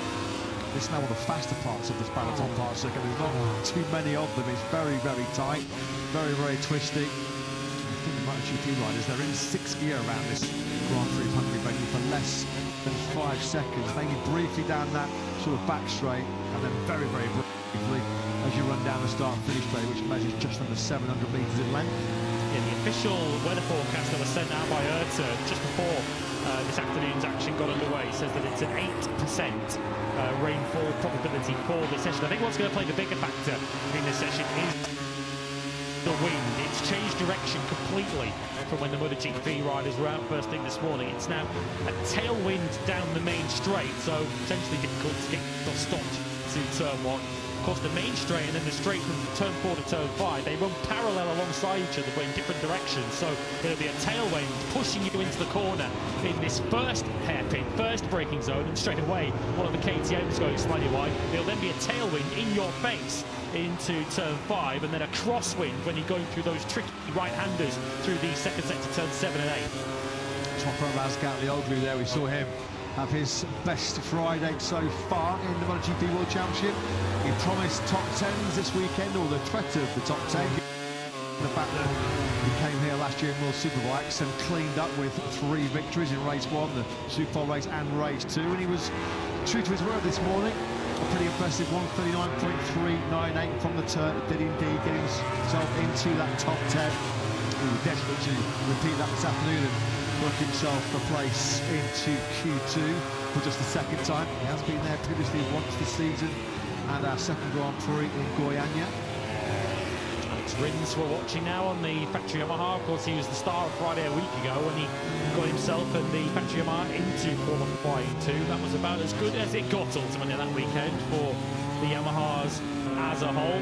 Potentially it might be Top Rack that we have to watch closely as their likeliest Q2 participant this afternoon. He was the top Yamaha winning in 10th. Fabio Quartararo was 11th, although he, unlikely for him, did go for brand new rubber late in the FP1. That is not usually the Quartararo pre-practice 1 strategy, but in the end, not even that could get him ahead of Top Rack in the battle for Yamaha runners this morning. A bit of a hash of the final 1 of 3 chicanes here in Balaton is Fabio Di Gianantonio. That was some decelerating. You come through the sort of high speed 14 5th gear, 270 odd kilometers an hour, and then you are back 3 gears to the tight second gear, 85 from an hour entry into turn 15. Easy to get caught out there. We saw Vinales make a late mistake there, and he was on for a PB lap this morning. No major issues for Fabio Di Gianantonio, who has had now 8 successive top 6 finishes. He scored points in his last 14 Grand Prix as Fabio Di Gianantonio, so quite brilliantly he's marrying speed and consistency, and that's a big reason, a big factor why he comes into this round 8 as the top of the Caterham standings and the closest challenger to a British dominance of Bezzecchi and Martin. Diogo Moreira here on screen, he had a pretty strong morning, it has to be said. 13th he was in the end, but he was up inside the top 4 for much of the first half of that section before we saw riders putting in some fresh tyres and just generally making improvements as we went through the morning. Moreira, who until around half an hour ago was the Moto2 lap record holder around this circuit, but he finished a very close second here last year to David Alonso, and arriving here on the back of being Honda's leading light for the first time in his rookie season. And he looked it through much of the weekend, didn't he, in Mugello? Trying to steady what's been a rocky ship of late is the rider we're looking at on screen today, Bastianini. No points in the last 2 rounds for the 28-year-old Italian, although he did come here last year and qualify 4th, which is still his best KTM qualifying performance. The problem was, having come off the back of a double DNF in front of his home crowd in Mugello, it was ultimately a double DNF here in Balaton last year as well. He was sort of made contact, or Fabio Quartararo made contact with Anea right here at the start of the sprint, and then he went on to wallop another Frenchman, Jones Arco, on that one. Got a double long lap for the main Grand Prix, and then crashed out on the very first lap. So not particularly happy memories of Balaton race-wise, as far as Bastianini is concerned. There's still nothing to dispel this strong rumour that he is Superfile Trackhouse of Prix bound in 2027. That one looks like it's all done, just bar the one looks like it's all done, just bar the pen to paper. P1 bound is Fermin Aldeguer, it would appear, coming through the final corner, and it's a 1:38.463. That is now already the fastest lap time of the day for Fermin Aldeguer, and he's put some 0.4 of a second into Pedro Acosta. Of course, the talk in the first part of the season has been dominated by injury for Fermin Aldeguer. That looks to be firmly behind him now, and he's starting to show the kind of form that many would have expected when he ended last season in such fine form. Just here, there, just a sort of slow speed that Acosta was having to carry through one of those chicanes. It is what we have got in literally a little space of a week from the fastest Grand Prix racetrack, not just from the current calendar, the fastest Grand Prix racetrack in history, as the Aprilias blitz through the speed guns at around 370 kilometres an hour. This is a completely different ball game because the riders are barely making 300 clicks than what is the short start finish. In fact, bang on, exactly 300 kilometres an hour. We've seen Bastianini and Bezzecchi charge through the speed gun here this weekend. So yeah, we're about 70 clicks down on where we were reaching in Mugello last weekend, as Acosta thinks better of it, rather than committing behind Luca Marini into that first corner, just roll out of it and release the brakes.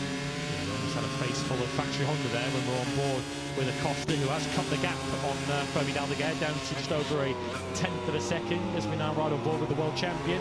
And Marc Marquez potentially chasing his first 1:38 of the afternoon. Doesn't do that, 39.5. He stays in third place. Marc Marquez, we discussed this morning, his formidable anti-clockwise circuit record, of which this certainly falls into that category. I think as much his record through left-handed corners. I think the fact that it's predominantly left-handed will certainly help Marc Marquez from a physical point of view this weekend, given it's his right shoulder that he's trying to build strength up in. 46% of Marquez's MotoGP victories have come on anti-clockwise circuits, which just shows how much the predominantly left-hander tracks play to his dirt track background.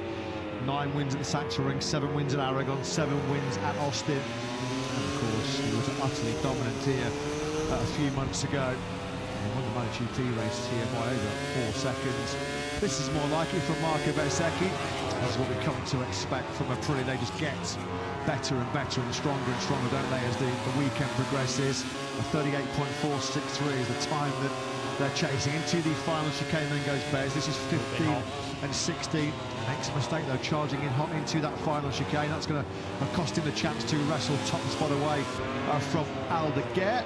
Let's just see where this lap potentially might take Bez. Up into fifth, so well, we saw there he lost about 7/10 of a second with that crucial error into that final split. So easy to do that. It's not a sort of straight up and down braking. You're on the left hand side. There's the wind that you can see that's going to be buffeting these riders around. You can see top left, 20km/h wind to around about 12 miles an hour at its fastest. And as mentioned, that's pushing the riders into the first corner. In terms of turn 15, it's largely a crosswind for them through there. So I'm not so sure Top Bezzecchi, should I say, can necessarily blame that one for his error into turn 15. Aldeguer has improved yet again. Strong start to the afternoon for the 54. 1:38.162 now. He's extended his lead back out to 4/10 over Acosta. Strong start all round for Aldeguer. His best FP1 this morning since the Malaysian Grand Prix in Sepang. He's one to watch. He is coming back to the front-running game, isn't he, in MotoGP right now. This then is the final corner. Jerome will try and keep pace with Jorge Martin, which is not an easy task, particularly when he's firing in a 1:38.610. The Martinator then working his way back inside that top three. Luca Marini is fourth, mentioned this morning. One to watch is Marini, the 28-year-old Italian. Last year here was his best ever weekend for a Honda. 17 points he collected across the sprint and the Grand Prix. A very rare double top 6 at the end of the Grand Prix of Hungary last year. But for Marini, having another stab at top spot goes Bezzecchi's not going to work this time around for him. Once again, he's super quick in the first half of this lap, isn't he? Just the time running away from him in sector 3 this time around. It is a PB lap though from Bez. That's a 1:38.645. We just saw the tail end of, which has moved him up to 4. Yeah, this time was his third sector that he got all wrong. If he could string his first 4 sectors together, he'd probably be somewhere near Fermin Aldeguer at the moment. He is on the medium rear tyre, is Bezzecchi at the moment. Aldeguer is out there currently on the soft rear tyre, so that may account for some of the reason he's 4/10 of a second clear, but certainly not all of it. He's clearly going well. Someone else who is going well is Toprak Razgatioglu, who has just got up into the top 6 on the Pramac Yamaha 138.891. Pekka Bagnaia was strong this morning. P6 at the end of the session for Pekka, but he's had his early woes so far this afternoon. Stuck down in 20th place. One of only 5 riders currently in the pits at the moment. 6 riders, I should say, is Bagnaia. Once again, Bezzecchi has absolutely nailed the first half of this Balaton lap. He really did pick up some serious pace there, didn't he, in split 2. Here he is now at turn 11. He'll start winding up the gearbox here on that factory Prix. Gets tucked in here. Here we go into the second of the chicanes. This is 12 and 13. Bottom gear through here, down to around 75, 80 kilometres an hour. Marc Marquez also looking strong on the factory Ducati. He was the quickest rider this morning. This time around it's a clean sector 3 from Bezzecchi. Into 15 and 16, then we'll track the World Championship leader. That is all perfect. That was really, really awesome, that wasn't it, from Bezzecchi. Out the final corner he goes. This should be a top 3 lap, if not better. Right, second from Bez, a 138.296. That's 3 laps in a row now where he started to find some serious momentum. On a rear tyre that is a step harder than the rear tyre that Fermin Aldeguer has been on to take the top spot. Marc Marquez here is also on the medium rear. The third sector is where the chicanery starts around this Balaton Park circuit. The chicanes of 9 and 10 and 12 and 13 are both in sector 3, and of course 15 and 16 is in the 4th sector, which Marc Marquez just completed to take 3rd place. Marc Marquez back inside the top 3. Rapid this morning, just as you knew he would be at a track where he was so dominant here last year. Pekka Bagnaia looking to build on back-to-back podiums coming into this Grand Prix of Hungary. Let's get some early practice thoughts from the boss. Davide Tardozzi, you join Jack. Good afternoon, guys. Yeah, it is indeed. Good afternoon to everybody at home. Davide, yesterday Mark told us to forget about any chance of fighting for victory, even being on the podium, but this morning's sessions suggested otherwise. So what do we make of Mark's potential this weekend? We perfectly know the potential of Mark, but it's obvious that after Mugello he was really tired. Monday was so, but on Tuesday he was really disturbed because he was so tired. But anyway, so on Wednesday and Thursday he grew up again, and now he's a bit better. But anyway, he's afraid about his body situation, so he's taking care about forecast to fight for the podium, etc.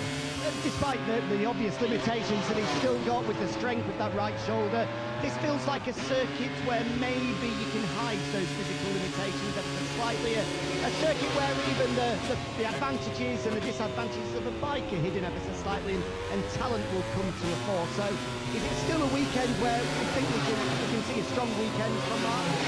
Yeah, I think that a few days more after the surgery is better.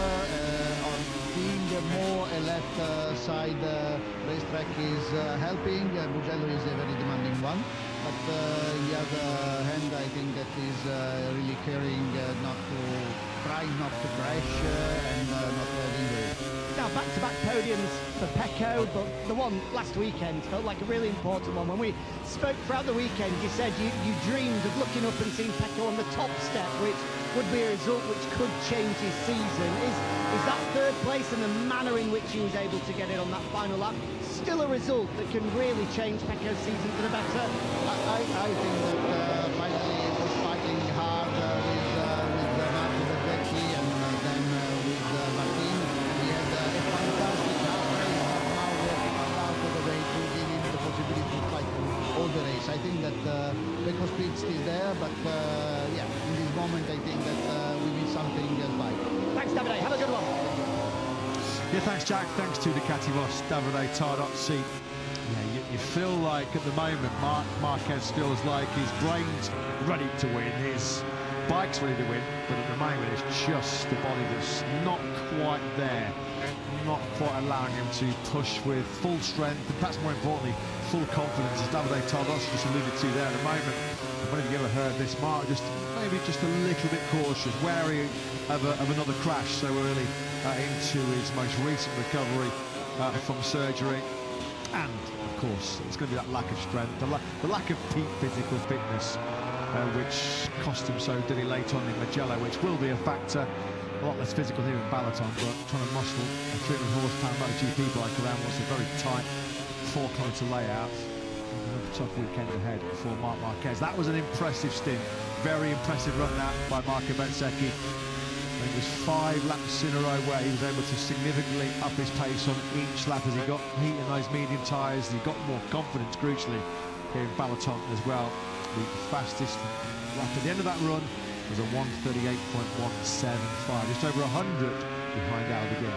Looking at Marc Marquez's sector times from this morning, we saw, didn't we, at the very end of the coverage this morning, how dominant he was in that first sector, which is almost entirely left-handed. There's the right-hander of turn 1, then your left-hander for 2, 3 and 4 before you complete the first sector, and then he was weakest through the second sector, which is predominantly right-handed, turns 5, 7 and 8, particularly 7 and 8, which are the fastest corners, or the corners that require the most commitment around this Balaton Park circuit, where he perhaps was either lacking a little bit of strength or just lacking a little bit of confidence. Fastest this morning, third fastest so far this afternoon. Let's get a 93 update from Jack. Yeah, and I'm not sure whether we've shown it on the feed for everyone at home to see the new tail unit that Marc Marquez has and has just been out on as well. But for me, it's one of the most radical new updates that Ducati have brought in terms of aerodynamics, certainly this season.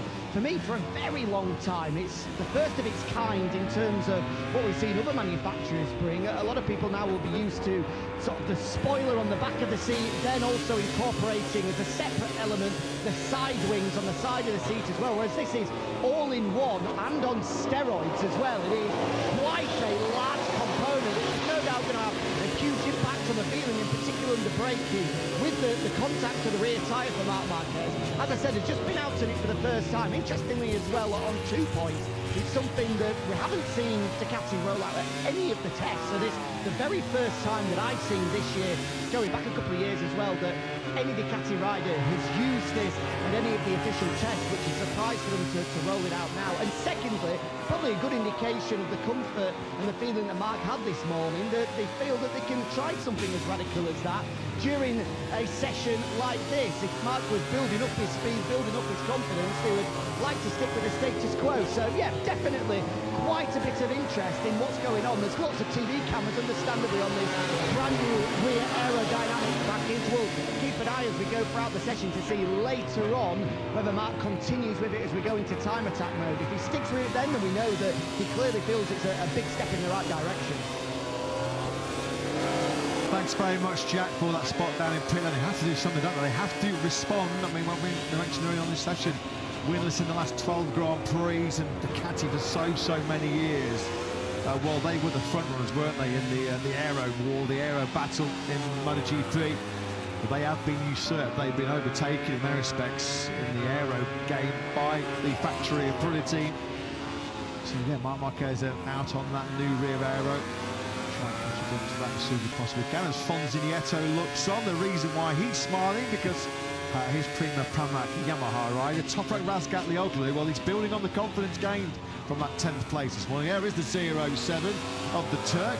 He's got a couple of places better so far this afternoon. Toprak then up into 8th place, so 1:38.891. That's the first time we've seen Razgatlioglu in the 38s. No flash in the pan this morning, was it, to see him up inside the top 10? He's built on it for this afternoon. We've got Yamaha's 8th with Toprak, 11th with Miller, 13th with Quartararo at the moment. They're all in a secondary phase. Alex Rins is having a tougher time of it so far this afternoon. He's down in 19th on a 1:39.9 as we follow Luca Marini. Honda also hopeful that at a circuit that's slightly more suitable to their current RC213V than Mugello ever was, can maybe be more of a factor towards the front here, and Luca Marini backing that up now as he goes 5th on a 1:38.598. Felt like Razgatlioglu always must have, in the back of his mind, looked at Balaton in this current early winner race and thought, yeah, this is a track where I can potentially shine. You sort of look at Jerez really at the first opening 7 Grand Prix, the only other real track where he's got recent race experience of. I mean, he's raced before in places like Buran, Austin, but a long time ago. Either it being Superbikes or as far back as Red Bull Rookies. I think Mugello, he raced in the Rookies Cup years and years ago in Mugello. Well, of course, fresh out of Perez, fresh out of Balaton, isn't he? Toprak Razgatlioglu. And also he feels like there's been some significant steps forward in just his confidence, just his feeling on the M1, particularly in how he gets the bike stopped, how he gets it flicked into the corner, hitting a few more apex, I think, at the start of the season is Toprak, courtesy of some engine braking tweaks, just some modifications to the front of that M1. And also he's been following a lot of the other Yamaha riders, in particular his teammate Jack Miller. Of course, why wouldn't you be following Jack around when he's about to make his 261st Grand Prix start? Bags and bags of experience. So yeah, Toprak Razgatlioglu is sort of growing in confidence and growing in a bit of stature. Yeah, and he's growing front-end confidence too, which certainly one thing he struggled in the early part of his rookie season, trusting the front end, particularly with Michelin tyres as opposed to the Pirellis he was used to in World Superbikes. It's hard enough for a rookie anyway, moving up into MotoGP. Then when you're moving up into a MotoGP factory that is clearly in an element of transition at the moment down there at Yamaha, that can also make his life far harder than it would be for any ordinary rookie. Well, at the moment, he is going to be going into Q2 for just the second time in 2026. Let's get the thoughts of the boss, Gino Borsoy, who's with Jack. Yeah, it's Fabio Quartararo. Just exit over our right-hand shoulder, so hopefully we don't get drowned out too much. But Gino, chatting to Toprak yesterday, he was very quickly speaking about the possibility of maybe attacking and challenging for the top 10 this weekend. We can see from the timesheets already, it's a place that he's got a great affinity with, was very successful at in World Superbikes, and so far seems to be gelling quite nicely with the Yamaha. Well, for sure, that's good weekend for us because, as you know, we suffer a bit in terms of power of our engine, but here we don't need it. So bike is quite better compared to the beginning of the season, especially on the electronic side and chassis side. We made a really good step forward. And Toprak, as everybody knows, is a huge talent. He's a track where he can really show his good point mean he's a really heartbreaker rider, so it's a track where he can show his potential here, and nobody have a huge or big experience on this track. This is also a good point for us as Yamaha, but also for him, because we can say we can start almost from, let's say, zero, no, only one year of race, so could be a little weekend for all of us. You mentioned electronics. Toprak spoke to us in Mugello about the improvements you've made on the engine braking side. He was very curious to see whether those would translate to here. Clearly it feels as though you've all been able to make a step in that particular area. Yeah, this is true. We made a really good step forward, especially from the beginning of the season. Both the key of is no good result, and now we found a good balance. He's happy, and let's see if it's working also this weekend. But I'm pretty sure that now we have, let's say, a good scenario for him, a good mega result. And just finally, but Toprak's weekends have almost had the same narrative everywhere we've been so far. He's had his struggles on Friday, but then he's always competitive against the other Yamahas on Sunday. It seems that he's a very, very quick learner, which should put him in great stead this weekend to challenge for those targets that he set. This is true. This is the reason why also we are happy, even with the results not so good right now, but we saw that from the beginning the weekend start, and then step by step you start to understand what you need, what we need, and what we have improved. So he's really smart. This is good for us, and also it's an easy rider. So when you need to give some tips, he's a really open mind, and he's let's say smart. Let's hope it's a good one for you. Thanks, Gino. Thank you. Yeah, thanks, Jack. Thanks to Razgatlioglu's team boss, Gino Borsoy. A couple of riders here, Ayagura and Pedro Acosta, as you can see on the graphics, have gone early. We sense that maybe a couple of riders might just push the boat out a little bit earlier in terms of time attacks, with some rather threatening grey clouds overhead. Agura made a big jump. He's gone 16th to 4th with a 138.358, and this could be the best time of day one here from Pedro Acosta. Surely it will be. First 137 incoming here in Balaton. Acosta over the line. It's a 137.741. As you can see, he's out on fresh rubber as well. So Acosta at the moment over 4/10 clear of the field. Acosta and Agura then have gone early in terms of time attacks. The red flags certainly played a role last weekend, didn't they, too, in practice in Mugello. Brad Binder, of course, bringing out one of them when he broke down late on his factory KTM. And you suspect also traffic is going to play a big issue around this 4-kilometre Balaton Park circuit, particularly if you catch a slower rider in one of the many chicanes here around this Balaton Park circuit. It is going to completely destroy your lap. So potentially, while things are a little quieter out there, maybe an opportune moment to get a fast lap in the bank. A bit more time in time attack mode will not do Ayagura too much harm, will it? I mean, his highest qualifying performance of the season so far, 6 on the grid in Goiânia. He's missed the top 10 in qualifying so far in 4 of the last 5 Grand Prix. 11th in Austin, 11th in Jerez, 18th he was in Catalonia, 13th last time out in Mugello. And it's those very average qualifying performances which you feel are really costing, they're really hurting Ayagura, because we've talked about this incessantly throughout 2026 and for a lot of 2025 as well. On worn rubber, on used tyres, Ayagura is as good as anybody in MotoGP right now, but he's just giving himself far too much to do from starting so deep on the grid. No coincidence, is it, that one race in the last 5 where he did make the top 10 on the grid was the weekend where he ended up finishing on the podium. And he went from, albeit only 9th on the grid, to the 3rd place, his one and only podium so far in MotoGP. Consecutive 1:37s now for Pedro Acosta, 37.857 on his most recent lap. He remains 4/10ths clear of Fermin Aldeguer. We've also got Marco Bezzecchi, we're now watching on the Factory Aprilia, the rider who went early a week ago in Mugello. He's now set a personal best through the first sector on a soft rear tyre too. Brand new rubber for the World Championship leader, also looking to get one in the bank.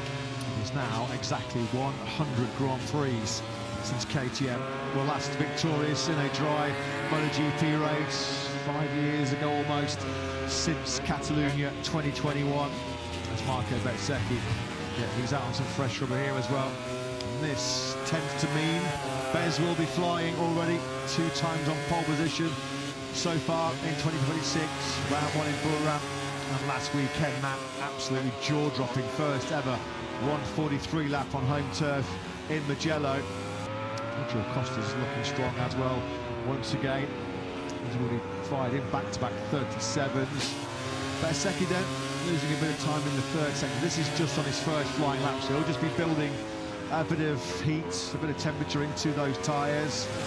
1:37.916, so quickly following Acosta into the 37s goes Bez. Yeah, it's a very good lap, but it's about to be put into a bit of context here by Acosta, who can't match the Aprilia through that 3rd sector, or can't match his own best 3rd sector. Of course, we're measuring him against his own 1:37.741. His current advantage is just under 2/10. It's now around half a second as Acosta gets down to a 1:37.418. He's flexing his muscles a little bit here as Pedro. Got some nice heat now in those tyres at the end of that particular run for Acosta. Today, without a podium in the last 4 rounds, he slipped 70 points behind Marco Bezzecchi in the World Championship. Some show he produced last weekend against Marc Marquez in a battle for the top 6 places in Mugello. That's a bit more likely from Bagnaia. He finally pushes himself up inside the top 10, a 1:38.738 from Bagnaia. Felt like, well, he said this Grand Prix here last year was nothing but a nightmare. Couldn't stop the bike, couldn't turn the bike, couldn't finish the corner. But he says, encouragingly, coming into the 2026 version of the Grand Prix of Hungary, we've improved in all of those areas. A rider who, you don't hear Pecco talking too much about 3rd places, feeling like victories, but that's exactly where he felt he was last weekend, just by what, about a bike length and a half, fending off Ayagura after a dramatic last corner battle in Mugello. Yeah, no concern for Bagnaia fans with the 1.3 second gap between himself and Pedro Acosta. Bagnaia is still out there on warm rubber, as is Marc Marquez actually. Here you can see used medium front and rear tyres. So for Marc Marquez to potentially go second here at the very worst 3rd you'd imagine on the factory Ducati, he is going very well indeed into the 1:37s, and given that those are far from brand new tyres for the world champion, that's an impressive lap time. There you can see that very striking and very distinctive new rear aero fitted to the GP26 of Marc Marquez. They have to do something, they've got to take steps to try and stop this onslaught from the Aprilia areas, then the updated tail unit. working a treat right now, isn't it, for Marc Marquez? 37s on well-worn rubber. This does bode well, doesn't it, for the factory Ducatis, and in particular Marc Marquez. The factory Ducati team and Marc Marquez, 99 victories. 99 victories, the pair of them. Ducati's centenary year. Is this the weekend where Marc and Ducati's factory team will finally tip into the century? Igor had been on an adventure here. It looked like he was just rejoining the racetrack from an incident, and that was quite the adventure, wasn't it? As he was snaking and fishtailing on the approach to, I think that's turn 5, and yeah, Igor just about digging himself out of a hole. He was hanging on for dear life there, wasn't he, in the braking zone. That was snapping left and right big time, the track house of Aprilia.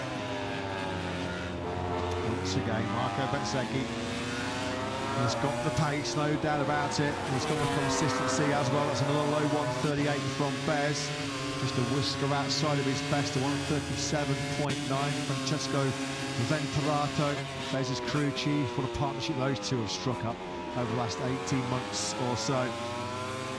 Rider and crew chief working in perfect harmony together. As you can see from these pictures, a rider machine working in perfect harmony together as well at the moment. Haven't seen much from VR46 this afternoon so far, it has to be said. Fabio Di Gianantonio is in 14th at the moment on 138.8. Frankie Morbidelli is half second and a further 6 places behind him at the moment in P20, 1.9 adrift. Tender across currently in the sharp end. Gianantonio has just got back out there on a soft rear tyre and improving, but we haven't seen many obvious signs yet this afternoon as the Gianantonio that qualified on the front row here last year. Martin up into P5, that was just his best lap he's just completed. 14 of 14 and 138.193 from Jorge Martin. So once again, we said this a few times this year, 3 Aprilias are inside the top 6, although Fabio Di Gianantonio has just ended that particular streak. Digia finding his pace now on 138.196. He's also the latest rider that's out lapping Balaton on a brand new medium front, brand new soft rear tyre. Sadly, we don't have the luxury of the information on screen for Brad Binder's rear tyre, but he's now gone up into the top 10 himself on a 138.570.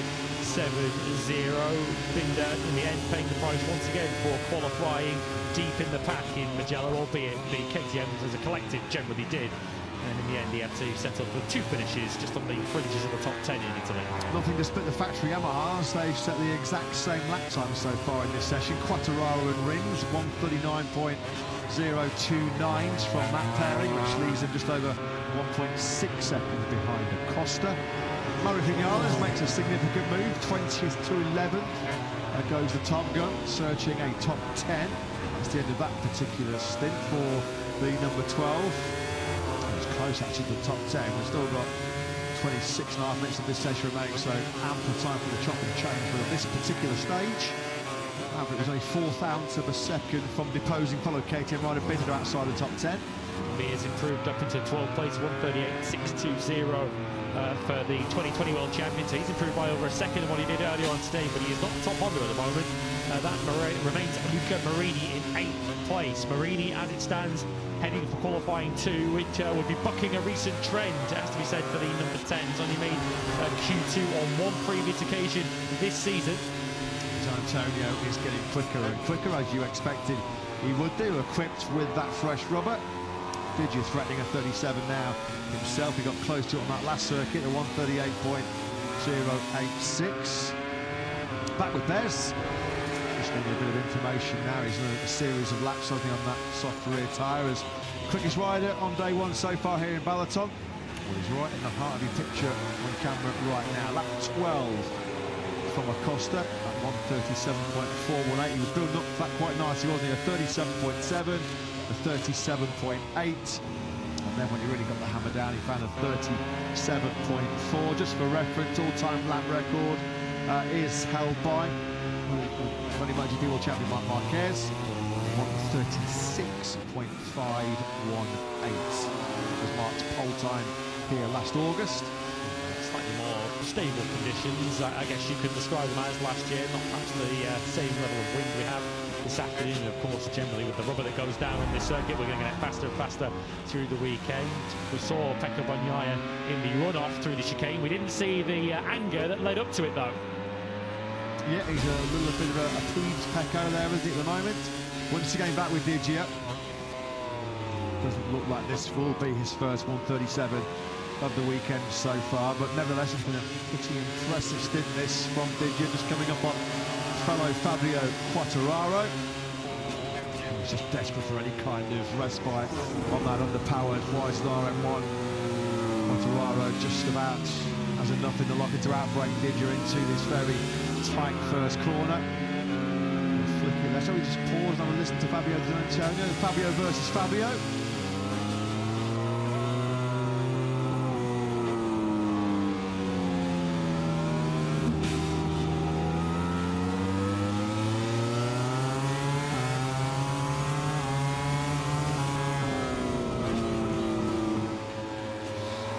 Yes, unfortunately, just at the time we decided to spectate Balaton with Fabio Di Antonio. He decided to roll out of that latest lap, but fourth fastest for Digia. That's the state of play on the left-hand side of your screens. As you can see, Pedro Acosta then of 37.418. The top 10 then Acosta, Marquez, Bezzecchi, Digia, Aldeguer, Martin, Agura, Marini, Ralph Hernandez and Brad Binder.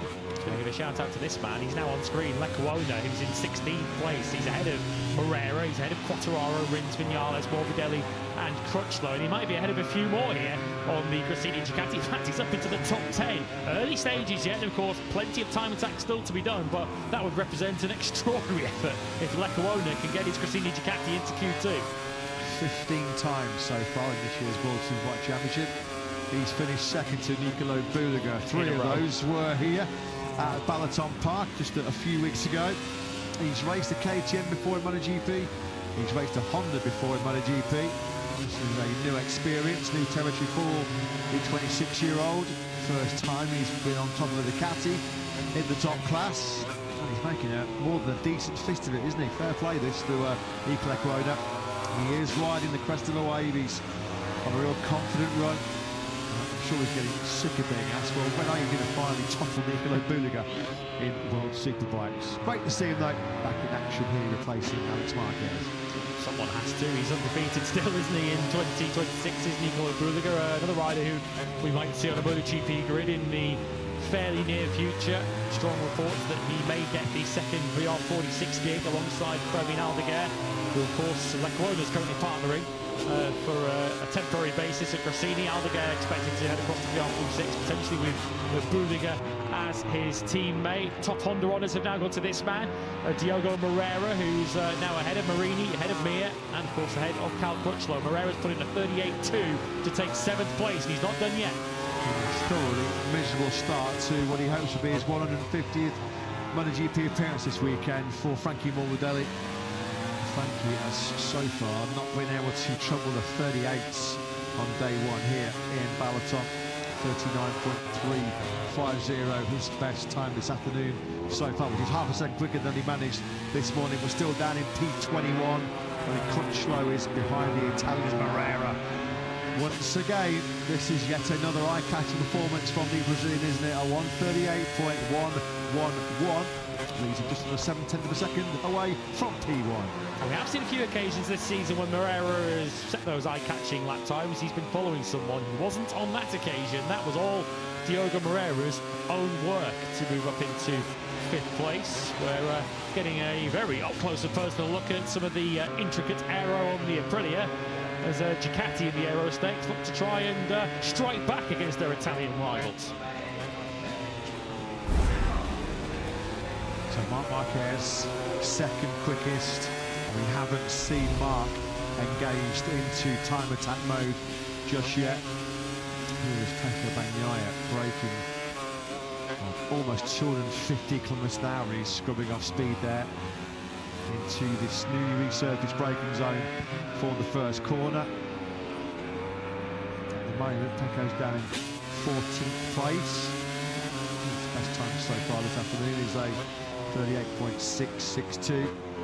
The two factory Dukes have yet to show their hand on soft rubber. So there's trying to order company feel from 93 and 63.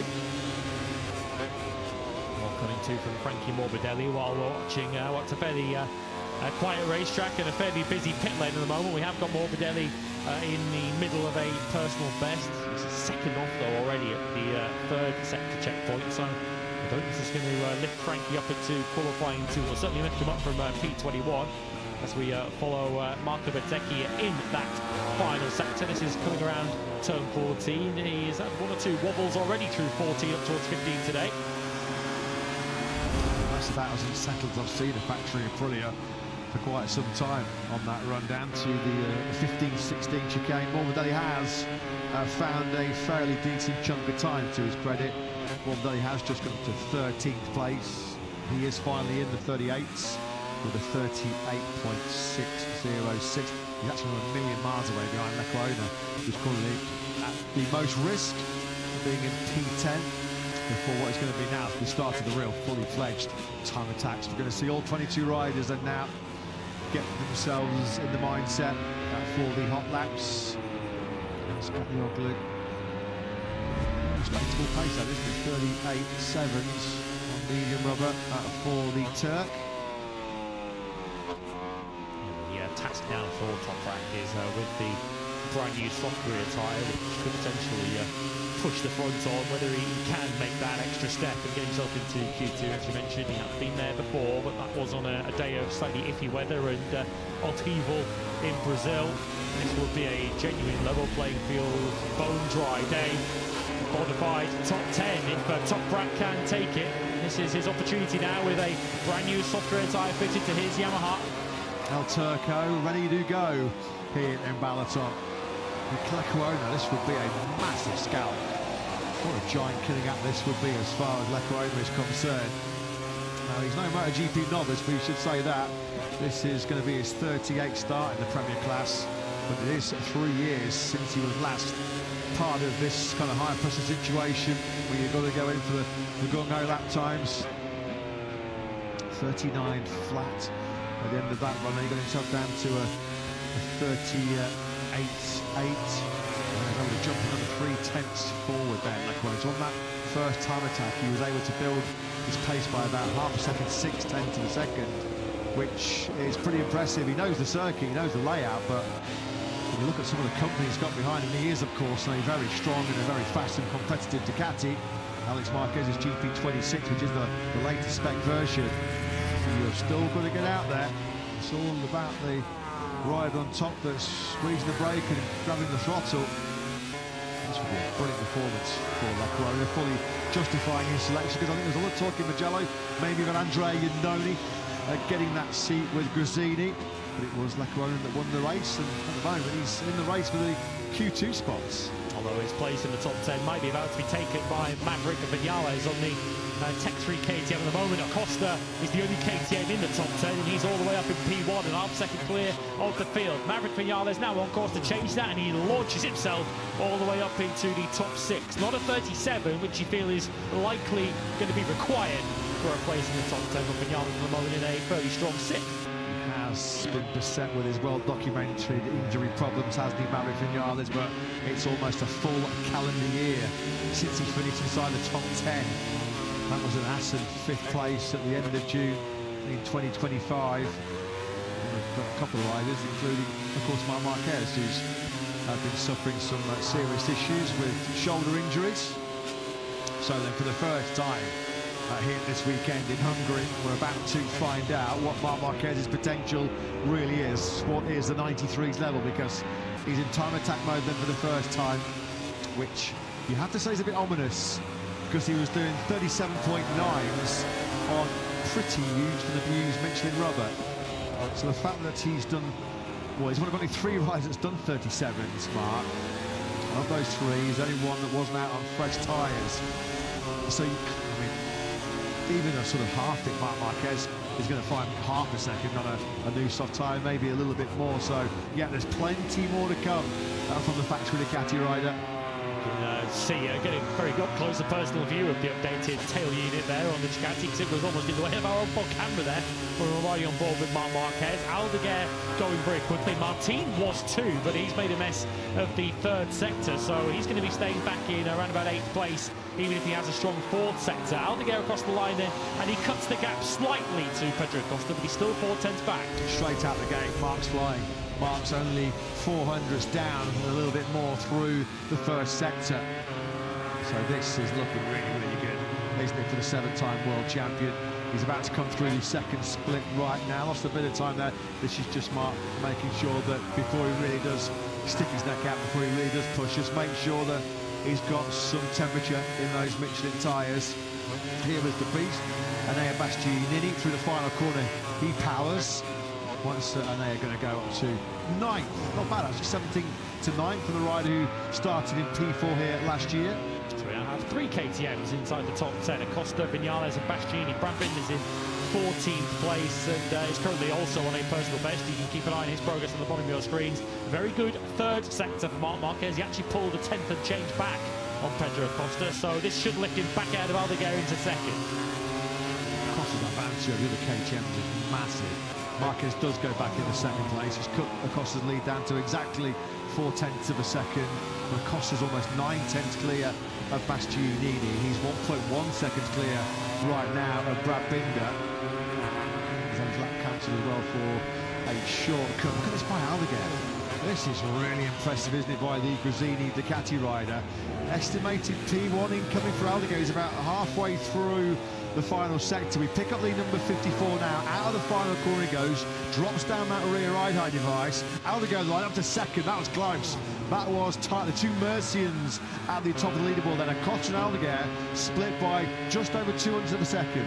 Marquez alert. He has just set the fastest first sector of the afternoon so far. A first sector that he absolutely owned in FP1 this morning. He's a 10th up already on Pedro Acosta. The world champion is starting to get up to speed here. Top rank Vazquez out of the second of our 3 chicanes through 12 and 13. Enea Bastianini's cruising.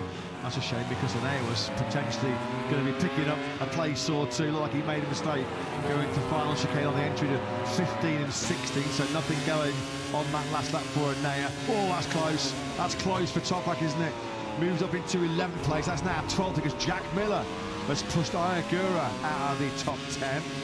Marc Marquez lost a little bit of time in sectors 2 and 3. We know how strong he was in sectors 1 and 4 this morning. Here is Martin out of the final corner.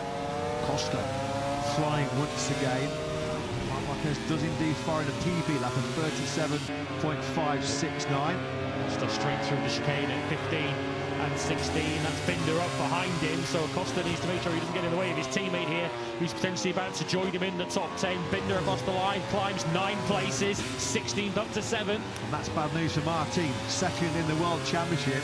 Binder's lap time has pushed Martin down into P11. Give another shout out to Lecuona. He's just in a 38.118. He's now back into 9th place again. That was where Acosta's lap went wrong. Yeah, and that's why he had to go through that shortcut. That was a pretty scary moment for Acosta. We're on board with him. Yeah, KTM lacking a bit of stability on the brakes for that final chicane as KTM Motorsport Director Pit Byron looks on. There is Martin. Well, I was just going to say, Miller's lap time had pushed him out, so Binder's lap time rather pushed him out of the top 10.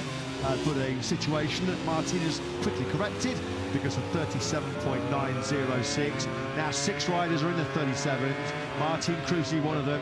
His last lap put him up into P4. Ralph Fernandez is currently 6th, and it's so close from Martin backwards. Martin on a 37.906. He's 100th ahead of Bezzecchi, who's then 1,000th ahead of Fernandez. The 3 Aprilias 4th, 5th and 6th. So this could jump Raul up a couple of places with this. Crossline he goes, poor final sector. He doesn't improve. Across the line, we're looking to see who's just improved. Lecuona has had his lap time cancelled. That's why we've seen him go missing. He's now back to 16th place, unfortunately. Costa this time around, he does nail the final chicane. Can he nail the best time of the weekend so far? Lecuona's a bit of 10th once again. 38.1, another 38.1 Lecuona, and it is the best time of the day so far from Acosta. just about cementing his advantage in P1. A 137.401 from the number 37, sees him jump just under 400 clear now of Aldeguer. This is Luca Marini into the final sequence of left-handers, and we've already touched upon how different Marini's season might have looked had he made a few more Q2s. There's been a lot of Q1s. Cross line he goes, and again he's just on the wrong side of those very fine margins. A 38.183. He's within a tenth, but again he's outside Q2. Once again, it's Mira Marini in the shadow of Moreira, who is the top Honda here. Again, just as he was throughout the weekend, throughout all 3 days in Mugello last time out, you felt that Moreira had the edge. He had that superior speed over Marini and Mir, and that's how the balls have fallen so far here this weekend as well. Miller trying to get himself inside that top 10. Here is Jack Miller, 43, Pramac Yamaha through the final corner. He goes. The Yamaha squatting low with the ride height device engaged. A 38.290 from Jack Miller, not good enough to put him up in the top 10. Ralph Fernandez does improve though, just behind him, about 150 metres further back down the tarmac, and Ralph Fernandez finds a 37.764, which pushes him up to 4. Handy lap coming in here from Fabio Quartararo, although the prediction is he'll only go up by 5 places. He's currently in 21st place. The factory Yamahas ring Quartararo 20th and 21st. Oh, the leading Yamaha at the moment, Miller up in 13th. Is Quartararo about to change that? He doesn't. He's within a couple of hundredths of Jack Miller. So the 2 leading Yamahas closest to Q2, Miller and Quartararo, 13th and 14th now. Now just over a second covering the top 17 riders. Pecco Bagnaia, a big 8 minutes coming for the Italian. He's down in 20th place. Hasn't been anywhere near a 37 so far today, has Bagnaia. So there's a bit of pressure on the shoulders of the factory Ducati rider. Amazingly, Catalunya Mugello, not just back-to-back podiums for Bagnaia. It's the first time he's finished back-to-back Grand Prix since Hungary and Catalunya. Last year, of course, he ended 2025 with that streak of 5 successive DNFs. The start of 2026 has been punctuated by a few not classified in the common for the Italian. And he's under the cosh once again.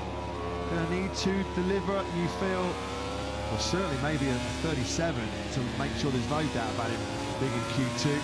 But he certainly has got to find minimum here, half a second. I think it's fair to say from his comments yesterday, he's not Hamilton Park's biggest fan, Pecco Bagnaia. I remember when we came here for the first time last year, he almost felt like he was talking himself out of a potential good result, talking down his prospects. Well, whether he likes the circuit or not, he's going to have to try and find the best route around it in the next 7 minutes, or Bagnaia will be faced with a trip through qualifying 1. He's been through Q1 on 2 previous occasions already this season, and on both of those occasions he failed to get through. 37.906. You feel maybe that might be enough for Jorge Martin. He won't want to leave anything to chance, though. Willis is getting some final instructions here from his factory Aprilia crew. And Martin gets the signal, good to go. Off the Martinator does go. Last time out, another box ticked he's mentioned in Mugello. First front row start as Gian Antonio makes a right hash of that final chicane. I don't know whether he was intentionally entering the pit lane next. He was on a very fast lap, but he suddenly ended up going that particular route. Gian Antonio far from safe himself in 7th place. You go back a tenth of a second and that would drop him out of the top 10. A mid-37, that's been the best work of Marc Marquez so far in this session. Probably you feel is going to be good enough, safe and secure for his direct place into Q2. What about the World Championship leader? What about the star of Mugello just 5 days ago? Marco Bezzecchi, yeah, maybe a little bit nervy, maybe a little bit twitchy. He was now able to find a bit more speed than a 37.916, which currently sees him occupy 6th place. A superb second sector though, as Bez really, really strong in that second split. As a Costa then, who is currently the reference in this session. 137.401 has had Costa at the top of the leaderboard for quite some time now. Through 12 and 13, Bezzecchi goes now through the fast 14 section. Strong again in sector 3. Going to be close into the final chicane though. Goes Bezzecchi, 4 wins in the opening 7 Grand Prix. He was on the podium here on our first visit to Balaton last August. Is he going to be wrestling back P1 here in Hungary. No, but it's top 3, and that 37.502. Surely, that's job done for Bez. If Marco Benteke is as high as this on Friday, then I think his rivals are right to be slightly concerned with how he may get on through the rest of the weekend, because we saw in Mugello, and we've seen it on a couple of occasions this season, Aprilia just gets stronger and stronger as the weekend goes on. If Pecco Bagnaia is going to get stronger, he's going to have to start pretty quickly.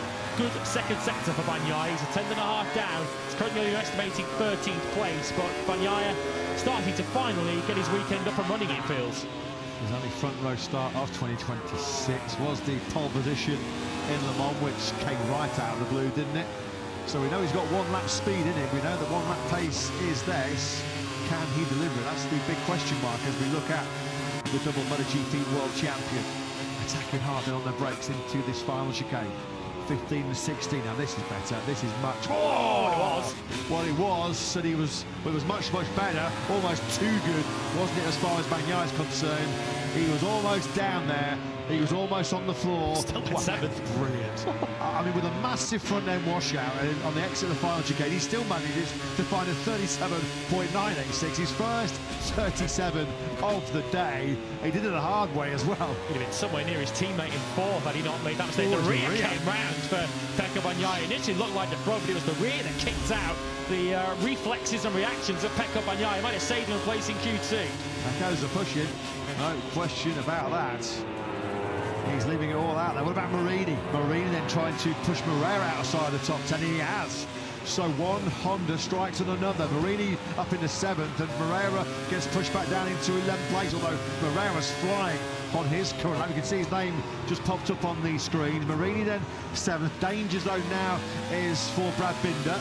So Bagnaia is already back down to 8th place. We've had Ralph Fernandez fastest through the 2nd sector, Acosta fastest through the 1st sector, as is Marc Marquez. They're somewhere near each other on the racetrack. Here comes Moreira, 12th, back into the top 6 again. And that has pushed Binder out. So the South African are now back in 11th place.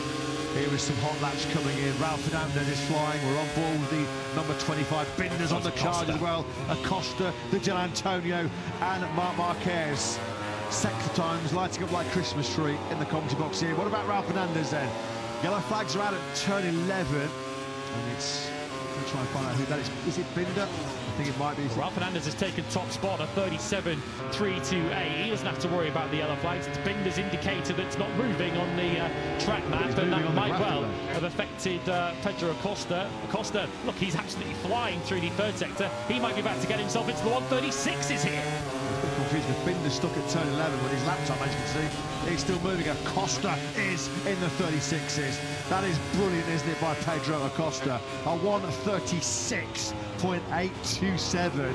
And that's a game changer in this session because he's gone over half a second clear of the chasing back. Fernandez then is in 2nd place. I think it was Brad Binder ultimately that was on the floor at turn 11. Yeah, it must have been a pretty quick crash and remount for Binder, but he didn't come through the 3rd sector, anything sort of sensible. So Acosta has moved the goalpost significantly, and it's a shame to Binder that too, because he'd also set 2 red sectors to start his lap, and in the end, because he's crashed so late in the session, he's heading for Q1 now. It's a real shame for Marc Marquez as well, because I've kept an eye on Marc's 1st sector, and he had absolutely destroyed sector 1. He was on an absolute fly. He was up by about a 10th and a half.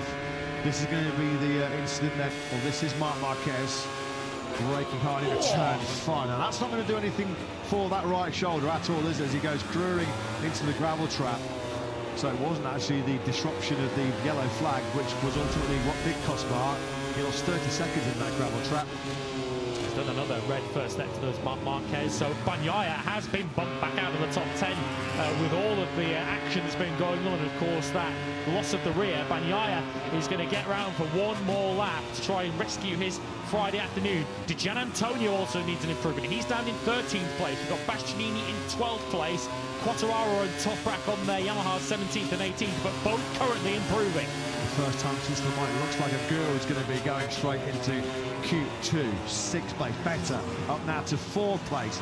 Now this is what he needs. This is what a guru needs. Now if he can start on the second row of the grid, well, he's in the game. He's in Quartararo. That's a brilliant last lap by Quartararo. A 37.871 has pushed him up inside the top 10. He's 9th. And Martin is now right on the bubble. He's on a personal best too with 10 seconds to go. This will be Martin's last lap of the session. Remember, we've got Gian Antonio who now takes second to bomb Martin out. This is now a crucial final sector for the rider second in the championship. Marini's been pushed out as well. Luca Marini was as high as 7th just a few minutes ago. Martin then does indeed.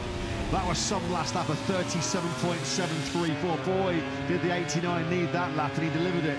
Not safe though, not a given that he's going to go through. He's 8th. Jack Miller, superb by Miller, in 9th as it stands at the moment. He's now back in 10th place because Moreira has improved. Oh, is there some late heartache coming potentially for Jack Miller? 37.760 from the Australian. 10th at the moment, just ahead of Fabio Quartararo in 11th.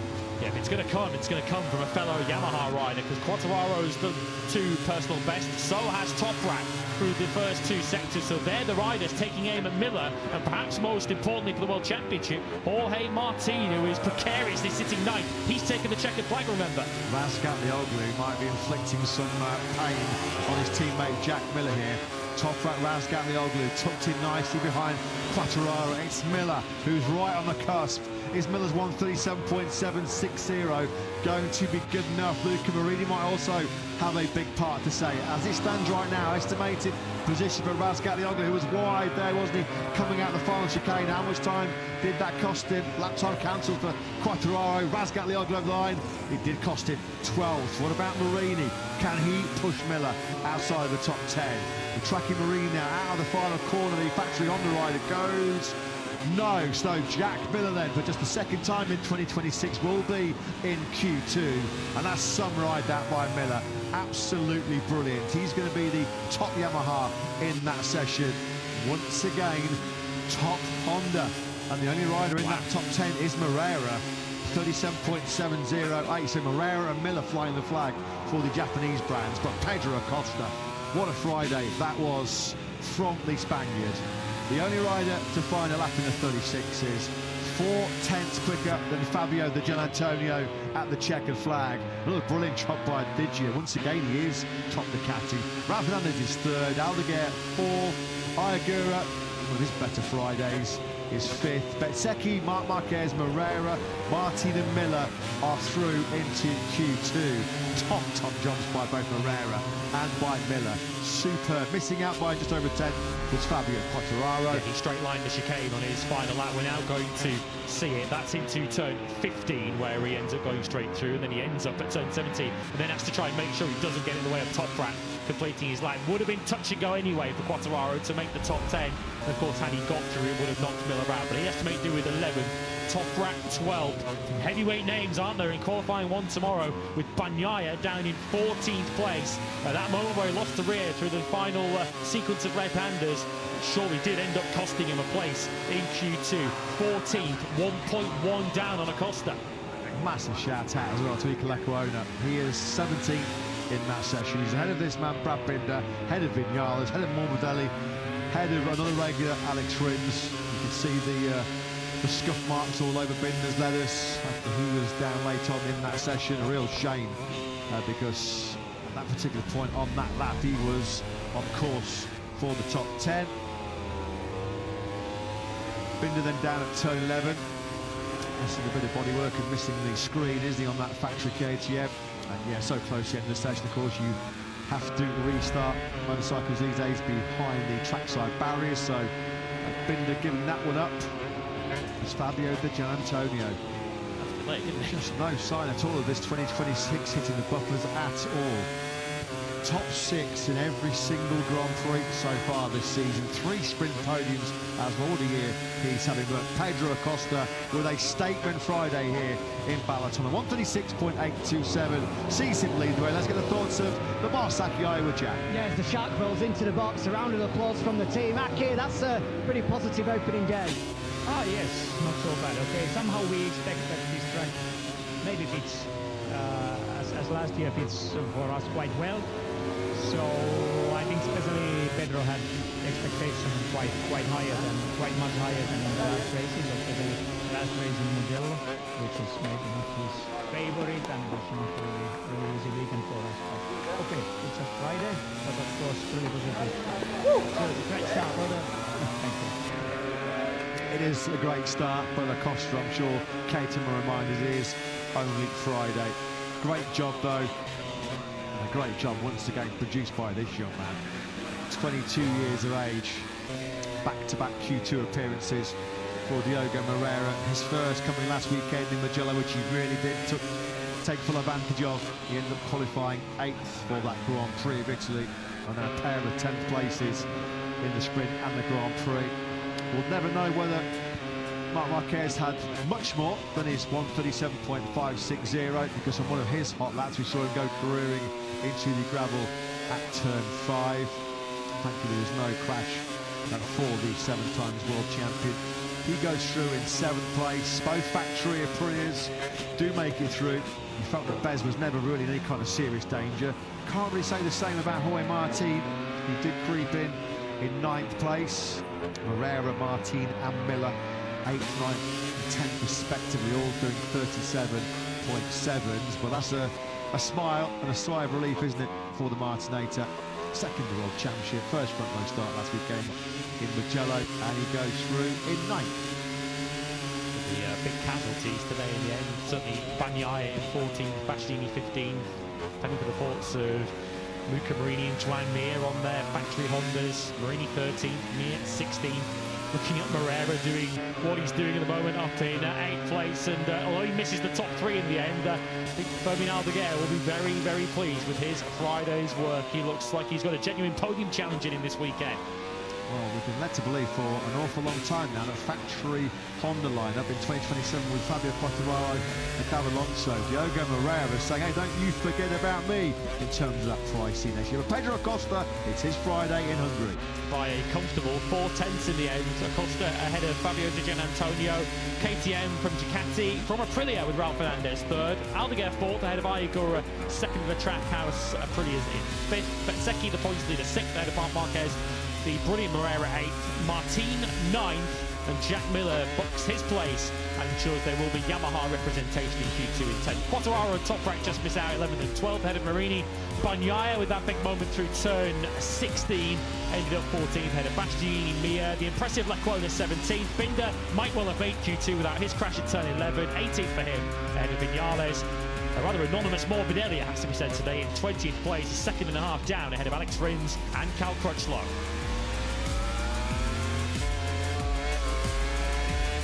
Pedro Acosta was top 3 this morning. He moves himself a couple of places in the P1 this afternoon. Did some early laps on the medium front, soft rear. Straight away into those sort of low 137, 137.4 late on lap 12. And then right at the end, he was the only rider to find a 36. Well, Fabio Di Gianantonio might have had his team sweating in the latter stages. He was outside the top 10 with a couple of minutes to go, but he delivered when it mattered after a couple of aborted runs. That 6th and final run was the crucial one for Didier to take 2nd. Mugello sprint winner Ralph Fernandez looking in great nick once again here in Balaton. His best work, 137.328. Coming at the start of that crucial 4th run. P3 for the Trackhouse Aprilia. And completing our top 4 was Fermin Aldeguer. Had a look at both compounds of rear tyre. Started on the soft, moved across to the medium. Of course, the soft that he used ultimately to set a 137.4 to take 4. Marc Marquez was untouchable this morning in sector 1. It's a little bit closer, but it's still that advantage, 93. In an open split ahead of Acosta and Digia. Very much advantage of Aprilia through sector 2. Bezzecchi and Martin leading the way through there. Acosta over a 10th clear of the field in sector 3. Rouse Gatlioglu shining as well in the 3rd split. And again, it's Aprilia on top in sector 4, courtesy of Ralph Fernandez. Well, that is day 1 in the books in the opening exchanges of Chapter 8 in this year's MotoGP World Championship. The spoils this morning went to one fast Spaniard, reigning world champion Marc Marquez, leading the way in FP1, looking in great form. 3rd fastest this morning in P1 this afternoon and cruising into Q2. Can this be the weekend he wins his first MotoGP race? Pedro Acosta, quickest here in Hungary.